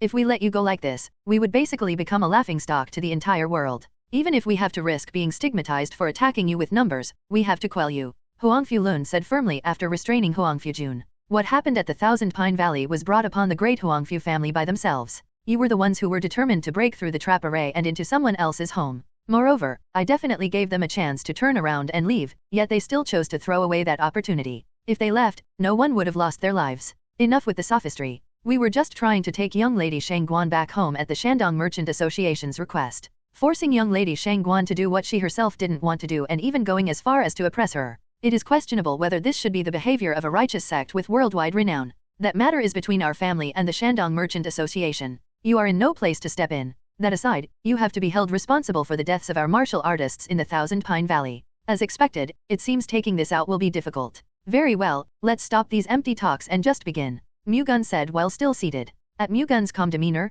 Huangfu Lun put on a fierce expression. Violent Gale Platoon, subdue that bastard right now. Following Huangfu Jun's orders, the Violent Gale Platoon's members in the inn began to launch attacks at Mu-Gun. Mu-Gun kicked up the table in front of him and pushed back the Violent Gale members charging head-on, then used the momentum to propel himself back while still being seated. He tossed the flying golden shield toward the Violent Gale members charging in from both sides right after. Moving in a circle around Mu-Gun, the flying golden shield struck his targets. The Violent Gale members hurriedly retreated back to evade the flying golden shield's piercing force. Mu-Gun lightly retrieved the flying golden shield and stood up. As Mu-Gun stood up, a dominating energy flowed out of him like a raging wave and began to encroach on the entire inn. They tried to attack Mu-Gun again, but the Violent Gale members instinctively sensed the danger and retreated. Huang Fulun and Huang Fujun didn't step back like them, but their expressions hardened at the formidable energy that sharply penetrated them. Impossible? According to Huang Fusheng, Mu-Gun was in his early 20s. Hence, even after experiencing it in person, it was hard to believe that Mu-Gun's aura could cause even early peak realm masters to tense up.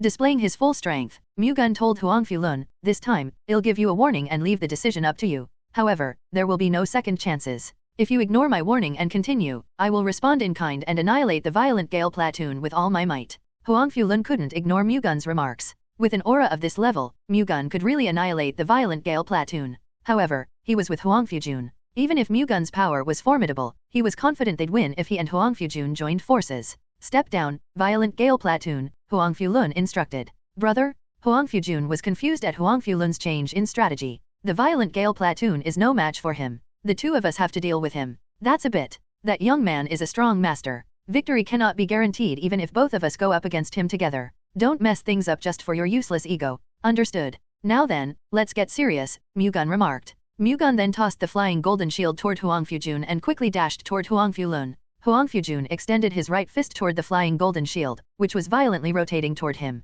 His fist chi, amplified by the black iron gauntlet, clashed with the flying golden shield. Huang Fujun thought that he would be able to deflect the flying golden shield. Contrary to his expectations, however, it gnawed and devoured his fist chi, gradually digging inward. Huang Fujun clenched his teeth and fired another wave of fist chi. Unable to overcome the second wave of fist chi, the flying golden shield was powerfully deflected away. Meanwhile, Mu-Gun had charged toward Huang Fulun and was initiating the Celestial Moonlight Sword. The Celestial Moonlight Sword's fan-shaped sword chi rose and burrowed into Huang Fulun. Huang Fulun did not evade it, however. Instead, he stretched out his fist equipped with the black iron gauntlet. The fist chi formed on his fist created a strong vacuum, which swallowed the Celestial Moonlight Sword's sword chi. Huang Fulun then blasted it off at once toward Mu-Gun. Mu-Gun invoked the Thunder God's aerial steps and dodged to the side, then swung his sword again. Sword chi poured forth like moonlight and blitzed toward Huang Fulun's right side. Huang Fulun hurriedly turned and slammed his fist toward the ground like a hammer. Amplified by the black iron gauntlet, his fist chi stomped and suppressed the sword chi that was burrowing toward him.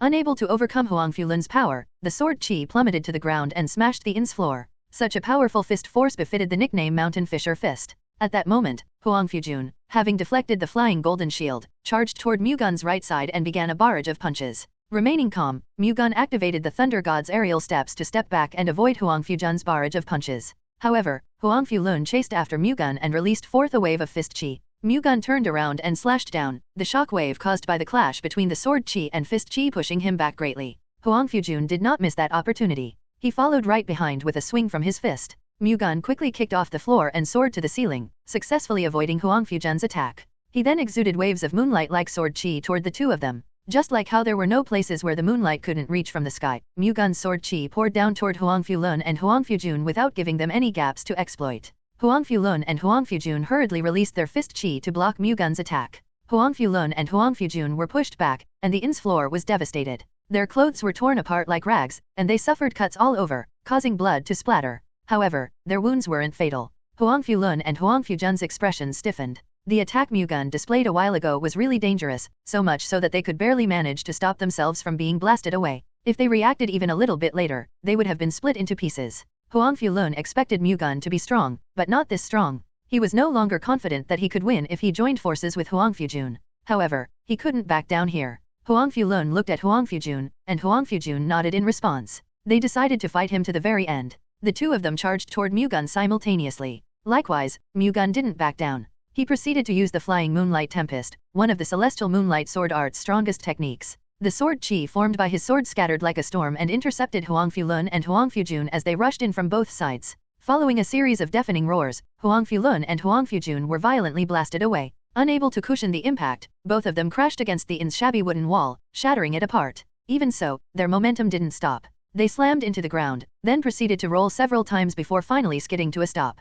Platoon leader? The violent Gale platoon's members standing outside the inn were greatly surprised to see 2 of the 10 Heavenly King fists blasted out from the inn. They were in terrible shape. Their arms had been broken, and blood was all over their ragged clothes. Huang Fulun and Huang Fujun tried to force themselves up despite being thoroughly injured. However, they soon vomited blood and collapsed to the ground. Some of the violent Gale members hurriedly rushed to help them, while the others surrounded the two to protect them. Meanwhile, Baek Mu-Gun came out of the inn looking not much different from when they began. He approached Huang Fulun, who was under the protection of the violent Gale platoon. "Halt! If you come any closer, we will not stand still." A violent Gale member warned Mu-Gun, his voice trembling, as he observed Mu-Gun with a nervous gaze. I have no intention to fight anymore, so can you calm down and step aside for a moment? I need to talk to the person you're escorting. Cook, move aside, Violent Gale Platoon, Huang Fulun ordered in a strenuous voice from behind the Violent Gale Platoon. But, don't worry and step aside. If he wanted to kill me, he would have already done it. Huang Fulun realized from the clash a while ago that Mu-Gun had no intention of killing them. Mu-Gun withdrew his attack at the last moment. Otherwise, he and Huang Fujun would already be dead. Huang Fulun's orders gave the Violent Gale Platoon no choice but to step down. Nevertheless, they didn't drop their guard. Why didn't you kill me? Huang Fulun asked. Because regardless of my intentions, the 7 great families have been keeping Murim safe all this while. Mu-Gun was hostile to the 7 great families due to the 7 great families' patriarchs, the 7 saints. However, it was undeniable that the 7 great families had kept the Murim safe from the group of evil sects. Considering traces of the 9 celestial demons sect had been discovered, nothing good would come from exhausting the 7 great families' power. In the Thousand Pine Valley, Mu-Gun had no choice but to fully annihilate his opponents because his identity as the Thunder God's successor was revealed. However, he didn't need to do the same here since he didn't show any traces of the Thunder God. That's funny. Then you shouldn't have killed our family's warriors in the first place. No, I've already told you. I definitely gave them a chance to retreat. They were the ones who rejected it. Sparing us doesn't mean that our family will stop chasing after you and Shangguan Bai He. Do as you please.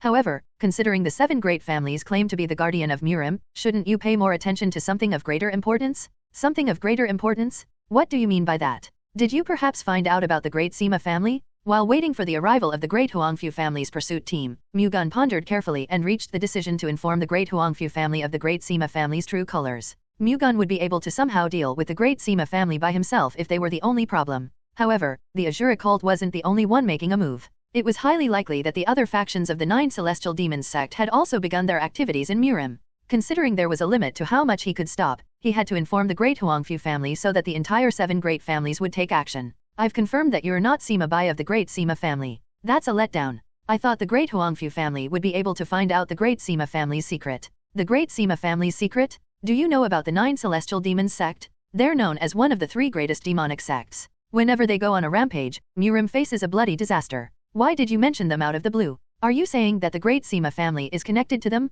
I don't know if you will believe me, but the Great Sima family is a disguised force of the Azura cult, one of the 9 celestial demons sect's 9 great factions. I claimed to be the young patriarch of the Great Sima family to make the Great Huangfu family investigate them and discover this. Now that I see it, I think I overestimated the Great Huangfu family's information power. Mu-Gun cleverly linked the lies he told previously. N/O/vel/B/in.C//om. That's ridiculous. Do you expect me to believe what you just said? There was an incident the other day where the Flying Lion platoon of the Great Sima family was annihilated in the Thousand Aroma house situated in Nanjing. As you can already guess, I was the one responsible for that. At that time, the martial arts used by the Flying Lion platoon leader was the Blood Jade Azura's palm. How can I believe you when no one saw that happen? To put it bluntly, how would we know you aren't just trying to pit our family against the Great Sima family to benefit from this? Huangfu Lun was not convinced at all. Whether you believe me or not is up to the Great Huangfu family to decide. However, if the Great Sima family is really a disguised force of the Azura cult, the Great Huangfu family should be held responsible for the consequences of what would transpire. If you're so sure of it, why don't you just deal with it yourself? That's what I plan to do. Regardless of what the Great Huangfu family decides to do, I will reveal the Great Sima family's true nature and deliver justice to them. However, no matter how amazing I am, there is a limit to what I can do alone. That's why I'm informing the Great Huangfu family. In my opinion, making the Great Huangfu family of the 7 great families act is better than moving alone. Who are you? Shouldn't you disclose your identity at the very least if you want us to believe what you just said? I can't reveal my identity yet. What's clear is that I already told you the information I obtained. The rest is up to the Great Huangfu family. This will also be the last time I spare you guys. If the Great Huangfu family continues to chase after us, you'll have to be prepared for total annihilation. After leaving his final remarks, Mu-Gun turned around and leisurely left the area. Platoon leader? Seemingly indicating that they couldn't just let Mu-Gun leave like this, the Violent Gale platoon looked at Huangfu Lun. Leave him be. Huangfu Lun shook his head. Having fought with Mu-Gun in person, Huangfu Lun knew that the Violent Gale platoon's power wouldn't be enough to stop Mu-Gun. If they refused to give up and tried to stop him, they could really be wiped out. They had to retreat for now. We're going back too. Huangfu Lun and Huangfu Jun left the area with the help of the Violent Gale platoon. They were in very bad condition and had to get treatment as soon as possible. In particular, if their broken arms weren't put back together quickly, it could cause problems in the future when they cultivate their martial arts. Meanwhile, Mu-Gun confirmed the Violent Gale platoon's movement from a place not far from the inn. He saw the Violent Gale platoon leaving with Huangfu Lun and Huangfu Jun, but Mu-Gun continued to wait. Soon, exactly 10 Violent Gale platoon members reappeared at the inn. Mu-Gun knew the reason why they returned to the inn was to track him down. He warned Huang Fulun, but he didn't expect them to stop the pursuit straight away. Even if Huang Fulun believed what he said, he couldn't arbitrarily stop the pursuit. After delivering the news to the great Huangfu family and while waiting for their decision, there was a high possibility that they would continue tracking Mu-Gun. Just as Mu-Gun had expected, Huang Fulun sent a part of the Violent Gale platoon to continue chasing after them. However, Mu-Gun had no intention of letting the Violent Gale platoon on his tail. Mu-Gun tossed the flying golden shield toward the direction of the Violent Gale platoon members, who passed by the inn and moved in his direction. Having concealed all his tracks, the Violent Gale platoon wasn't aware of Mu-Gun's presence and couldn't properly block the flying golden shield that suddenly flew toward them. The flying golden shield brushed past their legs one after another. It was just a graze, but the flying golden shield, which rotated at high speed, had as much power as a sword chi or saber chi. The Violent Gale platoon members' legs were severed, their blood splattering as they bent sideways. Kahook-K? Along with a scream, the Violent Gale platoon members dropped down to the ground one after another like a falling bundle of straw. Mu-Gun retrieved the flying golden shield, then appeared before them. I usually dislike being double-tongued, but I'll show you one last mercy. Mu-Gun warned them one last time and headed south. Moving along the traces left by Sun Wupio's group, Mu-Gun ran into them at Xinyi County, which neighbored the border of Shandong Province and Jiangsu Province. Are you hurt anywhere? As you can see, I'm fine. There's no need to worry. What happened to the great Huangfu family's pursuit team? They won't be able to immediately chase after us. Did you annihilate their entire pursuit team again? No, I didn't kill anyone this time. Instead, I rendered 2 of the 10 Heavenly King Fists out of commission. 2 members of the 10 Heavenly King Fists? Yes. I also warned them that they'd suffer the same fate as their warriors at the Thousand Pine Valley if they continued pursuing us, so they won't simply chase after us. Hence, when we reach Nanjing, you can regroup with the other members of the family and travel to Wenzhou via sea. Once you do, you'll be able to shake off the great Huangfu family's threat.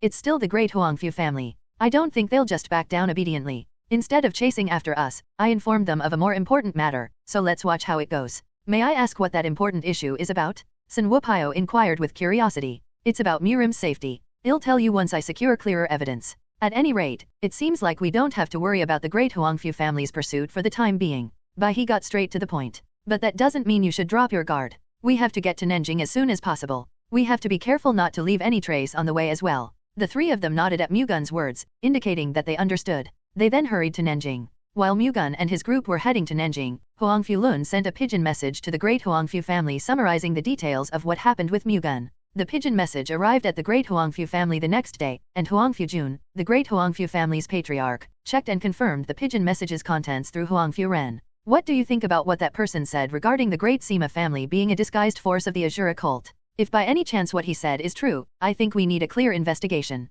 This could threaten Murim's safety, after all. Huang Furen pondered for a moment before answering. If he told a lie to get rid of our pursuit, we would be falling right into his trick. With all due respect, considering his ability to deal with 2 platoon leaders at the same time and still seriously injure them, he could have wiped out the entire pursuit team. That would have been a lot simpler if he wanted to get rid of our pursuit. That's why it bothers me that he didn't kill the 2 platoon leaders and even let the Violent Gale platoon return unscathed. So, you want us to give up on both Shang Guanbaihe and that person and instead investigate the great Sima family? Everyone now knows that Shang Guanbaihe eloped with Sun Wukong of the Jinan Medical Clinic. In this situation, if the young patriarch marries Shang Guanbaihe, it will be difficult to stop people from gossiping. On the other hand, we would be able to save the young patriarch's honor by creating a situation where we refuse the marriage with Shang Guanbaihe. Huang Furen then formulated a plan for the Huangfu family to protect their name. Putting Shang Guanbaihe aside, what about that person? He killed more than 70 of our men. Do you think it makes sense for us to leave him alone? That's a personal grudge of the great Huangfu family. However, the 9 Celestial Demons sect is one of the 3 greatest demonic sects.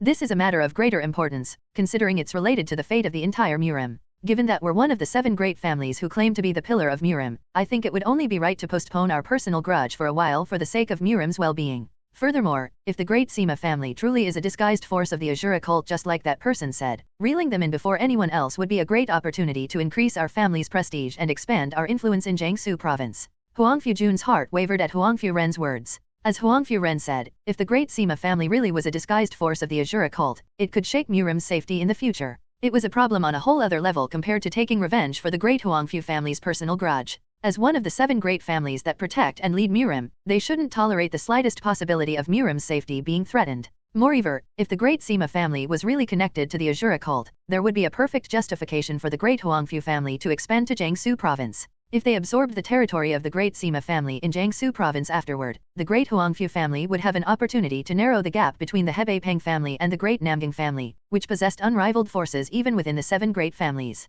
Yes, you're right. If it's for the great cause of Murim, we should put off our personal grudge for a while. Stop pursuing that person and start investigating the Great Sima family. Understood. Moreover, we should recruit that person into our family if we can. Huangfu Ren suggested. You want to recruit him into our family? Although he is guilty of killing our members, what could be better than letting him pay for his crimes by making him promote our family's growth as a member? That's true, but I wonder if he'll even consider joining our family. Even if we fail to recruit him, there is value in giving it a try. However, even if we want to recruit him, shouldn't we find him first? He told the Mountain Fisher platoon that he would reveal the Great Sima family's true colors himself, regardless of our family's decision. If that's true, we will surely encounter him in the process of investigating the Great Sima family. Did he say he was in his early 20s? That's right. It would be perfect if we matched him with Yongxiang. Huangfu Jun thought of roping Mu-Gun in through a political marriage. Huangfu Yongxiang was Huangfu Ren's daughter. She was 16 years old this year. 1. I wonder if he will like Yongxiang. People say that Shang Guanbaihe is Shandong's greatest beauty, but I think Yongxiang is the true greatest beauty of Shandong. Since the beginning of times, men, no matter the age, shows weakness in the face of a great beauty. If that man sees Yongxiang, he will definitely like her. Do you perhaps dislike the idea of bringing Yongxiang together with him? No. If it's for the sake of the family, I'm willing to make her marry anyone, Huangfu Ren answered. Thank you for understanding. It's a pity that we couldn't obtain the Shandong Merchant Association, but if we can turn that person into a member of our family, we would gain a greater profit. The way Huangfu Jun said it made it seem like the marriage between Mu-Gun and Yongxiang was an established fact. He was literally counting his chickens before they hatched. Nevertheless, as Mu-Gun had intended, the Great Huangfu family temporarily stopped chasing after Mu-Gun's group and began to investigate the Great Sima family. 1. Please take note that the novel is based in ancient China. The legal age of marriage was 16 for men and 14 for women then. The population size was small then and early marriage was necessary to expand the population and was greatly encouraged. Nekogame's thoughts. Cozy, it's really sad that in the past, women do not really have a say in their marriage partners and you either follow through with the person your parents decided for you or you disown your family and elope like what Shang Guanbaihe did.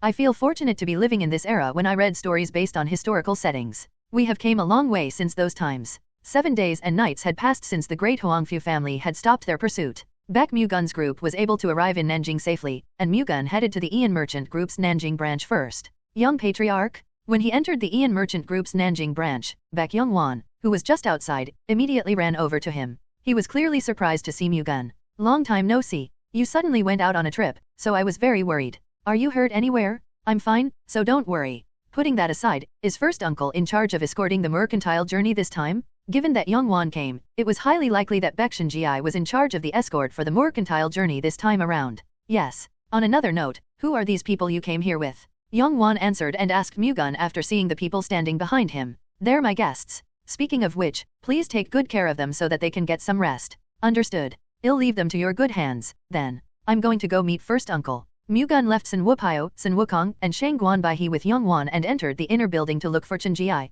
Chenji was surprised to see Mu-Gun. I heard you went on a trip. Have you just returned? I'm not here to stay. I just stopped by because I have a favor to ask of you. Are you going to go on a journey again? There's a matter I haven't settled yet. Mu-Gun intended to remain in Nanjing until he revealed the Great Sima family's true nature and crushed their schemes. What on earth are you planning to do alone? Chenji asked. It's something I have to do. That's all you have to know for now. I really don't know what's on your mind, young patriarch. Anyway, what do you need us to do for you? Some people came here with me. Please take them all the way to Wenzhou. I'm guessing you can't tell me who they are, right? They will be of great help to the Baek Sword sect in the future. Yong Wan is taking care of them right now, so please don't forget to take them with you. Fine. By the way, you seem to look different. Did you obtain some sort of enlightenment? Chenji sensed an unknown gap with Mu-Gun since the moment he came in a while ago. As a result of carefully observing him while they were having a conversation, he could feel Mu-Gun's energy becoming a level stronger. Yes. I received enlightenment and was able to enhance my internal energy, Mu-Gun told Chenji without hiding anything.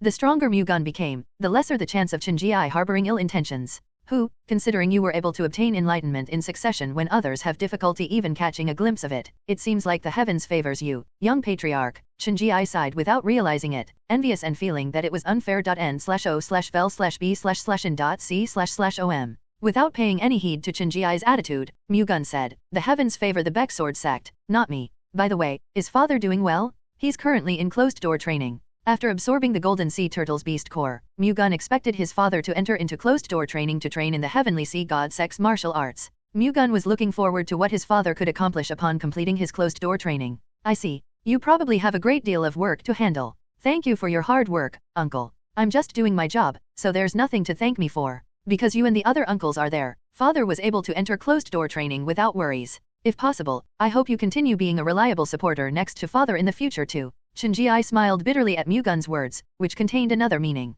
Mu-Gun was letting him know that he should be satisfied with his current position without harboring other intentions. Don't worry, young patriarch. This uncle of yours has decided to live out the rest of my life for the sake of the Baek Sword sect. I see. Well, I'll get going now. Are you planning to leave right away? No, I'm going to stay here and take my leave after seeing the Baek Sword Corps depart. The Ian Merchant Group's merchant ship was scheduled to depart from Nanjing in 3 days. Mu-Gun was planning to stay at the Ian Merchant Group's Nanjing branch until then to give the great Huangfu family some time to take action. All right. After talking to Chen Ji, Mu-Gun went looking for Sun Wupao. You can stay here for a few days, then go with the merchant ship when it goes back to Wenzhou. Are you not coming with us? Sun Wupao asked. I still have something I have to do here. Is it perhaps related to the important matter you informed the great Huangfu family about? Yes. Okay. Well, go to Wenzhou first and wait for you there, then. Also, take this. Sun Wupao took out a small wooden box from his pocket and handed it to Mu-Gun. What is this? It's the Yin-Yang Poison Horn Serpent's Beast Core, which I mentioned the other day. I'm giving this to you because I think the internal energy from the Divine Thunder Essence pill alone might not be enough. Thank you. I'll put it to good use. As I previously said, the Yin-Yang Poison Horn Serpent's Beast Core contains a deadly poison aura. If you're not completely certain, it's best not to rush ingesting it. I understand. Please rest up. Okay, you should rest too. Mu-Gun took the Yin-Yang Poison Horn Serpent's Beast Core and left Sun Wupao's room. He then went to the room next door, which Yong Wan had assigned to him, and proceeded to take a comfortable rest for the first time in a long while. Mu-Gun didn't neglect his martial arts training during his stay at the Ian Merchant Group's Nanjing branch. Although he had improved his internal energy with the Divine Thunder Essence pill, martial arts weren't all about internal energy. Training martial arts techniques were just as important as internal energy. Mu-Gun was still able to execute Ascension Realm martial art techniques without much difficulty through the enlightenment he obtained in his previous lives. However, it had yet to be perfected. Physically, Mu-Gun still hadn't fully embodied the enlightenment he had obtained in his previous lives. While he had improved his Bodhis ability, his physical body still had to complete the accumulation process of the techniques he had learned. Of course, even with his current condition, he could sufficiently display powerful martial prowess. However, Mu-Gun's goal was far greater. He wasn't satisfied with his current abilities and was constantly training in order to develop further. Ian Yesang, the Ian Merchant Group's young princess, ran a final inspection on the items to be taken back to Wenzhou, then returned to the lodging in the Nanjing branch. On her way, she ran into Mu-Gun, who was also on his way to the lodging after completing his martial art training. As soon as Mu-Gun saw her, he bowed lightly. She also bowed in return and greeted him. Mu-Gun briefly greeted her and tried to pass by her to go to the lodging. Wait a minute. Yesang stopped him. Is there something you want to say? Mu-Gun looked at her suspiciously, which left Yesang speechless for a moment. She didn't call him because she had something to say. When Mu-Gun showed no interest and tried to pass by her, she felt the urge to lash back at him, so she called out to him without realizing it. Are you going to go with us on our way back to Wenzhou tomorrow, young Master Baek? Yesang came up with a question, which she presented as if she had originally planned to ask him. No, I'll be moving separately. You must be very busy. It's not to that extent. I just have some matters left to attend to. If you don't have anything else to say, can I go in first? I would like to wash up as soon as possible. It seems like I grabbed hold of you for no reason. Please go in. Yesang's pride was hurt by Mu-Gun's indifference toward having a conversation with her. However, she couldn't show it on the outside, so she responded with a forced smile. Okay then. Mu-Gun turned around with no hesitation and walked toward his lodging. Yesang's fist trembled as she watched Mu-Gun leave. It was the first time in her life that a man had been so indifferent to her. Yesang was the one who broke off the marriage, yet it somehow felt like Mu-Gun was the one who did. That feeling was fouler than expected. She wanted to defy it and make Mu-Gun interested in her. However, she had no idea what to do to attract his attention. She had never tried to win anyone's attention before since men usually showed interest on their own even if she just stayed still. She suddenly became competitive with this matter, which she had never thought about nor tried before. Fine. I will definitely win over your heart. Yesang soon entered the lodging and made up her mind while thinking about Mu-Gun, who was nowhere in sight. The next day, she threw away the man's attire that she had been sticking to so far and dressed up in a way she didn't normally do. She thought that Mu-Gun would change his mind if she saw her dressed up. However, no matter how beautifully she did, it was useless if Mu-Gun didn't see it. Sadly, Mu-Gun had left the Nanjing branch after finishing his breakfast that morning, preventing him from seeing her dressed up. Yesang realized that her efforts were in vain after finding out that Mu-Gun had left. With embarrassment filling her, she immediately undressed and went back to cross-dressing as a man again. How dare he embarrass me like this? I will never forgive him. She blamed Mu-Gun for nothing after running a one-man show. Unaware of it, Mu-Gun had left the Ian Merchant Group's Nanjing branch and was looking for an old manor on North Gate Road. It was another safe house of the Heavenly Secret Hall and one of their members was waiting inside. Welcome. You've probably been feeling suffocated all this while. You did well enduring. It's fine. Please take this credit note. The Heavenly Secret Hall member handed an envelope to Mu-Gun. Mu-Gun checked its contents upon receiving it, finding a credit note worth 100,000 niang issued by the Nanjing Vault inside. It was the profit from selling the 1,000 aroma house. It could be converted into 100,000 niang at the Nanjing Vault, but the Heavenly Secret Hall member kept the credit note instead of changing it into money to avoid the Great Sima family's pursuit. The Great Sima family would show up the moment he visited the Nanjing Vault to change the credit note into money. With the Great Sima family's information power, they'd immediately find out that the Heavenly Secret Hall had sold the 1,000 aroma house and received a credit note issued by the Nanjing Vault. Mu-Gun decided to use it to his advantage. If he visited the Nanjing Vault with the credit note, the Great Sima family would assume that he revealed himself to them on his own accord. Also, this is the pigskin mask you asked for the other day. The Heavenly Secret Hall member then handed over a piece of thin leather in the shape of a human face. The pigskin mask was made using pigskin and a special processing method developed by the Heavenly Secret Hall. Pigskin masks of the highest quality were basically no different from actual human faces. They could even form detailed changes in facial expressions. Under normal circumstances, they would use human skin masks, which were made by peeling off the skin of a person's face. However, in order to make a human skin mask of the highest quality, the skin had to come from the face of a living person, not a deceased one. Rejecting such inhumane methods, the Heavenly Secret Hall instead developed the pigskin mask. Before leaving Shandong Province, Mu-Gun had asked the Heavenly Secret Hall member to produce a pigskin mask, which could be used to hide his identity during his fight with the Great Sima family. The pigskin mask Mu-Gun received was made by a pigskin mask expert in accordance with Mu-Gun's facial structure. It was so sophisticated that it was unnoticeable even when looked at from the front. Mu-Gun took the pigskin mask and put it directly on his face. As expected, it fitted perfectly. Are you going to wear it now? The pigskin mask didn't work just by wearing it. An expert would have to dress Mu-Gun up so that it wouldn't be obvious. I'll leave it in your good hands. The Heavenly Secret Hall member placed the pigskin mask on Mu-Gun's face and dressed him up with skilled workmanship. The makeup took an hour. Afterward, Mu-Gun looked in the mirror and was amazed to see himself looking like a completely different person. I really look like someone else. Even most masters won't be able to notice it. Thank you. Having changed his face with the pigskin mask, Mu-Gun left the Heavenly Secret Hall's safe house and headed straight to the Nanjing Vault. Baek Mu-Gun arrived at the Nanjing Vault and reached the credit notes payment department with the staff's guidance.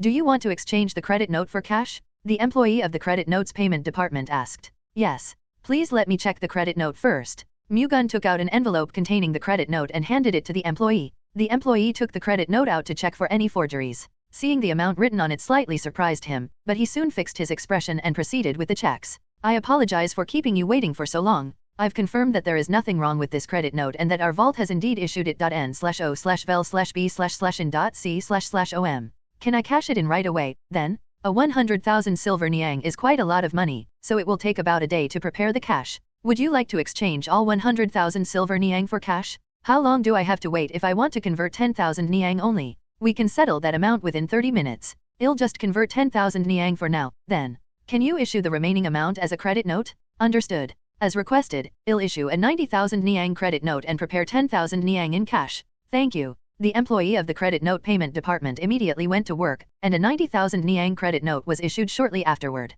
10,000 silver niang was also prepared within 30 minutes, as the employee had mentioned. The 10,000 silver niang were divided into 10 units of 30-kilogram boxes, which Mu-Gun carried in a cart he had prepared in advance while heading to the Heavenly Secret Hall safe house. Mu-Gun didn't just convert his credit note once. The next day, he had another 10,000 silver niang converted. Meanwhile, the Great Sima family, which had acquired the Nanjing Vault, waited for the Heavenly Secret Hall to exchange the credit note. 2 months had passed since then, yet the Great Sima family still waited instead of giving up. Finally, they received news from the Nanjing Vault that the credit note issued by Nanjing's millionaire, Zhu Zhangqiang, had been converted. The Great Sima family immediately deployed the Flying Shadow platoon to the Nanjing Vault. Having confirmed through the Nanjing Vault's fixer that Mu-Gun was the one who had the credit note issued by Zhu Zhangqiang converted, they began to secretly track Mu-Gun, who was carrying the silver niang. They hid their traces as much as they could to avoid being caught, but they couldn't escape Mu-Gun's eyes since he had been expecting their pursuit. It wasn't difficult for him to notice the Flying Shadow platoon while they were tracking him. Humming and pretending not to have any idea he was being tracked, Mu-Gun moved the cart containing the silver niang into the Heavenly Secret Hall's safe house.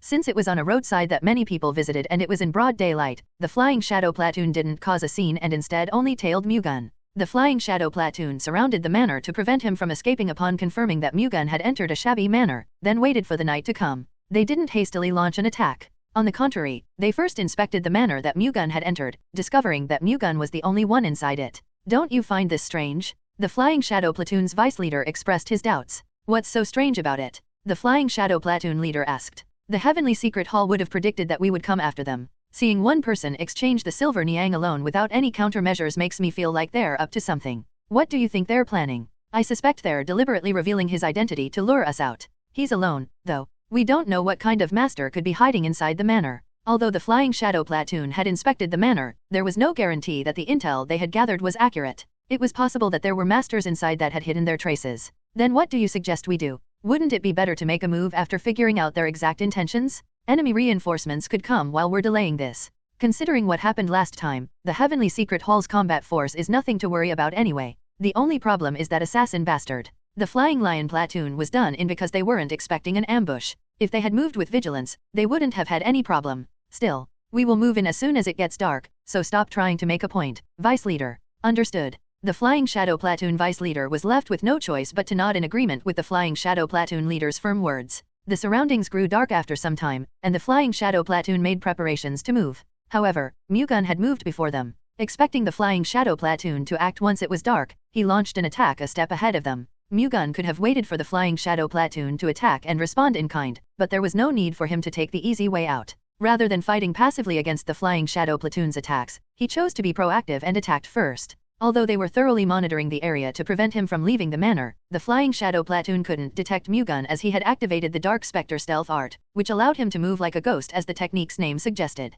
He then approached the Flying Shadow Platoon members hiding around the manor. The Flying Shadow Platoon was hiding in groups of 10 in the surrounding buildings of the Heavenly Secret Hall's safe house. It's going to be difficult to deal with them quietly. Even for Mu-Gun, dealing with 10 people without making any sound was too far-fetched. Hence, he decided to wipe out at least one group for starters instead. He approached one of the packs from behind, narrowed the distance between them to 50 feet, then threw the flying golden shield. An ear-splitting sound loud enough to tear their eardrums resonated in the air as the flying golden shield flew toward the Flying Shadow Platoon's martial artists, who were hiding. They looked back in surprise at the ear-splitting sound that came from behind. However, it was already too late. The flying golden shield had flown in a line and grazed past them. Blood splattered along the flying golden shield's trajectory as the Flying Shadow Platoon's members fell to the ground. Enemy? It's an ambush? The Flying Shadow Platoon members hiding elsewhere urgently shouted and rushed to where Mu-Gun was. Thank you for coming on your own accord. Mu-Gun retrieved the flying golden shield after it had killed 10 opponents, then threw it toward those approaching him from the right. The flying golden shield quickly flew across the night sky and cut through the Flying Shadow Platoon's martial artists.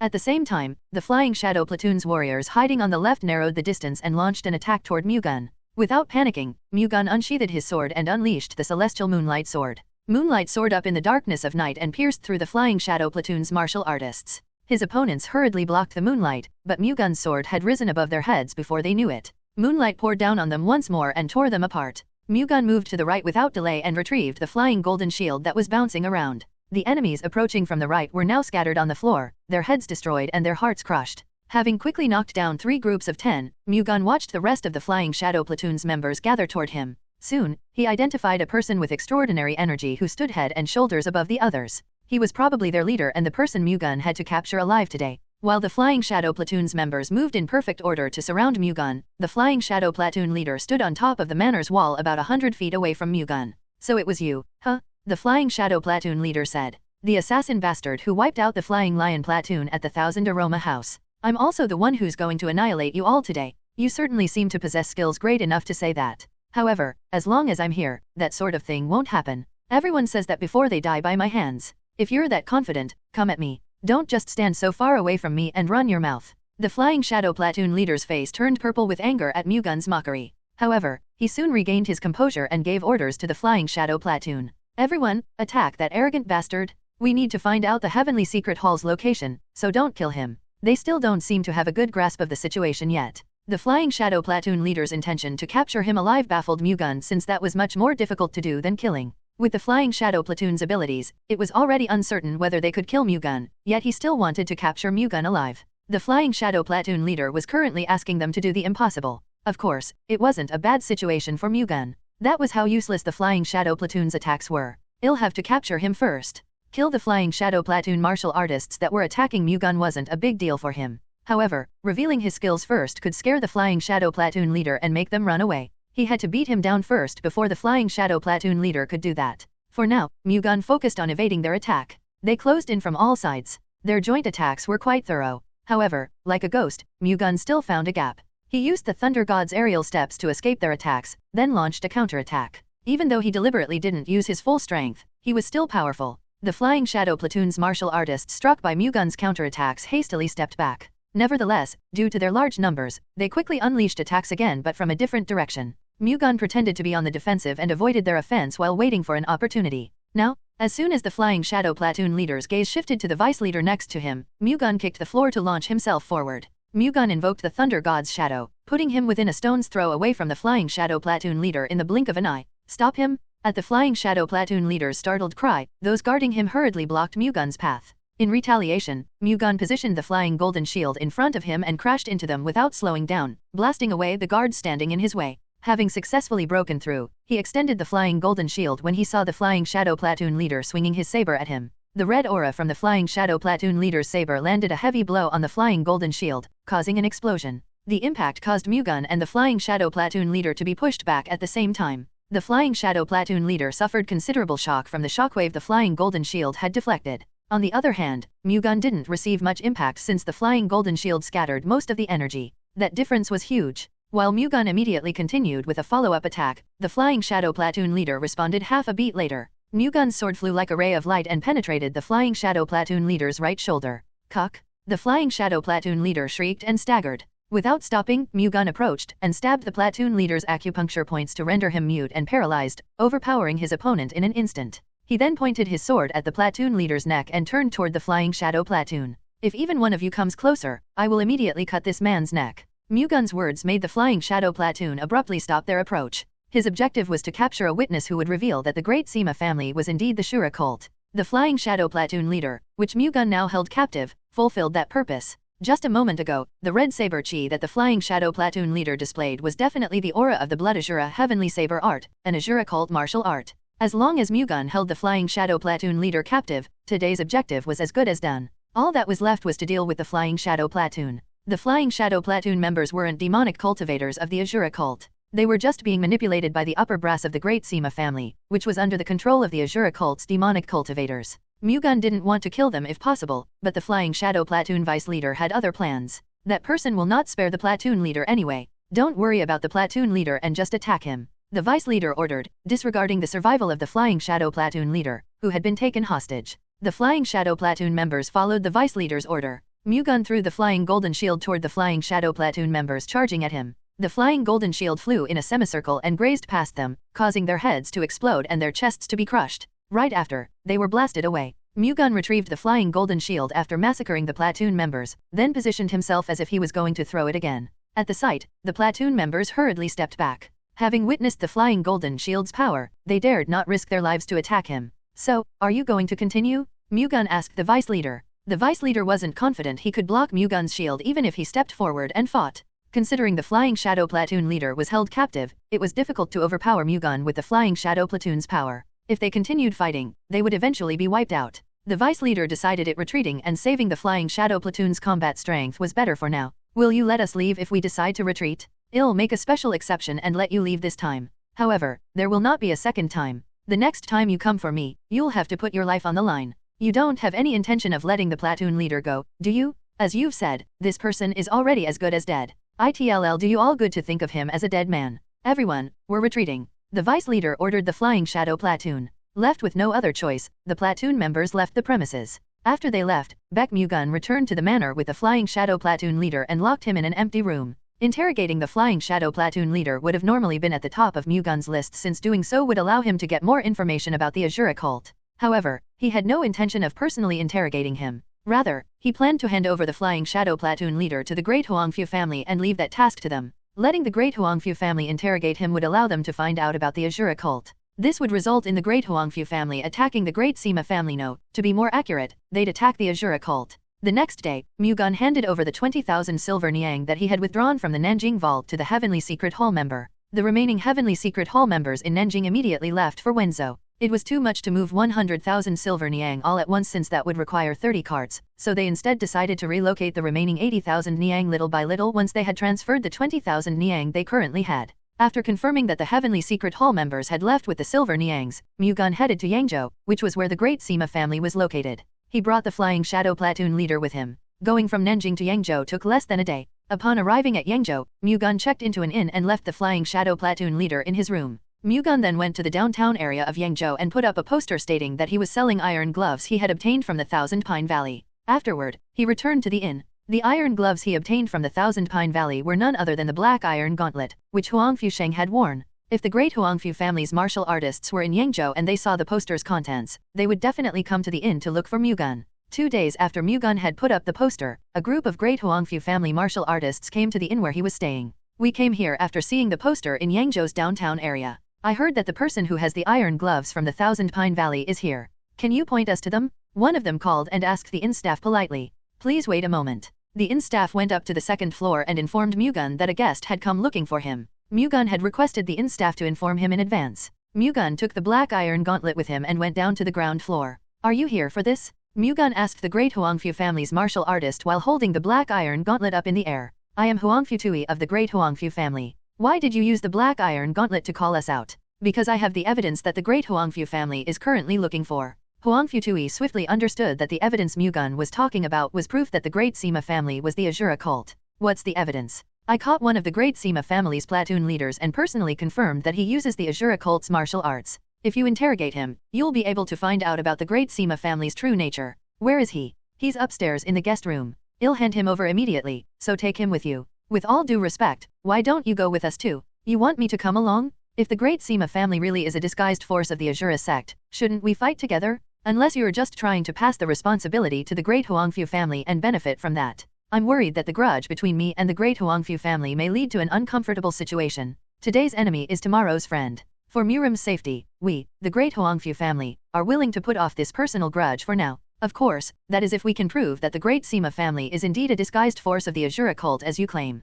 Alright, then. I'll come with you. Mu-Gun decided to comply with the Great Huangfu family's intention. He dragged the Flying Shadow Platoon leader, who was locked inside the guest room, to where the Great Huangfu family's martial artists were staying. The Great Huangfu family had set up a safe house in Yangzhou for the purpose of keeping the Great Sima family in check. The Great Huangfu family's warriors, who were involved with the current investigation on the Great Sima family, were staying in the same house. Mu-Gun arrived at the Great Huangfu family's safe house and examined the people inside first. The workers aside, there seemed to be around 30 warriors. Mu-Gun was suspicious and wondered if the Great Huangfu family was trying to lure him to the safe house to kill him. However, when he saw the number of people in the safe house, he erased his doubts. The Great Huangfu family would know full well that this many wouldn't be enough to restrain Mu-Gun. The story would be different if the 4 peerless heavenly kings, which were absolute realm masters, were present, but Mu-Gun did not sense any energy that could amount to that level. Meanwhile, as soon as Huangfu Tui arrived at the safe house, he handed over the Flying Shadow Platoon leader to another person and guided Mu-Gun to the main building. Please head inside. At Huangfu Tui's words, Mu-Gun entered the main building without saying anything. When he went inside, a middle-aged man of favorable impression greeted Mu-Gun. Welcome. I am Huangfu Ren. I'm in charge of the Great Huangfu family's Heaven's Vengeance Platoon. Huangfu Jun, the Great Huangfu family's patriarch, was well aware of the seriousness of this incident. Hence, he sent his most trusted aide, Huangfu Ren, the Heaven's Vengeance Platoon leader, to investigate directly. That was the reason why Huangfu Ren was in their Yangzhou safe house. I am Gu Jiansang. Mu-Gun introduced himself with an alias that he created to reflect his fate of living through 9 reincarnations when Huangfu Ren knew most of the names of people famous for their martial arts. However, he had never heard of Gu Jiansang. If he was strong enough to annihilate more than 70 martial artists, including 3 of the Great Huangfu family's peak realm masters, there would have already been rumors about him, unless that was his first time making an appearance in Murim or he lied about his name. For some reason, in Huangfu Ren's eyes, it seemed that both applied to Mugun.n/o/vel/b/jn.c//om. That's a pretty unusual name. May I ask which sect you're affiliated with? You won't know even if I tell you anyway. When Mu-Gun insinuated that he didn't intend to tell him, Huangfu Ren stopped prodding. As you've already heard, our family won't bring up the disgraceful matter that happened in the Thousand Pine Valley until the issue regarding the Great Sima family is over. Hence, you don't have to worry about that matter, young Master Gu. That I promise you with the Great Huangfu family's honor on the line. You can rest assured and trust me. Understood. I will cooperate with the Great Huangfu family until matters regarding the Great Sima family is over. Do you have any thoughts of joining us after we've resolved this issue? Are you scouting me right now? If young Master Gu is willing to join us, we're willing to let go of our past grudges. That's interesting. Give it some thought. It wouldn't be such a bad suggestion for you either, young Master Gu. I'll think about it. Mu-Gun had no intention of joining them, but he nodded for now. They would have to move together for some time, so there was no need to get on their bad side. After talking to Mu-Gun, Huang Furen gave him a separate room within the safe house, in which Mu-Gun stayed to watch the situation unfold. Meanwhile, the great Huangfu family interrogated the Flying Shadow Platoon leader, whom Mu-Gun had handed over. The Flying Shadow Platoon leader revealed most of the truth since the great Huangfu family fed him the Dreamer's Herb and induced his confession. The Dreamer's Herb caused the consumer to hallucinate and see the person in front of them as their most precious acquaintance. If the user had a strong mentality, they'd overcome the hallucination, but that wasn't the case for the Flying Shadow Platoon leader. Huang Furen summoned Mu-Gun after receiving the Flying Shadow Platoon leader's confession. You were right, young Master Gu. The Great Sima family is a covert force of the Azura cult. Did you manage to find out how powerful the Azura cult's forces hidden in Great Sima family were? Mu-Gun asked. He wasn't that surprised by the fact that the Great Huangfu family got the Flying Shadow Platoon leader's confession. After all, he knew of the existence of the Dreamer's Herb, which could only be produced in the Sichuan-Tang clan, one of the 7 great clans. They supplied a small amount of Dreamer's Herb to the 6 other clans. It seems that 30% of the Great Sima family's combat forces are masters from the Azura cult. We've also confirmed that the Azura Blood Monarch, an absolute demonic realm master, and 4 of the 24 Azura demonic generals, consisting of lower peak realm experts, are in the Great Sima family.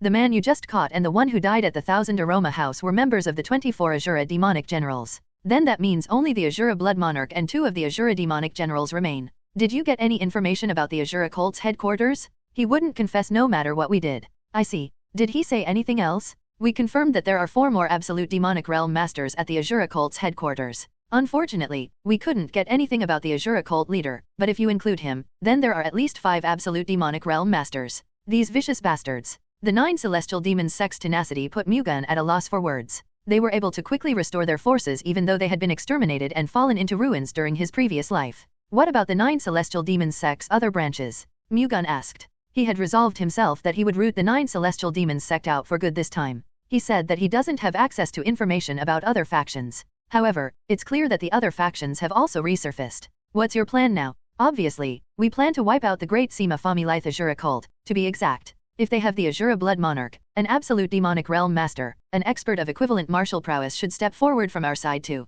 What about you, young Master Gu? In my opinion, I think you can also deal with an absolute demonic realm master, Huang Furen asked Mu-Gun with the purpose of sounding him out. You overestimate me too much. It's impossible for me to defeat an absolute demonic realm master with my current abilities. Is that so? I think it's entirely possible. Do you perhaps want me to die in a fight with the Azura cult? Why do you say such upsetting things? As I already said, our family wants young Master Gu to join us. Then please don't ask for the impossible. Don't get me wrong. I'm not asking you to do it. I'm just stating what I personally think. Dealing with the Azura Blood Monarch won't be a problem anyway, with 2 of the 4 peerless heavenly kings being among the combat forces deployed to attack the Great Sima family. I'm relieved to hear that 2 of the 4 peerless heavenly kings are coming. By the way, how many people are you deploying for this offensive? 4 out of the 10 heavenly king platoons will be making a move. I'm not looking down on the Great Huangfu family's 10 heavenly king platoons, but won't it be difficult to defeat the Great Sima family with just 4 platoons? Don't worry. I have a plan. Alright then. Do you have any other opinions? This is something I just thought of, but what do you think about involving the other forces in Jiangsu province? Other forces? Since this is going to be happening in Jiangsu province, isn't it only natural for the forces residing in it to step forward?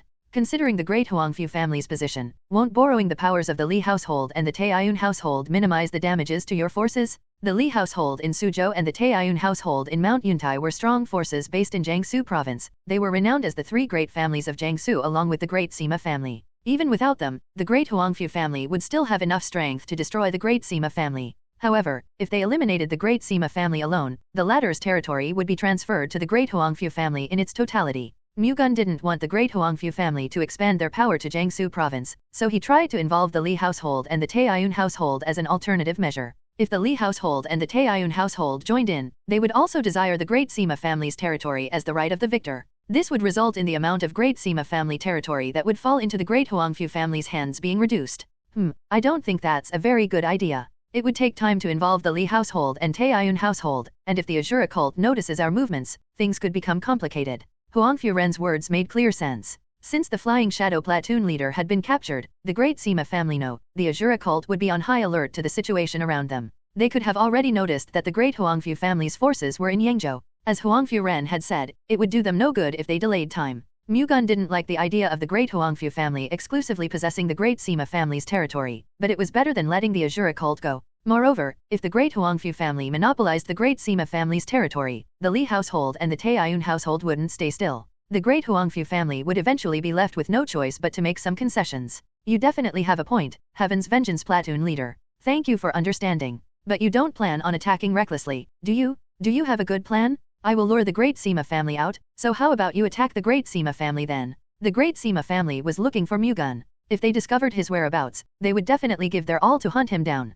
This would reduce the great Sima family's combat forces, ultimately allowing the great Huangfu family to target the great Sima family more easily. Are you willing to do that? I'd be willing to do much more if it means wiping out the Azura cult. Do you have a grudge against the 9 celestial demons sect? As someone that belongs to Murim, isn't it our natural duty to prevent the 9 celestial demons sect from exerting their influence and threatening Murim's well-being and safety? Your thoughts are unlike the younger generation. To be honest, in recent times, there are a lot of people who prioritize their individual achievements over the bond or peace of Murim. That's all the more reason why we want you to join our ranks, young Master Gu. If the great Huangfu family puts the bond and peace of Murim above all else, then you will be walking on the same path as me. It wouldn't matter whether I join you or not since it would technically be the same. At Mu-Gun's response, Huangfu Ren realized that it would be difficult to get Mu-Gun to join them with simple words or benefits. Hence, he decided to bring up his last resort. Do you perhaps already have an arranged marriage partner? I don't. I have a daughter who is of marriageable age. How about meeting her? I'm not saying this because she's my daughter, but she's really kind and beautiful.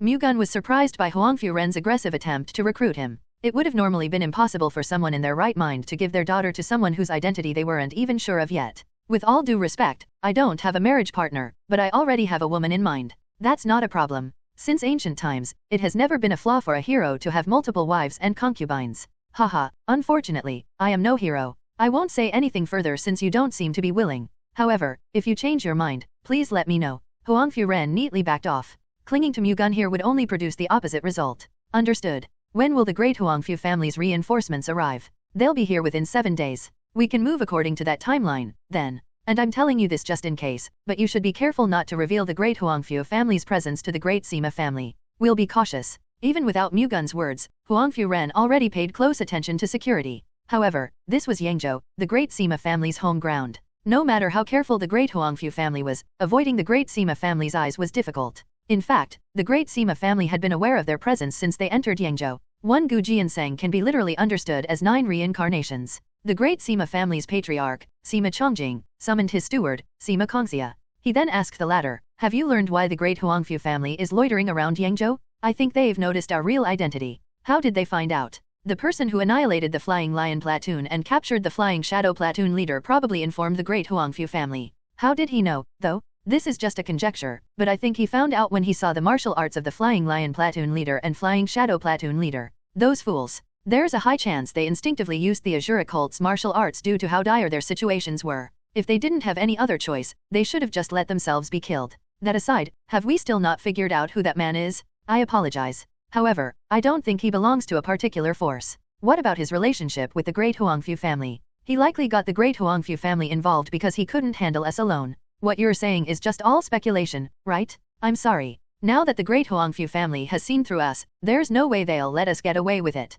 Do we have any countermeasures against them? Given the great damage the Flying Lion platoon and Flying Shadow platoon have sustained, it won't be easy to defend against the great Huangfu family if 4 out of the 10 Heavenly King platoons come. What if we ask the Li household and Taiyun household for support? Then we'll be able to fight up to 6 of the 10 Heavenly King platoons. The question is whether they'll provide support. I'll take care of that. You just have to make preparations accordingly, Sima Chongqing replied, seemingly confident. If we can pull in the Li household and the Taiyun household, we'll be able to easily fend off the great Huangfu family's assault. Under various circumstances, the great Huangfu family will only be able to mobilize up to 5 of the 10 Heavenly King platoons. However, even if we fight off the great Huangfu family, the moment they expose our identity, the entire Murim will be a threat to us. Does the great Huangfu family have a way to prove our identity? The Flying Shadow platoon leader was captured alive, so his words would probably be the evidence. It's a forced confession. What if we say that the great Huangfu family is just tricking Murim because they want to take over Jiangsu province? The great Sima family's status in Murim isn't comparable to the great Huangfu family.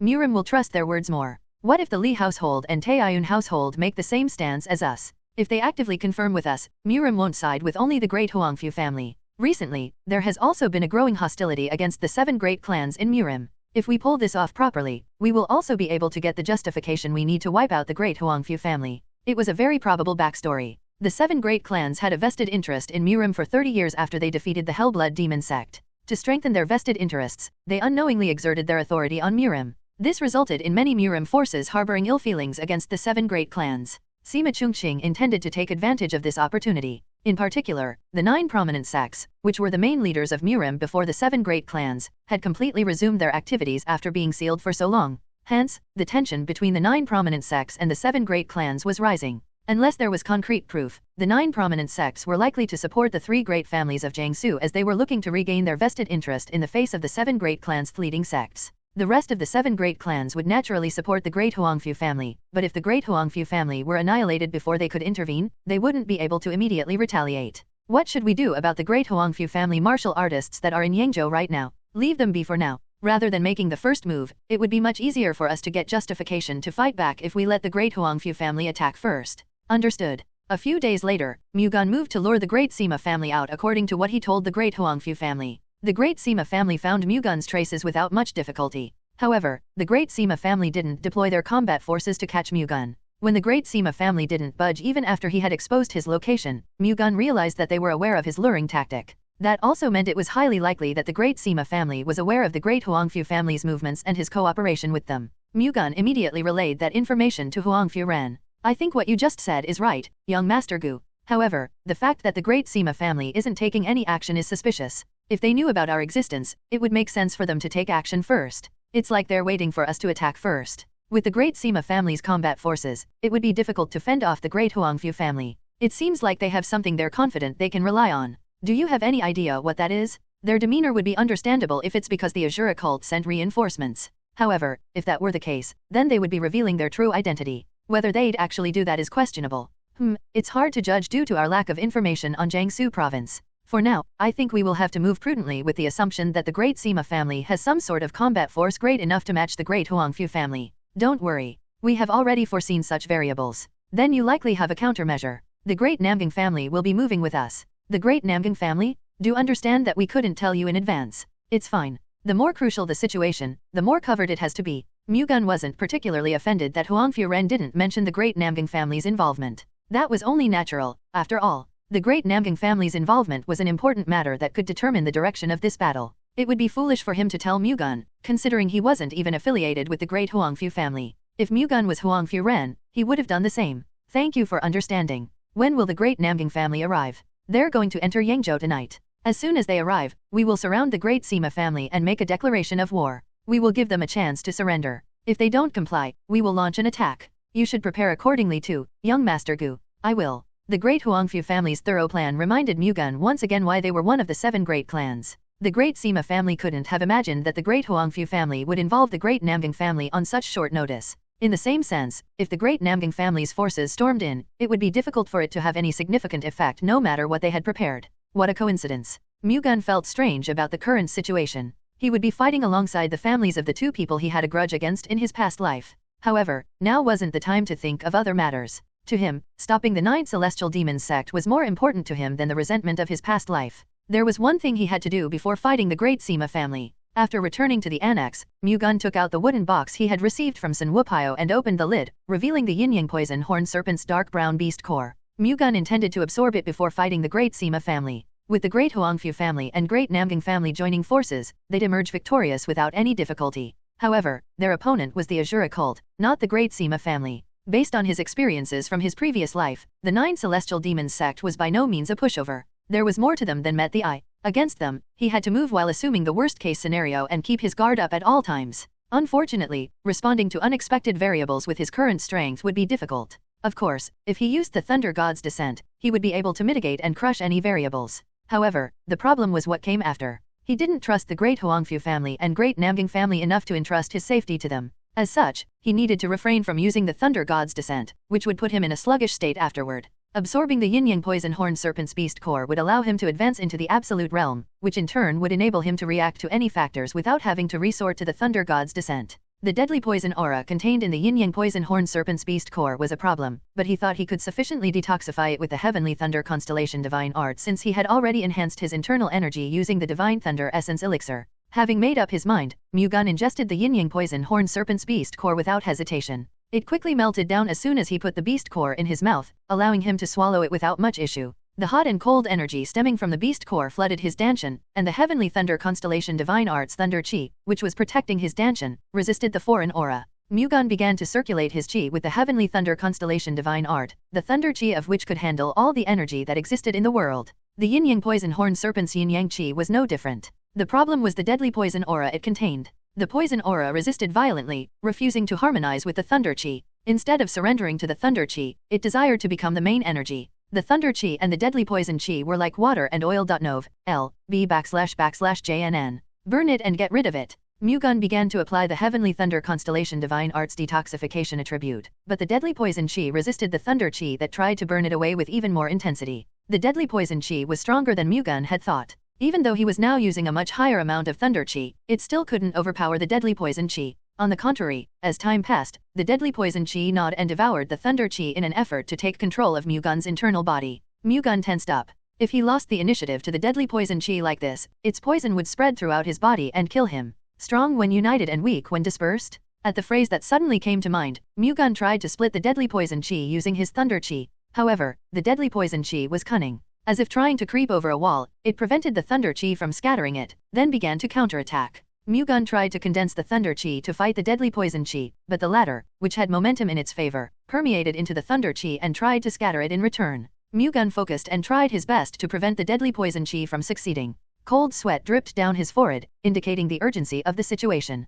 If by some chance, he made the wrong move, he would lose his life to the deadly poison chi. Mu-Gun fought against it with his life on the line. A push and pull fight ensued between the two chis. Before he knew it, 2 hours had passed, and the deadly poison chi was still executing a violent assault. Mu-Gun's thunder chi was also firmly holding its ground, sparing no effort in removing the deadly poison chi. The problem was that Mu-Gun's concentration had begun to waver now that 2 hours had passed. Even though his previous life had given him a very strong mentality, it wasn't easy for him to maintain a high level of concentration for more than 2 hours. When his focus was momentarily disrupted, the deadly poison chi burrowed through, not missing the opportunity. The deadly poison chi gained momentum and began to devour the thunder chi. Mu-Gun tried to focus again, but it wasn't easy to regain the momentum he had already lost. He couldn't let it go on like this. Mu-Gun had to find another method. At that moment, an idea crossed his mind. The heavenly thunder constellation divine art could harmonize with the energies of all things. The deadly poison chi was no exception. After all, it was just one of the energies of all things in the universe. Instead of trying to get rid of it, what would happen if he tried to harmonize it with the thunder chi? With that crazy idea in mind, Mu-Gun immediately stopped applying the detoxification attribute and instead began to use the harmonization attribute. It was a very dangerous attempt. If the detoxification attribute was akin to locking the fortress gate and attacking the deadly poison chi, then the harmonization attribute was like opening the gate and letting it in. If it rejected the harmonization attribute, it would basically be like facing the enemy in a defenseless state. The most important thing when using the harmonization attribute was unconditional faith. One had to have not even a single hint of doubt. It definitely wasn't easy for Mu-Gun to bear that mindset toward the deadly poison chi, considering it could take his life. However, he had to do so to embrace it with the harmonization attribute. He accepted the deadly poison chi, which was still attacking the thunder chi. This was only possible because Mu-Gun had absolute faith in the heavenly thunder constellation divine art. When he abandoned all hostility toward the deadly poison chi and left it to its own accord, it began to attack the thunder chi like a reinless horse. Nevertheless, the thunder chi didn't resist at all. It just tried to harmonize with the deadly poison chi. In response, the deadly poison chi, which had been aggressively attacking the thunder chi, suddenly slowed down when the latter stopped showing any hostility toward its offensive.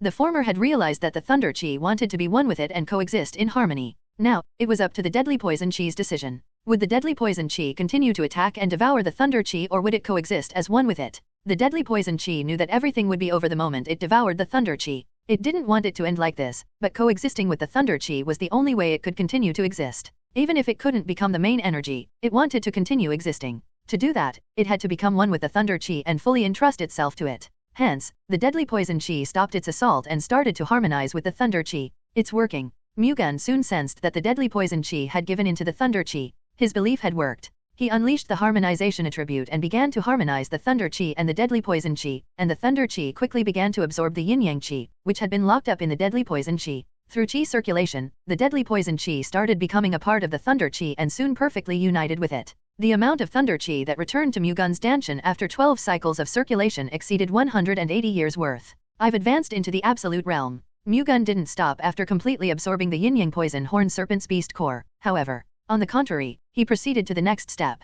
The thunder chi gathered in Mu-Gun's danchan immediately flowed from his Hoi point to his Chongmuk vessel, then soared to the Mud Pill Palace one in a straight line. Having achieved 180 years' worth, it struck the Mud Pill Palace directly, causing a loud roar to ring within Baek Mu-Gun's head. The impact was tremendous. Mu-Gun endured it with superhuman endurance even though it was great enough to cause one to scream. When his thunder chi failed to break through the Mud Pill Palace and was blasted away, he condensed it again. The Mud Pill Palace was also called the Life and Death Gateway or the Final Physical Gateway. The Absolute Realm referred to a practitioner opening this Life and Death Gateway and achieving mortal celestial harmony. In fact, one could somehow successfully open the Life and Death Gateway for as long as they had a lot of internal energy. However, achieving mortal celestial harmony and undergoing metamorphosis required profound enlightenment. Mu-Gun already possessed such enlightenment. Hence, all he had to do now was open the Life and Death Gateway. It naturally wasn't that difficult for him. After all, he had already obtained 180 years worth of internal energy. He compressed the thunder chi and increased its resilience to the maximum, then flushed it into the Mud Pill Palace in a single strike. A loud roar resonated in his head once more. He still didn't break through the Mud Pill Palace, but the repeated impact had caused cracks to form. Not missing this opportunity, he compressed the thunder chi again before firing it into the Mud Pill Palace. No longer able to withstand it, the third impact from the thunder chi shattered the Mud Pill Palace's gates. The Life and Death Gateway finally opened. As it did, Mu-Gun's thunder chi became one with the world. A wave of golden thunder energy soared from the top of Mu-Gun's head and enveloped him as if it was protecting him. Now covered by the golden thunder energy, he rose about 3 inches from the floor. Mu-Gun had reached the floating samadhi state. 2. The energy then created a vortex with Mu-Gun as a central point, and the golden thunder energy increased in size. However, it didn't last for long. There was a limit to the amount of energy the golden thunder energy or the thunder ki could absorb. The thunder chi, which had absorbed the energy of all things in the world to the very limit, churned around Mu-Gun and began to seep into his scalp. Mu-Gun controlled thunder chi entering him and directed it to his danchan. Having inflated in size, the thunder chi filled his danchan up in an instant, yet it still continued to flow in. Without panicking, Mu-Gun highly condensed his thunder chi, causing it to transform into an inner core. Like a cocoon, the thunder chi wrapped around the thunder god core that had been formed in the center of his danchan. The thunder god core then filled his danchan again until there was no more room for the thunder chi to fill. Nevertheless, the thunder chi didn't stop flowing into the danchan. I have to open up my middle danchan 3. Mu-Gun directed the uncontainable thunder chi in his danchan toward his heart. Failing to control it and allowing it to expand beyond his danchan would cause it to disperse in all directions, ultimately making him explode and killing him. Nevertheless, Mu-Gun focused and directed the uncontainable thunder chi in his danchan toward his heart. The thunder chi squeezed into it, making him feel as if his heart was about to burst at any moment and causing him to clench his teeth. Nevertheless, he didn't stop the thunder chi that was rushing into his heart. Soon, they began to amass together. His second danchan, the middle danchan, had been opened, and the thunder chi, which was rampaging without a place to go, gathered in it and filled it to the brim. The sound of his bones twisting and piecing back together began to resonate in the room. Metamorphosis was taking place, which was the clearest evidence that he had advanced into the absolute realm. It began by restructuring his skeletal frame. It didn't only become perfectly balanced. It also hardened like cast iron. His muscles were next. They expanded as if they were about to burst, became highly compressed, and then reborn into a state that could display the greatest strength and flexibility. His skin was the last to change. New flesh rose through his peeling flesh like a rice paddy field in a drought. It looked as fragile as a newborn baby's skin at first glance, but his skin had become so tough that most swords wouldn't be able to even scratch it. If he imbued it with the iron blood Vajra-chi, he'd be able to block against sword chi or saber chi with ease. After completing the metamorphosis, Mu-Gun finally opened his eyes. They had a golden glow that soon permeated deep into them. Phew, it feels like my life was shortened by 10 years. Mu-Gun breathed a sigh of relief, recalling the moment the deadly poison chi nearly devoured him. He was overconfident. Considering even the Medicine King family couldn't handle it, he should have handled it with more caution. He achieved the greatest outcome thanks to it, but it would be wise to think twice before taking action since this was his last reincarnation. N/O/vel/b/in.c//om. Well, that's that. As expected, the Absolute Realm is in a league of its own. Mu-Gun smiled satisfactorily at his improved physical condition, which was incomparable to its previous state. Now that he had advanced to the Absolute Realm, his internal energy exceeded 300 years' worth. Through the mortal celestial harmony, he absorbed an additional 120 years' worth of internal energy. Only he could make such a feat possible. No matter how much of a genius one was, the maximum amount of internal energy that could be obtained through the mortal celestial harmony was only 30 years' worth. However, Mu-Gun had already experienced it several times throughout his previous lives. Hence, he learned how to absorb celestial chi with utmost effectiveness in the process. The 300 years worth of internal energy even unlocked his middle danchan, making it possible for him to convert external chi into Vajra chi. Even an absolute realm master had limitations when it came to emitting Vajra chi just with their own internal energy, and the only way to break through that limit was external chi conversion. External chi conversion allowed the practitioner to form Vajra chi with the external energies flowing all around them. If the practitioner could freely use the external chi conversion, they'd then be able to minimize the internal energy consumption as well. By unlocking the middle danshan and making external chi conversion possible, Mu-Gun recovered half of the power he possessed in his previous life. Although it was far more lacking compared to his previous life, very few people would be able to do anything to him at his current level. Mu-Gun was no longer worried about the fight against the great Sima family. Now that he was in the absolute realm, he was confident he could crush any variables that would come up along the way. As Mu-Gun absorbed the yin-yang poison horned serpent's beast core and went through a metamorphosis, the night had passed and morning had come. Despite being unable to sleep a wink, he felt lighter and more vigorous than ever. Mu-Gun lightly washed up and had breakfast. Soon after, he received a report that the Great Huangfu family and Great Namgang family's forces had surrounded the Great Sima family's manor. The Great Huangfu family's martial artists in the Yangzhou safe house left to join up with the Great Namgang family's forces, which were already surrounding the Great Sima family's manor. Mu-Gun came with them. When they arrived at the Great Sima family, they immediately saw that the Great Huangfu family and the Great Namgang family's forces had already created a heavy encirclement around the Great Sima family. There were approximately 700 to 800 people. How many came? Mu-Gun asked Huangfu Ren. Our family deployed 4 of the 10 Heavenly King platoons, and the Great Namgang family deployed 3 of the 12 Heavenly Azure Sword squadrons. The Great Huangfu family and Great Namgang family mobilized 700 elite warriors. The Azure occult forces within the Great Sima family wouldn't be enough to handle this level of power. However, they should never let their guard down until the end of their battle against the 9 celestial demons sect. We don't know how the Azure occult will react. We have to stay alert until the very end. I know. We're also currently scouting to determine if there are any groups approaching the Great Sima family. As expected, you are thorough. We're up against the 9 celestial demons sect, so we can't be negligent. As they conversed, they arrived in front of the Huangfu Namgang coalition's command barracks. 2 of the 4 peerless heavenly kings and 1 of the 5 great devas are inside, so let's go in together. Me too? Is there any reason not to? That's not what I meant. I'm just wondering if it will be fine for me to join in as well. You are a major contributor in revealing that the Great Sima family is a disguised force of the Azure occult, so it's only natural for you to join us. Come on. Let's go in together. Mu-Gun entered the barracks when Huangfu Ren urged him to join. The command barracks were quite large. Inside were 3 men seemingly in their 50s. They sat opposite each other while drinking tea. They looked like ordinary middle-aged men on the surface. However, Mu-Gun could tell. Unlike their ordinary appearance, there were huge amounts of energy within them. And just as how Mu-Gun could sense that, they also sensed Mu-Gun's level at a glance. Realizing how strong he was made their expressions stiffen. Mu-Gun looked to be in his early 20s at most on the outside, yet he was already in the absolute realm. Despite bearing witness to it, they still found it unbelievable. Just then, a middle-aged man wearing a martial uniform with the Great Namgang family's sigil, an azure dragon, engraved on his sleeve, frowned and said his remarks. He was Namgang Ho the Divine Wind Sword Saint, one of the 5 great devas the Great Namgang family took great pride in. You're using someone else's shell, huh? I wonder why you're trying so hard to hide your face. Noticing the pigskin mask Mu-Gun was using at a glance, Namgang Ho looked at him with suspicion. First of all, what I'm using is a mask made of animal skin and not the face of another person, so please don't misunderstand.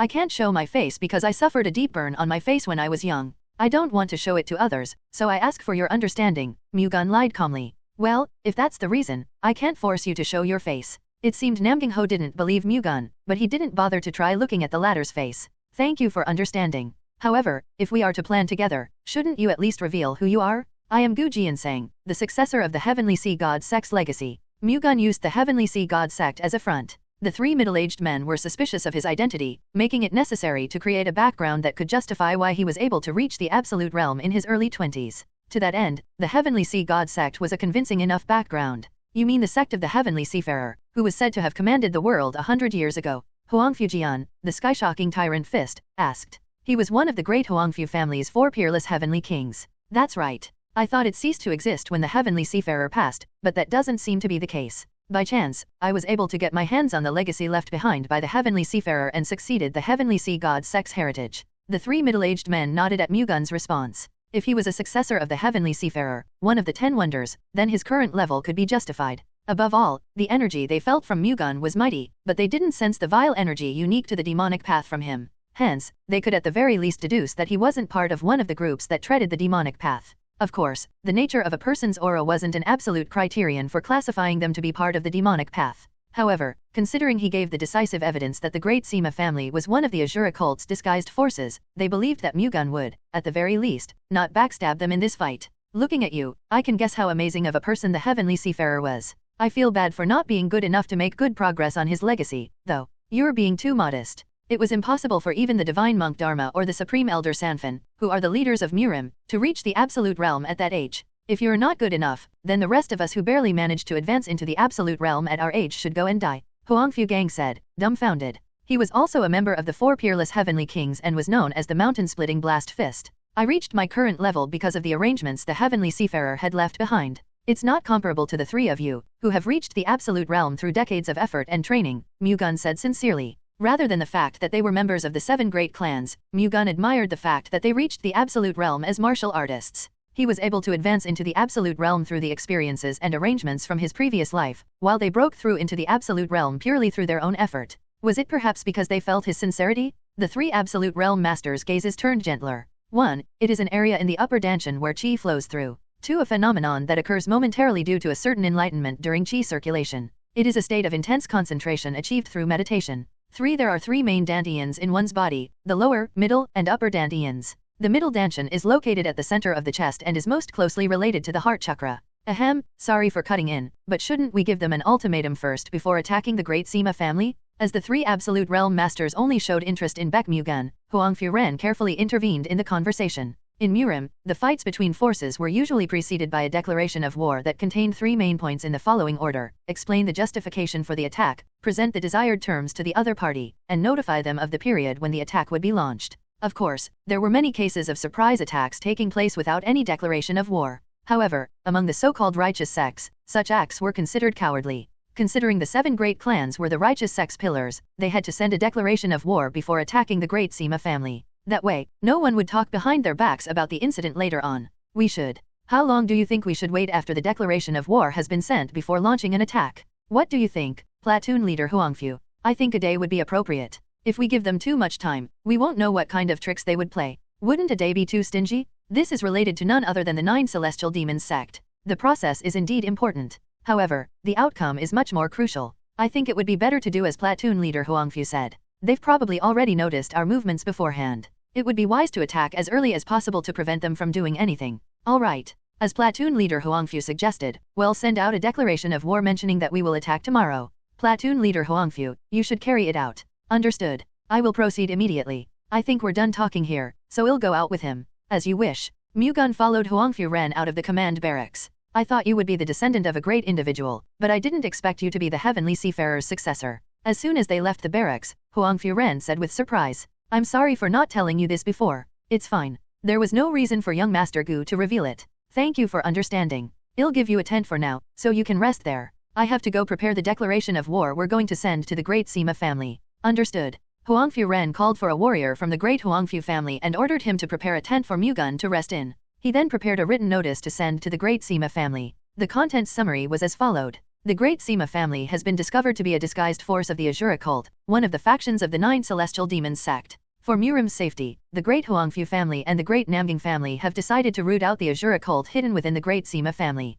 The great Sima family shall immediately hand over the Azura cult's demonic cultivators such that they can be judged by Murim. If no action is taken by tomorrow's Oshi 1, we will consider the great Sima family to have aligned with the Azura cult's will and as such must be punished. 2 statements were usually prepared for the purpose of the declaration of war. One was sent to the opposite party, and the other one was posted as a poster so that everyone could see it. It was to let the world know that they exercised their abilities for appropriate reasons and that they had justifications to do so. It was no different this time. One was sent to the great Sima family, and the other was announced throughout Yangzhou. Meanwhile, Sima Chongqing, the great Sima family's patriarch, scoffed when he was informed of the declaration of war's content. As always, those righteous sect bastards really. They announced their intentions fair and square, but they involved the great Namgang family because they didn't think they could handle us alone. With the great Namgang family providing them support, it will be difficult to fend them off with our power alone, Sima Kongxia said with a grave expression. There is nothing to worry about. The Li household and the Taiyun household's combat forces will arrive by Oshi tomorrow, which is according to what those fuckers announced.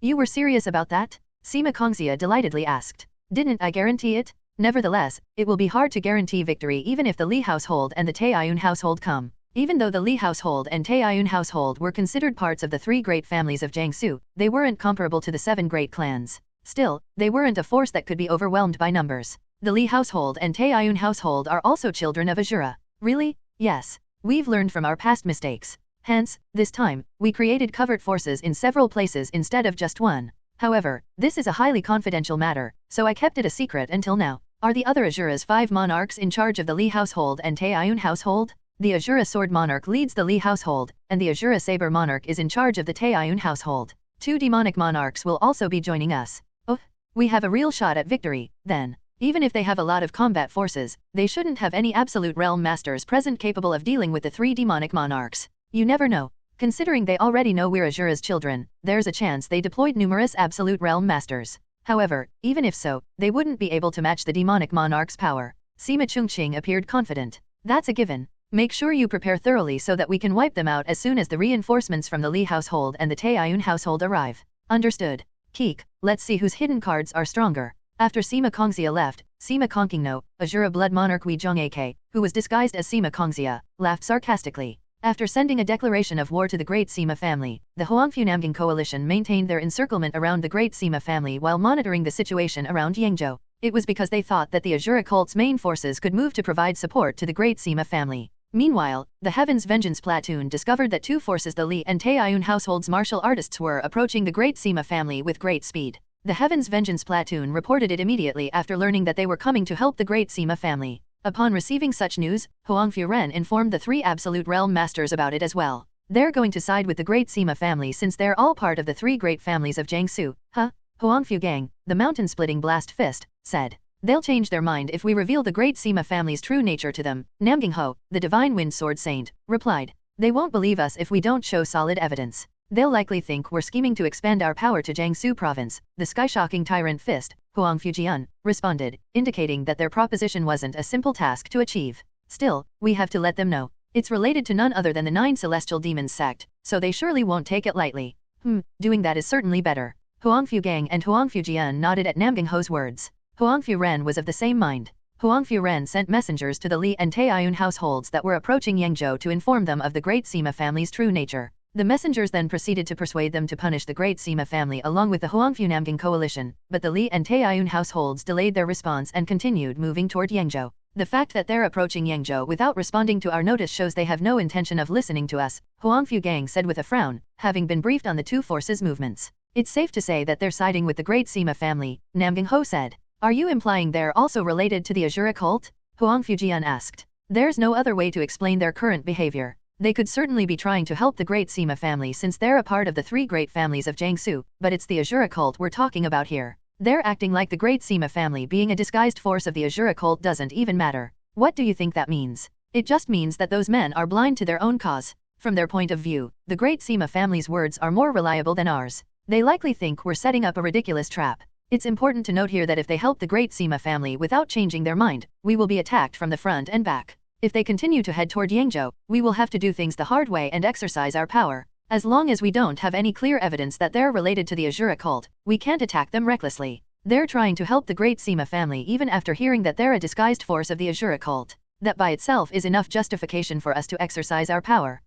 Let's send a declaration of war to the Li and Taeyun households for now. If they ignore our warnings and continue to advance, they will also be regarded as forces affiliated with the Azura cult. We will then use force to stop them. That's better. Let's do that. At the 3 men's decision, Huangfu Ren immediately sent a declaration of war to the Li and Taeyun households. 2 hours after, a reply came from the Li household. The contents were as followed. The Great Huangfu family and Great Namgang family suspects the Great Sima family without any clear proof. We, the Li household, guarantee the Great Sima family's innocence as one of the 3 great families of Jiangsu. The Li household demands solid evidence that proves the Great Sima family is a disguised force of the Azura cult. We also ask for an objective judgment of the Murim forces unrelated to this incident. The Great Huangfu family and Great Namgang family ignoring our demands and exercising their power will serve as a testament to their own injustice. The Taeyun household sent a similar reply. Those people are certainly cunning. They're making it so that we can't attack them. Huangfu Gang looked perplexed at the Li and Taeyun households' replies. This has made it clear. The Li and Taeyun households will take the Great Sima family's side no matter what we say. If they join forces with the Great Sima family, will sustain much greater damage. We have to make a decision. We can either prevent them from joining up with the Great Sima family at the risk of condemnation or step down and seek judgment from other Murim forces as they have requested, Namgang Ho said. We can't back out now. The Azura cult is a wicked force. We have no idea what tricks they'll play to deceive Murim if we give them time. Bluntly speaking, the Azura cult's forces can conceal themselves. If that happens, it will bring more harm later on. Even if it means having to put up with the condemnation of others, we should put an end to this now. Taking down the Great Sima family will allow us to clearly reveal who they truly are anyway. That would greatly reduce the criticism we'll receive. On top of that, if we prove we harbor no personal greed regarding this matter, no one in Murim will be able to criticize our families. No, rather, they will shower us with endless praises. What exactly do you mean by personal greed? Mu-Gun, who had been silently listening to them talk, suddenly joined in. It means that the two families won't exercise any sort of control over Jiangsu province. At Mu-Gun's words, Huangfu Ren and the Absolute Realm Masters looked perplexed. Getting rid of the Azura cult was important, but the same went for taking control of Jiangsu province. That's an issue we have to give more thought to. Huangfu Jian avoided giving a direct answer. I think it's more important to discuss how to stop the two forces. Namgang Ho quickly changed the subject. When they tried to change the topic, Mu-Gun didn't continue any further and offered his opinion instead. Why don't we just attack the Great Sima family, n/o/vel/b/jn.c//om? Are you telling us to go against the declaration of war we have already sent? Huangfu Gang asked, sounding dissatisfied. I know how cowardly it is to break the declaration of war in Murim. However, you should adhere to it according to who the opposing party is. Our opponent this time isn't just an ordinary faction. They're part of the 9 celestial demons sect, which is one of the 3 greatest demonic sects. The process of justification isn't important against them. It would be best to preemptively destroy them and protect Murim's safety. I also think that's actually the best justification.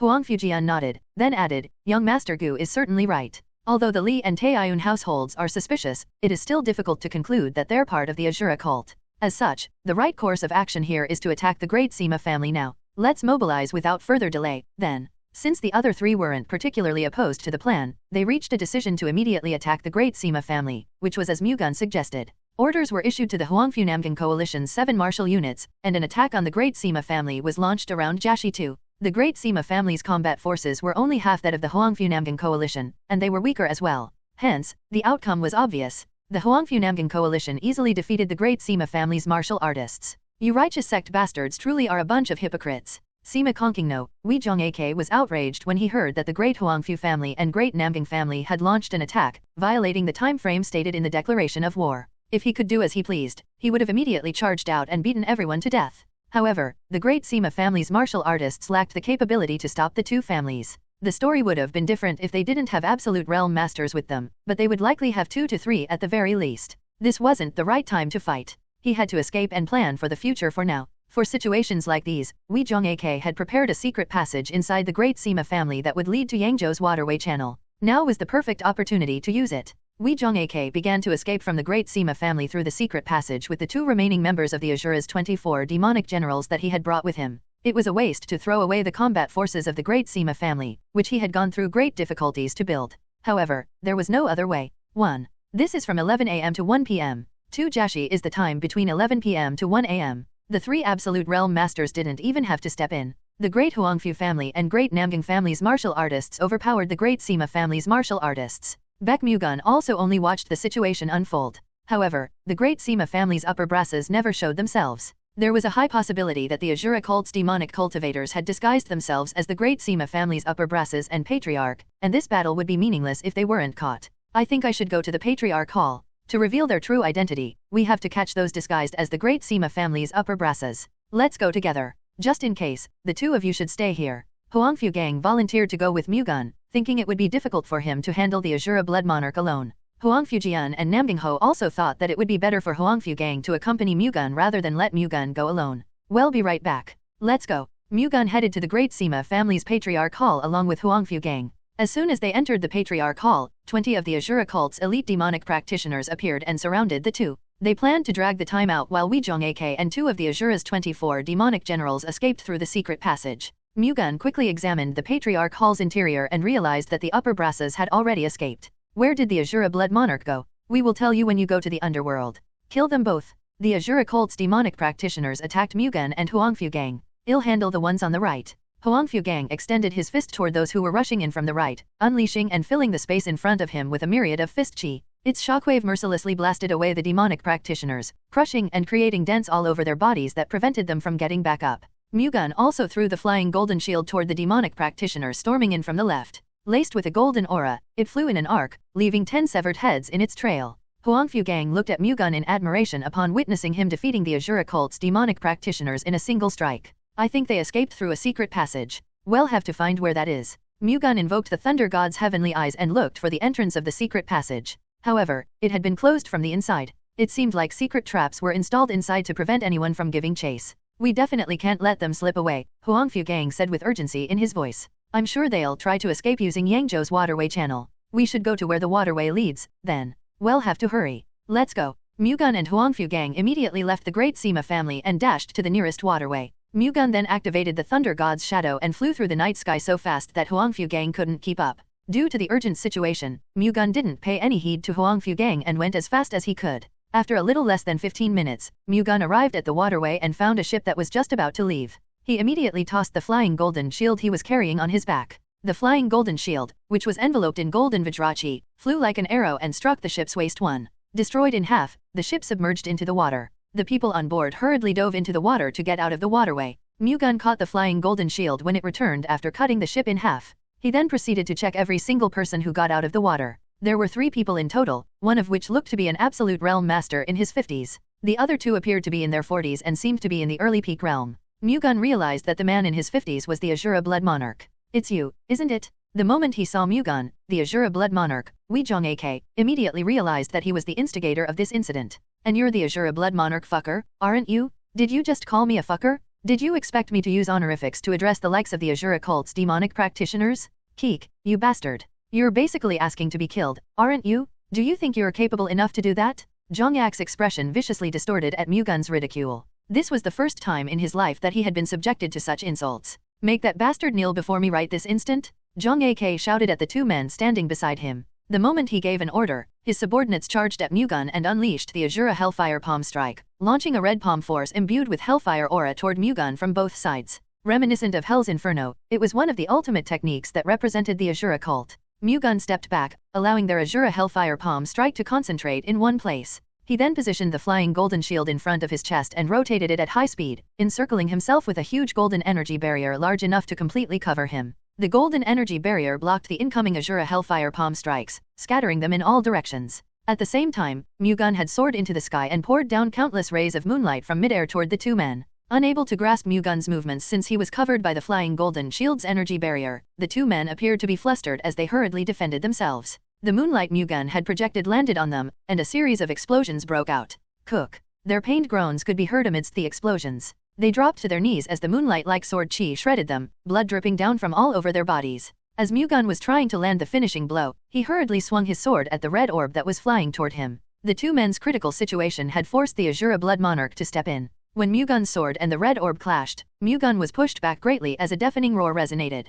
Zhong Ak followed right behind him and fired several red orbs again. These red orbs were Azura Blood Jade Stars, each of which possessed extreme power. Mu-Gun went face to face with the Azura Blood Jade Star, imbued his sword with Vajrachi, and blocked them. Unable to withstand the impact, Mu-Gun was blasted back whenever he deflected them. The Azura Blood Jade Star was indeed really powerful, but the reason he was pushed back was the disadvantage that came with defending. Although the Iron Blood Vajra body cultivation technique's effect greatly reduced the impact, big trouble came in small packages. At this rate, Zhong Ak would take the lead in the offensive, and, if the impact accumulated, he could suffer internal injuries. Mu-Gun needed an opportunity to change the tide of the battle. Using the Heavenly Descent Thunder God Sect's martial arts would create one. However, Mu-Gun refrained from using it since Huangfu Gang, an absolute realm master capable of changing the current situation, was approaching. Huangfu Gang arrived at the waterway channel later than Mu-Gun, but the moment he saw Zhong Ak driving Mu-Gun to a corner, he immediately charged toward Zhong Ak and launched Vajrachi amplified through the black iron gauntlet toward Zhong Ak's flank while the Zhong Ak was trying to fire the Azura Blood Jade Star toward Mu-Gun.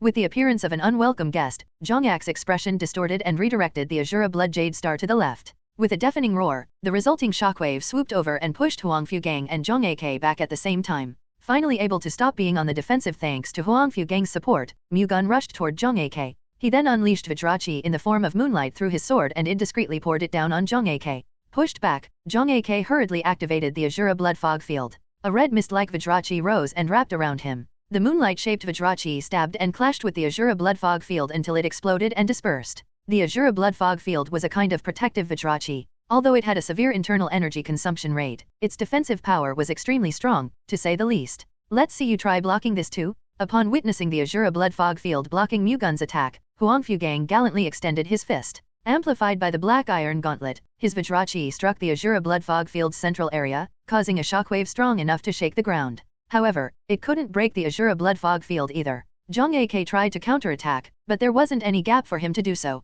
As soon as Huangfu Gang's offensive was blocked, Mu-Gun immediately followed through with another attack. The Azure Blood Fog Field stopped Mu-Gun's attack as well, but the situation didn't become better at all for Zhang Ak. With Mu-Gun and Huangfu Gang taking turns in attacking, Zhang Ak became too occupied with blocking their attacks. Not only did they not allow Zhang Ak to counterattack, but they also didn't give him any space to escape from their barrages. As the battle prolonged, Zhang Ak gradually became exhausted. He wasn't strong enough to overpower the joint assault of two masters in the same realm as him. If this continued, there was a high possibility that Zhang Ak would eventually collapse from exhaustion. Nevertheless, there was something he could rely on: the two men whom Mu-Gun had beaten earlier. While Zhang Ak was struggling with Mu-Gun and Huangfu Gang's joint assault, the two men were quickly recovering using the Azure Demonic Soul Art. The Azure Demonic Soul Art was one of the Azure Occult's secret techniques. It maximized one's regenerative capabilities. After they finished regenerating, they stood up and immediately rushed toward Mu-Gun, forcing him to stop attacking Zhang Ak and defend against their offensive. At that moment, Zhang Ak immediately stopped using the Azure Blood Fog Field and invoked the Azure Blood Jade Star to attack Huangfu Gang.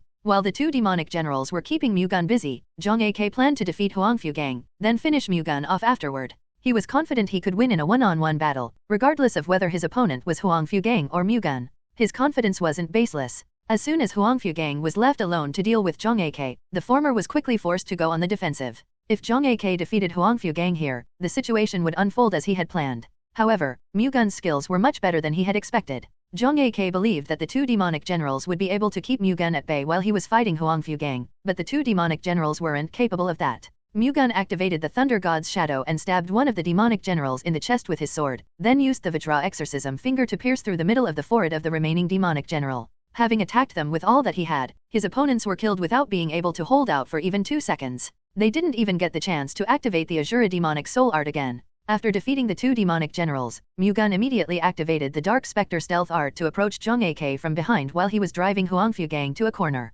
Zhang Ak didn't notice Mu-Gun at all. Not only did Mu-Gun execute excellent stealthy movements, but Zhang Ak also didn't expect him to take down the two demonic generals so quickly. Hence, he focused on defeating Huangfu Gang, which proved to be a fatal mistake. Having approached Zhang Ak from behind, Mu-Gun tried to sever Zhang Ak's leg with the Moonlight Sky Splitter, the fastest technique among the Celestial Moonlight Sword Art. Although Zhang Ak didn't notice any signs of the Dark Spectre Stealth Art, he did sense Mu-Gun's presence as soon as Mu-Gun tried to use the Moonlight Sky Splitter. He immediately invoked the Azure Blood Fog Field, but Mu-Gun was already too close. By the time the red fog rose, the sword chi from Mu-Gun's sword had already cut the back of Zhang Ak's knees and his ankle. With his posterior cruciate ligament 2 and Achilles tendon cut, Zhang Ak fell forward. He had lost strength in his legs. Mu-Gun wasn't done just yet. He swung his sword at Zhang Ak's arm when he fell down, cutting his shoulder and elbow. Blood splattered. With the ligaments and tendons in his limbs severed, Zhang Ak could no longer retaliate. If he had time, he could heal his cut ligaments and tendons with the Azure Demonic Soul Art.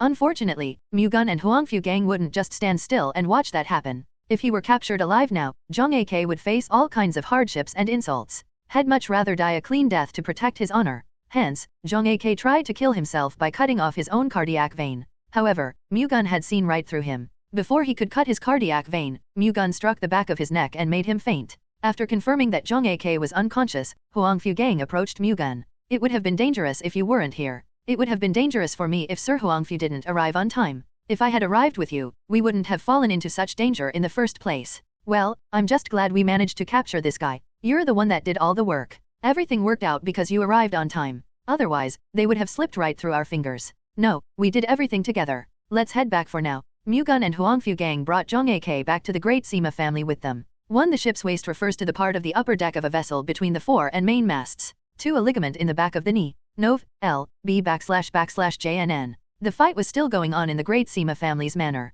Usually, surrender was the most obvious choice whenever a battle becomes unfavorable. However, the Great Sima family's martial artists didn't stop fighting until the end. The Azure Occult's demonic cultivators thoroughly brainwashed them to never surrender to the enemy, even if it meant losing their lives. Adhering to that, they fought to the bitter end. Baek Mu-Gun's anger against the 9 celestial demons sect grew larger upon witnessing the Great Sima family's warriors charging in blindly despite their hopeless situation. He vowed there and then that he would uproot the 9 celestial demons sect's seeds in this lifetime. Around 7 to 8 minutes later, the last Great Sima family martial artist fell, ending the fight. Huangfu Ren, Mu-Gun, and the 3 Absolute Realm Masters then gathered at the Great Sima family's meeting hall. So, is this person the Azure Blood Monarch? Huangfu Jian asked while pointing to Zhang Ak, who was still unconscious and restrained. Yes. Proving that this person disguised himself as the Great Sima family's patriarch will be a problem. Can't we just get him to confess? Huangfu Gang asked, unaware of what Huangfu Jian meant. That's not going to be easy. He has reached the absolute demonic realm, so the Dreamer's herb won't work on him.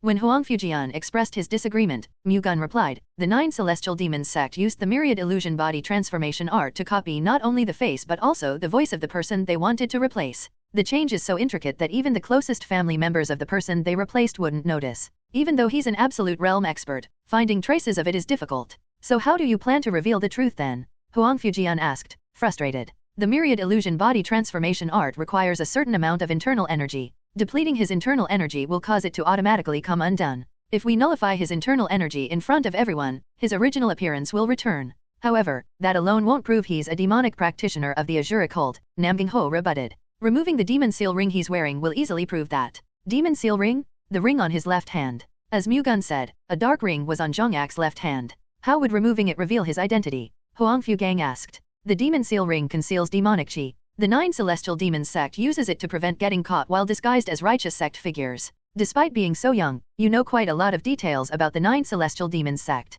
Namgang Ho looked at Mu-Gun suspiciously. The heavenly seafarer left behind various knowledge about Murim. I learned about this from him. I see. Namgang Ho was swiftly convinced. So, in summary, removing the demon seal ring would expose his demonic chi, ultimately revealing that he's one of the 9 celestial demons sect's demonic practitioners. We can then nullify his internal energy to undo the myriad illusion body transformation art and show everyone that he disguised himself as the great Sima family's patriarch, Huangfu Jian summarized. That's right. That would naturally prove that the great Sima family is a covert force of the Azure cult and stop anyone in Murim from condemning the two esteemed families. Rather, they will be praised for exposing the Azure cult's dark secret. You made a great contribution in this matter but won't be able to gain anything. Are you really okay with that? I do not wish for anything else. Destroying the 9 celestial demons sect will be more than enough. Do you have an irreconcilable grudge against the 9 celestial demons sect? The 9 celestial demons sect threatens Murim's safety. Hence, as a member of Murim, even if I don't have a personal grudge, isn't only natural to confront them? Personally, it is also the will of my sect to destroy the 3 greatest demonic sects, including the 9 celestial demons sect. I see. We, the great Huangfu family, see your great cause of protecting the Murim's safety in high regard. We will continue to stand with you in the future. Huangfu Jian expressed his desire to continue having a connection with Mu-Gun. He liked Mu-Gun very much and wanted to recruit him into the great Huangfu family. To do so, he had to keep interacting with Mu-Gun. We from the great Namgang family are of the same thoughts, Namgang Ho quickly added. Mu-Gun's identity was questionable, but his skills were the real deal. He couldn't lose a talent like Mu-Gun to the great Huangfu family. It's very reassuring that such esteemed families are willing to join my cause. Since we've brought this up, it is highly likely that the other factions of the 9 celestial demons sect have also begun to move given that the Azure cult has done so. For now, it would be of the utmost priority to figure out their identity. Do you have any idea where to start? I think we should investigate the forces that emerged around the same time as the great Sima family. Could you two esteemed families handle that? You want us to take care of it? Of course, I'll also be investigating the forces that I suspect. I'm asking for your help because I can't look into all the forces alone. If such a task proves too difficult with just the Huangfu and Namgang families, it wouldn't be a bad idea to conduct an investigation with the other 7 great clans and 9 prominent sects. This matter certainly requires the entire Murim's cooperation to deal with. If we can prove to the other 7 great clans and the 9 prominent sects that the great Sima family is a disguised force of the Azure cult through the Azure blood monarch, they'd likely step up to overthrow the 9 celestial demons sect. The 9 prominent sects will try to meddle in this incident in some way, so let's prove the existence of the Azure cult then and discuss the plan to overthrow the 9 celestial demons sect. You'll obviously be with us too, right? I'm sorry, but I will be moving on my own. I personally don't want to be tied up. That's such a pity. How do we reach out to you? Isn't it likely that we'll need your strength again? n/o/vel/b/jn.c//om. If the 7 great clans and 9 prominent sects work together, you'll have no need for me. However, if you still require my assistance, send a pigeon message to the 1000 Aroma House in Nanjing. I'll make a move as soon as it has come to my attention. Well, do that. Shall we leave now, then? Huangfu Jian asked without stalling any further. I'm thinking of leaving tomorrow if there's nothing left to do here. There is something I have been putting off doing. What a shame. If you ever come to Jinan, do stop by the great Huangfu family.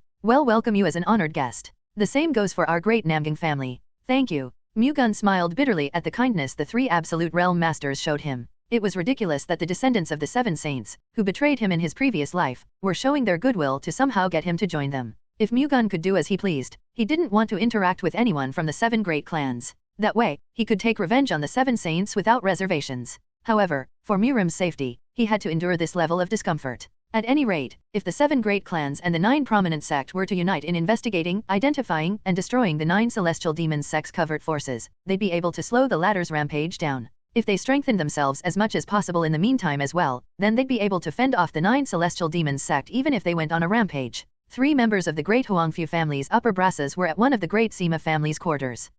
I don't know if it's right to let young Master Gu go like that. That was his decision. How could we have stopped him? Huangfu gang responded to Huangfu Jian. They had no choice but to let him go. I honestly find it hard to fully believe that he is the heavenly sea god sect's successor. Are you implying he's up to something? Huangfu Ren asked. You mentioned that the great Sima family recently occupied the Thousand Aroma House in Nanjing, right? Yes. The great Sima family wouldn't have done that just to take over a brothel. The Thousand Aroma House is very likely the hidden headquarters of some sort of force. I think so, too. And young Master Gu likely has something to do with those forces. Still, it seems to be a force of little importance, considering one squad from the great Sima family was enough to take over it, Huangfu gang said with an unenthusiastic expression. That could be the case if you only take their martial prowess into consideration. However, if this force is competent in other matters, then the story changes. Other matters? Information, for example. What if they were the ones who found the heavenly seafarer's legacy and allowed young Master Gu to inherit it? What if they have information about the legacy of other former masters? If so, then they would be the perfect golden goose. However, it's just a conjecture. We can't constrain young Master Gu with that alone. Making an enemy out of him will do more harm than good. Huangfu Jian nodded in agreement with Huangfu Ren. That's why this matter's so worrying. It seems like young Master Gu refuses to join our ranks and become one of us. Even if so, we currently have a way to get in touch with him, so I think it's better to just observe for now. The best course of action we can probably take right now is to build an amicable relationship with him over time and get him on our side through marriage just like the patriarch suggested. It would be nice if that's all it takes, but do you really think there's any possibility of that happening? I hinted at it the other day, but he didn't seem to be particularly interested. However, he'll change his mind once he sees Yung Xiang in person. Well, if he's a man, he won't be able to stop himself from being fascinated by Yung Xiang's beauty. What a shame. If I knew this would happen, I would have already brought Yung Xiang with me. I didn't think that far either. That doesn't mean I blame you. Anyway, the great Namgang family surely wants young Master Gu to join them as well, so we should be careful not to lose him to them. Of course. However, it bothers me that we are moving on without questioning what happened at the Thousand Pine Valley. Shouldn't we at least get a proper apology from him? Huangfu Gang said while being dissatisfied. He liked Mu-Gun as a martial artist. However, he thought questioning what happened at the Thousand Pine Valley was still a must. That matter also makes me feel bumped and vexed, but I think we should let it go given his contribution to protecting Murim's safety this time. There's also the will of the patriarch, who wants to make him a member of the family. Young Master Gu also seems to have considerable information and knowledge on the 9 Celestial Demons sect. Delaying the grudge we have against him until the 9 Celestial Demons sect has been completely rooted out is imperative for Murim's safety. Huangfu Ren added his opinion following Huangfu Jian's comment. There's no helping it, then. Huangfu Gang nodded, seemingly convinced. Just like that, the great Huangfu family's 2 absolute realm masters as well as Huangfu Ren promised to let Mu-Gun leave later. The next day, Mu-Gun bid farewell to them and left the great Sima family. Meanwhile, the Li and Taiyun household's forces stopped moving toward Yangzhou and returned to their headquarters upon confirming that the great Sima family had been annihilated. It would be difficult to deal with the 2 clans without great Sima family's forces. Retreating, for now, was wiser than forcing a fight and losing their troops for no reason. They also checked on what happened to the Azura Blood Monarch. If the Azura Blood Monarch and the key figures had fled, there would be insufficient evidence to confirm that the great Sima family was a disguised force of the Azura cult. Although they captured the Flying Shadow platoon leader, it would be difficult to prove that the great Sima family had been infiltrated by the Azura cult with him alone.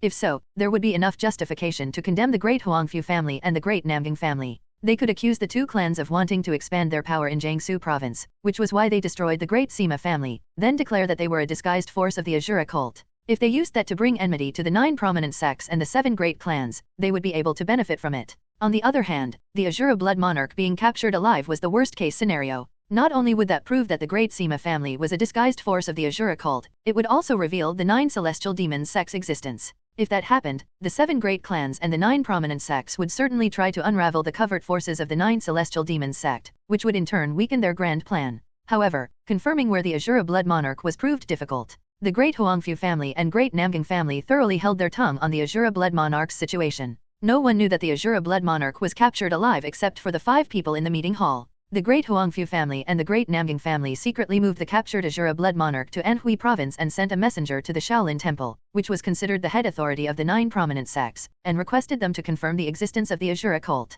Once someone from Shaolin Temple had confirmed the Azura Blood Monarch's identity, then they'd be able to justify the destruction of the great Sima family. Moreover, the 7 great clans and the 9 prominent sects would form an alliance to overthrow the 9 celestial demons sect. After leaving the great Sima family, Baek Mu-Gun headed straight to Nanjing. He checked to see if the great Huangfu family or the great Namgang family had tracked him down, but he didn't see any signs of that. However, he was still unsure. To put it bluntly, they could have smeared him with the chasing incense to track him from an undetectable distance. Just in case, Mu-Gun exuded the Thunder God Chi to eliminate that possibility. If they had used chasing incense on him, the Thunder God Chi would have burned it away. Mu-Gun maintained a layer of Thunder God Chi around him and tried his best to not leave any tracks. Upon arriving in Nanjing, Mu-Gun checked for any ship headed to Wenzhou. Unfortunately, the next earliest availability was 15 days from now. However, there was a ferry headed for Hangzhou. Mu-Gun chose to go to Hangzhou first and decide there whether to go by ship or by land. 3 days later, the ferry Mu-Gun boarded arrived safely in Hangzhou. Upon checking if there was any ship heading to Wenzhou, he found one that was set to depart in 5 days. However, he wasn't sure if he could board it since it was a merchant ship. Hence, Mu-Gun decided to go to Wenzhou by land after spending the night in Hangzhou. He had been to this place several times in his previous life. There was an old saying along the lines of, even rivers and mountains would change in 10 years' time, but Hangzhou remained glamorous and bustling even though quite some time had passed. Mu-Gun booked a room in the inn located at the West Lake in Hangzhou. It was the most expensive one available in the area, but it offered amazing scenery, food, and alcohol that befitted its price. Even the children of Hangzhou's upper-class families frequented the bar inside it. Mu-Gun was a gourmet in a way. Hence, he deliberately paid a lot of money to book a room in this place upon remembering the food he had eaten here in his previous life. He washed up in the inn and changed into clean clothes before going to the bar, which was already packed even though it was still early. The seats by the window that offered a great view were already occupied. Mu-Gun found an empty seat inside, then ordered some dishes. After quite some time, the dishes he ordered were served. The dishes looked and smelled different from how he remembered them, making Mu-Gun ask the waiter, "How long has the chef been in charge of the kitchen here?" "It's been about 5 years now." "What happened to the previous chef?" "He retired 5 years ago, leaving the kitchen to the current chef." "Got it." Half excited and half worried, Mu-Gun sent the waiter away and tasted the food. Soon after, he frowned. It wasn't bad, but he couldn't feel the touching taste from before. It was mimicked properly, but that was all. Mu-Gun held back his disappointment at not being able to eat the food he craved as if it was his mother's cooking, then finished all of it since it didn't taste bad. As he did, a woman paid close attention to him. She was in her early 20s, and even though she didn't have makeup on, she was considerably beautiful. There was a sword laid beside her, which made Mu-Gun guess she was a member of Murim. He was in the absolute realm, so there was no way he wouldn't notice her gaze. He initially just ignored her, but after some time had passed, he couldn't disregard it any further. He lifted his head and looked at the woman. Oh, as if looking at a well-forged sword, Mu-Gun sensed a strong aura from her. She seemed to be at the peak realm at the very least. However, her aura was quite familiar. The Putuo sword sect, The Putuo sword sect was formed from the Putuo hermitage, located in Zhoushan Archipelago, Zhejiang province. It consisted only of women, and its swordsmanship was so powerful that it was considered one of the strongest in Murim. Moreover, its generational matriarchs were referred to as the Sword Empress and revered as the strongest martial artist among women. In his previous life, Mu-Gun had directly competed against the Putuo sword sect's matriarch. Sensing the unique energy of the Putuo sword sect's martial arts from the woman's aura, he became convinced that the woman was a disciple of the Putuo sword sect. Mu-Gun then remembered one of their traditions. When the time was right, their acting matriarch would leave on a journey across Murim to experience the world and gain enlightenment by sparring with various masters. Hence, he inferred that the woman looking at him was the Putuo sword sect's young matriarch. It wouldn't have been possible to reach the peak realm at her tender age otherwise. Furthermore, Mu-Gun could sense that the woman's gaze toward him didn't stem from her sexual interests. Rather, she was interested in Mu-Gun as a martial artist. The sense of competitiveness in her eyes evidenced that. The woman made eye contact with Mu-Gun as she stood up and picked up her sword. She then approached his table. "May I sit down with you?" she asked politely. "Sure." With Mu-Gun's permission, the woman sat opposite him. "First of all, I apologize for staring at you too blatantly even though this is our first meeting. It's fine. With all due respect, can I request a spar with you, young master? As you said, it's really a disrespectful request. I apologize if I offended you. I merely don't know how to request a spar because it's my first time doing so. Before that, I think you should introduce yourself first." "Oh, I'm Yong Wan, a disciple of the Putuo sword sect." It was as Mu-Gun had guessed. "I'm Baek Mu-Gun from the Baek sword sect. Are you the one known as the young sword dragon? I was once called by that title. I heard that you suffered from chi deviation though? With the blessings from the heavens, I recovered from it not long ago." "I see. You likely possess a high level of martial arts, considering you suffered from chi deviation," Yong Wan commented, seemingly sounding Mu-Gun out. "I think Lady SOS level is also high for your age," Mu-Gun said as if to point out they were on the same boat. "Let me repeat my request. Please spar with me." "You want to spar with me without anything in return? Should there be something in return when we're putting our martial arts to the test?" Yeonhwa asked innocently. N/O/vel/B/in.C//om. Lady So, you likely have your own reasons to spar with me, but I have no particular reason to reciprocate. Isn't it normal to offer the other person something in return for doing something they don't want to do? What is it that you want? Well, I don't know if there's anything I want. If you don't want anything, then you can just do it for free. Mu-Gun chuckled, baffled by Yeonhwa's stubborn reasoning. I don't have the slightest intention of doing that. I'll keep following you around until you agree to spar with me, then. I've got nothing to lose in a pretty woman like Lady So following me around. Mu-Gun shrugged at Yeonhwa's threats. You're not rejecting it because you're worried that you'll lose to me, are you? I'm not naive enough to fall for such obvious provocation. Fine. I don't think it's polite to ask any further when you hate the thought so much. I'm sorry for disturbing you. Please enjoy the rest of your meal. Yeonhwa spoke with a disheartened voice and got up. Now that provocation had seemingly failed, she changed her strategy and tried to appeal to his sympathy. Yeonhwa was doing something so obvious, which Mu-Gun thought was cute. Her beauty supported her quite well. Alright, I'll spar with you just like you wanted. Really? Yeonhwa rejoiced. Yes. Come to the inn tomorrow morning. You won't just disappear after making a promise, right? I won't do such a shameless act after revealing my sect and name. Great. I'll see you tomorrow morning. Since it's come down to this, why don't we have a meal together? I think there would be leftover food anyway. Is it a little off-putting since I was eating it? No, I was thinking it'd be lonely to eat alone too. Let's eat together, then. Yeonhwa sat back down. Do you think you'll be able to finish your journey across Murim safely if you trust people so easily? I won't be able to meet a good person if I'm thoughtlessly wary and suspicious of them first, will I? Murim is much more insidious and dangerous than you think. You have to be careful and prudent in everything to prevent getting hurt. Hearing you say that makes me think you're an undoubtedly good person, young Master Baek. You also agreed to spar with me without any conditions. Yeonhwa grinned. This could be a trick to win your heart over, Lady So. I can tell from the way you look at me that that's not the case, young Master Baek. Nevertheless, I will keep your advice close to heart. Yeonhwa's reply made Mu-Gun realize that she had a pretty good eye for people. It also made him think that she could overcome the hardships in Murim better than expected. They became quite close over dinner. Mu-Gun liked Yeonhwa's pure, unstained by the world attitude. However, he didn't feel attracted to her as a woman. Rather, he saw her as a younger sister. Yeonhwa also felt warm and comfortable around Mu-Gun, who cared about her despite being unrelated to him. The next morning, Yeonhwa visited Mu-Gun. As promised, Mu-Gun proceeded to spar with her. After leaving the inn, they found an empty area they could spar in along the side of the West Lake. Let's begin. Mu-Gun allowed her to attack first, which could have seemed as if he was looking down on her. Yeonhwa wasn't offended, however. Mu-Gun was well qualified to do that. Yeonhwa unleashed the chaotic White Flowers Shadow Movement Art, a secret Puchuo Sword Sect movement art, and charged at Mu-Gun. Her fast-paced movements shook like petals fluttering in the wind. Yeonhwa approached him quickly, confusing Mu-Gun's eyes, then swung her sword. It went through countless changes and caused white flowers to bloom in the air. As Mu-Gun had expected, she unleashed the graceful White Flowers Aerial Sword Art, the Puchuo Sword Sect's secret sword technique. The graceful White Flowers Aerial Sword Art and the Mount Hua Sect's Plum Blossom Sword Art were known as the Twin Stellar Flower Sword Arts. Just as its name suggested, it caused beautiful white flowers to bloom. Upon mastering the graceful White Flowers Aerial Sword Art to the ultimate level, it was known to spread white flower blossoms throughout the user's surroundings. Yeonhwa's technique was yet to reach that stage, but it was still powerful even at the peak realm.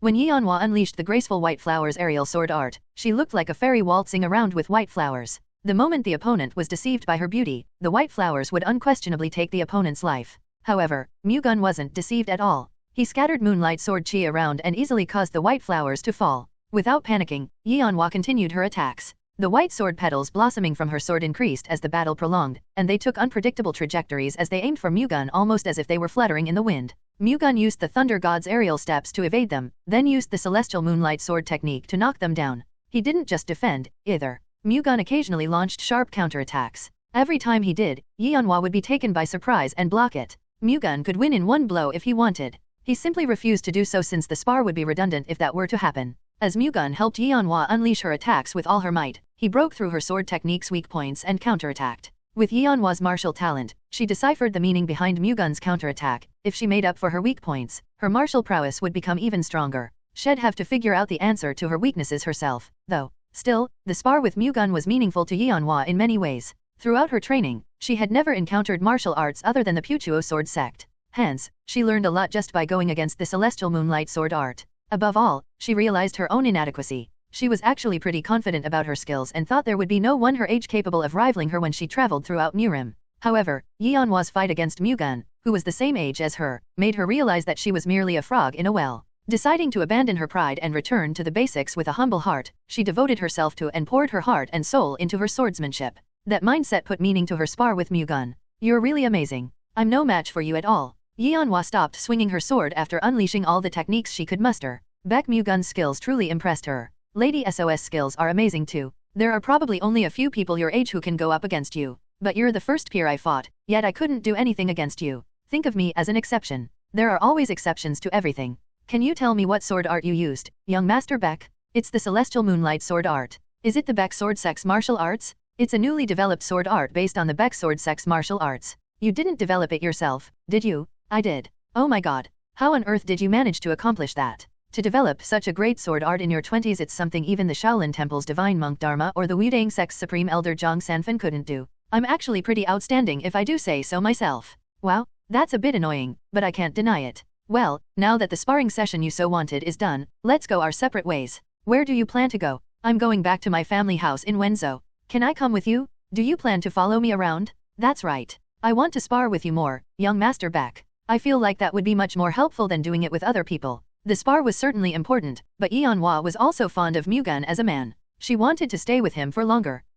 Mu-Gun briefly pondered Yong Wan's unexpected request. It wasn't that hard for Mu-Gun to spar with Yong Wan a few more times while he was heading to Wenzhou. However, there was no reason for him to do so. Although he saw Yong Wan in a good light, he didn't have enough affection for her to intentionally travel with her. Nevertheless, he felt it would be a shame to reject her. She was the Putuo sword sect's young matriarch. Based on his relationship with her, he'd be able to establish a friendly relationship with the Putuo sword sect. In the future, the Putuo sword sect would be of great help in his plan to unite the Zhejiang martial alliance and fight a decisive battle with the 9 celestial demons sect. It was a waste to just throw away such a good opportunity. Fine, I'll travel with Lady So and spar with you along the way. However, I have a condition. What is it? As the Putuo sword sect's young matriarch, I would like you to actively assist in establishing a friendly relationship between the Baek sword sect and the Putuo sword sect. What do you stand to gain in establishing a friendly relationship with the Putuo sword sect? I'm planning to unite the Zhejiang martial forces and oppose the demonic forces, including the 9 celestial demons sect. The 9 celestial demons sect? Have they resurfaced? You probably haven't heard the news yet, but the Great Sima family was revealed to be a disguised force of the Azura cult, which is a faction of the 9 celestial demons sect. The Great Huangfu family and the Great Namgang family destroyed them. You're not lying to me, are you? Why would I lie about such an important Murim matter? The 9 celestial demons sect resurfacing is a big deal. That's why gathering the Murim forces' power in Zhejiang is crucial. That would be much easier to accomplish with the Putuo sword sect's support. If the Baek sword sect does not intend to become the Zhejiang martial alliance's leader out of personal greed, the Putuo sword sect will support the Baek sword sect. Does that mean Lady So will actively cooperate? Then, if the Baek sword sect stays in the righteous path, then I will. However, I can't give a definite answer. It's up to the matriarch to decide on any important event concerning the Putuo sword sect. That's good enough. Now, let's go. Mu-Gun and Yong Wan left together. Mu-Gun chose to pass through Shaoxing, Xingkang, Linhai, and Yuking to go from Hangzhou to Wenzhou. He expected the journey to Wenzhou to take 10 to 15 days, each of which he'd have to spend with Yong Wan. Mu-Gun and Yong Wan arrived in Shaoxing the next day, though it was already dark.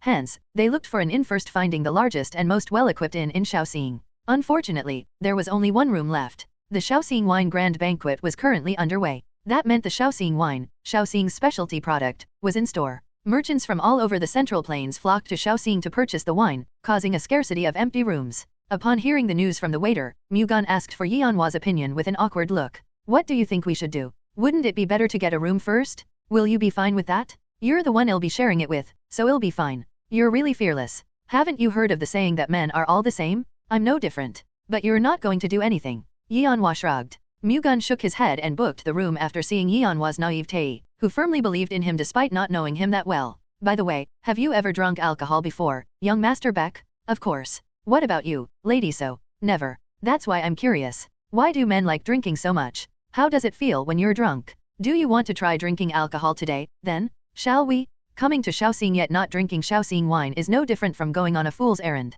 Since we're here anyway, we should give it a taste. Shaoxing wine was a liquor with flavor so excellent it could be used as an offering to the king at the royal court. Mu-Gun enjoyed it a lot in his previous life. I would love to. Let's wash up for now and head down. JNN.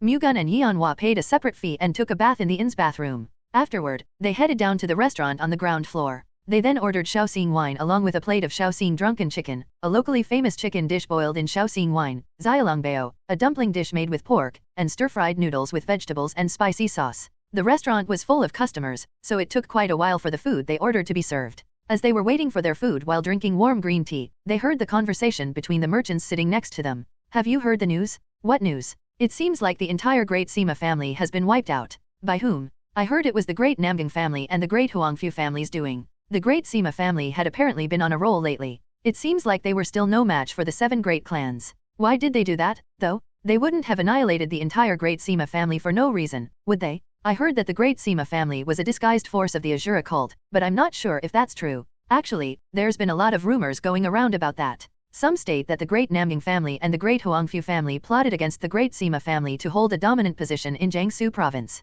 The Li household and Taiyun household both claim that. Well, I doubt the Great Namgang family and the Great Huangfu family would recklessly stir something like this. If they exterminated the entire Great Sima family just because they wanted to hold a dominant position in Jiangsu province, the 9 prominent sects won't stay still. That's true. Well, we'll see what happens when the time comes. By the way, this could cause a storm of disturbance in Murim. Well, it's been too peaceful lately anyway. Yong Wan quietly listened into the merchant's conversation, then quietly asked Mu-Gun, what do you think, young Master Baek? Do you think the Great Sima family is really a disguised force of the Azura cult? What do you think, Lady So? Well, I don't know much, but I doubt the Great Namgang family and the Great Huangfu family would have attacked the Great Sima family under false accusations, like what those merchants said. If they really did so, they'd lose more than they gain. Anyway, I asked you first. My thoughts are the same as yours, Lady So. Isn't your answer too insincere? Mu-Gun shrugged as Yong Wan told him off. He didn't bother telling her he had confirmed that fact himself since doing so could reveal the identity he had tried so hard to hide. Yong Wan wouldn't spread it, but it was better not to create any possibility of that happening in the first place. While they were sharing a conversation, the dish they ordered as well as a 10-year-old bottle of Shaoxing wine were served. The longer a Shaoxing wine was aged, the stronger its aroma and taste. However, it also meant it would become that much more expensive. There was very little supply of Shaoxing wine aged for more than 20 years, and most of them were auctioned off.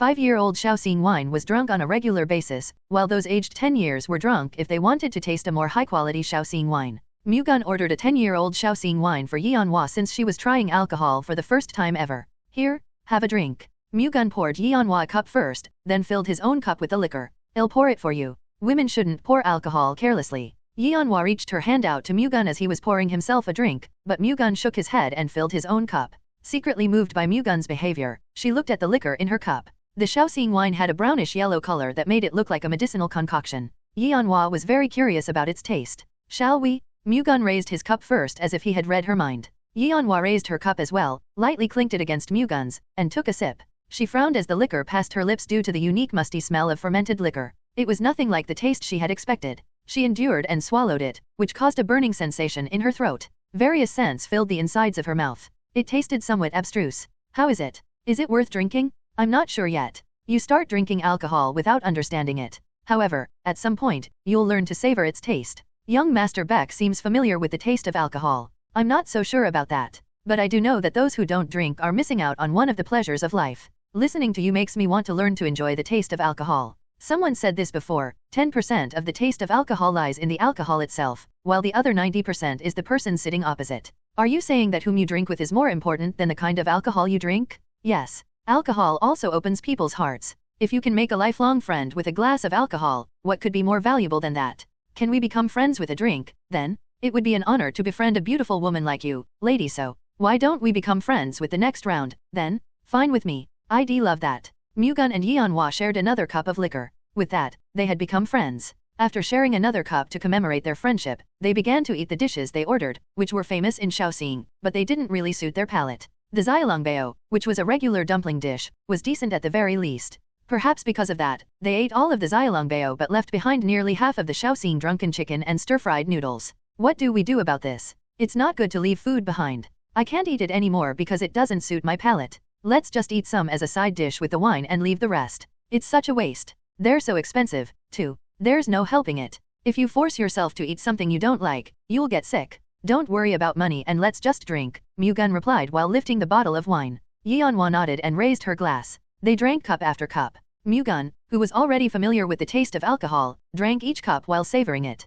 Yong Wan also began to enjoy its taste the more she drank. They quickly finished the first bottle they ordered. Mu-Gun ordered another bottle of alcohol and got up from his seat. Excuse me for a moment. He wanted to go to the lavatory to relieve himself. Yong Wan immediately understood and nodded. Go ahead. While Mu-Gun was in the lavatory, Yong Wan thought about him. The journey across Murim of the Putuo Sword Sect's young matriarch wasn't just about enhancing their martial arts. The Putuo Sword Sect's matriarch had to spend her whole life on merit in the Putuo Hermitage. In short, they had to give up their life as a woman. The Putuo Sword Sect didn't force it, however. Rather, their sect left the choice to them. The journey across Murim was a process for that decision. Most of the Putuo Sword Sect's disciples were orphans who entered the Putuo Hermitage at a young age. They then cultivated Buddhism and concentrated on martial arts training. Hence, they naturally wouldn't know any man. They never even thought about life as a woman. The journey across Murim was an opportunity for them to experience things they couldn't do before. Based on that experience, the Putuo Sword Sect's disciples would decide their fate. Most of the previous Putuo Sword Sect's young matriarchs chose to become a matriarch. After all, they had a lot of affection for the Putuo Sword Sect, which they had been a part of since they were young. However, it was also because they couldn't meet a man capable of captivating their hearts. Yong Wan lived her life thinking that it was her destiny to become the Putuo Sword Sect's young matriarch. However, after meeting Mu-Gun, that thought began to waver. She wanted to be the Putuo Sword Sect's matriarch, but she thought it wouldn't be bad to be with Mu-Gun either. She couldn't understand it herself how Mu-Gun, whom she had only met 3 days ago, took up as much weight in her heart as the Putuo Sword Sect. She decided to process her feelings slowly while spending time with Mu-Gun. She could just be confused since he was the first man she met since becoming an adult, or what she was feeling could just be admiration as a martial artist herself due to Mu-Gun's extremely exceptional martial prowess. "Lady, if you don't mind, may I sit down for a while?" Just then, she heard a man's voice from the side. So Yong Wan turned her head toward the source of the voice. A handsome man with lily-white skin and distinctive features was smiling at her. It was quite a cheesy demeanor, but he was very handsome. To be honest, the man was superior to Baek Mu-Gun in appearance alone. However, Yong Wan wasn't impressed by him at all. She also didn't like the way he was looking at her for some reason. "No, I have company, so don't bother and go your way please."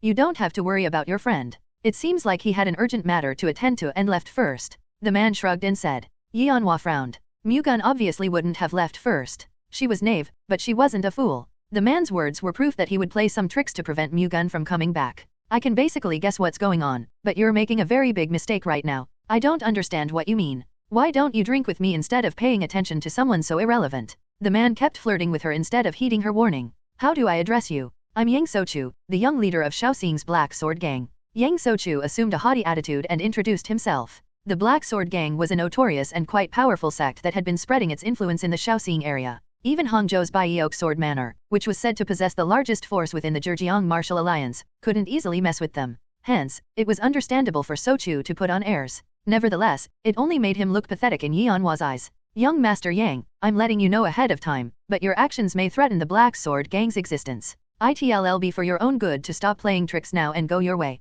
You'd also better not mess with my friend or you'll regret it later. Hearing you say that even after learning that I'm from the Black Sword Gang makes me think you're a person of great stature. However, I don't know about other places, but we're the law here in Shaoxing. No one has ever come out unscathed after going against our will. It'll do you well not to make such a laughable threat." Sochu snorted at Yong Wan's warning. "Do you think that's really the case?" At that moment, along with a blast, 2 men were shoved through the door leading to the inn's lavatory and were slammed into the ground. Then, through the broken door, Mu-Gun walked out while bending his fists. After he was done with his business in the lavatory, Mu-Gun tried to come out, but 5 men stood in his way. They also threatened to break his arms and legs if he didn't leave the inn right away. Of course, Mu-Gun ignored their threats. He returned their words back to them saying that he would break all their limbs. He then entered the room and saw Sochu standing opposite Yong Wan. Since Mu-Gun had already experienced all sorts of things, he swiftly got the gist of the situation. These people were attracted by Yong Wan's beauty. Since they had some influence in this area, they decided to play some tricks. They wanted to remove Mu-Gun from the equation so they could seduce Yong Wan.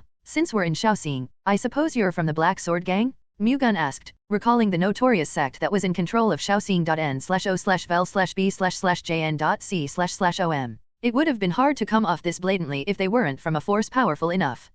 You're such a nuisance. It'd be nice if you just disappeared while we were still kind enough for talks. We'll have to beat you up now and bring you back to your senses. Get rid of that bastard immediately," Sochu ordered, sounding irritated. He then told Yong Wan, "You're a rare beauty, so I tried to be gentle, but I guess it's all gone to shit. I'll do it my way from now onward." Sochu reached out to Yong Wan as soon as he finished speaking to subdue her and force her to drink. He used violence without hesitation even though there were a lot of people watching, showing he wasn't worried about the consequences at all. What he said about the Black Sword Gang being the law in Shaoxing seemed to be true. Yong Wan extended her hand towards Sochas, which had firmly grabbed her shoulder. She moved later than Sochu, but she flicked his hand off to the side before he could react and grabbed him by the shoulder. "Cuck. This bitch." Sochu groaned from the pain, which made him feel as if his shoulder was about to break, and swung his fist. "Pff." Baffled, Yong Wan sneered and swung the arm that had grabbed his shoulder to the side, dragging Socha's sturdy body and throwing him to the floor of the inn. Meanwhile, Mu-Gun flicked his finger at the two men approaching him, firing one Vajra exorcism finger after another and piercing their knees with it.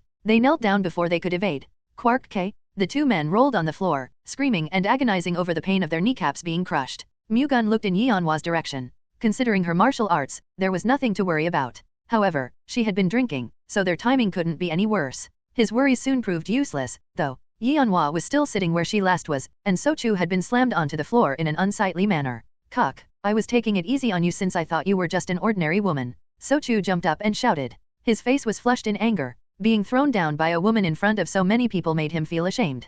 He pulled out the sword mounted on his waist and attacked Yong Wan. Intoxicating her wasn't the priority now. He couldn't let her go after humiliating him in public. He fiercely thrust his saber toward her shoulder. In response, Yong Wan kicked the floor while still seated. Her chair scratched against the floor as she slid backward, and Socha's saber cut through the empty air. After evading Socha's attack, Yong Wan got up from her chair and used it as a weapon. You better be prepared, Yong Wan spoke coldly and rushed towards Sochu. Sochu swung his saber at the woman running at him, releasing a powerful saber force toward her. Without batting an eye, Yong Wan invoked the chaotic white flower's shadow movement art to avoid the saber force and swung the chair at Socha's leg. Along with a blunt sound, Sochu was blown off the floor and got blasted away. Yong Wan then lifted the chair up and struck it straight towards Socha's abdomen. Imbued with internal energy, the attack mercilessly hit Sochu on the floor. Cuck. Sochu groaned at the pain. It was as if his back had been shattered. However, Yong Wan wasn't done just yet. She continuously hit Sochu with the chair, causing him to feel as if every bone in his body had been shattered. Yong Wan smashed the chair onto his shoulder, body, and leg without hesitation.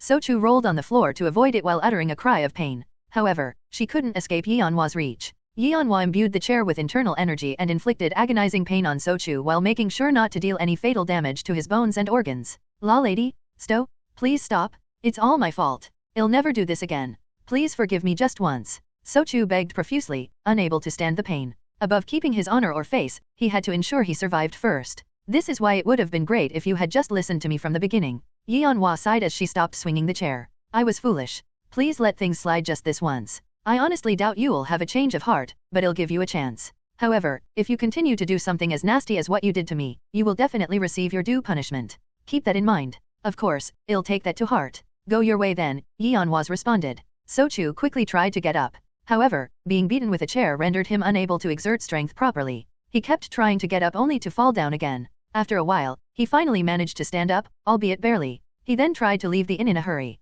You shouldn't leave alone. Take your fallen men with you, Yong Wan added. Sochu clenched his teeth and moved his subordinates out of the inn one by one since they couldn't get up properly due to their shattered limbs. After moving his last subordinate, he left the inn without looking back. Mu-Gun and Yong Wan sat back down again. I think it's better to stop drinking, Mu-Gun said. Is it because of the Black Sword Gang? Yeah, I've met a lot of people like Yang Sochu, but they'll never let things end like this. Will he act impulsively again even after realizing what we're capable of? Most likely. People like Yang Sochu only see what they want to see. I'm sure he thinks that he can win against us with numbers. So he's going to come back with the Black Sword Gang's outlaws? Probably. I'm sorry. I got you caught up in this. How is this your fault? It's that bastard Yang Socha's fault. It wouldn't have happened if not for me, though. It's fine. This is an everyday occurrence in Murim, so you don't have to worry about it. You sound like you have a lot of experience in Murim. Must I live through it to know? I know a bit about Murim here and there. Let's just clean up and go. They couldn't keep drinking since they didn't know how Sochu would react. Hence, they cleaned up their drinking session and went back to the guest room. There was only one bed in the guest room, which meant one of them had to sleep on the floor. You use the bed. I'll sleep on the floor. Mu-Gun yielded the bed to Yong Wan. No, I'll sleep on the floor. Women shouldn't sleep in cold places. Don't talk nonsense and sleep on the bed. Mu-Gun's firm attitude left Yong Wan no choice but to use the bed. At the same time, Mu-Gun lay the bedding he had brought in advance on one side of the floor. Go to sleep first. What about you? One of us should stay awake just in case the Black Sword Gang comes. You gave up the bed to me, so I'll be on night watch first. Don't try to object unless you want to turn me into a person without any conscience. Upon hearing Yong Wan's remarks, Mu-Gun shrugged and lay down. I'll be resting first, then. Wake me up after 2 hours. I'll switch with you. Got it. Mu-Gun fell asleep as soon as he lay down. Yong Wan felt grumpy at the sight of Mu-Gun being indifferent and immediately falling asleep despite being in the same room with her. They had become friends by being drinking buddies, but it should still be natural for a man and a woman to feel awkward while sleeping in the same room. Yong Wan's face flushed and her heart pounded for no reason just by being in the same room as Mu-Gun. However, Mu-Gun didn't show any similar behavior. It seemed like he didn't think of her as a woman at all. I should stop thinking about weird things and just circulate my chi. Yong Wan shook her head to get rid of her thoughts and proceeded to circulate her chi while sitting on the bed. Even as she circulated her chi, she made sure to pay attention to any movements outside. Sochu returned to the Black Sword Gang, still unable to control his anger after being severely beaten at the inn. He had never been so humiliated in his entire life. He was beaten with a chair in front of everyone, and he even begged to be forgiven for his sins. Sochu couldn't just let it end like this. The problem was that the skills of the two fuckers at the inn weren't average. He felt uneasy about simply pushing them back with numbers. He required a more detailed plan. Sochu remembered No Gunsong, the meteor saber. Although currently one of the freeloaders at the Black Sword Gang, Gunsong was a wandering talented peak realm martial artist who contributed greatly to the Black Sword Gang. He extremely enjoyed debauchery and even caused problems several times in Murim because of it. If Sochu informed Gunsong of Yong Wan's beauty, he would surely take aggressive steps to get her. Sochu immediately looked for Gunsong. "Why are you looking for me at this hour, young leader?" Gunsong asked. "I'm here to inform you of a piece of valuable information, Master No." "Valuable information? A woman of great beauty is staying at the Shaoxing Inn. I saw her with my own eyes. She's on a different level from the beauties I have seen so far." "Why are you telling me that?" "To be honest, I approached the woman and was rejected. Given your personality, I don't think you would have just quietly left, young leader. It's embarrassing to admit this, but the woman's martial arts is so great that I was the one who got beaten. Are you asking me to take revenge for you? It's a win-win situation. I'd get my revenge, and you'd get to hug a woman of rare beauty for the first time in a long time, Master No." If you were beaten, I don't think she's just an average woman. Won't it be useless even if I step forward? They're just a man and a woman in their early 20s at best. Compared to Master No, they're nobodies. We can also bring along our members." "Understood. I can't refuse now that you've gone through the trouble of asking me for help, young leader. Instead, you should be responsible for the aftermath. You don't have to worry about the aftermath. Don't you know that no one can mess with the Black Sword Gang in Shaoxing?" After Gunsong complied with Sochu's request, Sochu went ahead and convened 50 Black Sword Gang members that he could arbitrarily order around. Then, along with Gunsong, they headed toward the Shaoxing Inn where Mu-Gun and Yong Wan were staying. After sleeping properly for 2 hours, Baek Mu-Gun switched with Yong Wan for the night watch. Yong Wan was conscious of the fact that she was in the same room with Mu-Gun, so she tossed and turned for a long time before finally falling asleep. Mu-Gun looked at Yong Wan as she fell asleep amid her whimpering. Seeing her sleeping so beautifully was quite lovely. Looking at her made him want to hug her. "I've been maintaining abstinence for too long." Mu-Gun smiled bitterly. He was in the prime of his life. However, he had never bedded a woman since he reincarnated. It could have been fine if he had never been with one before, but Mu-Gun had experiences with such things already. Hence, he craved the touch of a woman. He had been suppressing his lust all this while, but his sexual desire soared when he saw Yong Wan sleeping soundly. Mu-Gun took a deep breath and calmed himself down. He had no aversion to sleeping with a woman. With or without marriage, he believed that if two people were interested in each other, they could have a relationship as long as they wanted it. However, he wasn't the type to recklessly sleep with a woman. He knew full well that being in a relationship came with various responsibilities. While some people did enter a relationship simply for the purpose of having fun, Yong Wan wasn't that kind of person. Mu-Gun didn't particularly like those types of relationships either. Therefore, he couldn't just thoughtlessly sleep with her unless he intended to take responsibility for her. "Phew, I shouldn't count my chickens before they hatch." Mu-Gun smiled bitterly and moved toward the window. He found it ridiculous to think about whether to take responsibility or not without even considering Yong Wan's heart. Mu-Gun opened the window to get some fresh air for a while, but he noticed dozens of people approaching the inn from afar. Mu-Gun expanded his chi senses to check their aura. Although their level was low, they all seemed to have learned martial arts. A particular energy stood out among them, which Mu-Gun judged to be a peak realm master. There was only one faction in Shaoxing that could move a peak realm master and dozens of martial artists, the Black Sword Gang. They seemed to have come. Mu-Gun immediately woke Yong Wan up. He could handle them alone, but he didn't know how the situation would go, so he had to wake her up first. Yong Wan woke up right away. Is it the Black Sword Gang? Most likely. He really doesn't know how to reflect. Under normal circumstances, people don't change that quick, even more so if they're evil. When you meet such individuals, you have to root them out. Still, shouldn't we at least give them a chance to have a change of heart? If even one person out of 10, out of 100, change their ways, then doing so would be meaningful. Befitting the disciples of the Putuo sect, which was influenced by the Putuo hermitage, there was a deep benevolence in Yong Wan's train of thought. Mu-Gun had different thoughts from hers, but he didn't want to make her change her mind either. There was no right answer in the world. Everyone lived their own way, and they would have to take responsibility for that. Let's deal with the Black Sword Gang first. Mu-Gun and Yong Wan flew straight out through the window. The height from the inn's third floor was over 30 feet, but they descended to the ground with ease. The Black Sword Gang members who stormed into the inn noticed and quickly surrounded them. "Where do you think you're going? There's not a chance I'll let you escape." Sochu provoked under the assumption that the two were trying to run away. "Escape? We just came out so the fight wouldn't damage the inn. You're really beyond redemption, though." I sent you away for your own good, but rather than reflecting on yourself, you're doing this. Yong Wan spoke up first. Self-reflection? You fuckers should be the ones reflecting. How dare you oppose and even injure me, the Black Sword Gang's young leader. You two seem to have pretty good skills, but it's useless now that Master Meteor Saber is here. Mu-Gun looked at the middle-aged man standing behind Sochu. As he had expected, he was a peak realm master. His eyes and expression contained the composure that only those who had experienced all kinds of hardships could have. It was nothing short of ridiculous for Mu-Gun. You likely lived your life in vain, considering you can't even determine when an adult should butt in or not. Mu-Gun's words made Gunsong's expression turn menacing. You really want to die, huh? Do you have the ability to kill me? A young man like you shouldn't be elated just because you've cultivated your martial arts for a bit. This old man will teach you some lessons today. Gunsong unsheathed his saber and walked toward Mu-Gun. The rest of you, quell that bitch. Sochu ordered the Black Sword Gang members as he pointed to Yong Wan.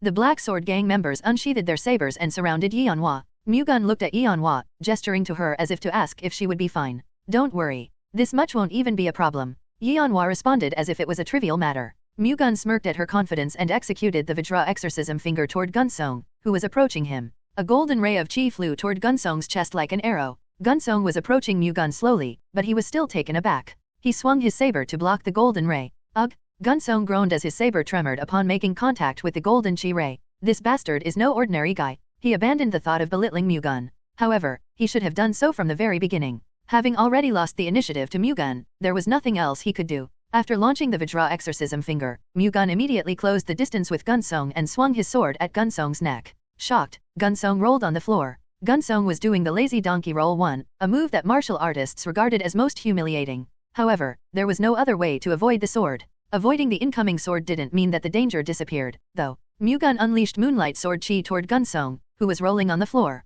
In retaliation, Gunsong released Saber Chi while lying on the floor to block Mu-Gun's Sword Chi. However, it was impossible to block Mu-Gun's Sword Chi with his Saber Chi since he hurriedly unleashed it in an unstable posture. The Moonlight Sword Chi shredded Gunsong's Saber Chi and devoured Gunsong. The Sword Chi caused the ground where Gunsong was lying to explode and a cloud of dust to soar. When it settled, Gunsong was found wretchedly shredded. He had been cut and torn all over and was covered in blood, resulting in his death. That's impossible. Sochu firmly believed in Gunsong, so the latter being reduced to a cold corpse in the blink of an eye confused him. It wasn't just Gunsong. Yong Wan annihilated the other Black Sword Gang members as well. Only then did Sochu realize that Mu-Gun and Yong Wan were masters in a different league. I have to run away. That was the only way he could survive this situation. Sochu immediately turned around and tried to run away. Where do you think you're going? However, Mu-Gun didn't let him off. Mu-Gun unleashed the might of the Vajra exorcism finger and crushed Sochu's knees. Sochu was just about to invoke his movement art, but he tumbled down with a scream instead. Mu-Gun left Sochu as he was since his knees had been crushed and he couldn't move anyway.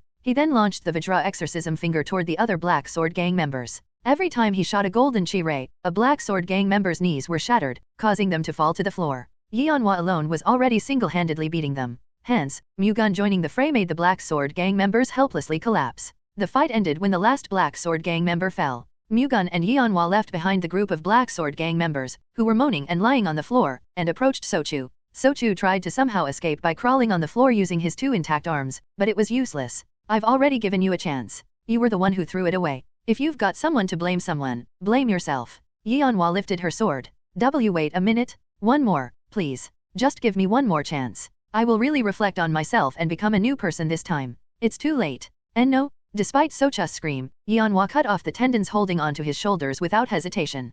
Quack K, you motherfuckers, I'll never let you get away with this. I'll kill the two of you even if it means having to sell my soul to the devil. Sochu shouted in anger as his eyes turned upon having his shoulder tendons severed. You leave me no choice but to take your life, Mu-Gun remarked, to which Yong Wan couldn't readily answer. She had yet to kill a human being. Even though she was a martial artist, murder was not something that could be done with a normal mindset. On top of that, she practiced Buddhism as a disciple of the Puchuo sword sect. Killing was prohibited, so she couldn't help but hesitate to take the life of a human being. However, if they let Sochu live even though he cried for revenge with resentful eyes, he would be a source of trouble in the future. Yong Wan pondered for a while, lifted her sword as if she had made up her mind, and thrust it at Sochu's heart. Just before it could stab Sochu, Mu-Gun's sword deflected her weapon away. Come to think of it, I don't think it's right to kill such an insignificant man as your first experience as a martial artist. Mu-Gun shrugged at Yong Wan as she stared at him confused. He then stabbed Sochu's heart without giving Yong Wan any time to react. Ka? Sochu shouted his final agonies, then succumbed to death.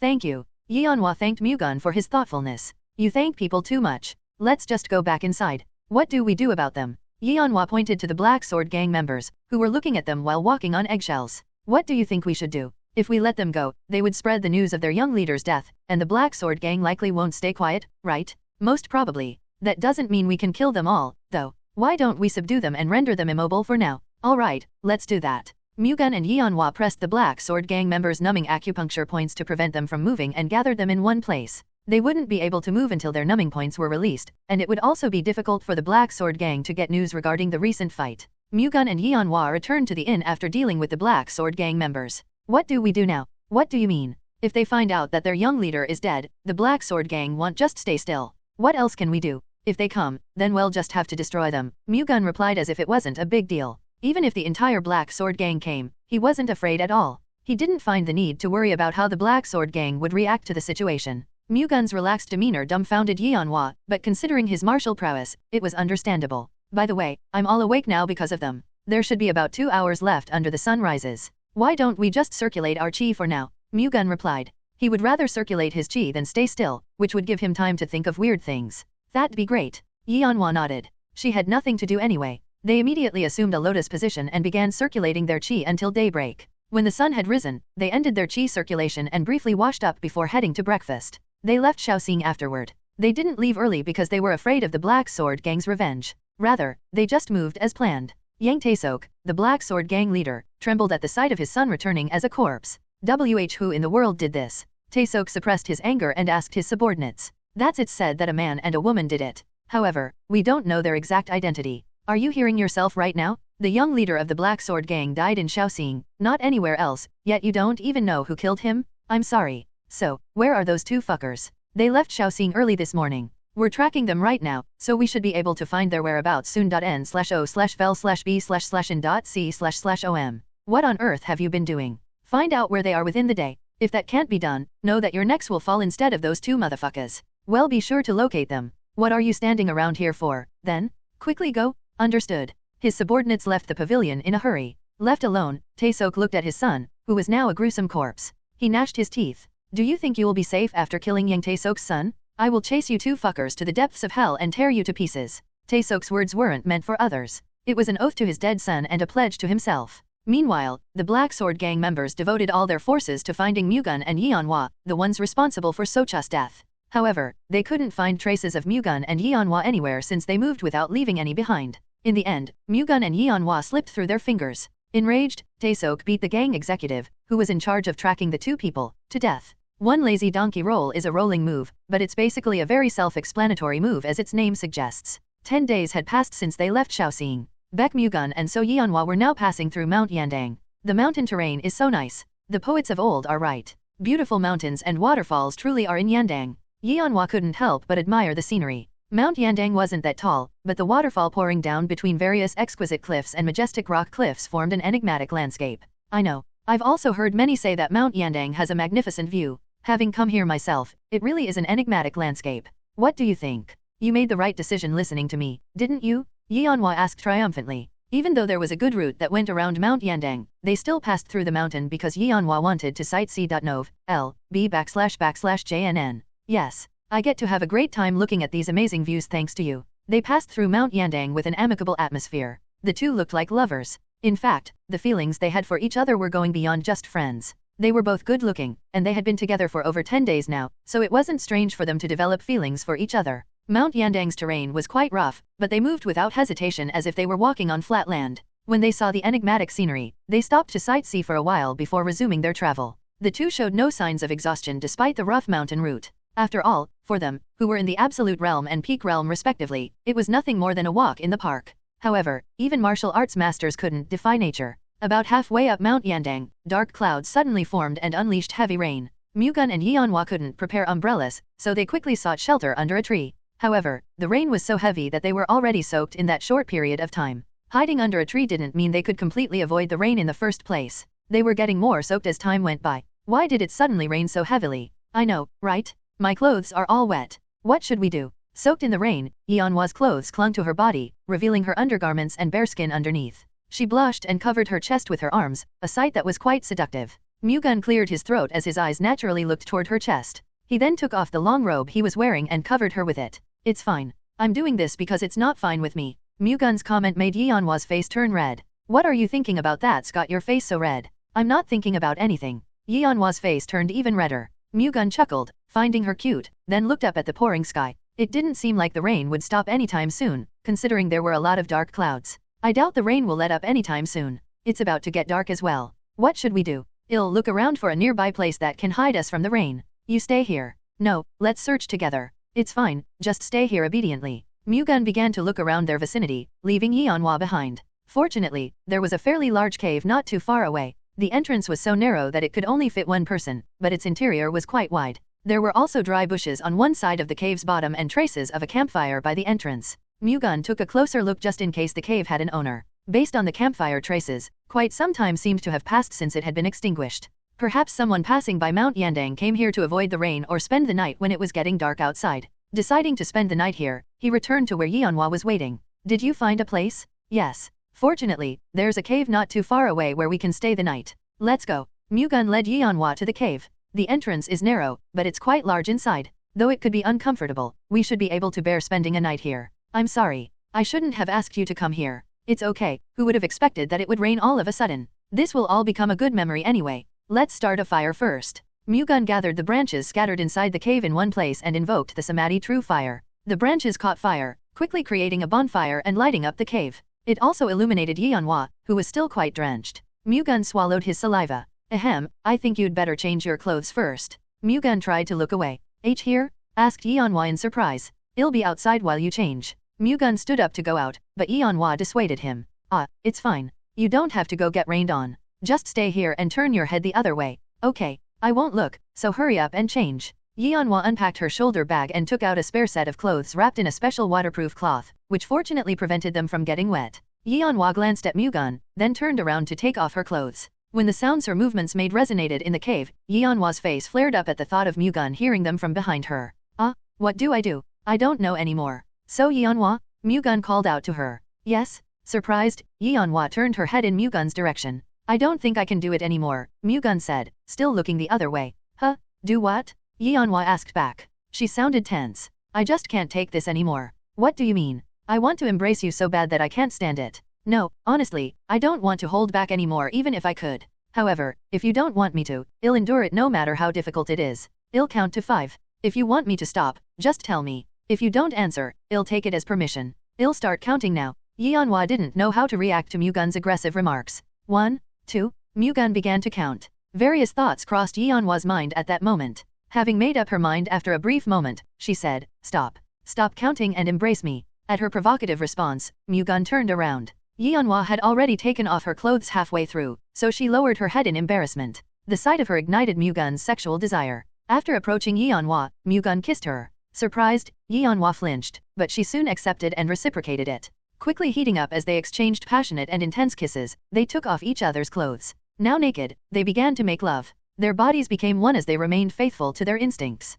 Nothing else came to mind. Mu-Gun unleashed all the pent-up sexual desire he had held back all this while without hesitation, and only after 5 consecutive rounds of intercourse did they finally stop. Yeonhwa, exhausted from her first sexual experience, lay in Mu-Gun's arms. It's warm, Yeonhwa said while Mu-Gun tightly embraced her. Is it painful? Mu-Gun asked, patting her on the head. You're only worried now? Didn't you just pounce on me like a savage beast? I did that because I was so happy. Does it hurt a lot? It doesn't. I just feel drowsy, but it's a pleasant feeling. I think I know now why they say that love between a man and a woman is akin to being on cloud 9. That's a relief. It's your first experience, so it would be bad if it weren't good. What will happen to us now, though? No one knows what the future holds. What's clear is that you're a precious person to me and I want to continue being with you in the future. It's the same for me. It wouldn't be bad to put off thinking about what the future holds for us until later. Let's be faithful to our hearts for now. Okay. Yeonhwa wasn't confident that she could make a decision now anyway. Although she liked Mu-Gun and wanted to be with him, the Puchuo sword sect was as important as Mu-Gun was to her. Just like what Mu-Gun said, she thought it would be better to just do what her heart told her to do for now. At that moment, a grumbling sound of hunger resonated from Yeonhwa's stomach. Oh, my!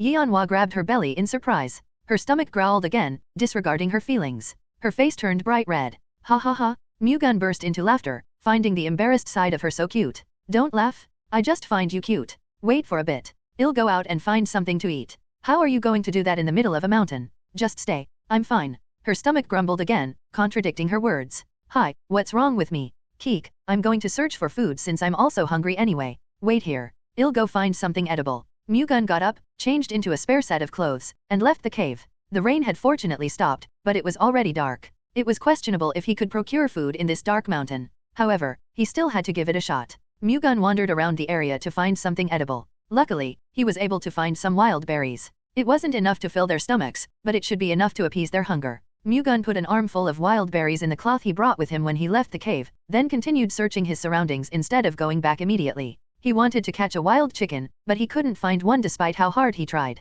Mu-Gun was forced to return to the cave with only the wild berries. I found wild berries. Eat some. Thank you. Let's eat together. No, I'm fine. You should hurry up and eat. Do you think that makes sense? If you don't eat with me, I'm not going to eat either. Fine. Have it your way. Mu-Gun and Yong Wan sat side by side and ate the wild berries, which were quite palatable since they were sweet and easy to chew. The two appeased their hunger to some extent in a short span of time, then lay down in the bushes and went to sleep. The great Namgying family's patriarch, Namgying Zhou, the great Huangfu family's Huangfu Jian, the Shaolin Temple's great monk Gongsun, and the Wudang sect's elder Haiyan Miang had gathered at the Azure Sky Pavilion of the great Namgying family.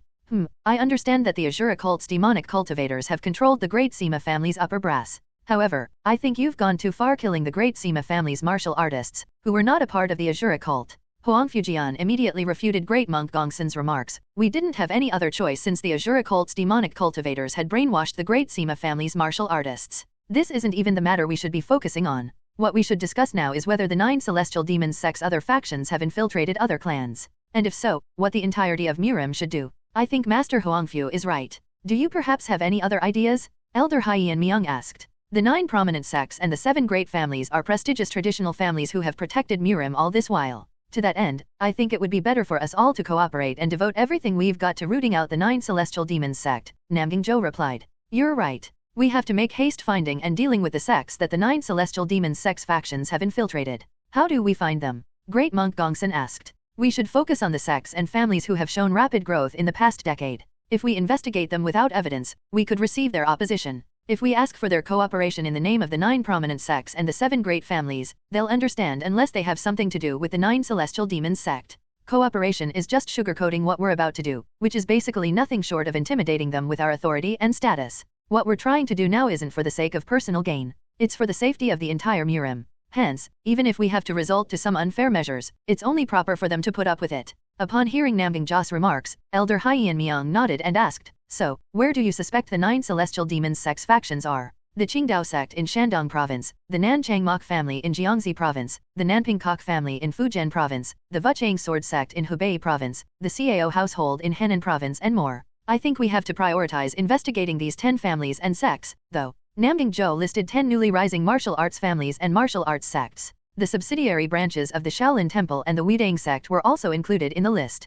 Coincidentally, it had been about a decade since the 9 prominent sects' subsidiary branches began to grow rapidly. The Cao household is a subsidiary branch of the Shaolin Temple, and we guarantee their innocence. The Wudang sect guarantees the Vuchang sword family's innocence. After listening to Namgying list a couple of sects and families, Great Monk Gongsun and Elder Haiyan Miang immediately defended the Cao household and the Vuchang sword family, their respective subsidiary families. I trust the 2 esteemed clans' words. However, for the fairness of the investigation, we have to inspect the Cao household and Vuchang sword family. If your subsidiary branches take the initiative and set an example, the other families and sects will also respond more favorably to the inspection. Namgying Zhou asserted the importance of verification on the premise of fairness. Great Monk Gongsun and Elder Haiyan Miang had no choice but to agree since he made sense. Above all, there was no particular reason for them to refuse the investigation because they were convinced that the Cao household and the Vuchang sword family had nothing to do with the 9 celestial demons sect. With all due respect, the investigation of the Taiyun household and the Li household should be prioritized before other martial sects or families, Huangfu Jian said. Is there any special reason for that? They were quite suspicious during the Great Sima family incident, so it would be too far-fetched to say they simply supported the Great Sima family because they were all part of the 3 great families of Jiangsu. It's more likely that they're related to the 9 celestial demons sect. Those 2 households probably just reacted aggressively since they didn't want the Great Namgying family and the Great Huangfu family to spread their influence to Jiangsu province. At Elder Haiyan Miang's remarks, Great Monk Gongsun asked as if he had been waiting for this moment, now that you've mentioned that, what are the 2 great families going to do with the Great Sima family's territory? Destroying the Great Sima family was an inevitable measure for Murim's safety. We annihilated them with a valid justification, so absorbing their territory does not violate Murim's law. Namgying Zhou made their faction's intentions clear. Gongsun and Haiyan Miang looked unhappy. They couldn't help but be displeased that the two great families would be expanding their influence. If the two great families absorb the great Sima family's territory, then start an investigation on the Taeyun household and Li household, you'll be giving the public a lot to gossip about, Gongsun commented. If we say that it is fair, what does the public's gossiping matter? By any chance, does the Shaolin Temple and the Wudang sect doubt our real intentions? That's definitely not the case. We are well aware of the great cause behind the two great families' actions for the sake of Murim. All the more reason why there won't be a problem, then. As Namgang Jos commented, for as long as they destroyed the Great Sima family with a justifiable cause and occupied the Great Sima family's territory according to the rights of the winner, the others had no reason to object. What's important now is for the 9 prominent sects and the 7 great families to work together in preventing the 9 celestial demons sect from spreading their influence and annihilating them. For that purpose, I think it would be great to form a coalition between the 9 prominent sects and the 7 great families. What do you all think? I don't think it's something that we can decide on our own. We're not aware of the 9 prominent sects' other members. That's right. Since we have to listen to the opinions of not just the 9 prominent sects but also the other members of the 7 great families, it would be better to discuss this matter in a meeting with both parties present. Of course. I didn't mean to form a coalition right away. I'm simply mentioning this since we have to give thought to forming a coalition. Since we've brought this up, why don't we have a meeting between the 9 prominent sects and the 7 great families in a month? I think that's a good idea. Putting that matter aside, the investigation on the Taeyun household and the Li household should be carried out immediately before they get rid of the evidence and hide, Huang Fujian said. Well, even if we, the Shaolin Temple and the Wudang sect, send an investigation team as fast as we can, it will take more than 15 days. I think it would be better for us, the great Huangfu family and the great Namgang family, to deploy our people to investigate this. In return, if great monk Gongsun and elder Haiyan Miang join us, we will be able to ensure fairness in the investigation. Then let's do it this way. The great Huangfu family will investigate the Taeyun household, and we, the great Namgang family, will investigate the Li household. Great monk Gongsun should go with the Huangfu family, and elder Haiyan Miang should come with us. Let's do as you say. Great monk Gongsun and elder Haiyan Miang decided to follow Huang Fujian and Namgang Ja's suggestions. They immediately departed to investigate the Taeyun household and Li household. After leaving the cave early in the morning, Mu-Gun and Yong Wan left the cave early in the morning and crossed Mount Yangdan before noon, reaching Yuking. If they took a high-speed boat from Yuking, they would arrive in Wenzhou in only half a day.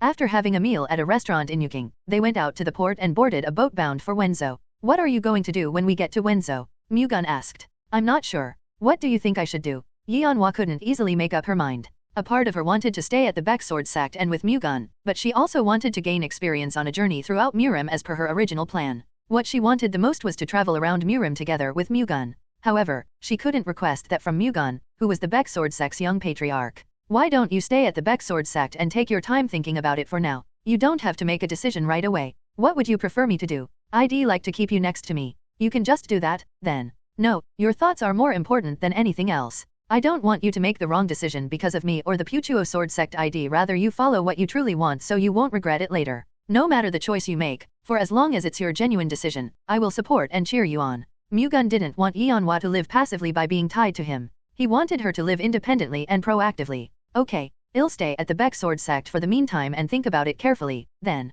Alright. After the ship they boarded arrived at Wenzhou port around sunset, they headed straight to the Baek Sword sect. The journey took about an hour. When they arrived at the Baek Sword sect, the Baek Sword sect's gatekeepers welcomed Mu-Gun. Welcome back. Did anything happen while I was away? No, nothing in particular happened. Has father finished his closed-door cultivation? He did 3 days ago. I came back just in time, then. Is he at the White Sword Pavilion? Yes. After confirming Baek Shinseng's whereabouts, Mu-Gun asked Yong Wan, I'm going to see my father. Do you want to come with me? No. You haven't been back here in such a long time, so you probably have a lot to talk about with your father. I'll greet him later. Okay, you should get some rest. This person will guide you to your accommodation. Mu-Gun instructed the Baek Sword sect member to guide Yong Wan to where she'd be staying. He then headed to the White Sword Pavilion and immediately went up to Shinseng's study. The guard of Shinseng's study greeted him politely as soon as he saw Mu-Gun. Please announce my arrival. Sir Patriarch? The young patriarch is here. Let him in. The guard opened the door after Shinseng gave his permission. Mu-Gun bowed slightly to the guard and went inside.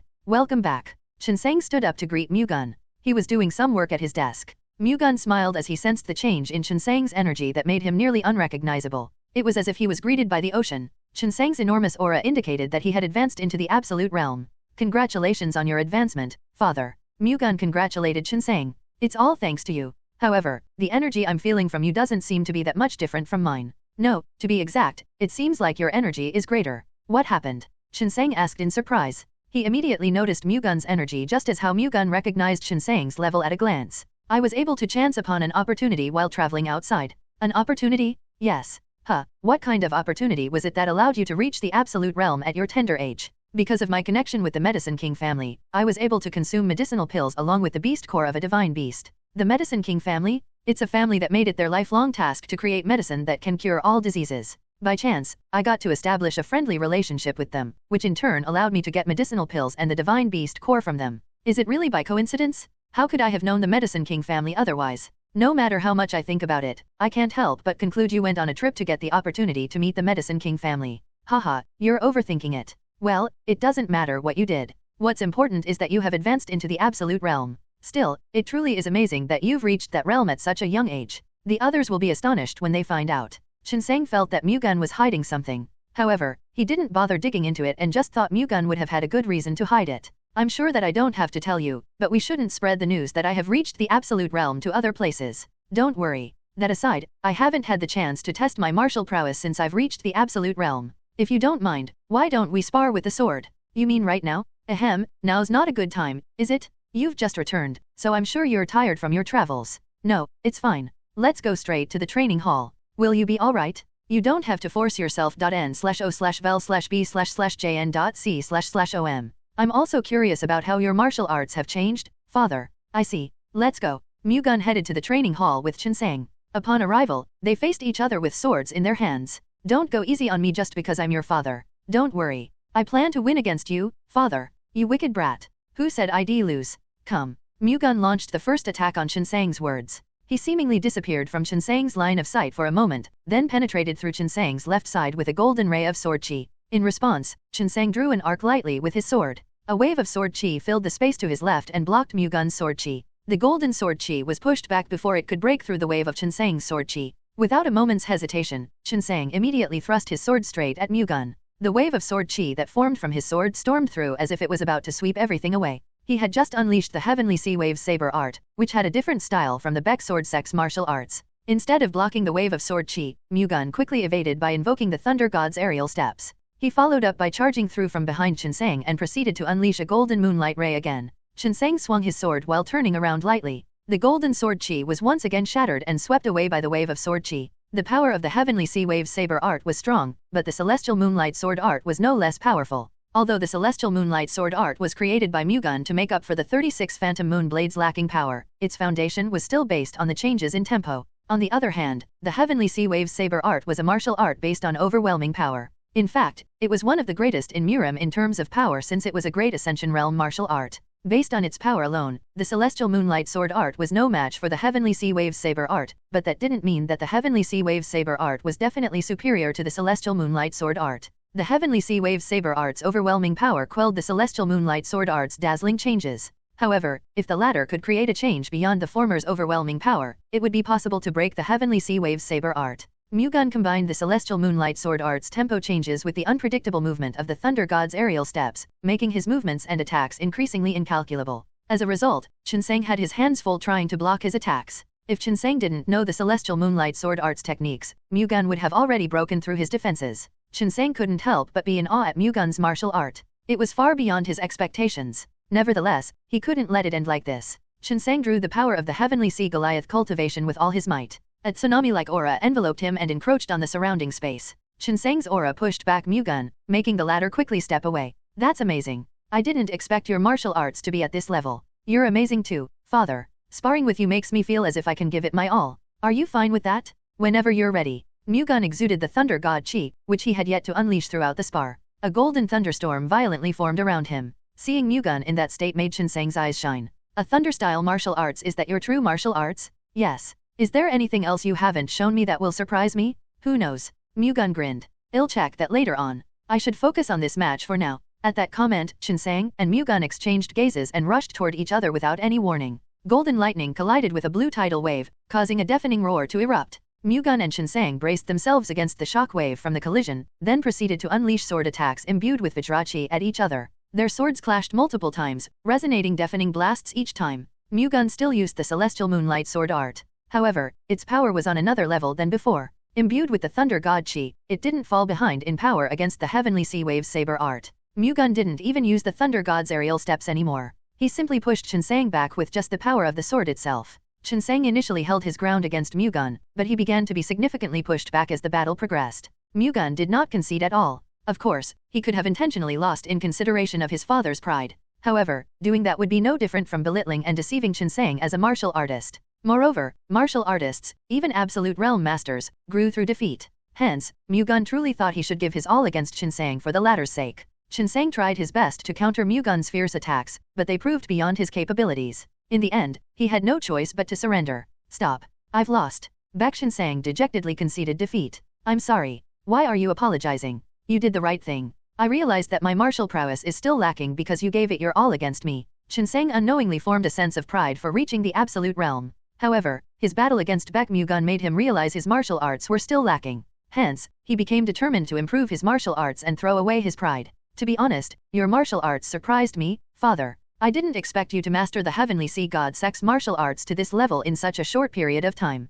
Even so, it's far from being able to stand up against you. If you cultivate the Heavenly Sea God Sect's martial arts to an even higher level, you'll achieve a different result than today. You don't have to comfort me like that. I know that my current level is great enough, although I don't intend to be satisfied with it. I'm sure you'll do well, father. At any rate, you're seriously amazing. I knew had outstanding talent, but I didn't expect it to be this great. I still have a long way to go to catch up to the 7 great families. Is reaching the 7 great families level your goal? I'm aiming for a league higher than them. A higher league? I want our Baek family to stand at the top as the best clan in the world. Haha, my mind tells me what you just said is ridiculous, but my heart is thumping violently. Somehow, I think you'll actually achieve that. Father, it's definitely achievable for as long as you, our uncles, and the entire Baek Sword sect unite and work hard together. All successful people throughout history were big dreamers, weren't they? Sang nodded, then asked, do you have any specific plans to achieve that? I have 3 steps for the plan. Of course, the final decision will be up to you as the Baek Sword sect's patriarch. What's your plan?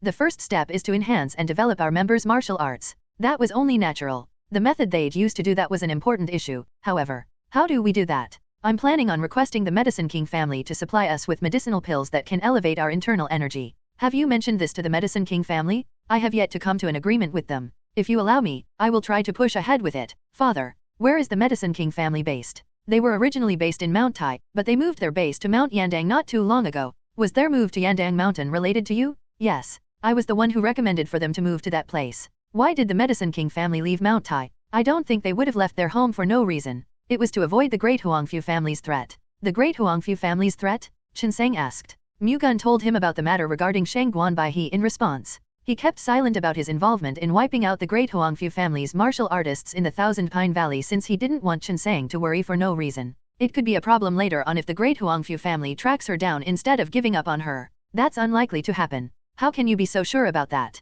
You'll find out about it soon, but the 9 Celestial Demons sect has begun to move. Are you certain? Sang asked, startled. The Great Sima family had recently been confirmed to be under the control of the Azura cult, one of the 9 Celestial Demons sect's factions. Hence, the Great Huangfu family and Great Namgang family annihilated them. Given that the Azura cult has revealed itself, it is highly likely that the other factions have also begun their activities. The Great Huangfu family will probably devote all their resources to tracking down the 9 Celestial Demons sect, which has infiltrated Murim, so they probably won't be able to pay any attention to the Medicine King family. The Great Huangfu family has also already broken off the engagement with Lady Shangguan. For the sake of their great family's honor, they cannot accept a woman who eloped with another man as their daughter-in-law. For those reasons, the Great Huangfu family won't track down the Medicine King family. That's fortunate, but we'll still have to tread carefully. That's a given. If the Medicine King family's existence is revealed, not only the Great Huangfu family but all of the Murim's forces will act on their greed. That's why we have to hide their existence to the best of our abilities. Be that as it may, are the Medicine King family's skills really that great?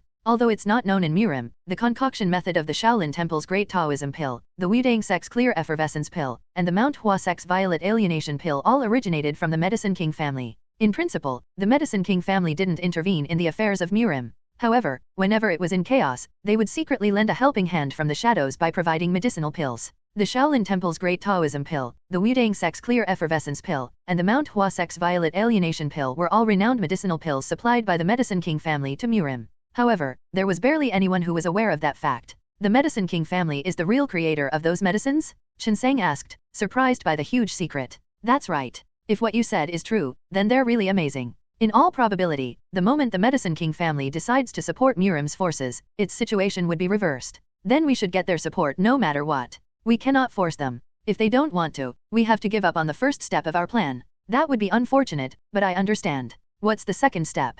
Raise the Baek Sword Sect's information power to a level equal to the 7 great families. You mean our intel gathering capabilities? If we only aim to stay in Wenzo just like right now, then we won't have a huge problem with our current information power. However, we require greater information power to reach higher leagues. I am well aware of that. The problem is how to increase our information power. During my last trip, I became associated with an intel organization called the Heavenly Secret Hall. Heavenly Secret Hall? It's an organization that's not very well known in the world. However, their reconnaissance is spread throughout the Middle Plains. With their information power, we'll be able to acquire intel on the movement of Murim's forces. Did they say they would cooperate with us? Yes. What do they want in return? Nothing. They want nothing? Chinseng looked at Mu-Gun bewilderedly. I helped them defeat their adversaries by chance. In return, they agreed to provide us with information. Wow, what a coincidence. Was it really by chance? What else would it be if not a coincidence? I just think it's too coincidental to call it a chanced happening, both with the Medicine King family and the Heavenly Secret Hall. I also think it's too much of a coincidence, but it's really just a chance encounter. Alright, if you say so, then let's leave it at that. Chinseng was suspicious, but he didn't ask any more questions. He knew Mu-Gun wouldn't tell him even if he asked further. He also decided not to pry anymore because he believed in Mu-Gun. What's the third and final step to your plan? You have to become the Zhejiang Martial Alliance's leader, father. Why should I? The Zhejiang Martial Alliance is currently just a simple coalition that usually acts individually and only joins forces in the case of an emergency. I would like for you to become its members' leader. I'd like for that to happen, but will the Zhejiang Martial Alliance's members accept it? It naturally won't be easy. However, if the Baek Sword Sect shows overwhelming power, I believe there's a chance they'd concur. As you said, if we demonstrate our strength, we will be able to make the other clans follow. However, that alone has its limits. Along with overwhelming power, we need to have a justification for the other martial sects to follow us. Countering the 9 celestial demons sect's threat should be enough justification to unite them under our banner. With that cause, I certainly doubt the other sects will oppose the Zhejiang Martial Alliance's unification for no reason. I don't know about the other sects, but the Baek Sword Manor and the Wind Saber sect will agree to the Zhejiang Martial Alliance's unification since they've been waiting for an opportunity to become its leader.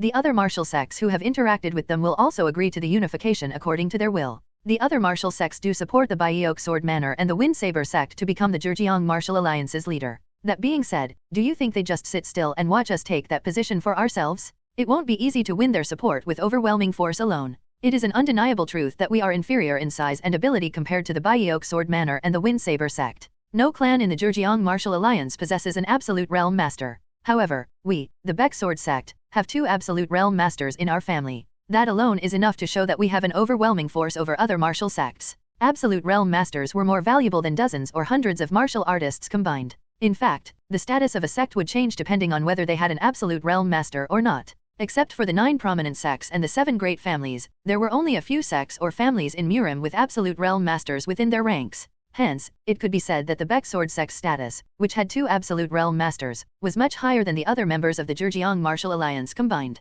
So I basically have to show that I have reached the absolute realm and make the other martial sects yield to us, right? That's right. We should set a stage where you'd stand out. And by that, you mean? We should propose to decide on the Zhejiang Martial Alliance's leader through a competition with the other members. The Baek Sword Manor and the Wind Saber sect won't oppose this method. That's a good idea. However, we should make sure that the Zhejiang Martial Alliance's system and the alliance leader's authority are absolute before deciding on the alliance leader. That would prevent anyone from saying otherwise in the later stages. On the off chance that the other martial sects lost their chance at the alliance leader position, they would do their best to reduce the alliance leader's authority. Therefore, setting rules for that role's authority in advance was imperative. You're right. The next gathering is in 1 month's time, so we can discuss this matter then. We should create a system for the Zhejiang Martial Alliance before that, then. I'm curious about what sorts of ideas you have for that, Chinseng commented, guessing that Mu-Gun had already thought about it. It's simple. The member clan where the alliance leader comes from will become the main family, and the other forces will become vassal branches. Are you trying to build a single force, not just a union? A well-organized command system is essential in order to fight the 9 celestial demons sect. That's why we need to reorganize the Zhejiang Martial Alliance into a single force with a vertical command system. I get what you mean, but I wonder if the other martial sects would agree. If the Zhejiang Martial Alliance is reorganized into a single force, it would literally be the leading force of Zhejiang province. The Baek Sword Manor and the Wind Saber sect won't miss out on that opportunity. They'll even do whatever it takes to persuade the sects who follow them. However, if they don't come out as the victor, they'll become subordinated to another martial sect. Will they be willing to bear that risk? We can just have a yearly alliance leader reappointment through a martial arts competition instead of making it permanent. That would give them a chance at the position every year and make them think that even if they fail this time, they'll get a chance to become the alliance leader in the coming year. Isn't once a year too quick? As long as our martial arts is absolute, it won't matter at all even if the tenure is short. The results won't change after a year anyway. I understand what you mean. Let's discuss it in more detail later on. Okay, I'll give you full authority regarding the plans related to the Medicine King family and the Heavenly Secret Hall. Will that be fine? Both of those factions have a connection to you, so wouldn't it be best for you to handle it? Understood. I'll do my best to get their support. Is there anything else you want to talk about? Not really. Then, go and rest up. Understood. Wait a minute. Mu-Gun bid farewell and was about to leave, but Chinsang stopped him. N/O/vel/b/n.c//om. I'm glad you came back safely, Chinsang said shyly. Also, as your father, I'm so proud to see you achieve such great things. Thank you. Mu-Gun smiled at Chinsang, who expressed his feelings. He then left the training hall. After talking with Baek Chinsang, Baek Mu-Gun left the Patriarch exclusive training hall and immediately headed to his residence. The servant standing guard at Mu-Gun's residence was surprised to see Mu-Gun, who had returned after so long. Young Patriarch, how have you been? I've been well. I'm glad you're safe. Thanks for worrying about me, Mu-Gun replied with a chuckle. Don't mention it, sir. The servant blushed slightly and shook his head. Mu-Gun had changed beyond recognition after recovering from his chi deviation, and his appearance was becoming an object of envy among the servants. They were already grateful for just seeing Mu-Gun, but he even smiled and thanked them. They became so elated that they were rendered speechless. Mu-Gun smiled while looking at the servant's reaction. I would like to take a bath, so please prepare some warm water. Understood. It will take some time to draw the water. Do you want me to bring you a cup of tea while you wait? I'll take you up on that offer. What kind of tea would you like me to prepare? Yandang white cloud tea would be great. I'll have it done swiftly and bring it over, the servant energetically answered, then began to prepare his bath and tea. After seeing the servant run off, Mu-Gun passed the corridor connected to the main hall and entered his room. Even though he had been away from his room for over 2 months, it was still so clean it didn't have even a speck of dust. He could see how much effort the servant put into cleaning it. As he was looking around his room, the servant brought over the tea he had prepared. Preparing the bath will take about 15 minutes. I'm not in a rush, so take your time. Understood. The servant bid his farewell and left. Mu-Gun sat at the tea table and drank the Yandang white cloud tea, which was the main produce of Mount Yandang. He often enjoyed it on normal days, but he hadn't been able to drink it recently since he was out on a trip. Hence, it currently tasted even better. By the time he had finished drinking the Yandang white cloud tea, the servant had informed Mu-Gun that his bath was ready.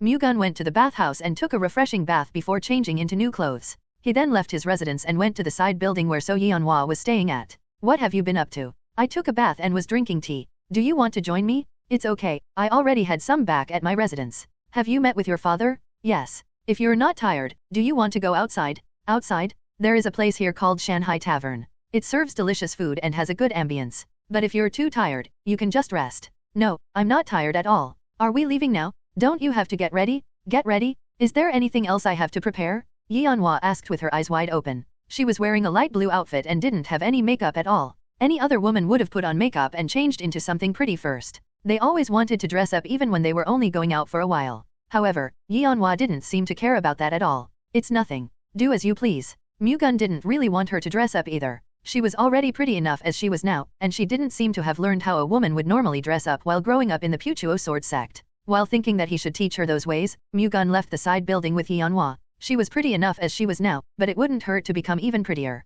They departed the Baek sword sect and headed toward the Shanghai Tavern in a carriage. The Shanghai Tavern was a restaurant built in a place with Mount Yandang surrounding it like a folding screen in the background, and the coast was spread out in the front. Eating food while enjoying the surrounding scenery was a true work of art that made it very popular not only with the people of Wenzhou but also with tourists visiting Mount Yandang. There were even many instances where people who didn't make reservations in advance couldn't eat or had to wait for a long time because there were no seats available in the evening. However, Mu-Gun could eat at Shanghai Tavern whenever he wanted. It was also free of charge because its owner was none other than the Baek sword sect. The Baek sword sect owned several stores in downtown Wenzhou, including the Shanghai Tavern. They provided the sect with great profits. The Baek sword sect had 3 main sources of income: the profits from the Shanghai Tavern and other stores, the taxes from the right to operate the Wenzhou port, and the profits from the tea plantations they owned in Mount Yandang. Through those sources of income, the Baek sword sect made considerable enough profits to finance and operate the 5 Baek sword corps squads. Upon arriving at the Shanghai Tavern, Mu-Gun and Yeonhwa were guided to the VIP room located on its highest floor.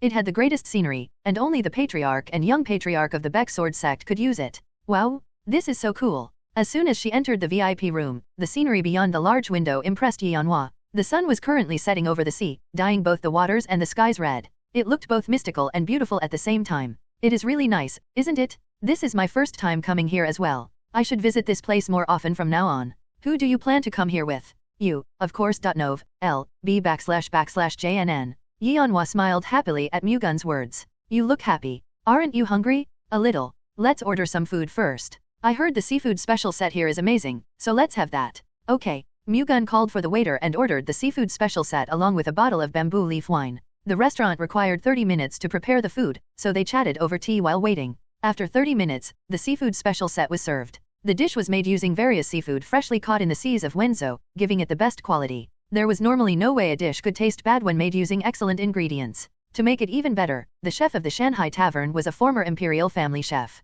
His skills were extraordinary. The best ingredients were cooked by a chef with the greatest skills, making the resulting dishes impossible to taste bad. Mu-Gun and Yong Wan ate the seafood special set spread out on the table without leaving any behind. They also drank bamboo leaf wine from time to time, the taste of which wasn't overpowering but was actually rather light. It complemented the special seafood set, increasing its taste twofold. Thanks to that, they were able to have a satisfying meal after a long time. Did you enjoy it? Yes. Very much so. I think I ate too much, though. Yong Wan belatedly regretted eating like a pig in front of Mu-Gun. It's fine. It's a turn-off for me if a woman eats little by little like a bird, acting feminine and coy. It's much better if you eat lavishly. That's a relief, then. Anyway, what do you plan to do now? Is there anything you want to do? That's not what I mean. It's just a pity to go back like this. Would you like to take a look at the night market, then? The night market? Yes. There's a big night market near downtown Wenzhou. It offers many items from other nations, so it should be a sight worth seeing. Okay, let's go to the night market. Wait here for a moment.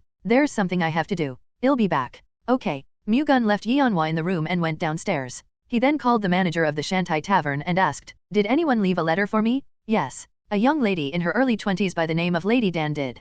Could you bring that letter to me? Please wait a moment." The Shanghai Tavern's manager went inside and brought a letter in an envelope.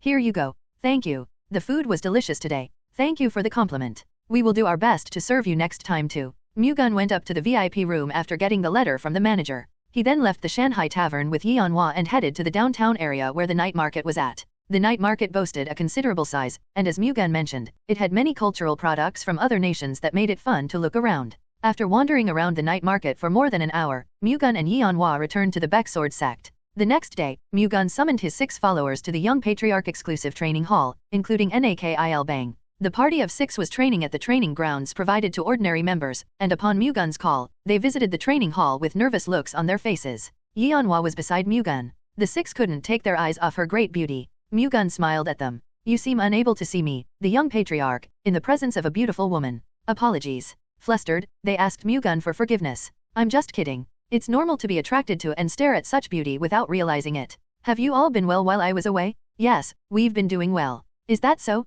I wanted you all to train yourselves to the point of death every day and not live comfortably. Did I perhaps expect too much?" "No. We trained harder than anyone else in the Baek Sword sect to avoid letting your teachings go to waste, young patriarch." "That's right. We focused on training the whole day except for when we ate and slept." They rushed to inform Mu-Gun of their efforts. "Great. Let's see how hard you've all worked, then. Are we sparring with you, young patriarch?" Baek San-kyung asked. "No, you'll be sparring with the lady beside me." Mu-Gun pointed to Yong Wan. The night before, he asked Yong Wan to spar with them, and she readily accepted. Mu-Gun wanted to more accurately assess his subordinates' skills by having them deal with an unfamiliar type of swordsmanship. They looked puzzled when Mu-Gun said that they would be sparring with a beautiful woman who looked to be in no more than her early 20s. "Are you looking down on her because she's young? If so, then you've made a great mistake. She's a master of her craft, and she can defeat all of you even if you charge at her altogether. You'd better throw away your cheeky attitude of judging others based on their appearance unless you want to die an early death. Well, keep that in mind. Who wants to go first?" "I will." San-kyung stepped forward. "I'm So Yong Wan from the Puchuo Sword sect." "Ah?" The party of 6 burst into exclamation upon hearing about Yong Wan's affiliation. The Puchuo Sword sect was a prestigious sect that the Baek Sword sect couldn't be compared to. Their excellent swordsmanship was well recognized throughout Murim. "I'm Baek San-kyung from the Baek Sword sect. It's an honor to be able to go up against the swordsmanship of the renowned Puchuo Sword sect. Now, shall we begin?" Yong Wan smiled at San-kyung's polite words and raised her sword. Being the challenger, San-kyung charged at Yong Wan first. Using the Soaring Luna sword art, which he learned from Mu-Gun, he launched an attack on Yong Wan. Yong Wan easily avoided San-kyung's sword force with the chaotic white flowers shadow movement art and immediately counterattacked. Flustered by Yong Wan's ability to escape from his attack so easily and even counterattack, San-kyung quickly defended himself. Their swords clashed for a brief moment, and San-kyung was pushed back, unable to overcome Yong Wan's swordsmanship. Instead of immediately going on the offensive, Yong Wan halted her sword and waited until San-kyung had repositioned himself properly. It was a sight often seen when a master was teaching those inferior to them. San Kyung clenched his teeth and fixed his grip on his sword. He wanted to be recognized by Mu-Gun, so he trained with sweat, blood, and tears all this while. He couldn't just go down like this. Even if he lost, he wanted to show his master his efforts. Hya! With a concentrated shout, San Kyung dashed toward Yeonhwa. Unlike a while ago, Yeonhwa didn't counter. Instead, she only deflected San Kyung's attacks. Winning or losing wasn't important in this spar, after all. Its true purpose was to assess their skills. Mu-Gun carefully examined San Kyung's movements and swordsmanship. That's pretty good. San Kyung's movements were agile and well-balanced, and his swordsmanship had the perfect equilibrium between speed, variation, and power. The harmony in his movements and swordsmanship was pretty decent too. A person's swordsmanship wasn't determined just by swinging a sword alone. They also had to be capable of moving around without being disoriented while performing their sword techniques. Achieving harmony between movement and swordsmanship was only possible through constant training. On that note, Mu-Gun could see that San Kyung had invested a considerable amount of effort into practicing his soaring Luna sword art. As a result, his soaring Luna sword art had reached a pretty high level. However, it was still far from enough to go up against Yeonhwa. Yeonhwa was at the peak realm. The sword techniques she had mastered were also of a much higher level than the soaring Luna sword art. Above all, the level of her internal energy was incomparably greater. San Kyung was no match in terms of controlling his internal energy either. Simply put, those were the aspects San Kyung proved lacking in and had to provide solutions to if he wanted to become a master. San Kyung gave it his all. He unleashed everything in his arsenal, but the match eventually ended without him being able to pose a threat to Yeonhwa at all.